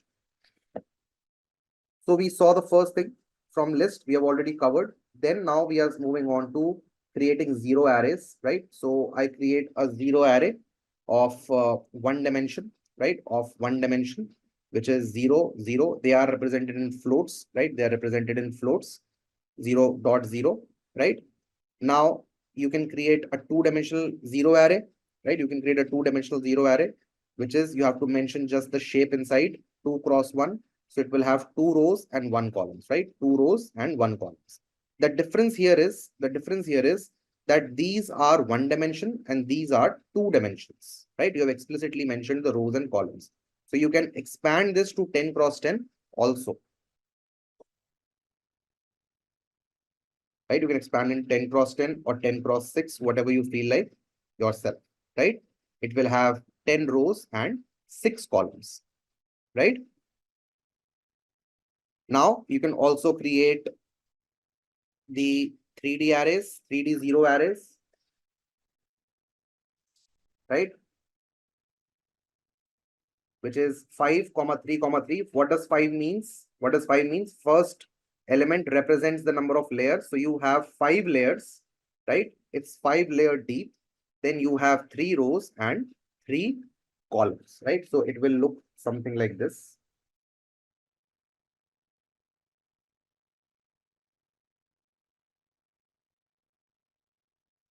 One,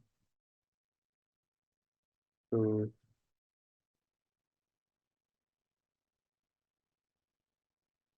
one, two, three, four, five, right? Like this, something like this, right? It will look like this. Stack 1, 2, 3, 1, 2, 3, 1, 2, 3, right? 5, 3, 3. Okay. Yes, the number of matrices, Hari, what I represented, right? Layers, rows, columns, right? Layer, rows, and columns. Clear? So now when you execute this, you will get an arrangement like this. Okay. I try to show you this thing with another example, right? Which is I created an image of an RGB image of 256 cross 256 pixels, right? Which have all zeros inside them. And this is how it was created, right? 3 layers RGB 256, 256. So this is how the image will look like, right? This is how it will look like. Now you can also create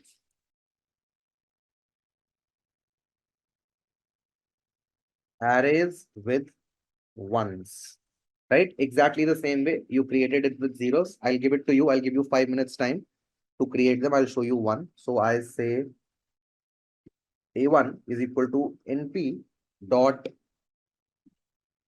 ones, and inside I pass 2. I check A1. So this is a array like this, right? It is an array like this. Now you create 2-dimension and 3-dimension arrays of 1. It is basically as a float. Hari, it's represented as a float, right? It's represented as a float. Okay. Right. Perfect. Right. Also, guys, with this, right? Also with this, you can create the custom arrays, right? You can create the custom arrays, right? How do we create custom arrays, people? How do we create the custom arrays? You have created now zeros. You have created now ones. Now what is left that you create? The custom arrays. Forget about this. I will come to this later on. Right? Let's create custom arrays. Right? So the syntax remains the same. Right? I say cust underscore arr is equal to np dot full. Right? This is the syntax. np dot full. Right? And you will say 6 cross 6. And suppose you want an array of all 4s. Right? This is the dimension 6 cross 6. And this value after comma is basically the value which you want. You execute this and you copy this, paste this, and you will get the arrays of 4s for yourself. Right? If you want of 10, you will get of 10. If you want 10.3, you will get 10.3. Right? Anything which you want. If you want case, you will get case. Right? All the examples. So let me just show that to you.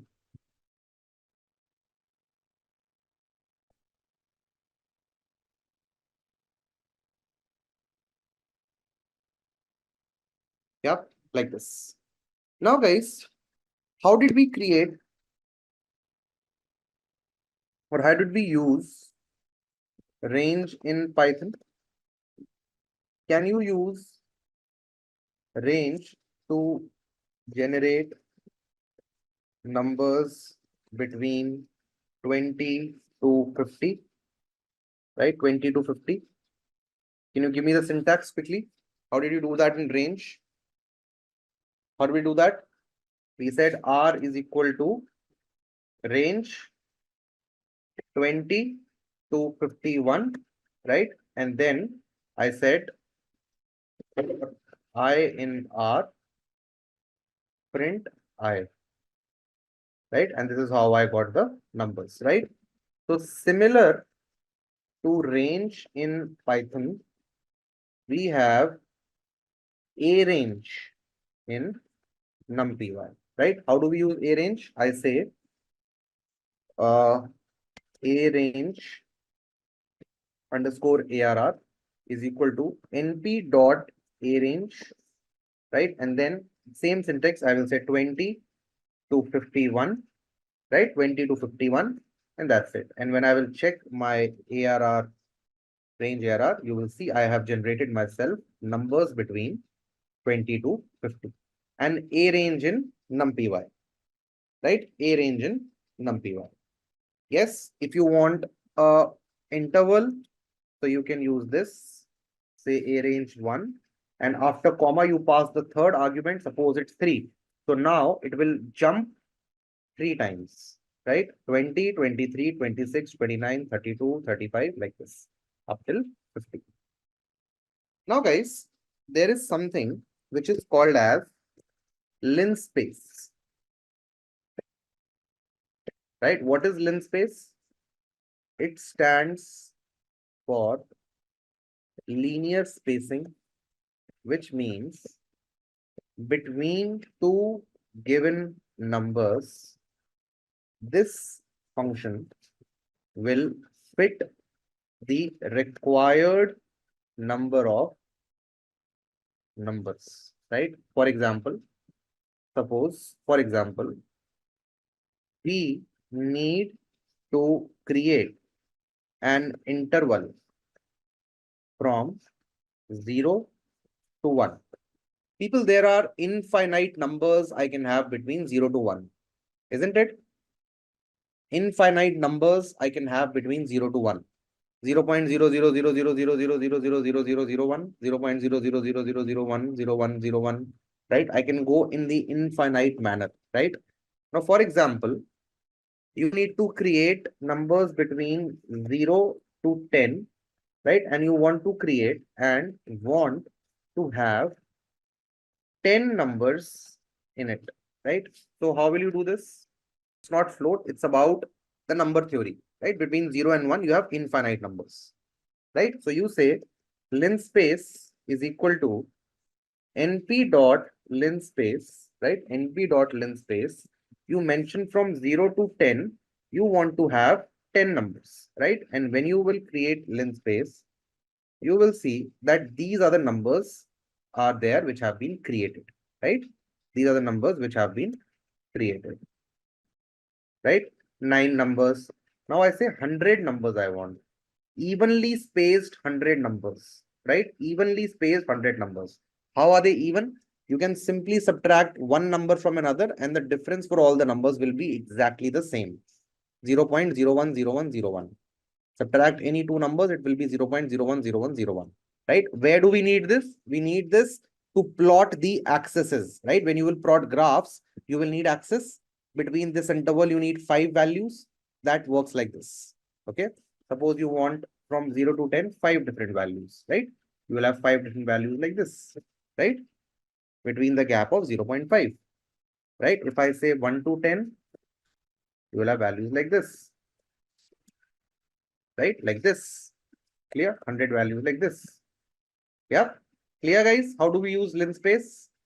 Suppose you want from 0 to 10, interval from 0 to 10, and 10 will be included, 0 will not be included, right? We'll start from 1. So I go to 1, it will be from 1. Why is 0 not included then? Yeah, 0 is included, right? 0 is also included and 10 is also included. 100 numbers between them, right? Clear? This is what linspace is. Now, guys, now suppose you, Logeshwaran, linspace is basically used if you want to create n numbers between the range of numbers, right? Between 0 to 1, right? Suppose between 0 to 1, you are trying to plot a graph, okay? And your values are 0 0.2, 0 0.3, 0 0.6, right? And you want to draw a graph. So you will have to mark the axis, right? The x-axis and the y-axis. So you can use linspace there. And what will it do? It will take the range, it will take the interval in between you want to add the equal space numbers. And then the third argument here will be that how many numbers do you want between them. So this syntax tells you that from 0 to 1, give me 100 numbers. How are these numbers? Equally spaced numbers. Equally spaced numbers. Right? So when you will execute this, you will see that there are 100 numbers which have been generated. Right? 100 numbers. And all the numbers are equidistant from each other, because difference of every single number from the next number is 0.010101.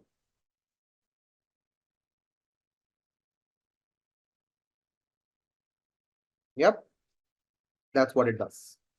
Right? Now guys, now suppose we want to generate random numbers, right? We want to generate random numbers, right? Now we are interested in generating random numbers. So we have something called as random dot random, right? What will it do? Random dot random will generate random float numbers between 0 to 1. Random float numbers between 0 to 1. How will this happen? You will say rand underscore rand is equal to np dot random, and inside you will mention what is the dimension that you seek. Suppose I want 6 cross 6. So when you will check this, you will have all numbers for 6 cross 6 dimension, right? 6 cross 6 matrix, right? Now, every time you rerun this, the numbers will change because all of these are random numbers, right? All of these are random numbers. Now I say 100 multiplied by rand underscore rand. You will see all of them, all these numbers will be multiplied by 100, right? All of them in one shot. Now, just like this, we can also create random integers, right? How will we create random integers, guys? I say rand int underscore rand int is equal to np dot random dot rand int, right? And here you will specify that what is the range of numbers you want from. So I say between 20 to 25. I need random numbers, and then I want it from in a 3 cross 3 format, right? And now when you will check your random, you will get random numbers generated like this. Okay, random numbers generated like this.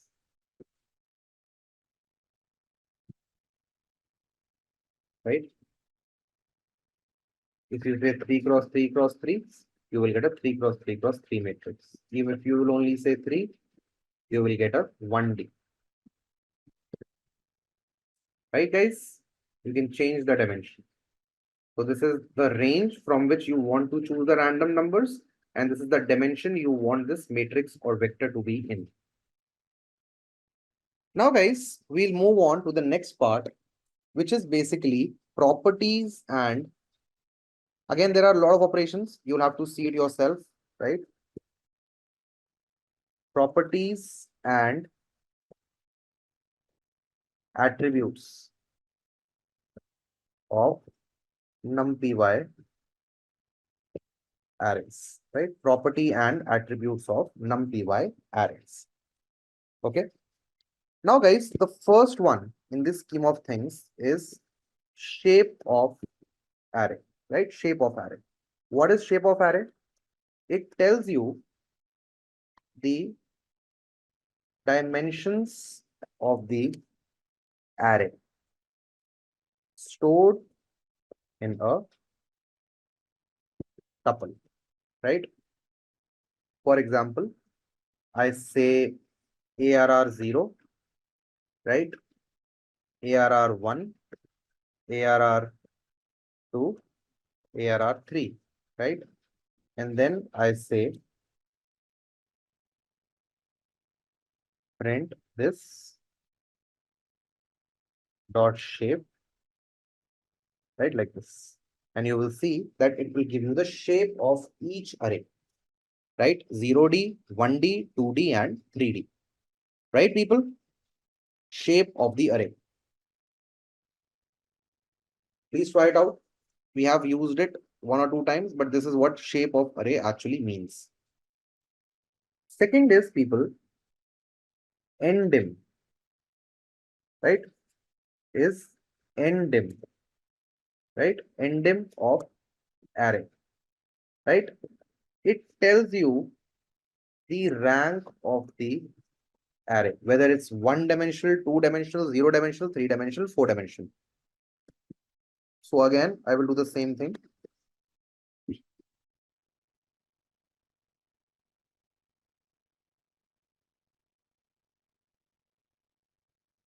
Right, I'll say endim, and you will see it will give you 0, 1, 2, 3.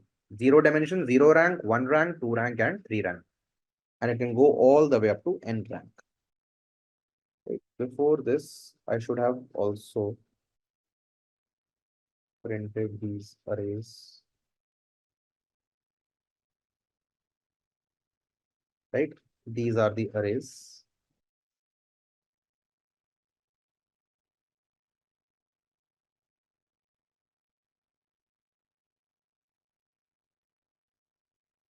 Yep.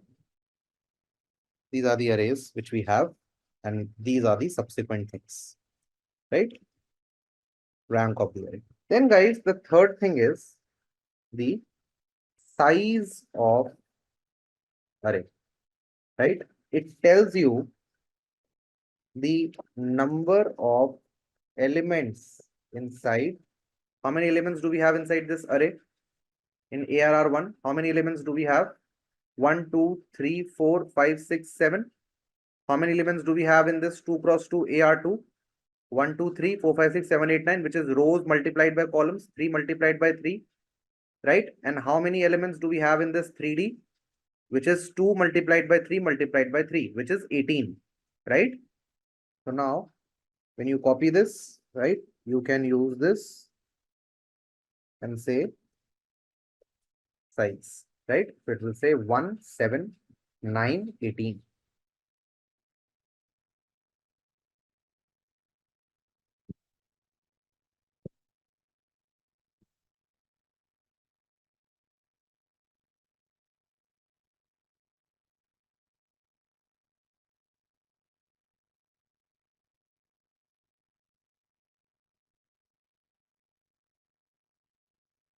Yep.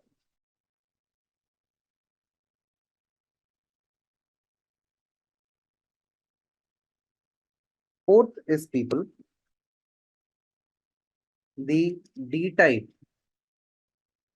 of array tells you the data type of the array, right? And I've told you we place only homogeneous data in array, right? What will happen if we don't do this? I will show that to you also, right? So we do this, right?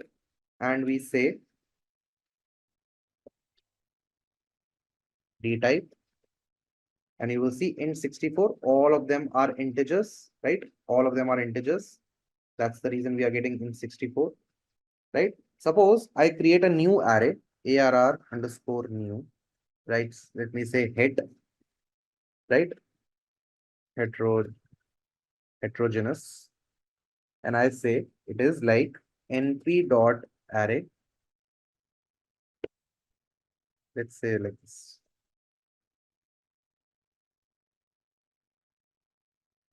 Right? Like this. Now, people, when you will check ARR dot D type, you will see it will give you float. Just because of one floating point number inside this entire array, it gets converted to float. Right? Between all the integers, if you put one float, then it will be taking float directly. Right? Now, let me just copy this and let's say heterogeneous 1, and let me add another value which is string and say Rathav, right? And when you will execute this, it will give you U32. U32 here is representing strings, right? It is all called as objects, right? These are all string values, right? So precedence is strings, greatest, then float, and then your integers, right? If you place the heterogeneous data inside the numpy array, right? You only need to put homogeneous data in the array. Now, fifth is the item size of array, right? What is item size?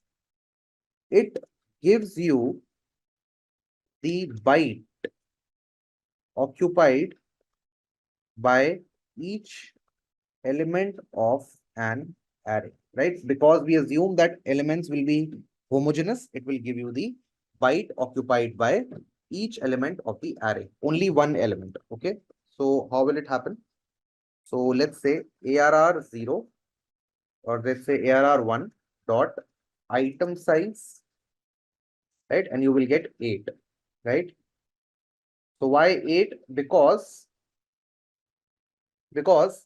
each data point, right? Each data point is occupying, the result is 8 bytes. Let me put this here.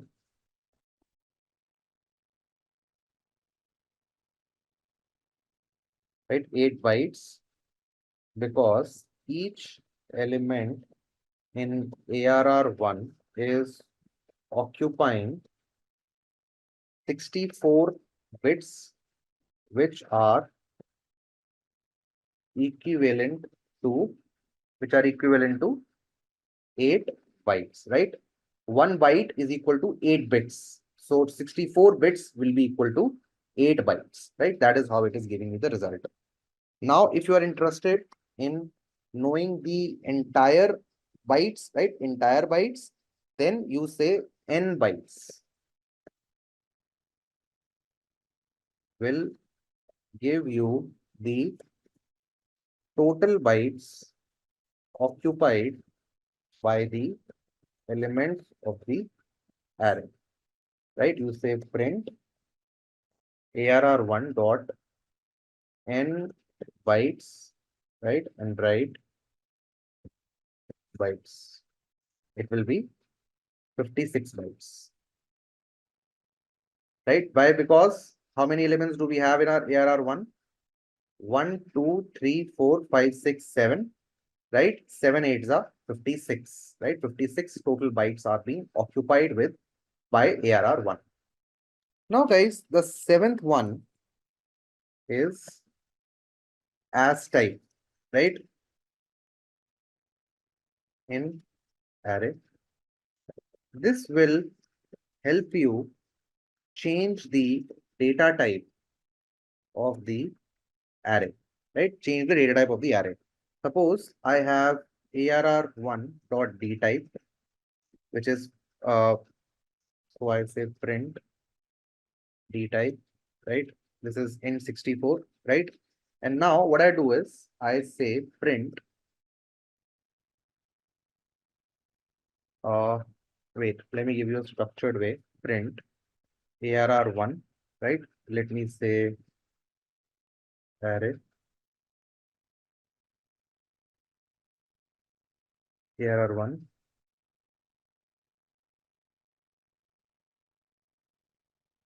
right? D type of array. Now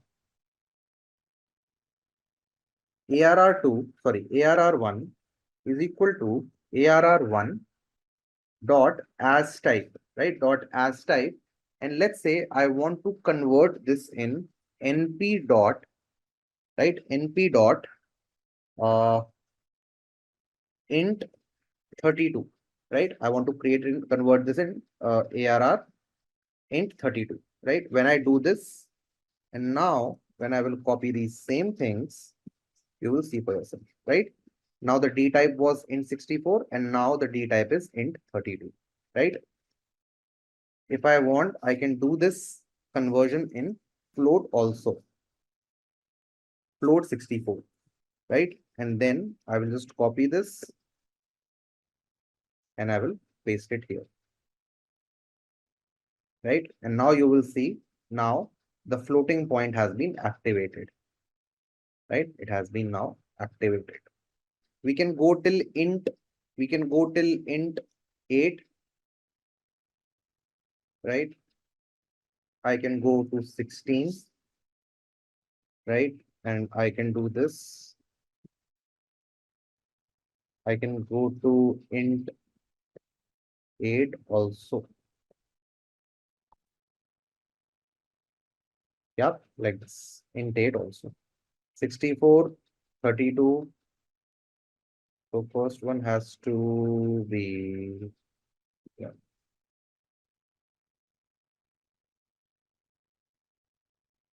32 load this.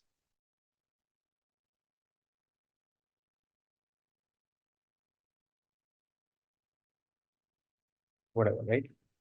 Like this. Okay. You can convert this. Also, people, this is later on conversion.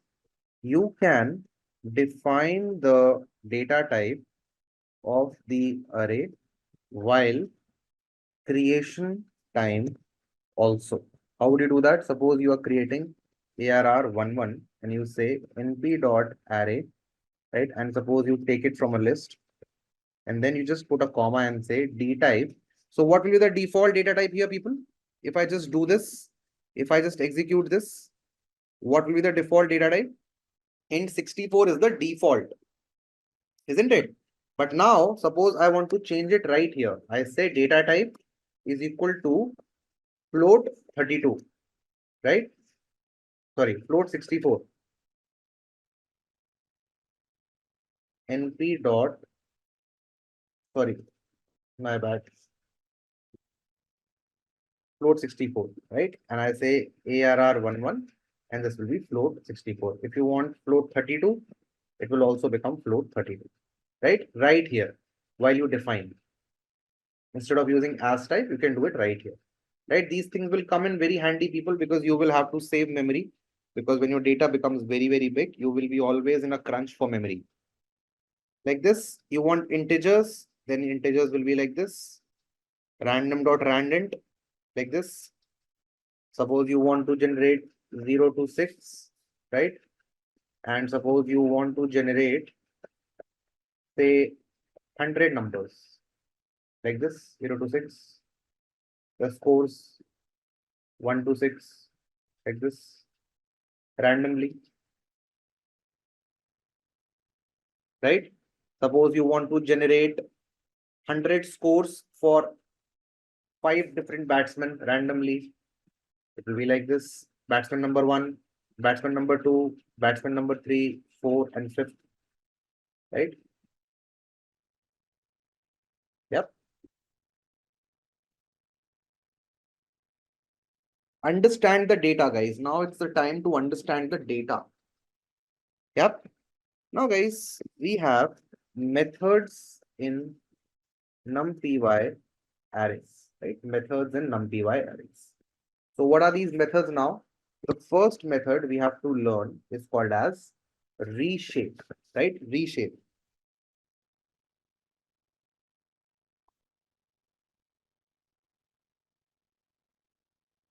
Yeah, so reshape is you can use this to create a new shape of the array. Very, very powerful, guys. Very powerful. One of the most powerful methods in NumPy is the reshape, right? And how do we use reshape? Suppose we have a 1D array of 20 elements, right? Now to reshape it,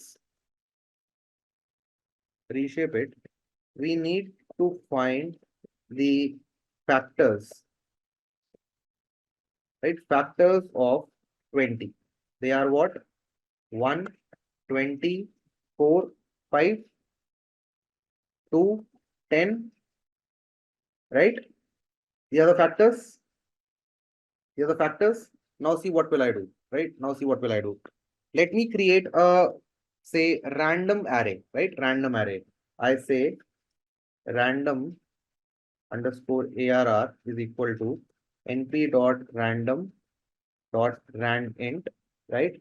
And let me say I want to create it from 1 to 50, right? And I want it to be having 20 elements, right? So I say random.arr. So you will have random values inside this, right? Random 20 values. Now see. Now reshape. First, I will reshape in 1 cross 20, right? 1 comma 20. How will I do that? You just have to write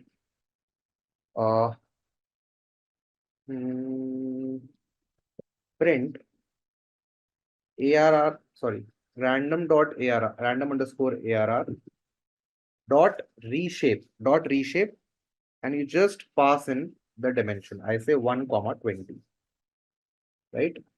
And when you will do this, you will see it is coming now in 1 comma 20 format, right? So let me just also write print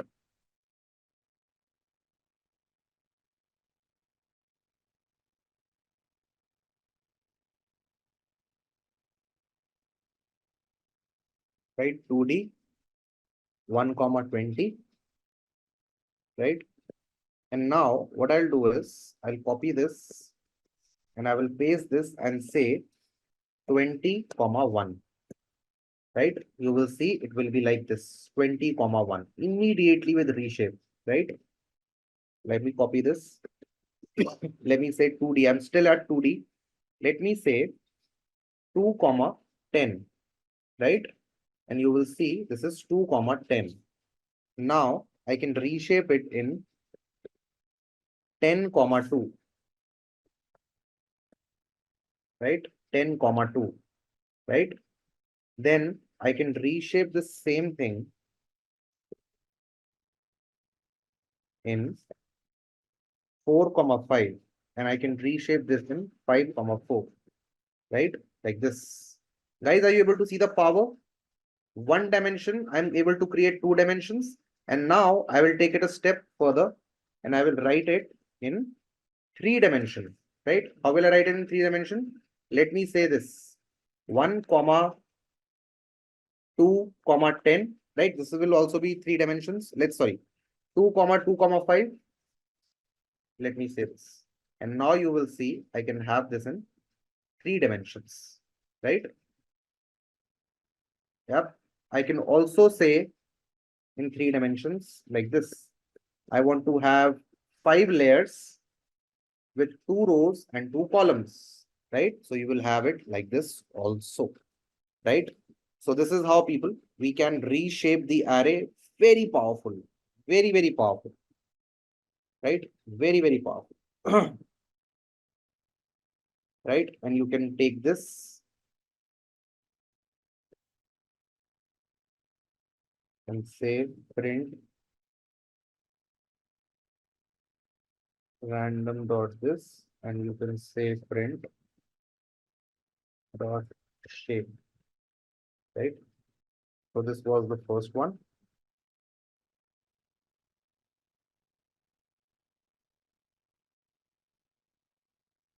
Yep, like this. Also, people, if you want to visualize, we can also go this route. We can have 10 comma 2 comma 1, right?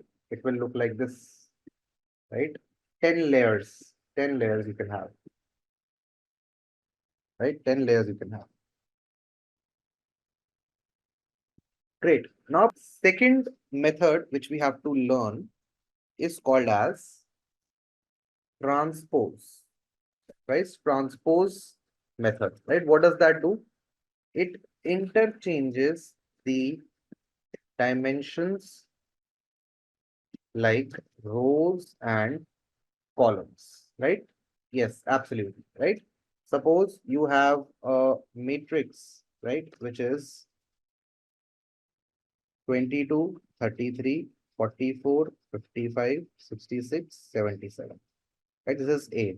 So now when you will A transpose it, right, the dimension right now, the shape right now is 3 comma 2.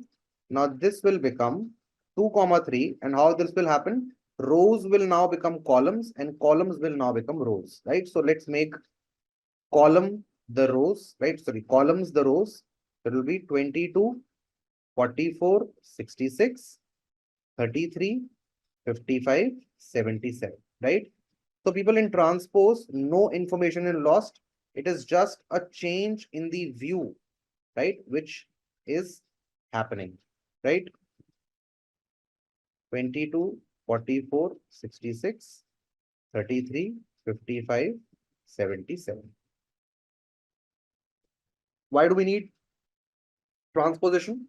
Suppose we have two matrix. This is 11th class mathematics, right? One has a dimension of n cross m and the second has dimension of a cross b. If you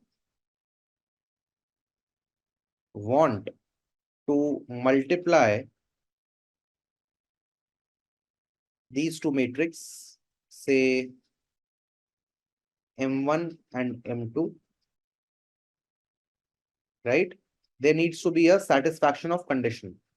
M should be equal to A, right? M should be equal to A, right? M should be equal to A. This should be equal to this. And the resultant vector, the resultant matrix which you will get will be of n cross B dimension, right?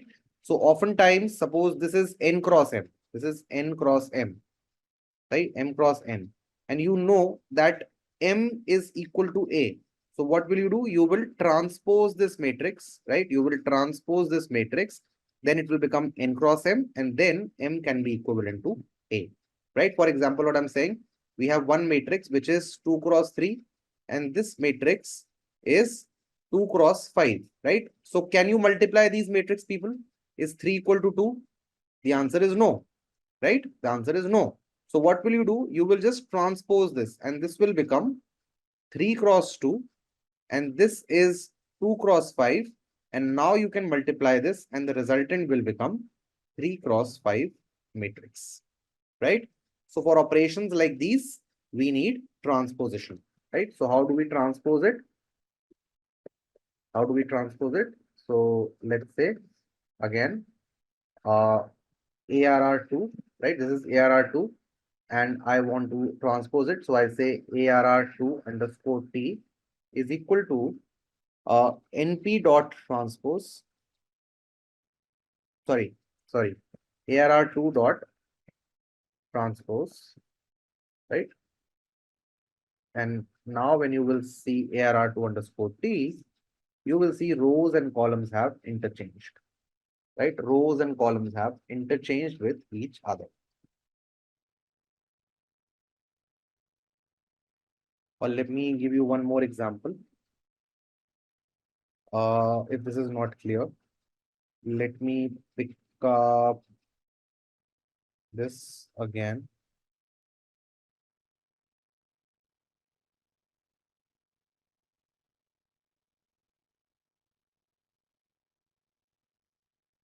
Right now I say dot reshape into say 2 cross 10, right? So this is 2 cross 10 and now when you want to transpose this, so I'll say this underscore T is equal to this dot transpose TRANS and you can check this now and it will be this. Sorry guys, so this is going to be, it will be like this, right? Transposed. And now if you want to see this, this was the original shape, right? Rows and columns have now been interchanged, transposed with each other. Now guys, the third method which is there with us is called as flatten, right? It is called as flatten, right? What does flatten do? It reduces the dimension to one dimension, right? Any dimension you have, it reduces it to one dimension. For example, I have this, right? And now when I say this dot underscore f, this will become this dot flatten. And when you will check this up, you will see that it has now become one dimension. No matter how many dimensions you have, it will become one dimension. Right? Let me take this again to show you one more example. Right? And here I say dot reshape into 5 cross 2 cross 2. Right? I do this.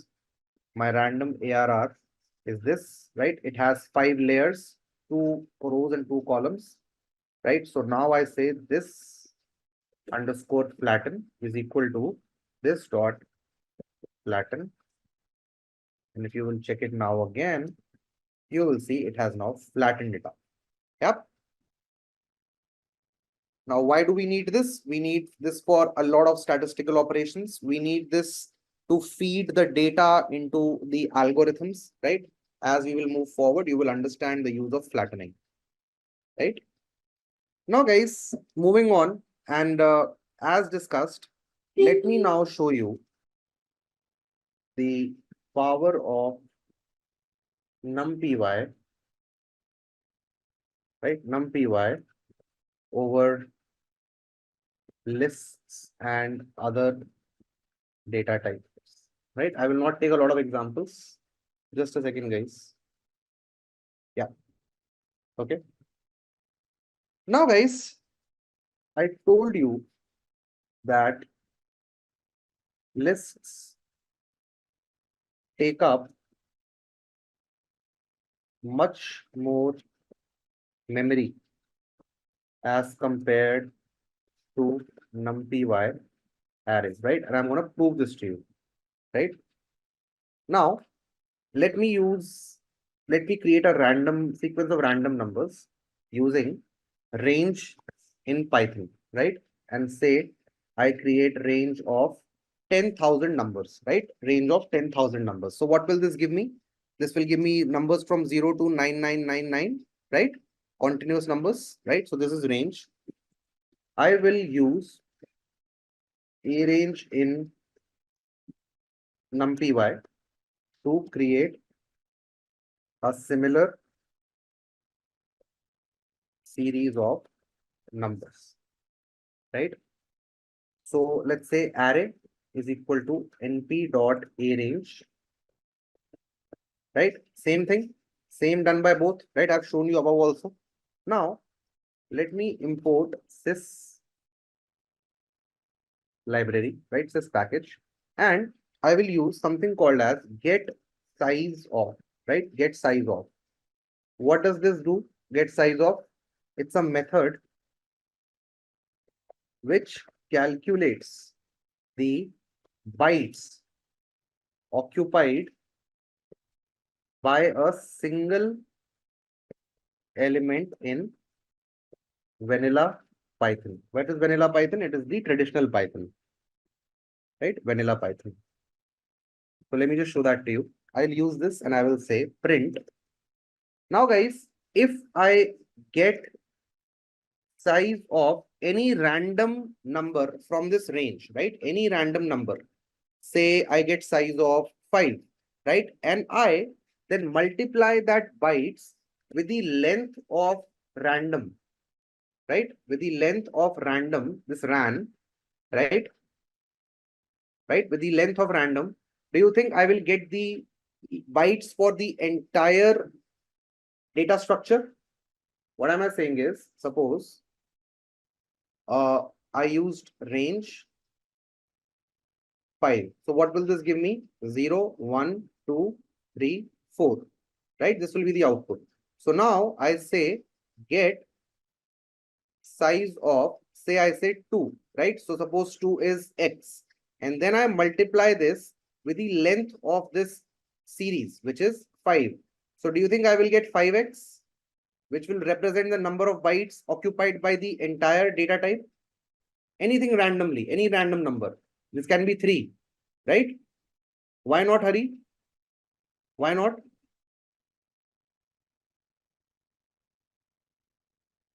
All of these are integers. So integers, all of 64 bits, assuming. So if you calculate the size of this, and if you multiply with the total number of numbers, you will get the total size, isn't it? Huh? Index isn't as in? No. It's not about that. It's about the element, right? Homogeneous elements inside this. I am saying when you use range 5, what is going to be the output? 0, 1, 2, 3, 4, right? Now all these are elements of range, right? All of them are elements of range, right? Now I'm saying if I fetch the size of one element and multiply it with the length of the entire range, will I get the bytes occupied by the entire range? For example, if I do this, right? If I do this, this is 28, right? 28 bytes, people, 28 bytes are occupied by one element of range, right? One element of range, right? Now, if I just, I'm just saying, if I multiply to find how many numbers range has, how many numbers range has equal to 10,000, right? So total memory occupied will be how much? It will be 28 multiplied by 10,000, which will be equal to 28,000. Yeah. And how will you find this? You will say print this multiplied by length of RAM, right? 28,000 bytes. Clear now? Yes. Now this is for the range. Now let me use another thing. So how will you calculate the length of this array? What property and attribute will you use, people? N bytes, right? N bytes will give you total bytes occupied by the elements of the array, right? We will use N bytes here. So I come back down and I say using N bytes for arrays, right? And you will see what the result comes. Print array dot N bytes, right? And I say bytes. Are you ready to see the result? Do you see what has happened? How many bytes this was taking? It was taking 28,000 bytes. How many bytes this is taking? This is taking 80,000 bytes. This was taking 2,80,000. This is taking 80,000. 2 lakh extra bytes of memory is taken by range. RAN is range.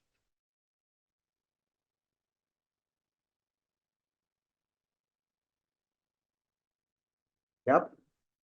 And if I just go to million numbers, right? Million numbers in both. See the difference it becomes, right? This is now 28 million bytes it is taking, and it is taking 8 million bytes. 20 million extra bytes are occupied, right? Now, people, do you believe me? Yep, that NumPys are way more efficient in memory management as compared to the traditional data types of Python. Yes? Okay, that's the first part. Now, second is, people, performance, right? Performance. So what I'm going to do is, I am going to import time, right? It's a module in Python, right? Suppose I say x is equal to range this much, right? Okay. And then I have y is equal to range, say, this to this, right? Both of them will have equal amount of numbers, same numbers both of them will have, right? This will have, say, 1, 2, 3, 1, 2, 3, 10 million values, 10 million values. This will also have 10 million values, right? Both of them will have 10 million values. Now, what I'm trying to do is I want to add them up, right? Bit by bit, I want to add them up, right? I want to add first element of this to first element of this, second of this to second of this, third of this to third of this, like this. Okay, I want to do this. Now, what I'll do is I will run a counter, right? I will run a counter, which is the start time, right? And this is given by time dot time, right? Which will give you this will give you the current time, right? After this, I will run the operation. I will say C is equal to X plus Y for X comma Y in zip X comma Y, right? In zip X comma Y, right? Add X plus Y bit by bit, element by element for X and Y in zip. Zip is a function, right? Which allows you to do this operation sequentially, right? Sequentially, right? Add the elements of X and Y element by element, right? Element by element, right? Element by element, right? And then I'm going to print, right? So start time will start. And now I will say time dot time, which is now the end time minus start time. So this will give me the time taken for execution. Isn't it, guys? Will give me delta of time, which is equal to time taken for operation, seconds, right? These many seconds will be taken, right? So let me run this, and it takes around, say, 4.3 seconds, right? To do this, right? 4.3 seconds. Now, guys, see what happens. You had to write this complex syntax in the traditional Python. Now, let me show this on arrays, right? What will happen on arrays? I will say A is equal to np dot arrange, right? And inside arrange, I will pass the same values, what I've taken above, right? And I will say B is equal to np dot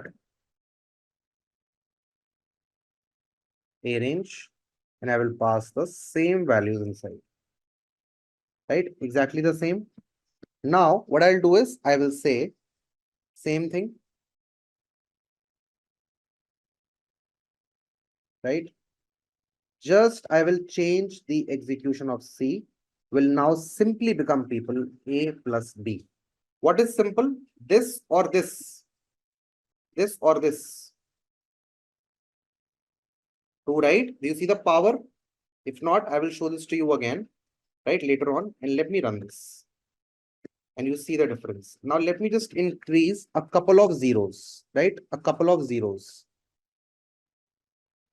2 zeros I'm increasing in both the use cases. It is going on and on, right? Let's see how much time it will take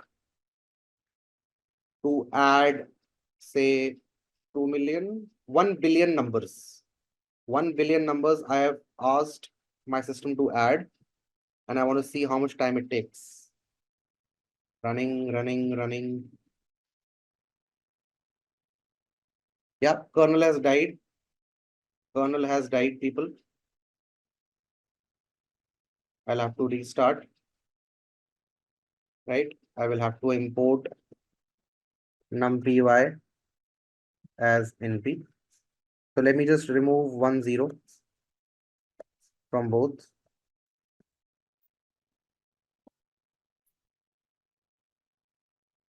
It is taking 4 seconds, removing 1 0 from here also, right?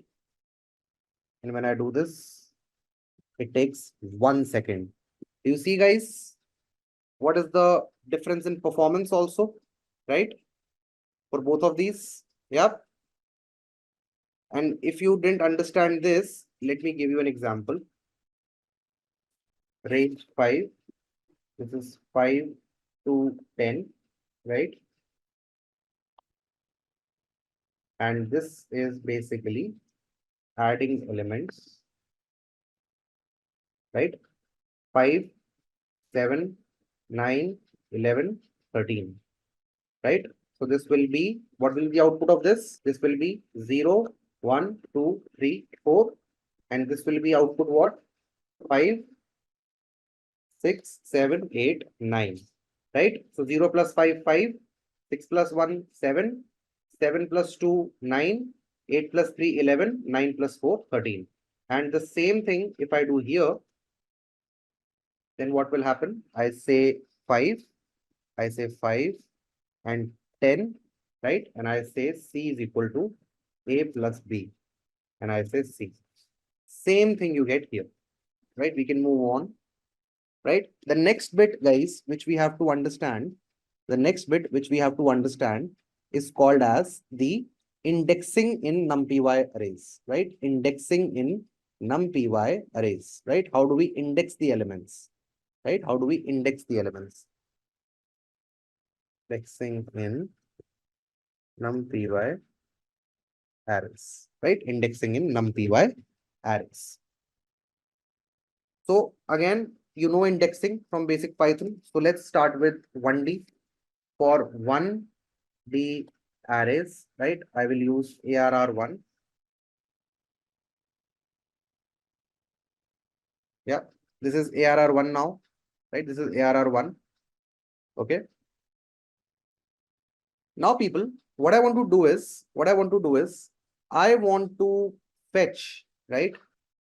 I want to fetch, right? You can slice and dice. Let's say dice 33, right? So again, as per our normal indexing of list, what is 33? What is the index of 33, people? It's 2. So you will say the same thing, print, right? ARR1 squared bracket 2, and you will get 33 for yourself, right? If you wish to slice, same thing, right? 33 to say 66. What is the index? 33 is 2, 2, which one? 3, 4, 5, and 6, right? You will write 3 to 6, not 5, hurry. 5 is not included, remember? Say print ARR1, 2 is to 6, and you will get 33, 44, 55, 66. Right? Simple indexing. Please try it out. And if you want, you can have this code also. You can write this code. You will always have clarity that why do we use it. Moving on, people. Moving on. Let's see indexing in a 2D array, right? And before I explain this to you, let me take you here, right? So a 2D array will be what? Right? This is a 2D array. It has 3 rows and 3 columns, right? Rows, columns. So now for rows, indexing will start from 0. So if you have to fetch this particular row, right? So what will be the index? It will be row 0. If you have to fetch this particular row, the index will be 1. And if you have to fetch this particular row, the index will be 2. Similarly for column, if you have to fetch this particular column, right? You will have column is equal to 0. This particular column equal to 1. This particular column equal to 2, right? Indexing will start from -1 again, right? 0, 1, 2. So let me just show that to you, right? Let's say I call ARR2. This is my ARR2. Now, indexing first row, right? How will I do that? I will say print ARR2, and I will write how? How will I write this? I will write row 0, right? Row 0. So what will this give me? This will give me this, right? The syntax is row space column, right? So now if you just pass 1, it will give you only rows, right?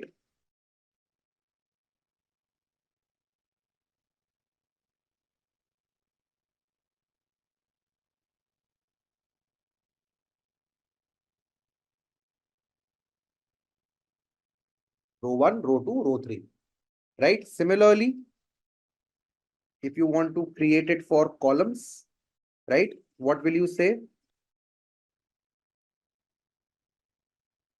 Sorry. For columns, it was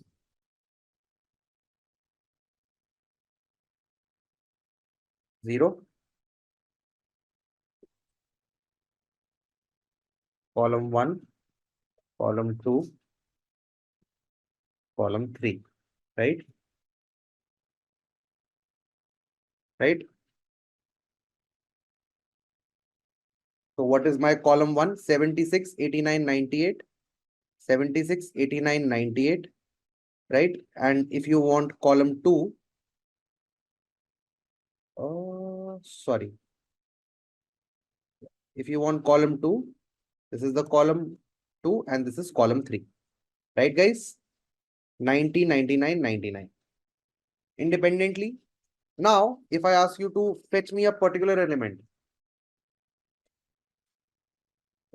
right? Say I want you to fetch me 78, right? How will you fetch 78? You will say print ARR2. What is the row for 78? Which row does it belong to? 0, 1, 2. To which row 78 belongs? 1 row. Which column it belongs to? 0, 1, 2. 1. Hurry, check again whether it belongs to 0 column, first column or second column. Right? And you will get, sorry, 0, 1. So this is 2. Right? 78. Right?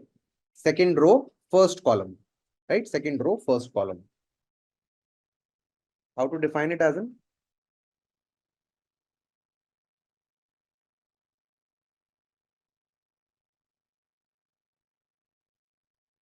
Right? This is your matrix, right? Now, what are the index positions for this? This row is 0 row, first row, second row.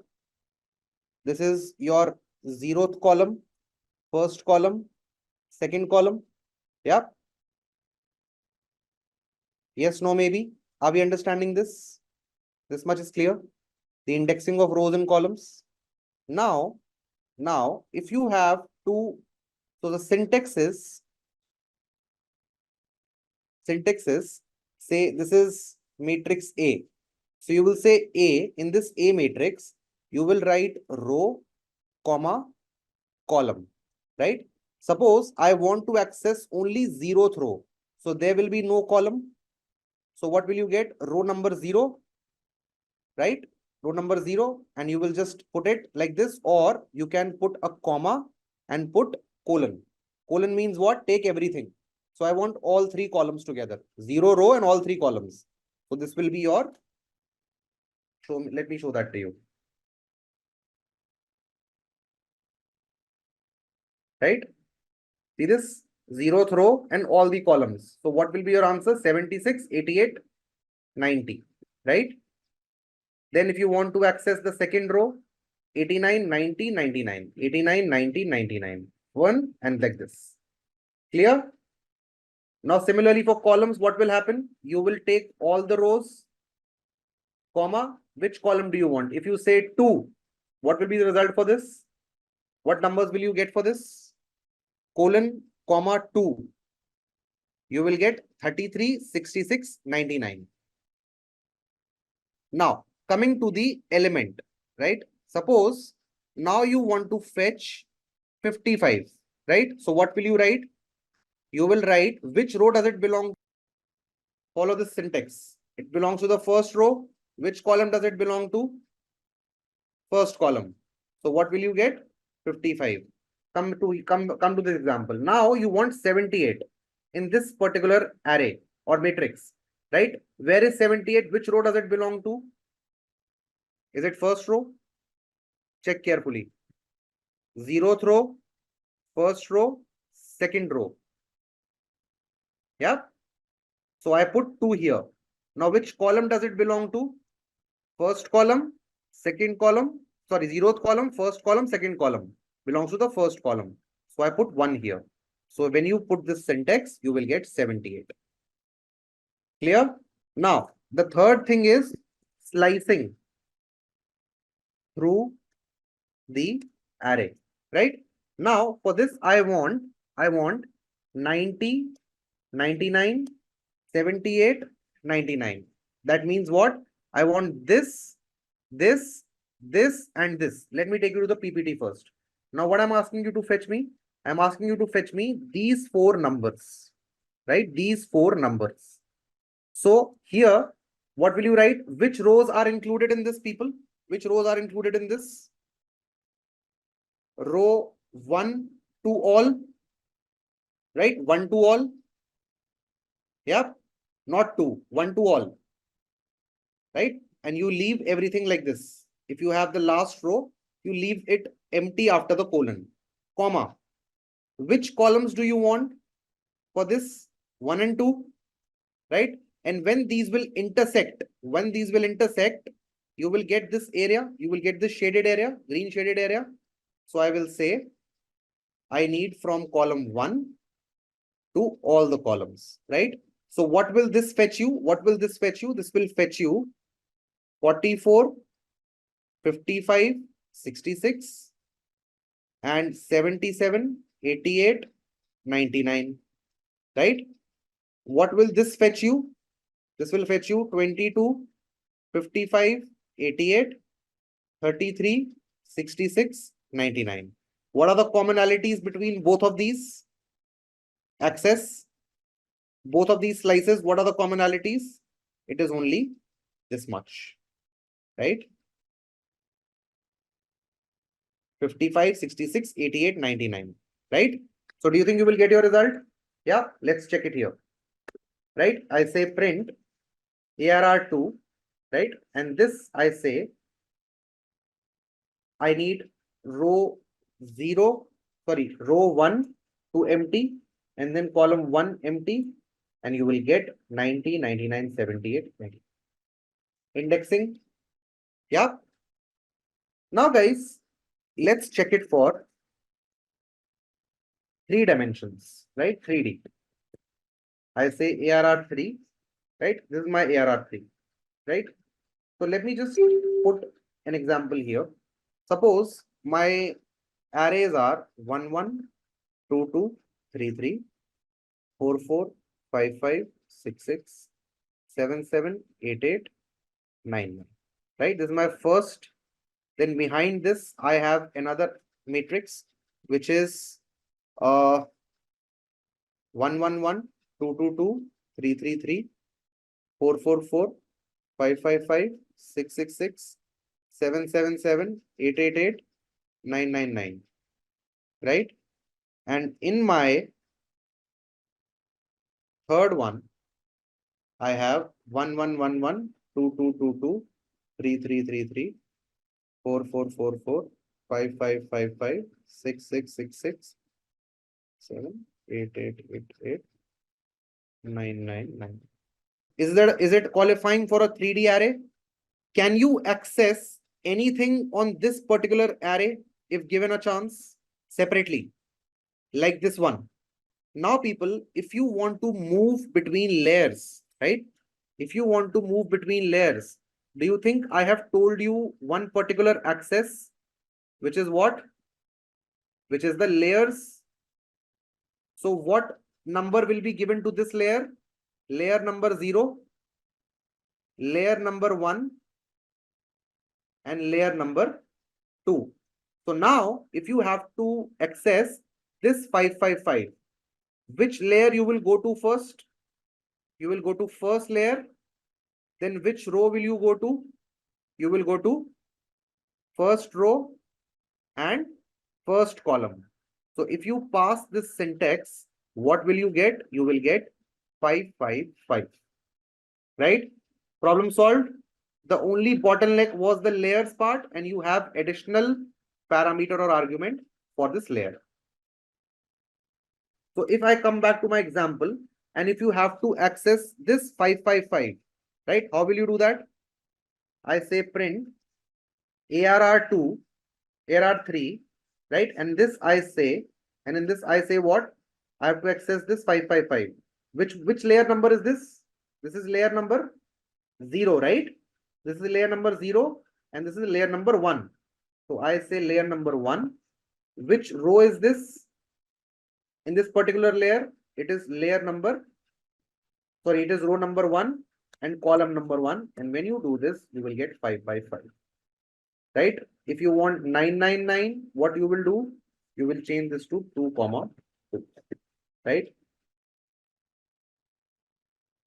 If you want 777, or let's say if you want 98, what will you do? For 98, layer number 0, row number 2, column number 0. And you will get this 98. Clear, guys? Yep. Layer, row, column. In the same way, you will slice it. Right? You will slice it. Yep.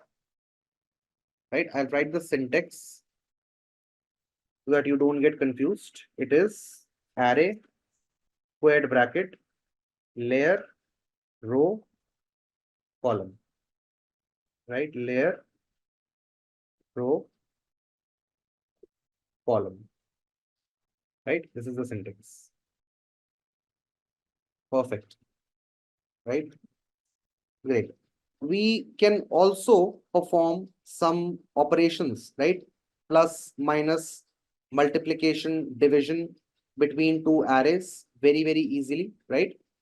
It should not pose any problem to us, right? We can do all the operations which we want to, right? Between two arrays, right? For example, right? You have,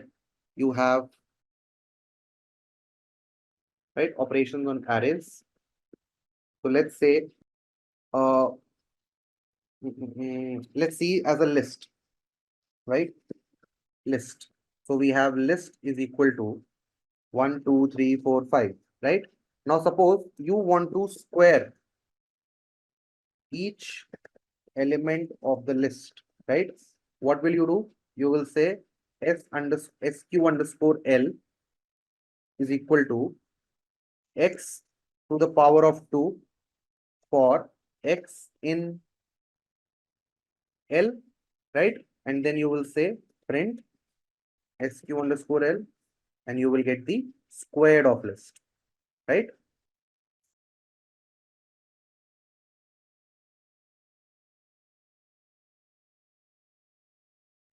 Original list, squared list. Now, in array, what will happen? Suppose I say A1 is equal to np dot array, and L, I create the same array out of this list. I say print original array, right? I say A1, right? This is my original array, same as this. Now, I want to square it.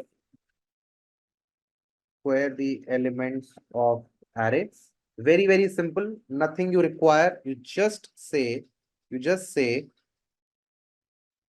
sq underscore A1 is equal to sq underscore A1 is equal to A1 to the power of 2, right? A1 to the power of 2, right? And then you print the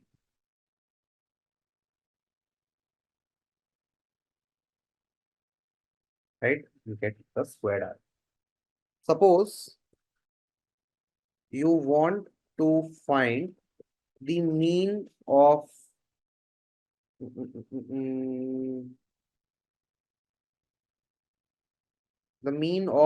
numbers using list, right? So what will you do?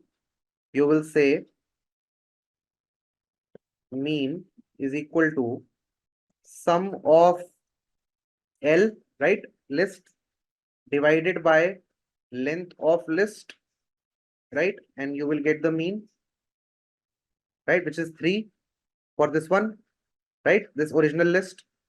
Now, let me show you in arrays, right? How will you do this?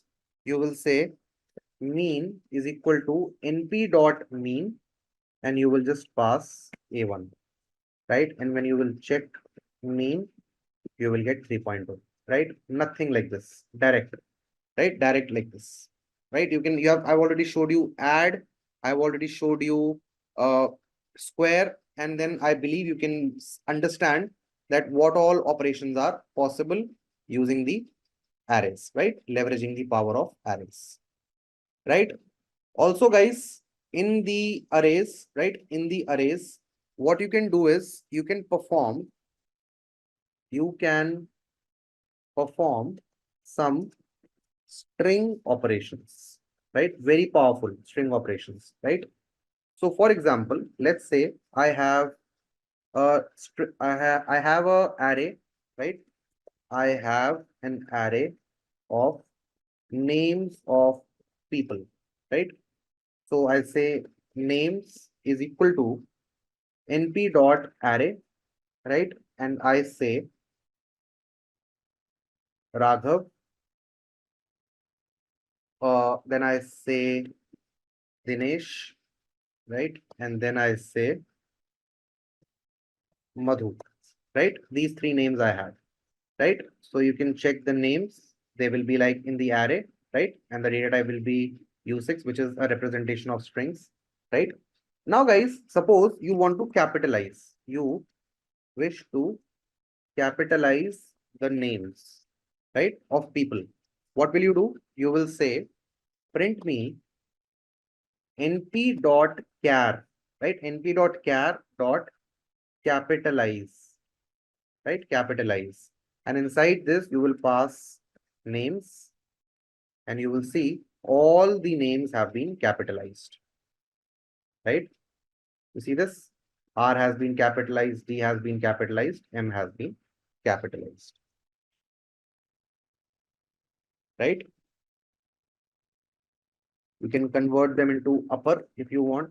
Print np dot char dot upper names, and you will have all of them in caps lock. You can say print np dot char dot lower, you will have them in lower, right? You can put the title, right? Suppose I say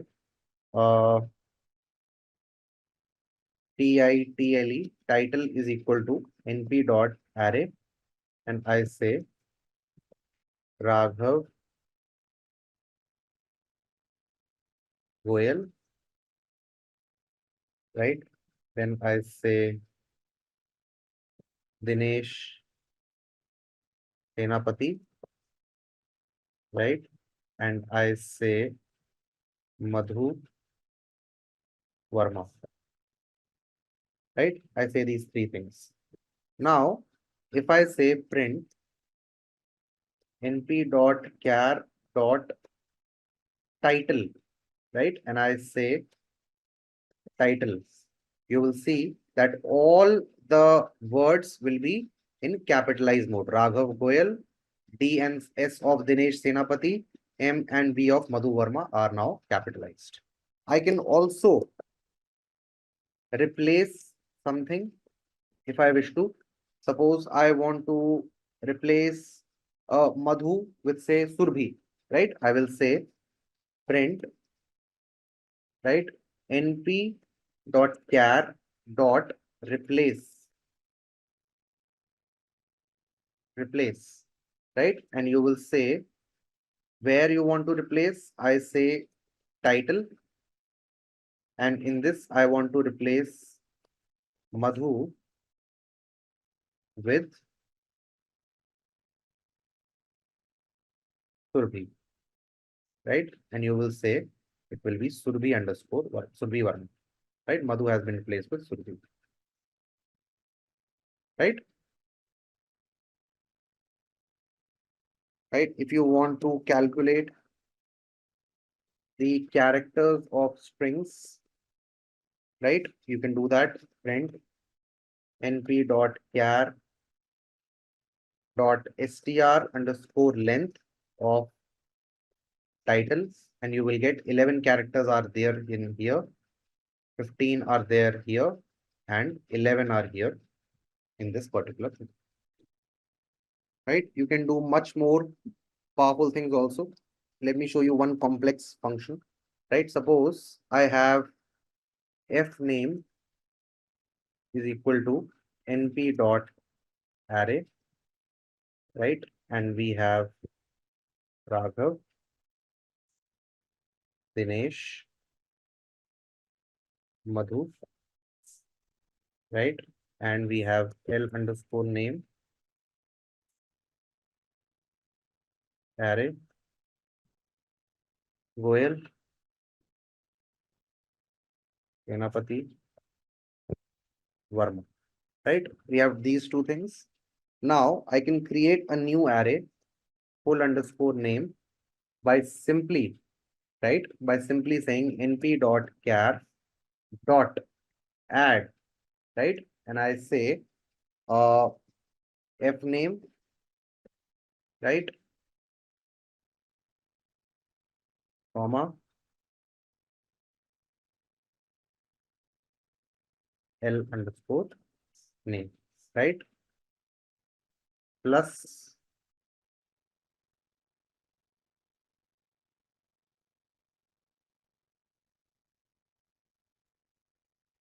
yep.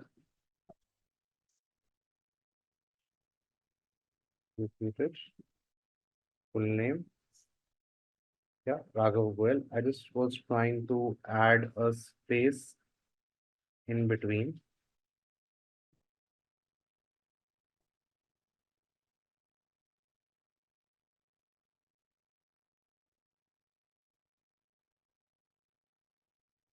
Anyway, right?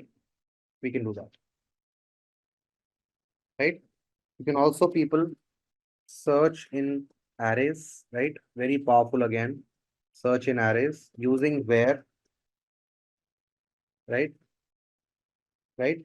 You can say, suppose A2 is equal to np dot array, right? And I say 1 1 2 2 3 3 4 4 5 5 6 6, right? And now you have to say A is equal to np dot where, right? And in this you say A2 greater than 20, right? And when you will check A,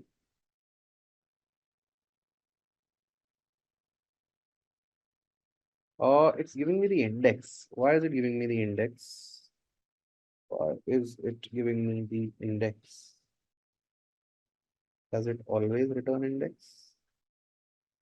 One more thing is you can find an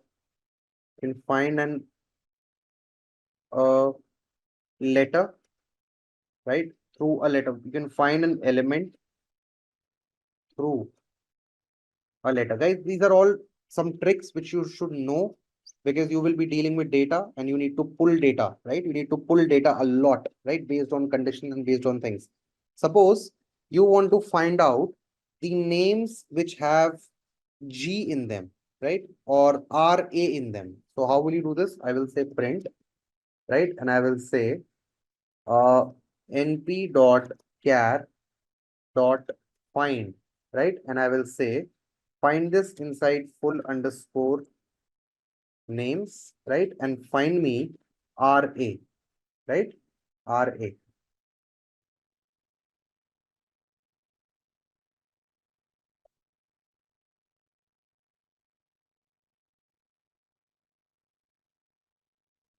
True, false, false. Right? It returns true because it has found it here, right? So I don't want to tell you indexing through this, but anyway, you should know this. Just assume this that I am telling you to write this, okay? Because this is much easier when we will go to pandas, right?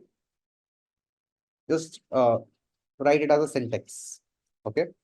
Greater than equal to 0. I hope this is clear. So let's start with the data science interview questions and answers. And the number one problem we would be facing is real world problem solving. and the question one is handling missing data in predictive modeling. So imagine you have given a data set where 30% of the data for a key predictive variable is missing. This variable is crucial for a predictive model. How would you handle this situation to ensure the integrity and performance of a model? And please describe your approach step by step. So starting with the answer, you can start with handling missing data set is a common challenge in data science, and it's important to address it carefully to maintain the accuracy of your model.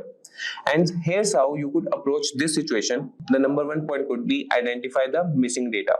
So first you need to understand where the missing values are in your data set. You can do this by using a simple code in Python with libraries like pandas. For example, you can use the data.isNull.sum function that will show you the count of missing values in each column. Then you can analyze the pattern, determine if there's a pattern to the missing data. Is it random or is it missing for a reason?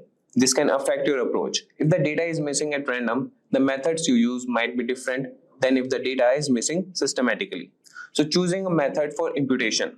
Let's see the next method, that is choosing a method for imputation.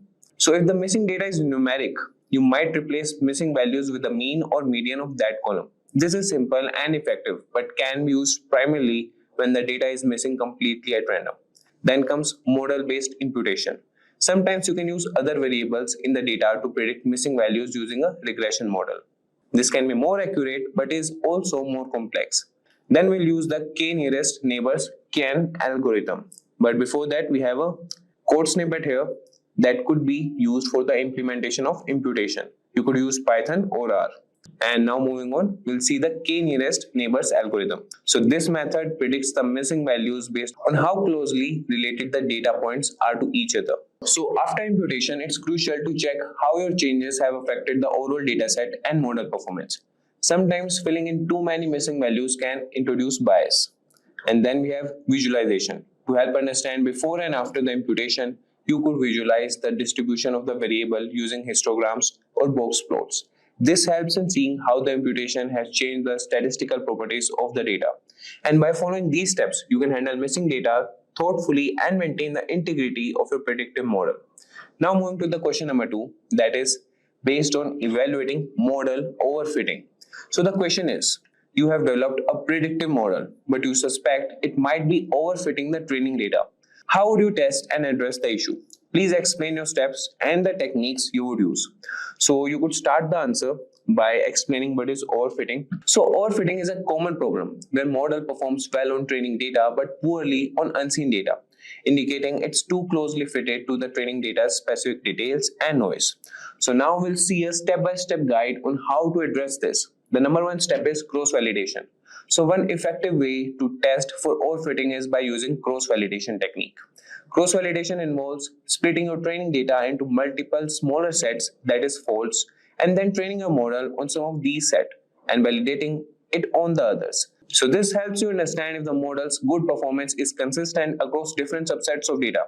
For example, in Python, you can use the cross_value_score function from sklearn.model_selection. So this is the code, and this is the code snippet of Python that you can use for the cross-validation. And here we are importing from sklearn, that is the module, and we are importing cross_val_score. And here we have used the cross_val_score function, and then we have printed the average cross-validation score. And the next step we will do is running cross-validation model. So this is your predictive model that you have already built using scikit-learn. And here's the X train. These are the X input features of your training data, and Y train, these are the output labels of training data. So we are running cross-validation model here. This is your predictive model that you have already built using scikit-learn. So X train here, that means these are the input features of your training data. And Y train here means these are the output labels of training data. And CV equal to 5. This parameter tests the function to split the data into 5 parts, that is faults, and the model is trained on 4 of these parts, and the remaining part is used for testing. So this process rotates until each part has been used for testing once. And the printing results, that is score.mean. So this calculates the average of the scores obtained from each cross-validation fold. This average score gives you an idea of how well your model is likely to perform on unseen data. A consistent score across different polls suggests your model is generalizing well rather than overfitting to the training data. So now moving to the next point, that is training versus validation error. So plot the training and validation errors as a function of training epochs or complexity of the model. A model that overfits will show a low error on training data and a high error on validation data as it trains further. Then we have pruning the model. If you confirm that the model is overfitting, consider simplifying it. This might mean reducing the number of parameters by selecting fewer features, using regularization techniques like lasso or ridge, or choosing a less complex model. After this step, we will move to regularization technique step. So these techniques add a penalty to the loss function used to train the model, which can discourage complex models that overfit. Then we have common methods that include L1, that is lasso, and L2, ridge regularization. And here's how you can add L2 regularization in Python. So this is the code snippet here. And what we have done here is we are creating the ridge model and we have applied alpha equal to 1.0. So this parameter controls the strength of the regularization. A higher alpha value increases the regularization effect, which helps reduce model complexity and combat overfitting. The alpha value can be tuned to find the optimal balance between bias and variance. And now coming for the fitting the model. So model.fit, and in that we have xtrain and ytrain that trains the ridge model on the training data. It adjusts the weight of the feature in xtrain to predict the ytrain while also considering the regularization term. This helps prevent the model from fitting too closely to the noisy aspects of the training data. And then we are re-evaluating the model. After making adjustments, it's important to re-evaluate the model again using the same cross-validation technique to see if the issue of overfitting has improved. And then we have visualization. To help illustrate overfitting, you could create a plot showing the training and validation errors over the number of epochs or model complexity. So by using these techniques, you can identify if a model is overfitting and take steps to correct it, ensuring it performs well not only on the training data but also on new unseen data. So now moving to the next question, that is question number 3, and it is based on real-time data stream processing. And the question is, you are tasked with building a model to predict stock prices in real time. The data comes in every second and you need to update your predictions accordingly. Describe how you would set up your system to handle this type of data effectively, and what tools and techniques would you use and why. So you could start answering this question with handling real-time data. So handling real-time data, especially for something as volatile and fast-paced as stock prices, requires a robust system that can process and analyze data quickly and accurately. So here's how you could approach this. We'll set up such a system and we'll have some steps. So starting with the steps. So the first step is choosing the right tools. The right tool would be Apache Kafka. So this is a popular tool for handling real-time data that streams because it allows you to publish and subscribe to streams of records, that is data. And it can handle high throughput with low latency. Kafka acts as a buffer and manages the flow of data, ensuring that your system doesn't get overwhelmed. And you can also use Apache Spark. Especially Spark streaming is excellent for processing the data. It can process data in real time and perform complex operations like windowing, grouping data into chunks of a specified time period, and aggregating, that is summarizing data. So you can modify it and perform the predicting of stock prices. And then the step is data processing pipeline. And the first step comes here is ingestion. Data first enters the system, typically through Kafka, which collects data sent from the stock market. And then we do the processing. So Spark streaming takes over here. Here you can apply transformations and run your predictive models on the data. For example, you might calculate moving averages or other indicators that feed into your stock price prediction model. And then comes the output. Finally, the predictions are outputted. This could be to a dashboard for traders, an automated trading system, or even stored for further analysis. And then we develop the model. Now comes the model development.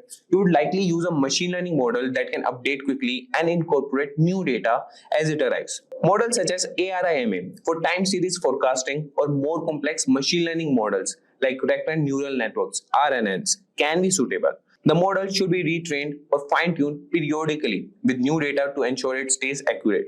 Now we'll come to scalability and reliability. So ensure your system can scale as data volume increases. This might mean adding more servers or optimizing your data processing code.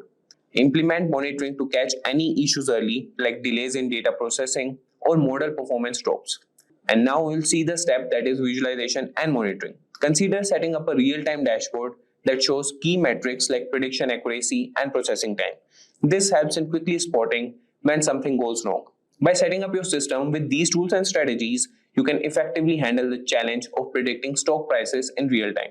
So now we will move to the next question, that is question number 4, and this will be based on scalable data analytics. So we have covered 2 questions that were a bit code-based questions, and now we'll see other questions that would be based on scalable data analytics, or they might be on different areas. And with the 13th question, we will start again with the coding ones. So moving with the question 4, that is based on scalable data analytics. And the question is, given a scenario where your organization suddenly needs to scale its data analysis capabilities due to an influx of data that would be 10 times the normal volume, how would you handle this situation to ensure your data analytics processes remain efficient and accurate? What technologies would you consider and what steps would you take? So you can start answering this question with, handling a sudden increase in data volume requires a strategic approach to scaling your analytics infrastructure without compromising on efficiency or accuracy. So we'll see some steps from that you could effectively manage this scenario. That you would start answering the interviewer that we can start by evaluating the current infrastructure's ability to handle increased loads. This includes assessing your databases, servers, and analytical tools to identify potential bottlenecks or limitations. Then you could move to next step, that would be choosing scalable technologies. To manage the increased data volume, consider leveraging cloud-based solutions such as Amazon Web Services, Google Cloud Platform, or Microsoft Azure. These platforms offer scalable resources which can be adjusted accordingly to the data load, ensuring you only pay for what you use. Integrate big data technologies like Apache Hadoop for distributed storage and Apache Spark for fast data processing. These tools are designed to handle massive volumes of data efficiently and can scale up to meet standard increased demands. Now we'll move to the next step, that would be optimizing data processing.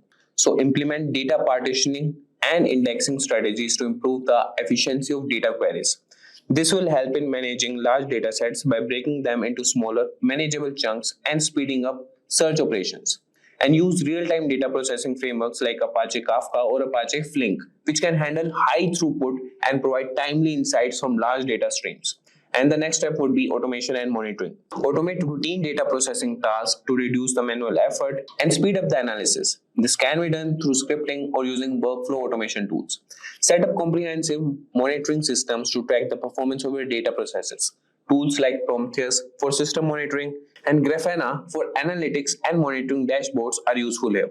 They help ensure that the system is running smoothly and alert you to potential issues before they become critical. And the next step will be regular evaluation and scaling.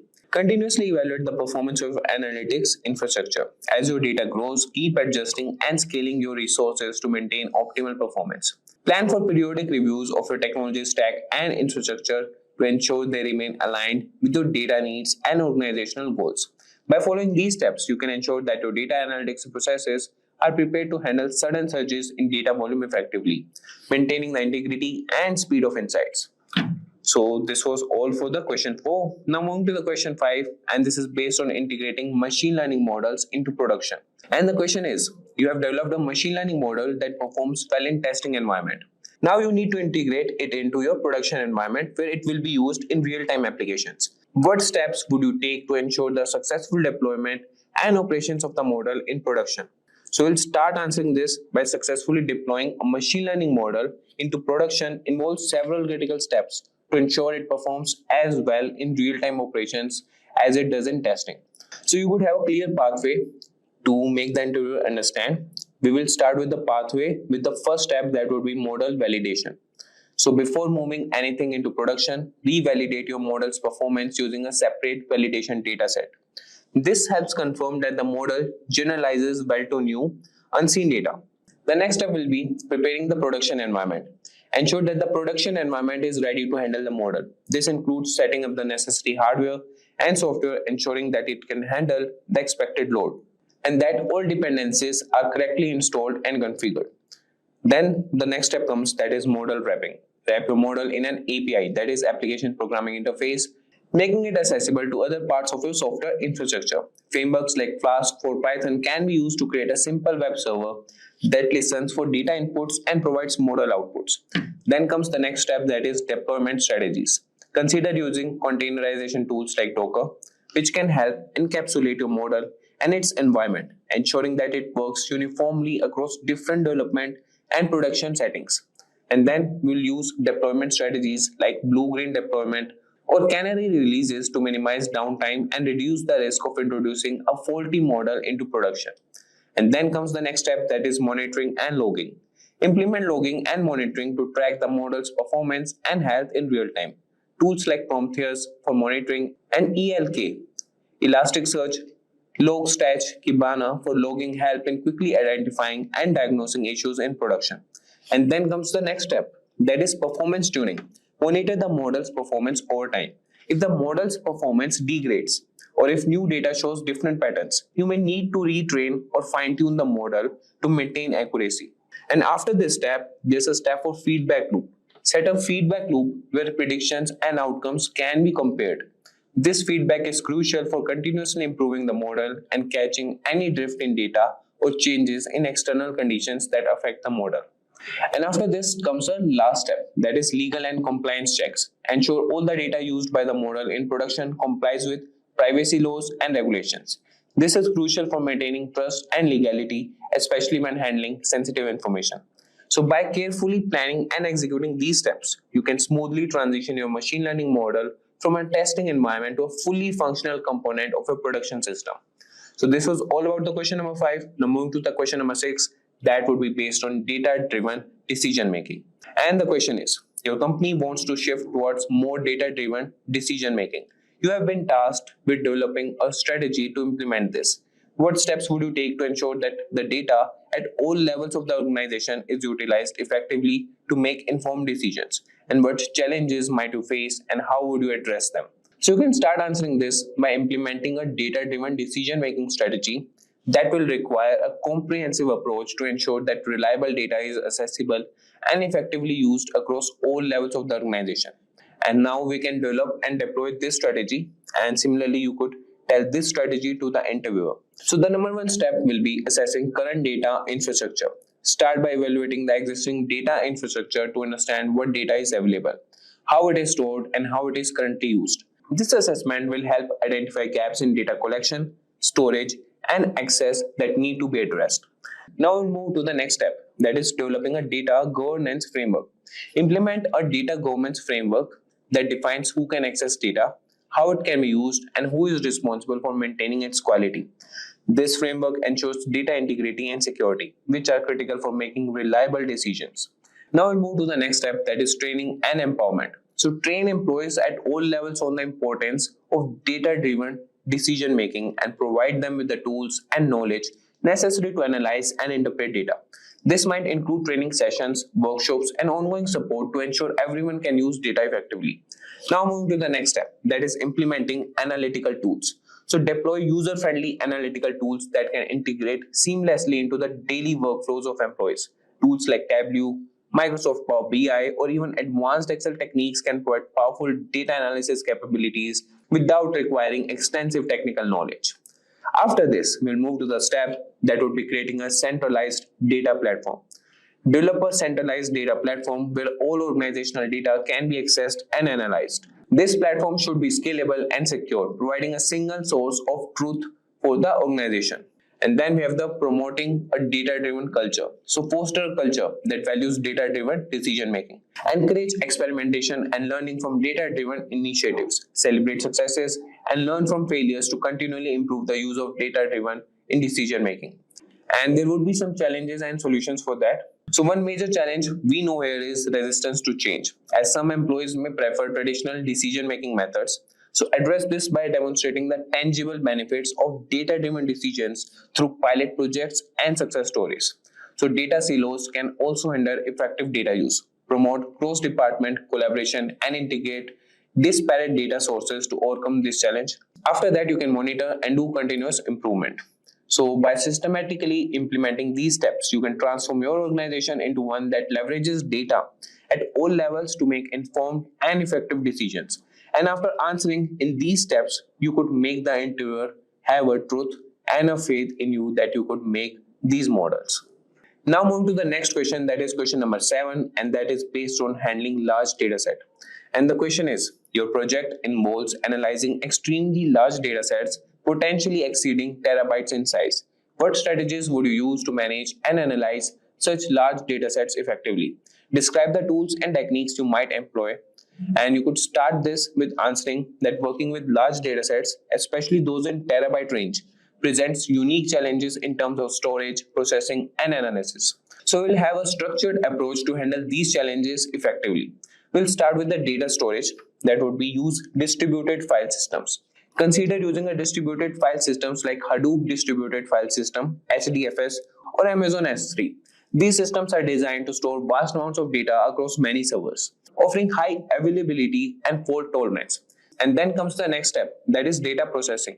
Leverage big data processing frameworks. Tools like Apache Spark are ideal for processing large data sets because they handle distributed computing effectively. Spark can perform data processing tasks much faster than traditional disk-based processing due to its in-memory computing capabilities. And next we could start with efficient data sampling.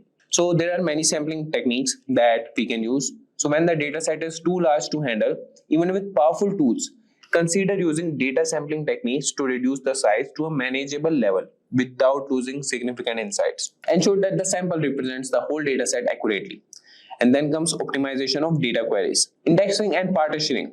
Optimize your data queries by implementing indexing and partitioning. This can drastically reduce the time it takes to perform queries by limiting the amounts of data scanned. And then we can do scalable analytics. And then we'll move to the next step, that is scalable analytics. And in that we could start with the parallel computing. Use parallel computing capabilities of frameworks like Spark or Dask to analyze data across multiple nodes.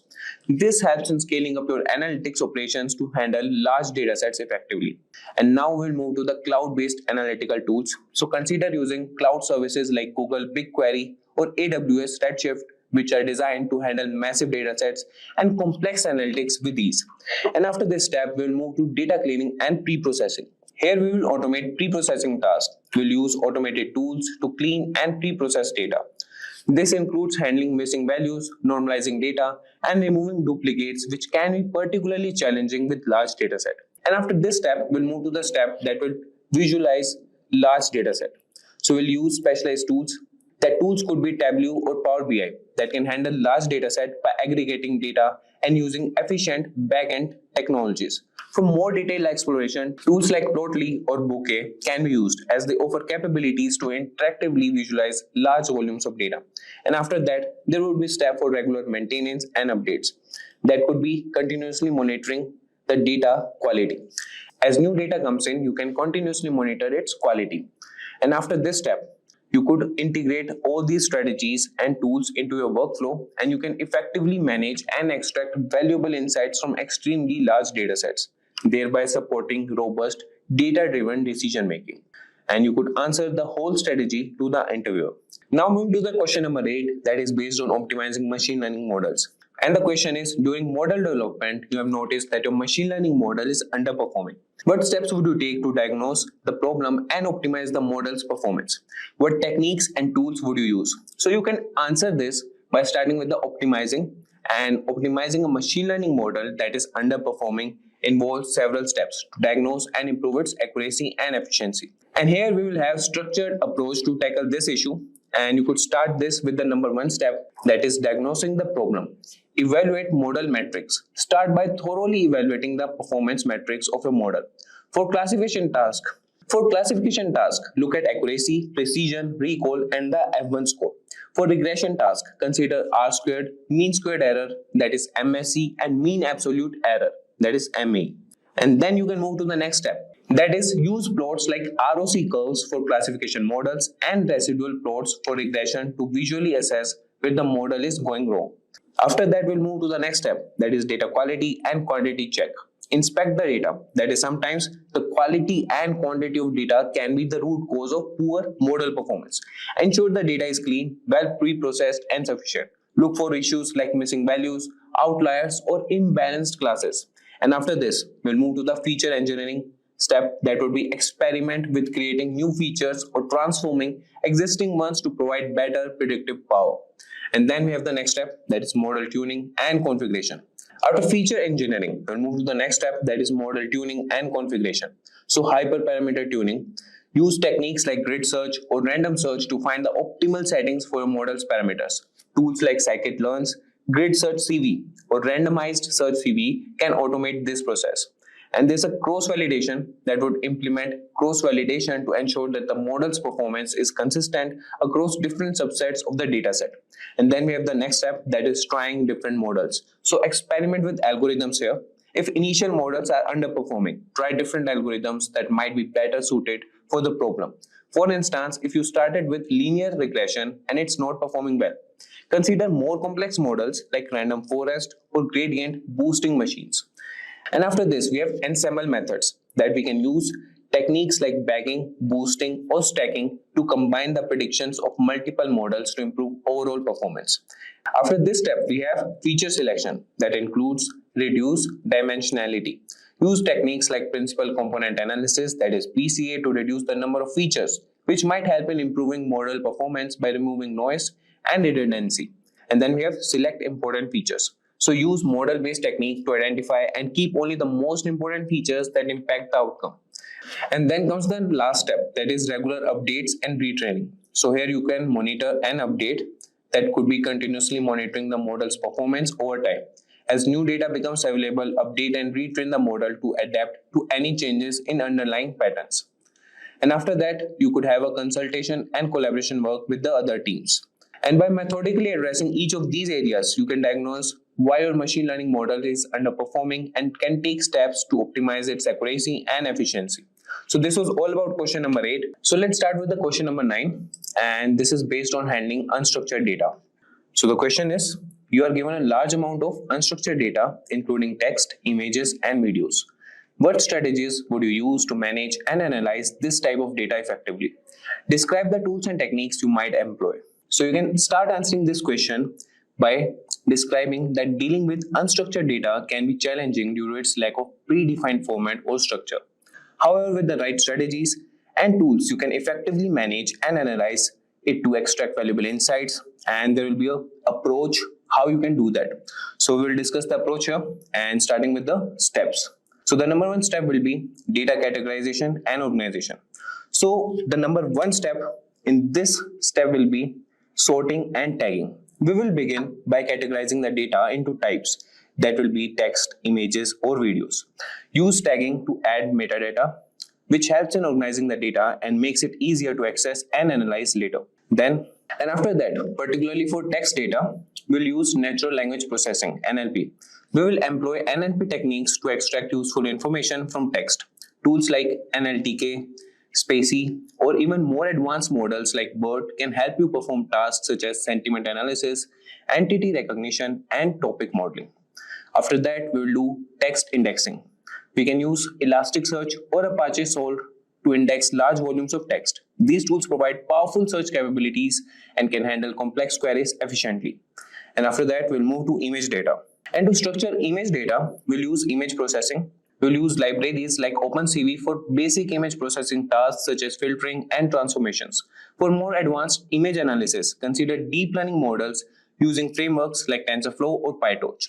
And then we'll feature extraction. Apply techniques to extract features from images, such as edges, textures, or key points, which can be used for further analysis or machine learning. And then we'll come to video data. And here we'll do video processing, and we'll use the tools like FMPEG that can be used for basic video processing tasks such as format conversion or extracting frames. For analyzing video content, look at machine learning models that can classify or recognize activities in the video. And after this, we'll move to temporal analysis. For videos, temporal components are important. Techniques like sequence modeling or recurrent neural networks, RNNs, can be useful to analyze sequences of frames for activities or events. And then we'll move to data storage and management. Here we'll use the given volume and complexity of unstructured data and use big data platforms like Hadoop or cloud services like AWS S3 for storage. These platforms can scale up to handle large data sizes and provide the necessary infrastructure to store and retrieve unstructured data efficiently. And then we have visualization and reporting. custom dashboards that we'll create here. We will develop custom dashboards using tools like Tableau or Power BI, which can integrate different data types and provide a unified view of the analyzed data. And after that, we will do data summarization. Tools that provide summarization capabilities can help in considering large volumes of unstructured data into more manageable and interpretable forms. And after that, we'll leverage these strategies and tools and can effectively manage, analyze, and derive insights from unstructured data, which can be crucial for making informed decisions in various applications. And this is the path that you can explore and explain to the interviewer if this question has been asked. Now moving to the question number 10, and that will be based on scaling AI solutions in enterprise. And the question is, your company wants to scale its AI operations from a few initial pilot projects to enterprise-wide implementation. What are the key considerations and steps you would take to ensure the successful scaling of AI solutions across the organization? And what challenges might you face and how would you address them? So you can start answering this question with the scaling AI solutions. You could answer him that scaling AI solutions across an enterprise requires careful planning and strategic implementation to ensure success and alignment with business objectives. And there should be a strategic approach to implement this. So starting with the approach, and the number one step will be strategic alignment. So identify business objectives. Start by identifying the business objectives that the AI solutions are intended to support. This ensures that the AI initiatives are aligned with the company's strategic goals and can demonstrate clear business value. And then comes the stakeholder engagement. So engage stakeholders from various departments early in the process to gather input and build support. This helps in understanding diverse needs and ensures broader acceptance of the AI solutions. And after that comes the infrastructure and technology. So there's an option that is assess and upgrade infrastructure. Evaluate whether your current IT infrastructure can support the expanded use of AI. You might need to upgrade hardware, invest in cloud solutions, or adopt technologies that facilitate AI processing and data handling. And after that, we have standardization of tools. Standardize the tools and platforms used for AI development to ensure compatibility and ease of maintenance across the organizations. And after that, we'll move to data management. So robust data governance, that is to implement a strong data governance framework to manage enterprise data effectively. This includes policies for data quality, security, and compliance, especially important when scaling AI solutions that rely on vast amounts of data. And after that, we will come to data accessibility. So ensure that data is accessible across the organization, but also secure against unauthorized access. This involves setting up secure data lakes or warehouses that centralize data while allowing controlled access. And then we come to the next step, that is talent and training. So build AI competency, that is develop in-house AI expertise through training programs and hiring. So this builds the necessary skills within the organization to develop, manage, and scale AI solutions. And after that, you can also perform cross-functional AI teams. That could be forming cross-functional teams that include data scientists, IT professionals, and domain experts. So this fosters collaboration and ensures that AI solutions are developed with a comprehensive understanding. And after forming these collaborative teams, we'll move to scalable deployment models. So pilot test and phased rollout. Before a full-scale rollout, conduct pilot tests to gauge the AI solution effectiveness and integration capabilities. Based on feedback, adjust, and then gradually deploy the solutions across the organization. And then we have modular and flexible design. So design AI systems to be modular and scalable, allowing for adjustments and expansions as needs. And then we'll monitor and do the continuous improvement. So there will be performance metrics that would establish metrics to regularly assess the performance of AI systems. We will monitor these systems to ensure they met expected outcomes and adapt as necessary. And after that, we have next step, that is addressing challenges. So there could be cultural resistance, that there could be employees that would be resisting to the changes, but we have to address this through continuous education and by showcasing successful AI use cases within the organizations. And by carefully considering these aspects and methodically implementing steps, you can successfully scale AI solutions across your enterprise, driving significant business value and innovation. And that's all for question number 10. Now we'll move to question number 11, and that is based on ethical considerations in data science. So the question is, in your data science projects, how do you ensure that ethical considerations are addressed?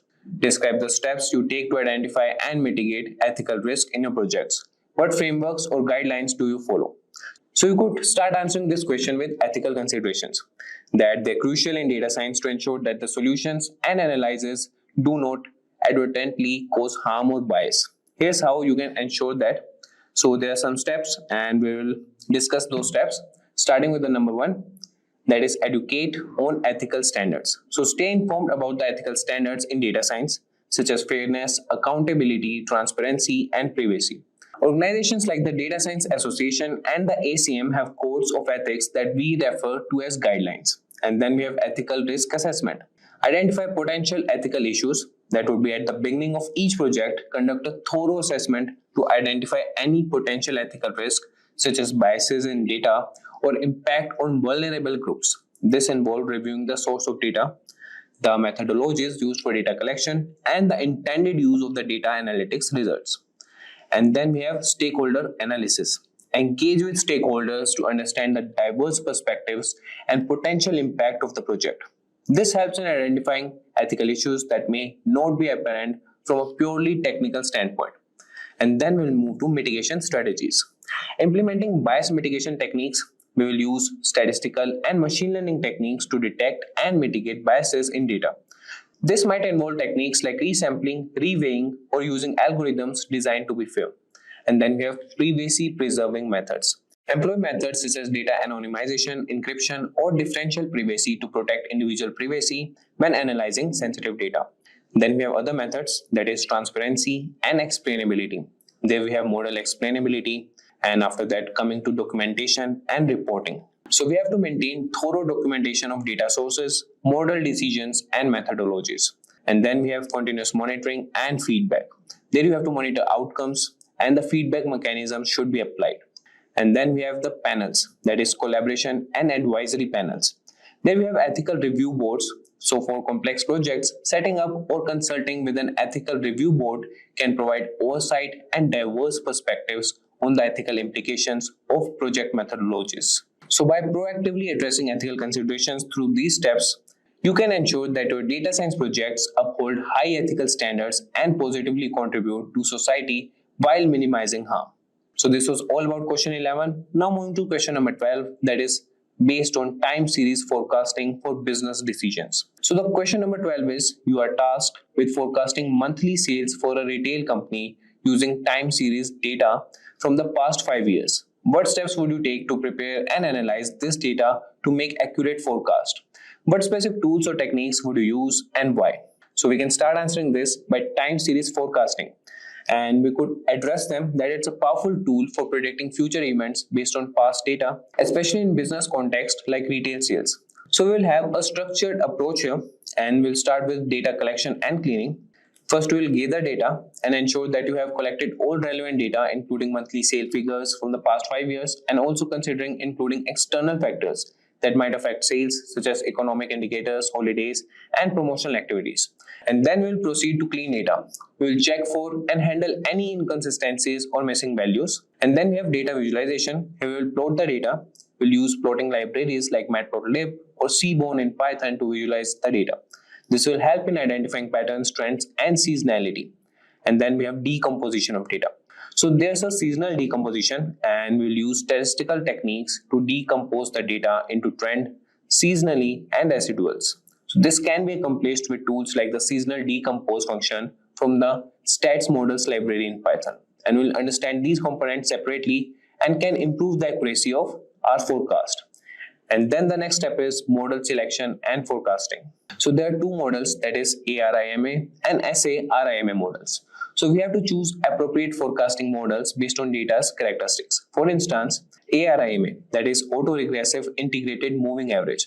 It is effective for non-season data, while SARIMA, that is seasonal ARIMA, that is suitable for data with seasonal patterns. And after choosing the model, we'll move to cross-validation. We will implement time series specific cross-validation techniques like time-based splitting to evaluate model performance. And this will ensure your model generalizes well on unseen data. And then we have model fitting and diagnostics. We will fit the model, that is by using the Cynimax class from stat models that will fit your model to the data. And then we will carefully select parameters based on AIC, that is Archaic Information Criterion, that scores or thorough grid research technique. And then we can do the diagnostics and forecast and validation. And after forecast validation, we'll move to iterative improvement. So there's a feedback loop that should be mandatory, and there should be a regular update for the model with new sales data and refining the model as needed. So this continuous improvement cycle helps adapt to changing patterns in sales data. And by following these steps and using these tools, you can create robust forecasts that help the retail company plan better and make informed decisions. So this was all about question number 12. Now moving to question number 13, that is based on customer segmentation using machine learning. So the question is, you are given a data set containing demographic and purchasing behavior data for a group of customers. Your task is to segment these customers into distinct groups based on similarities in their purchasing behavior and demographics. So what steps would you take to perform this segmentation, and can you provide a sample Python code snippet to illustrate the initial stages of data handling and model application? So we can start this by explaining customer segmentation, that it's a powerful approach to tailor marketing strategies and improve customer service by identifying distinct groups based on their behavior and characteristics. And here also we have a detailed approach for this task. So we'll start with number 1 step, that would be data exploration and pre-processing. So there will be initial exploration, that is beginning by examining the data set to understand the features available such as age, income, purchase frequency, etc. Then we'll look for missing values or anomalies and decide how to handle them. That could be using imputation. And then we'll move to feature engineering. We will create new features that might be useful for segmentation, such as customer lifetime value or average transaction amount.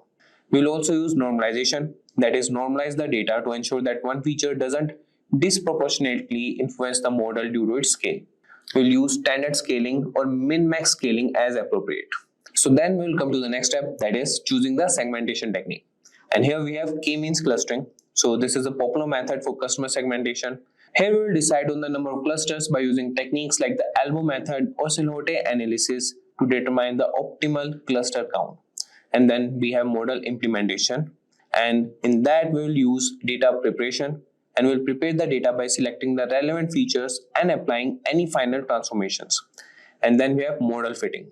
We'll fit the k-means clustering model to the data and evaluate and interpret analyzing clusters. And after analyzing clusters, we'll move to the next step, that is strategic insights. We'll provide actionable insights based on cluster characteristics such as targeted marketing strategies for each segment. And then we have iterative refinement, that is feedback incorporation, and we'll use business feedback to refine the segmentation. If additional data becomes available, incorporate it to enhance the model. And now we'll see the sample Python code. So for this, first we'll import the libraries and modules. As you can see on the screen, we have imported pandas, random forest classifier, train test split, standard scaler, classification report. And after that, we'll load the data. And for that, we have used the pandas to read the data, that is read_ssv. And after that, we are processing the data, that is data pre-processing. We are handling missing values and using the forward fill or FIL to fill missing values in the data set. And then we are featuring scaling, that is normalizing the selected features, that is feature 1, feature 2 and feature 3 using standard scaler. And then we'll move to the next step, that is data splitting. We'll split the data set into training and testing sets. So that test size equal to 0.2 parameters specifies that 20% of the data will be used for testing. And then we'll train the model. We'll initialize and train a random forest classifier with 100 trees and a random state for reproducibility. And then we'll evaluate the model. We'll make predictions on the test set, that is x_test, using the trained model, and print a classification report showing precision, recall, F1 score and support for each class. So this code demonstrates the process of loading, pre-processing, training and evaluating a machine learning model, that is random forest classifier, for predicting equipment failures in a manufacturing plant. The use of techniques such as data pre-processing and splitting along with the random forest classifier highlights a standard flow for building predictive maintenance models. So this was all about the question number 13. So now moving to the question number 14, that is based on predictive customer churn. And the question is, you are tasked with developing a model to predict which customers are likely to churn from a subscription service. So what steps will you take to build this model, and can you provide a sample Python code to illustrate the data preparation and model training process? So we'll start answering this question about depicting what is predicting customer churn. So predicting customer churn is crucial for businesses to implement retention strategies proactively. And we'll have a detailed approach for building a predictive model for this purpose, starting with data collection and exploration. And in this, we will collect data, and after that we will perform the exploratory data analysis, that is EDA. We'll perform an initial analysis to understand patterns and trends. And then we have feature engineering. We will create new features and derive new features that might influence churn, such as change in usage pattern or service upgrades. And then we'll handle the missing values if we found any. And then we'll encode categorical variables. We'll use techniques like one-hot encoding or label encoding for categorical variables. And then we have scale features to normalize or standardize numerical features to ensure they contribute equally to the model's performance. And then we'll select the model, that is, we'll choose the appropriate model and start with for the knowing handling binary classification task. That could be with logistic regression, random forest, or gradient boosting machines. And after selecting the model, we'll train the model and evaluate it. So fit your model on the training data, and after that evaluate the model using appropriate metrics like accuracy, precision, recall, F1 score, and ROC to gauge its performance. And then we'll optimize the model using hyperparameter tuning. We'll optimize the model parameter using grid search or random search to improve performance. And then we have feature importance, that is, analyze and rank features by their importance in predicting churn to refine the model further. And then the last step is deployment and monitoring. We'll deploy the model. Once validated, deploy the model into a production environment where it can predict real-time churn. So after deploying the model, regularly monitor the model to ensure it remains effective over time as new data comes in. So now we'll see the sample Python code for this example. So starting with the importing of libraries, we will import pandas, numpy, scikit-learn, sklearn, TensorFlow, and the TensorFlow keras and callbacks. And after importing the modules, we'll start with data loading. We'll load the dataset from a CSV file named equipment_data.csv, and that too with the pandas data frame. And after that, we'll do the data preprocessing. We'll handle missing values, and for that we'll use forward fill to fill missing values in the dataset. And then we have feature scaling that will normalize the selected features, that is feature 1, feature 2, feature 3 using standard scaler. And after that, we'll use the data splitting. We'll split the dataset into training and testing sets, and the test size will be equal to 0.2. And this parameter specifies that 20% of the data will be used for testing. And after that, we'll start with building the model. First, we'll see sequential model that initializes a sequential model technique. And then we have dense layers that adds 2 dense layers with 64 units and ReLU activation function. Then we have dropout layers that adds 2 dropout layers with a dropout rate of 0.5 to reduce overfitting. After that, we'll do the model compilation. We'll compile the model using the Adam optimizer and binary cross entropy loss function for binary classification. And there will be an early stopping that will define an early stopping callback to stop training when the validation loss metric has stopped improving after 3 epochs. And after training the model, we will evaluate the model, and evaluating the model on the test data and print the loss and accuracy metrics. So this code demonstrates the process of loading, pre-processing, building, compiling, training, and evaluating a deep learning model using TensorFlow and keras for predicting equipment failures in a manufacturing plant. So the use of techniques such as data pre-processing, dropout, regularization, and early stopping helps in building a robust deep learning model for predictive maintenance. So that's all with question number 14. Now I'll start with question number 15, that is based on deep learning and NLP. And your question is, you are tasked with developing a sentiment analysis model using deep learning to understand customer opinions from reviews. So what steps would you take to build this model, and can you provide a sample Python code snippet to illustrate how you would pre-process data and train a simple deep learning model? So we'll start answering this with sentiment analysis. That sentiment analysis using deep learning allows businesses to gauge customer sentiment from text data like reviews or comments effectively. And we'll have a detailed approach for building a sentiment analysis model. We'll start with data collection and cleaning. We will collect the data, gather a substantial data set of text reviews and their associated sentiments, typically labeled as positive, negative, or neutral. And then we'll clean the data, pre-process the data by removing noise such as HTML tags, special characters, and stop words. And we'll normalize the text by converting it to lowercase. And then we have text preprocessing. We'll convert text into tokens, words, or phrases. And then we have vectorization that transforms tokens into numerical format using techniques like word embeddings or TF-IDF, that is term frequency in words document frequency. And then we'll use the padding.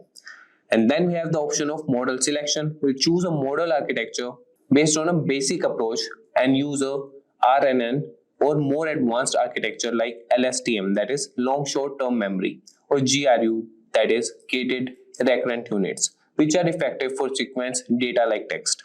And then we have model training.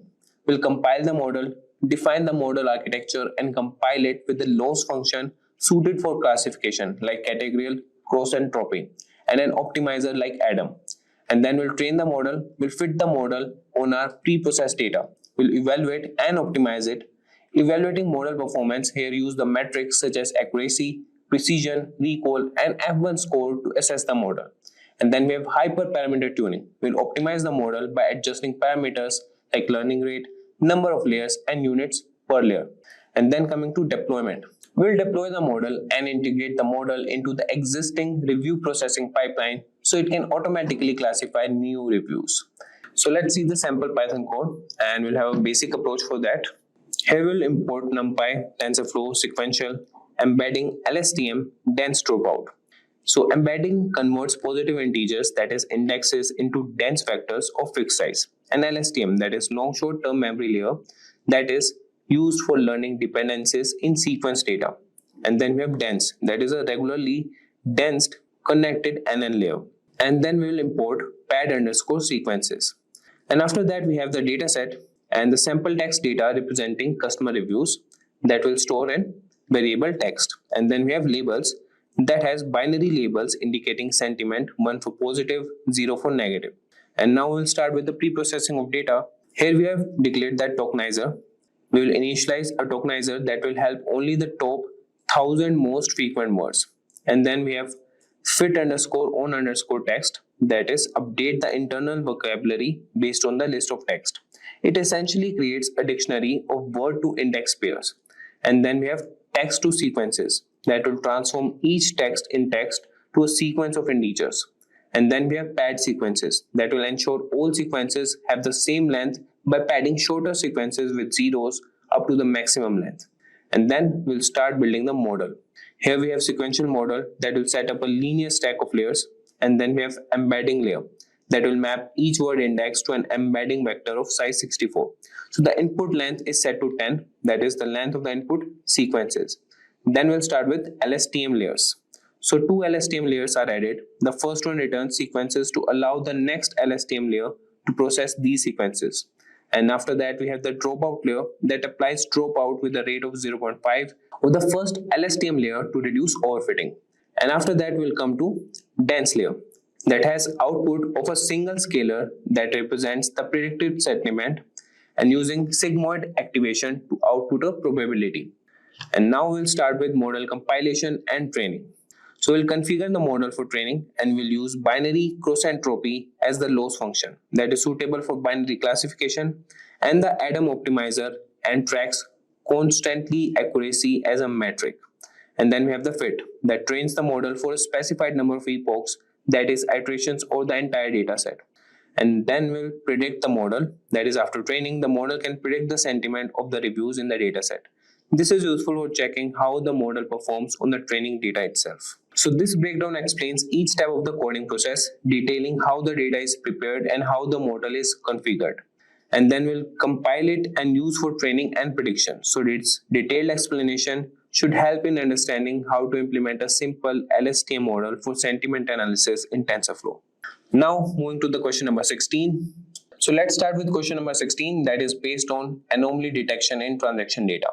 So the question is, you are tasked with identifying unusual transactions in a company's financial data that might suggest fraudulent activity. So what steps would you take to develop an anomaly detection model, and can you provide a sample Python code snippet to illustrate how you would pre-process the data and apply an anomaly detection technique?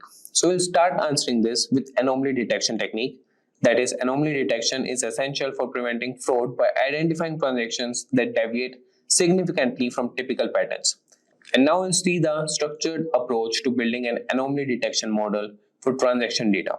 We'll start with data collection and cleaning, and we'll collect all the compiling transaction data, which should include details like transaction amount, time, user ID, and transaction type.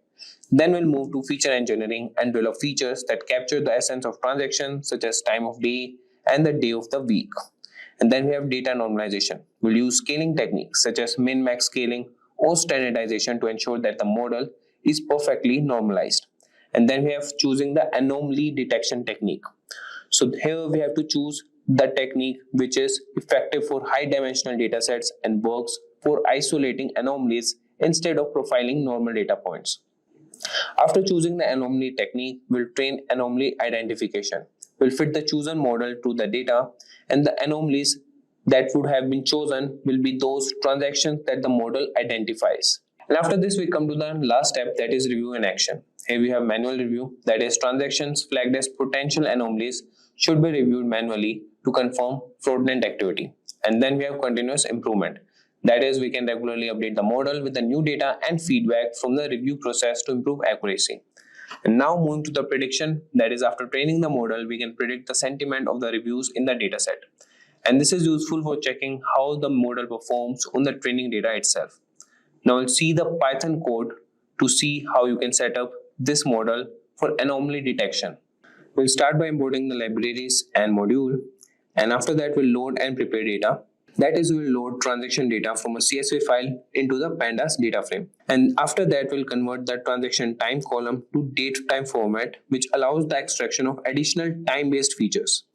And after that, we'll perform feature engineering that will extract the hour of the day from the transaction time column. This feature can be important as transactions occurring at unusual hours may be indicative of fraud. And then we'll move to the normalization of data.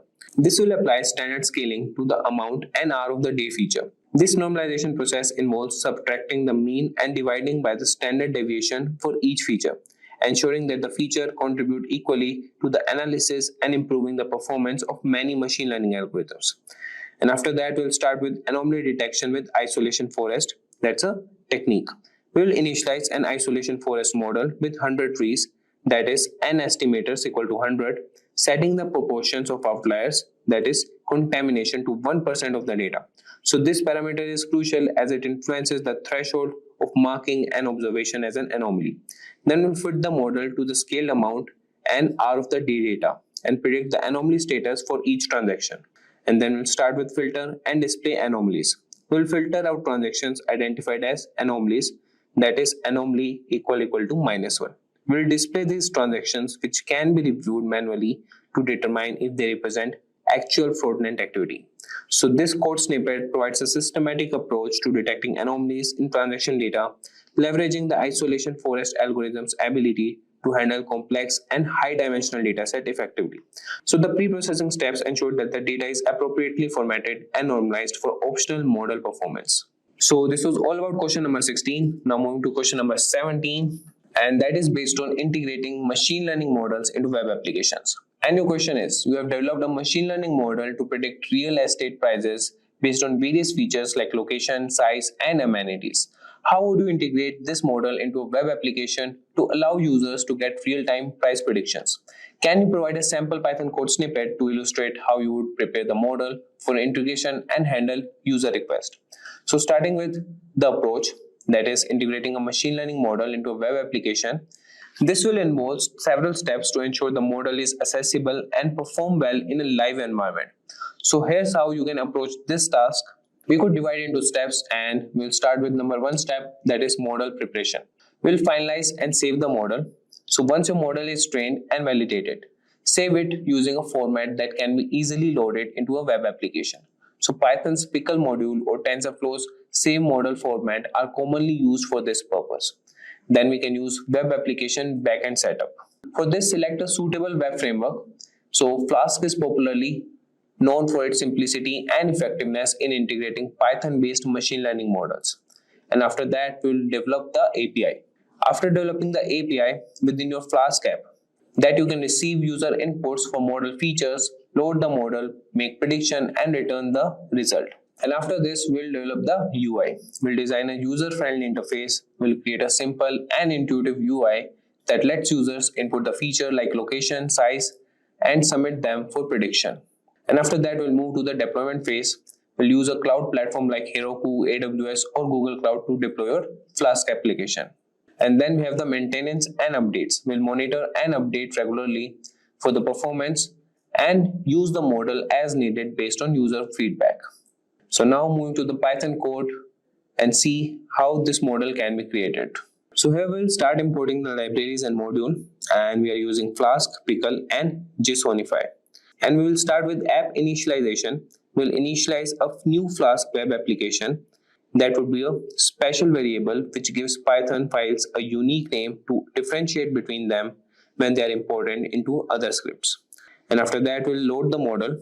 So loading a pre-trained machine learning model from the file system. So this model is assumed to be saved in the same directory as this script. So the model is loaded in RB mode, which stands for read binary. And after that, we'll move to API route and prediction function. So we will define an API endpoint at predict that listens for post request. This is the URL that the front end of the web application will call to send data to the backend. And after that, we'll start with predicting the function. And here we have extract features that retrieves data sent into the JSON format from the post request. That is request.get_JSON, and the force we have set it as true here. And forcefully formats the request data into JSON, ensuring compatibility. And then we'll extract the relevant features, that is location, size, and amenities from the JSON object and store them in a list as expected by the model. And after preparing the features, we'll make the prediction. We'll use the loaded model to make a prediction based on the provided feature. And then we have the return prediction method. Here we will convert the prediction result into JSON format using JSONify and send it back to the client, and this will ensure that the response can be easily handled by the client application. So this was all about the question number 17. Now moving to the question number 18, that is based on analyzing. And now we'll move to the question number 18, that is based on analyzing geospatial data. And your question is, you are tasked with analyzing geospatial data to help a city improve its public transportation system. The data includes GPS coordinates of bus stops, ridership numbers, and traffic patterns. What steps would you take to analyze this data, and can you provide a sample Python code snippet to illustrate how you might visualize bus stop location and ridership? So you can start answering this question that geospatial data analysis can provide critical insights into how effectively a public transportation system serves its city and guide improvements. And there's a detailed approach for this, and we can start with data preparation. And in this, we will do data collection and data cleaning.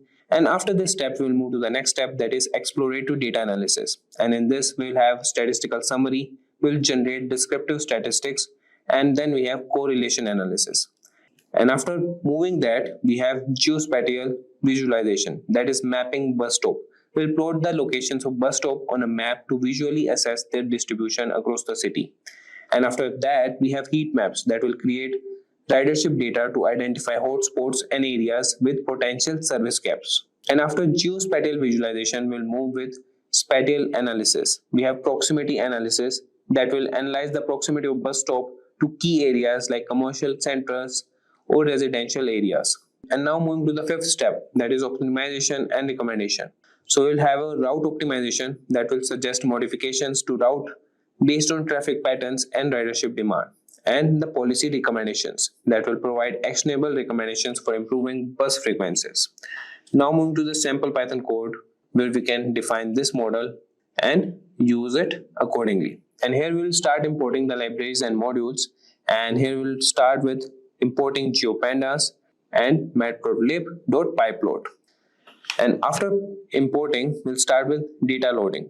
So we will declare a variable bus_stops and load the bus stops data from a shapefile.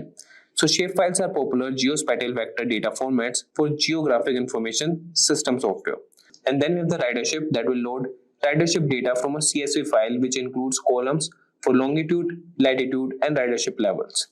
And after that, we'll create geodata frame that will convert the ridership data frame into a geodata frame. And this step involves creating a geometry column from the longitude and latitude columns.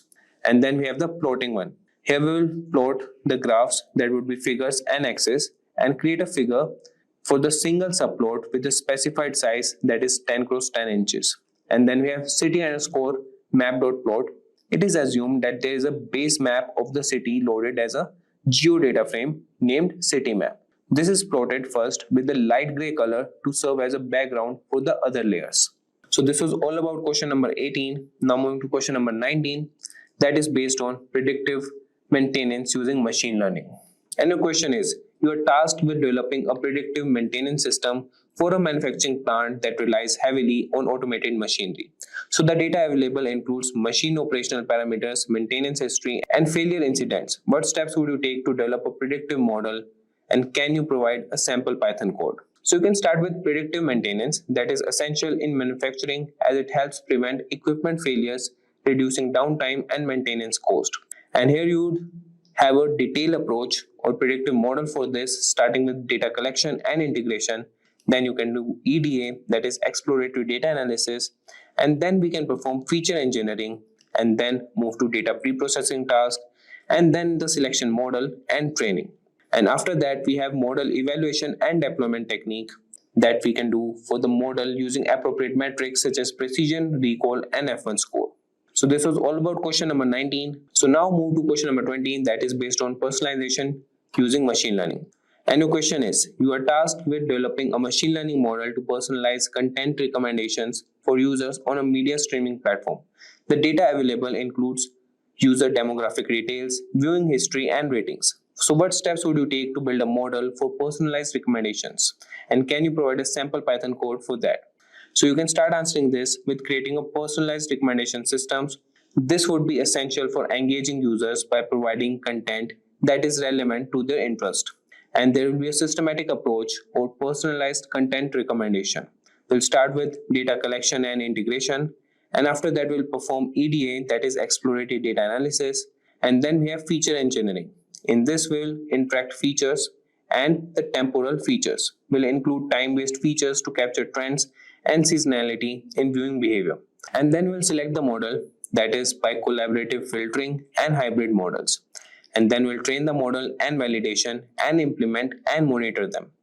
And after that, we'll deploy the model, integrate the recommendation system. Imagine you are trying to figure out what most people in your neighborhood love to eat for dessert. You could ask everyone, right?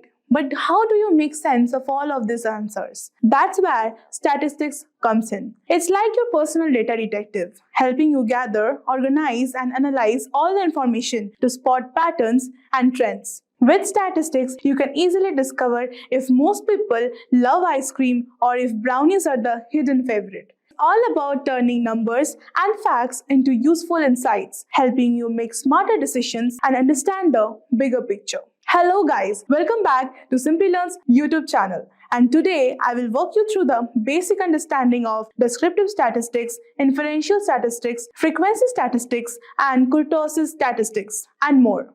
Then I will take you through the differences among the various types. By the end of the video, you will know all you want to know about statistics and its types. Without any further delay, let's get into the video. First things first, let us understand what statistics actually is. Statistics is a branch of mathematics that help us collect, organize, and analyze data, understand patterns, trends, and make decisions. It's like having a big group of information and breaking it down to learn something useful.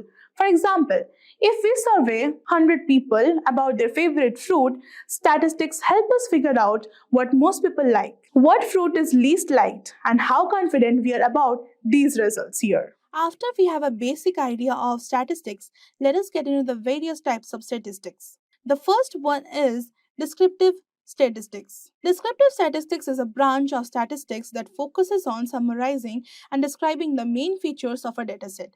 This is further divided into measures of central tendency, measures of spread, and data distribution. Let's start with measures of central tendency, and this is further divided into three types. The first one is mean, the average of all data points. The second one is median, the middle value when data is arranged in order. The third one is mode, the most frequently occurring value. Let's break down the measures of central tendency, mean, median, and mode with an example. Imagine you have the following scores from a math test taken by 7 students. 72, 85, 91, 89, 85, 76, and 90. Now, you want to calculate the mean. Now, to calculate the mean, you have to add up all the scores and divide by the number of students. Therefore, the mean is 84. It means the average scores of the students is 84. Now, moving on to find the median. To find the median, we need to take the same example and we have to arrange the scores in ascending order. The median is the middle value, so in this case, the middle value is 85, since it is the fourth number in a list of 7. So, half of the students scored above 85 and half scored below 85. Now, moving on, the next is to calculate the mode. The mode is a score that appears most often. So, we take the same example and we see that 85 occurs twice more than any other score. So the most common score in the test is 85. Now moving on to the next, that is the measures of spread. Unlike central tendency, which tells you whether the data is centered, spread tells you how scattered the data is. It has 3 components: range, variance, and standard deviation. Range, it is the difference between the highest and the lowest values in the set. And variance, it measures how much each score deviates from the mean. And standard deviation, it is the square root of variance. Let's use an example to understand measures of spread, range, variance, and standard deviation, which help us understand how spread out or dispersed the data is. Consider the test scores of 5 students. Now, we want to find the range. Therefore, the range is the difference between the highest and the lowest values in the dataset.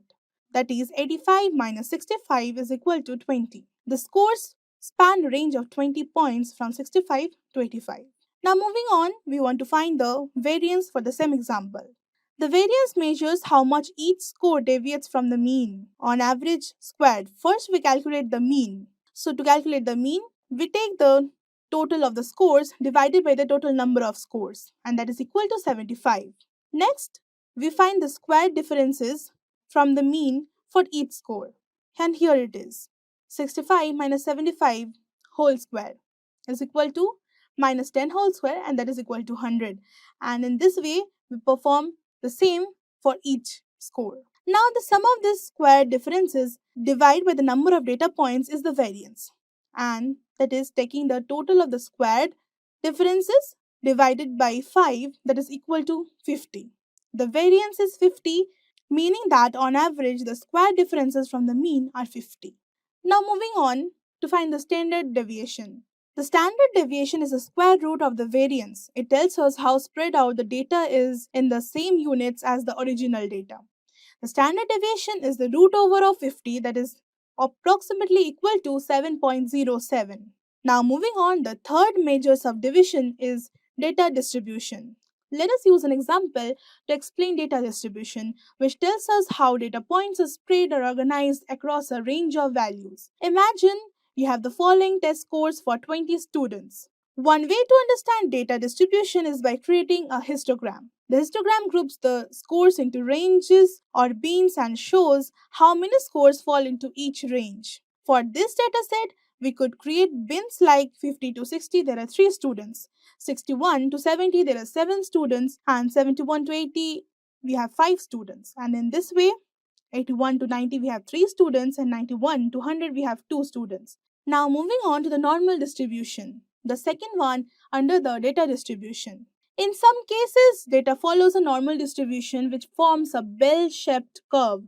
And this means most data points are around the mean with fewer data points as you move away from the mean in either direction. And normal distribution curve, it means most data points are around the mean with fewer data points as you move away from the mean in either direction. In a normal distribution, the mean, median, and mode are the same.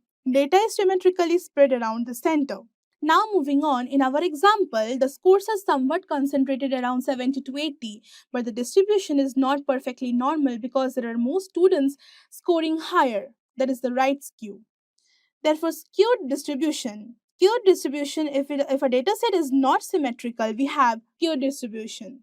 And that is further divided into 2. The right skew, that is the positive skew, and the left skew, that is the negative skew.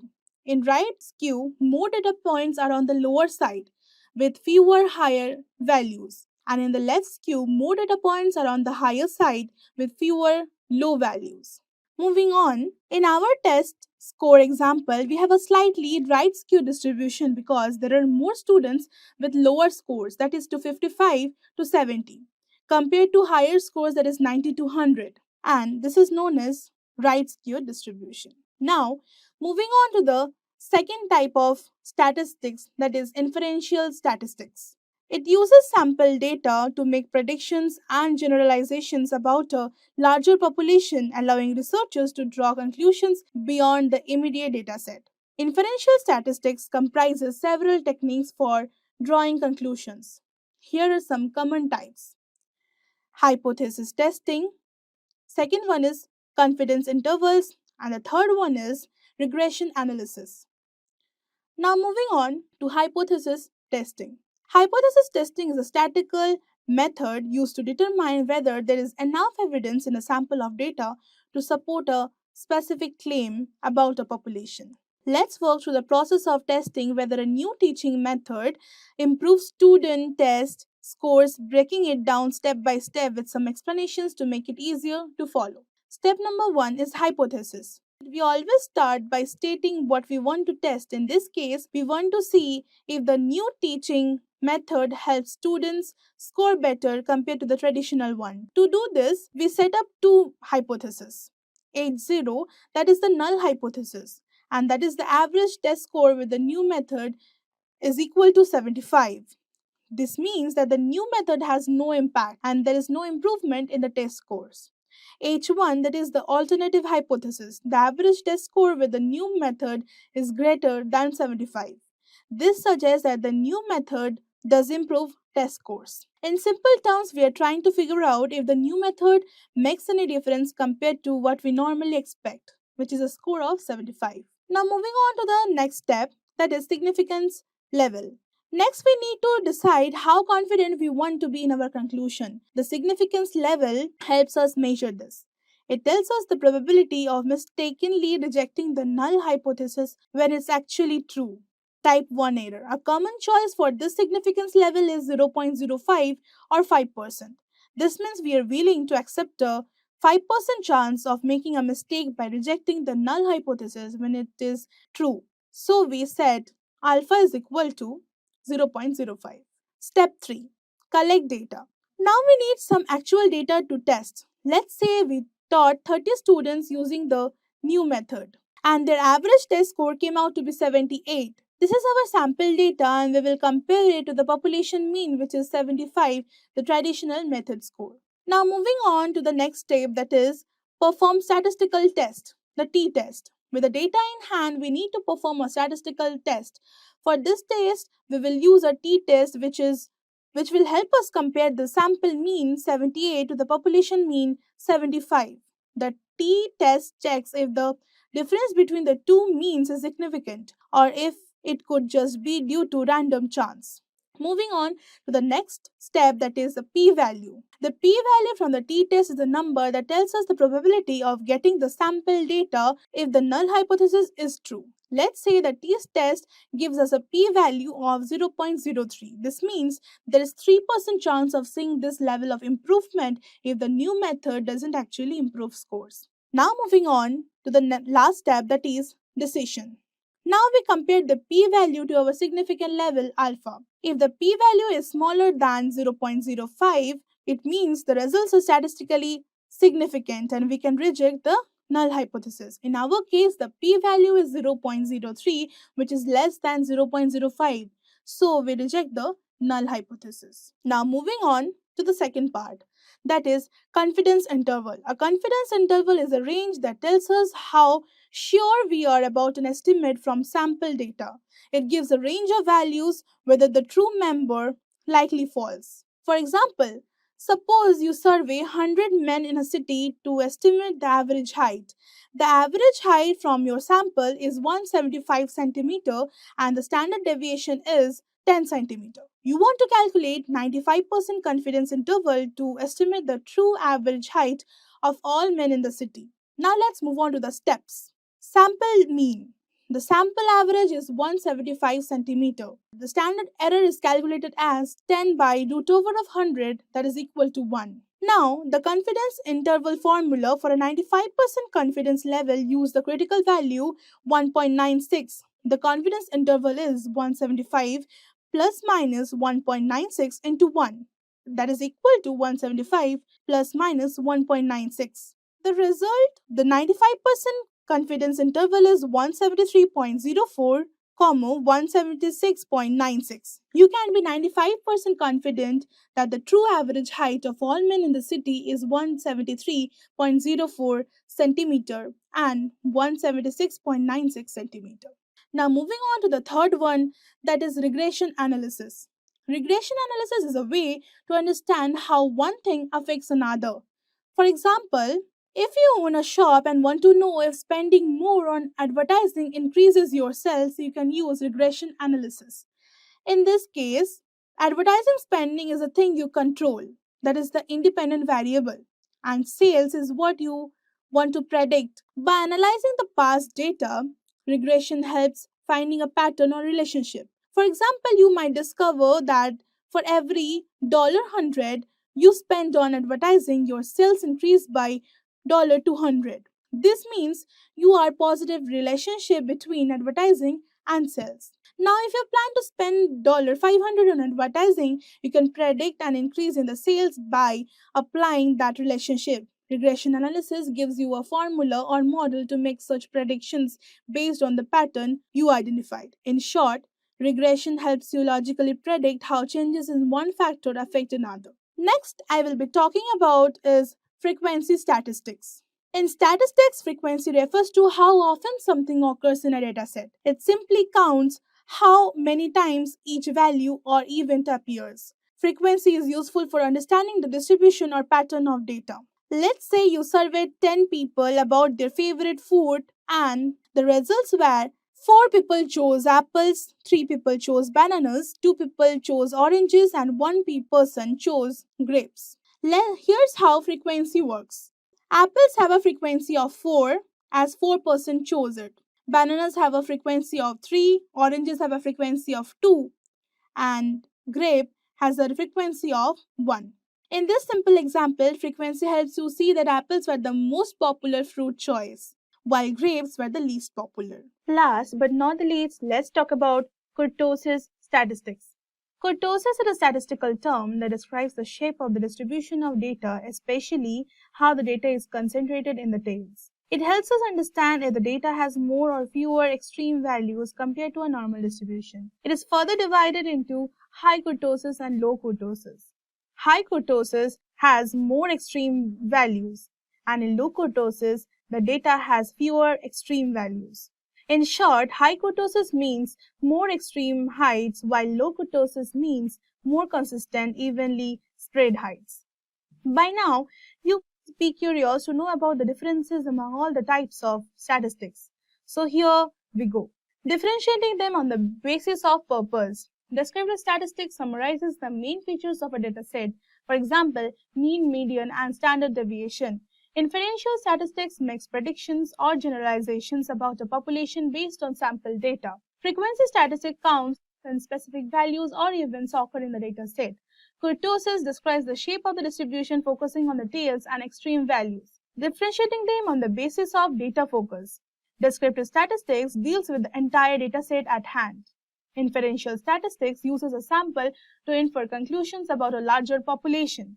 Statistics focuses on the frequency of individual values or categories. Kurtosis focuses on whether the data has many or few extreme values. Now differentiating them on the basis of common metrics. In descriptive statistics is the mean, median, mode, and standard deviation and range. In inferential statistics, it is hypothesis testing, confidential intervals, regression analysis. In statistics, it is frequency counts, frequency tables, histograms, bars, and charts. In kurtosis value, high kurtosis is equal to more extreme values and low kurtosis is equal to fewer extremes. Now, differentiating on the basis of complexity.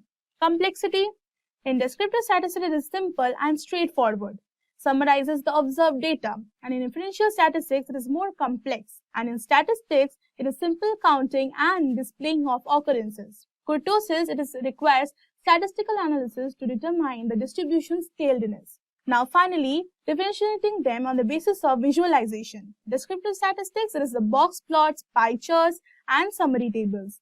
Inferential statistics, it is confidence intervals, regression lines, p-values, and more. And in statistics, it is bar charts, histograms, frequency tables. And kurtosis, it is histograms, distribution plots to visualize outliers. So here is a question for you guys. I hope everyone will comment your answers in the chat section, and let's see how many of you really understood the topic. So the question is, which of the following is not a measure of central tendency? And the options are mean, median, mode, and standard deviation. Participate in the quiz, and I hope to see your answers in the comment section. We will reply to whoever provides the correct answer, and the wrong answers will be corrected for sure. I will provide you 1 minute to write your answers in the comment section. LLMs. If you ever wondered how machine learning can now understand and generate human-like text, you are in the right place. From chatbots like ChatGPT to AI assistant that power search engines, LLMs are transforming how we interact with technology. One of the most exciting advancements in this space is Google's Gemini or OpenAI ChatGPT, a cutting-edge large language model designed to push the boundaries of what AI can achieve. In this video, we will explore what LLMs are, how they work, and why models like Gemini are critical for the future of AI. Google Gemini is part of a new wave of AI models that are smarter, faster, and more efficient. It is designed to understand context better, offer more accurate responses, and integrate deeply into services like Google Search and Google Assistant, providing more human-like interactions. So we will break down the science behind LLMs, including their massive training datasets, transformer architecture, and how models like Gemini use deep learning innovation to change industries. Plus, we will compare Google Gemini to other popular LLMs such as OpenAI ChatGPT models, showing how each of these technologies is used to power chatbots, virtual assistants, and other AI-driven applications. By the end of this video, you will have a clear understanding of how large language models like Gemini work, their key features, and what they mean for their future AI. Don't forget to like, subscribe, and hit the bell icon to never miss any update from Simplilearn. So what are the large language models? Large language models like ChatGPT 4, Generative Pre-trained Transformer 4, O, and Google Gemini are sophisticated AI systems designed to comprehend and generate human-like text. These models are built using deep learning techniques and are trained on vast datasets collected from the internet. They leverage self-attention mechanism to analyze relationship between words or tokens, allowing them to capture context and produce coherent, relevant responses. LLMs have significant applications, including powering virtual assistant, chatbots, content creation, language translation, and supporting research and decision making. Their ability to generate fluent and contextually appropriate text has advanced natural language processing and improved human-computer interaction. So now let's see what our large language model used for. Large language models are utilized in scenarios with limited or no domain-specific data available for training. These scenarios include both few-shot and zero-shot training approaches, which rely on the model's strong inductive bias and its capability to derive meaningful representation from a small amount of data or even no data at all. So now let's see how our large language model trained. Large language models typically undergo pre-training on a board, all-encompassing dataset that shares statistical similarities with the dataset specific to the target task. The objective of pre-training is to enable the model to acquire high-level features that can later be applied during the fine-tuning phase for specific tasks. So there are some training processes of LLM which involve several steps. The first one is text pre-processing. The textual data is transformed into a numerical representation that the LLM model can effectively process. This conversion may involve techniques like tokenization, encoding, and creating input sequences. The second one is random parameter initialization. The model's parameters are initialized randomly before the training process begins. The third one is input numerical data. The numerical representation of the text data is fed into the model of processing. The model's architecture, typically based on transformers, allows it to capture the contextual relationship between the words or tokens in the next. The fourth one is loss function calculation. A loss function calculation measures the discrepancy between the model's prediction and the actual next word or token in a sentence. The LLM model aims to minimize this loss during training. The fifth one is parameter optimization. The model's parameters are adjusted through optimization technique. This involves calculating gradient and updating the parameters accordingly, gradually improving the model's performance. The last one is iterative training. The training process is repeated over multiple iterations or epochs until the model's output achieve a satisfactory level of accuracy on that given task or dataset. By following this training process, large language models learn to capture linguistic patterns, understand context, and generate coherent responses, enabling them to excel at various language-related tasks. The next topic is, how do large language models work? So large language models leverage deep neural network to generate output based on patterns learned from the training data. Typically, a large language model adopts a transformer architecture which enables the model to identify relationship between words in a sentence irrespective of their position in the sequence. In contrast to RNNs that rely on recurrence to capture token relationship, transformer neural network employs self-attention as their primary mechanism. Self-attention calculates attention scores that determine the importance of each token with respect to the other token in the text sequence, facilitating the modeling of intricate relationships within the data. Next, let's see application of large language models. Large language models have a wide range of application across various domains. So here are some notable applications. The first one is natural language processing, NLP. Large language models are used to improve natural language understanding tasks such as sentiment analysis, named entity recognition, text classification, and language modeling. The second one is chatbot and virtual assistant. Large language models power conversational agents, chatbots, and virtual assistant, providing more interactive and human-like user interaction. The third one is machine translation. Large language models have been used for automatic language translation, enabling text translation between different languages with improved accuracy. The fourth one is sentiment analysis. LLMs can analyze and classify the sentiment or emotion expressed in a piece of text, which is valuable for market research, brand monitoring, and social media analysis. The fifth one is content recommendation. These models can be employed to provide personalized content recommendations, enhancing user experience and engagement on platforms such as news websites or streaming services. So these applications highlight the potential impact of large language models in various domains for improving language understanding automation. Artificial intelligence or AI is transforming our world, making things faster and more efficient. But what happens when AI makes mistakes? When AI is biased, it can have serious consequences for companies and people's lives. Imagine missing out on a job, being wrongly identified in a photo, or being unfairly treated, all because a computer program made a bad decision. These mistakes don't just harm individuals, they can affect entire communities without realizing it. So AI bias is also called algorithmic bias. Happens when AI systems unintentionally favor one group over another. Take healthcare. For example, if the data used to train an AI system doesn't include enough women or people from minority groups, the system might not work as well for them. This can lead to incorrect medical prediction, like giving black patients less accurate results than white patients. In job hiring, AI can unintentionally promote certain stereotypes, like when job ads use terms like ninja, which may attract more men than women, even though the term isn't a requirement for the job. Even in creative areas like image generation, AI can reinforce biases. When asked to create pictures of CEOs, AI systems often show mostly white men, leaving out women and people of color. In law enforcement, AI tools sometimes rely on biased data, which can unfairly target minority communities. So in this video, we will explore some well-known examples of AI bias and how these mistakes are impacting people and society, from healthcare to hiring and even criminal justice. AI bias is something we need to understand and fix. So let's dive in and learn how these biases happen and what can be done to stop them. So without any further ado, let's get started. So what is AI bias? AI bias, also called machine learning bias, happens when human biases affect the data used to train AI system, causing unfair or inaccurate results. When AI bias isn't fixed, it can hurt a business success and prevent some people from fully participating in the economy or society. Biases makes AI less accurate, which reduces its effectiveness. Businesses may struggle to benefit from systems that give unfair results, and scandals from AI bias can lead to loss of trust, especially among groups like people of color, women, people with disabilities, and the LGBTQ community. AI models often learn from the data that reflects society biases. This can lead to unfair treatment of marginalized groups in the areas like hiring, policing, and credit scoring. As the Wall Street Journal notes, businesses still find it challenging to address these widespread biases as the AI use grows. So moving forward, let's see some sources of AI bias. Distorted outcomes can negatively affect both organization and society as a whole. So here are some common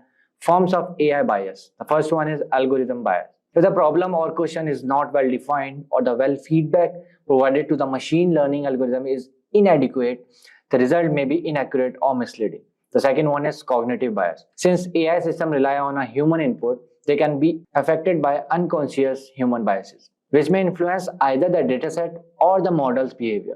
The third one, confirmation bias. This occurs when the AI overly depends on existing beliefs or trends in the data, reinforcing prior biases and failing to detect new patterns or trends. The fourth one, execution bias. When important data is omitted from the dataset, often due to the developer overlooking new or crucial factors, this type of bias arises. The fifth one, measurement biases. So this bias stems from incomplete data, such as when a dataset fails to represent the entire population. For instance, if a college analyzes only graduates to determine success factors, it would overlook reasons why others drop out. So moving forward, let's see how to avoid bias. So here are checklists of 6 process steps that can keep AI programs free of bias. The first one is choose the right model. Ensure diverse stakeholders select training data in supervised model and integrate bias detection tools in unsupervised models. The second one, use accurate data. Train AI with complete balanced data that reflects the true demographics. The third one, build a diverse team. A varied team helps spot bias, including innovators, creators, implementers, and end users. The next one, watch data processing. Bias can appear during any phase of processing, so stay vigilant throughout.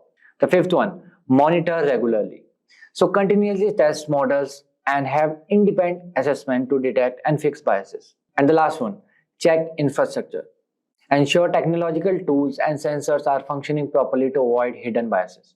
So conclusion is AI biases poses serious challenges by amplifying existing societal biases, affecting individuals and businesses. From healthcare to hiring, AI system can unintentionally reinforce stereotypes and inequalities. So that's a wrap on a full course on data science. If you have any questions, you can ask them in the comment section below. Our team of experts will reply you as soon as possible. Thank you for watching, and I'll see you in the next video. Hi there, if you like this video, subscribe to the Simplilearn YouTube channel and click here to watch similar videos. To nerd up and get certified, click here.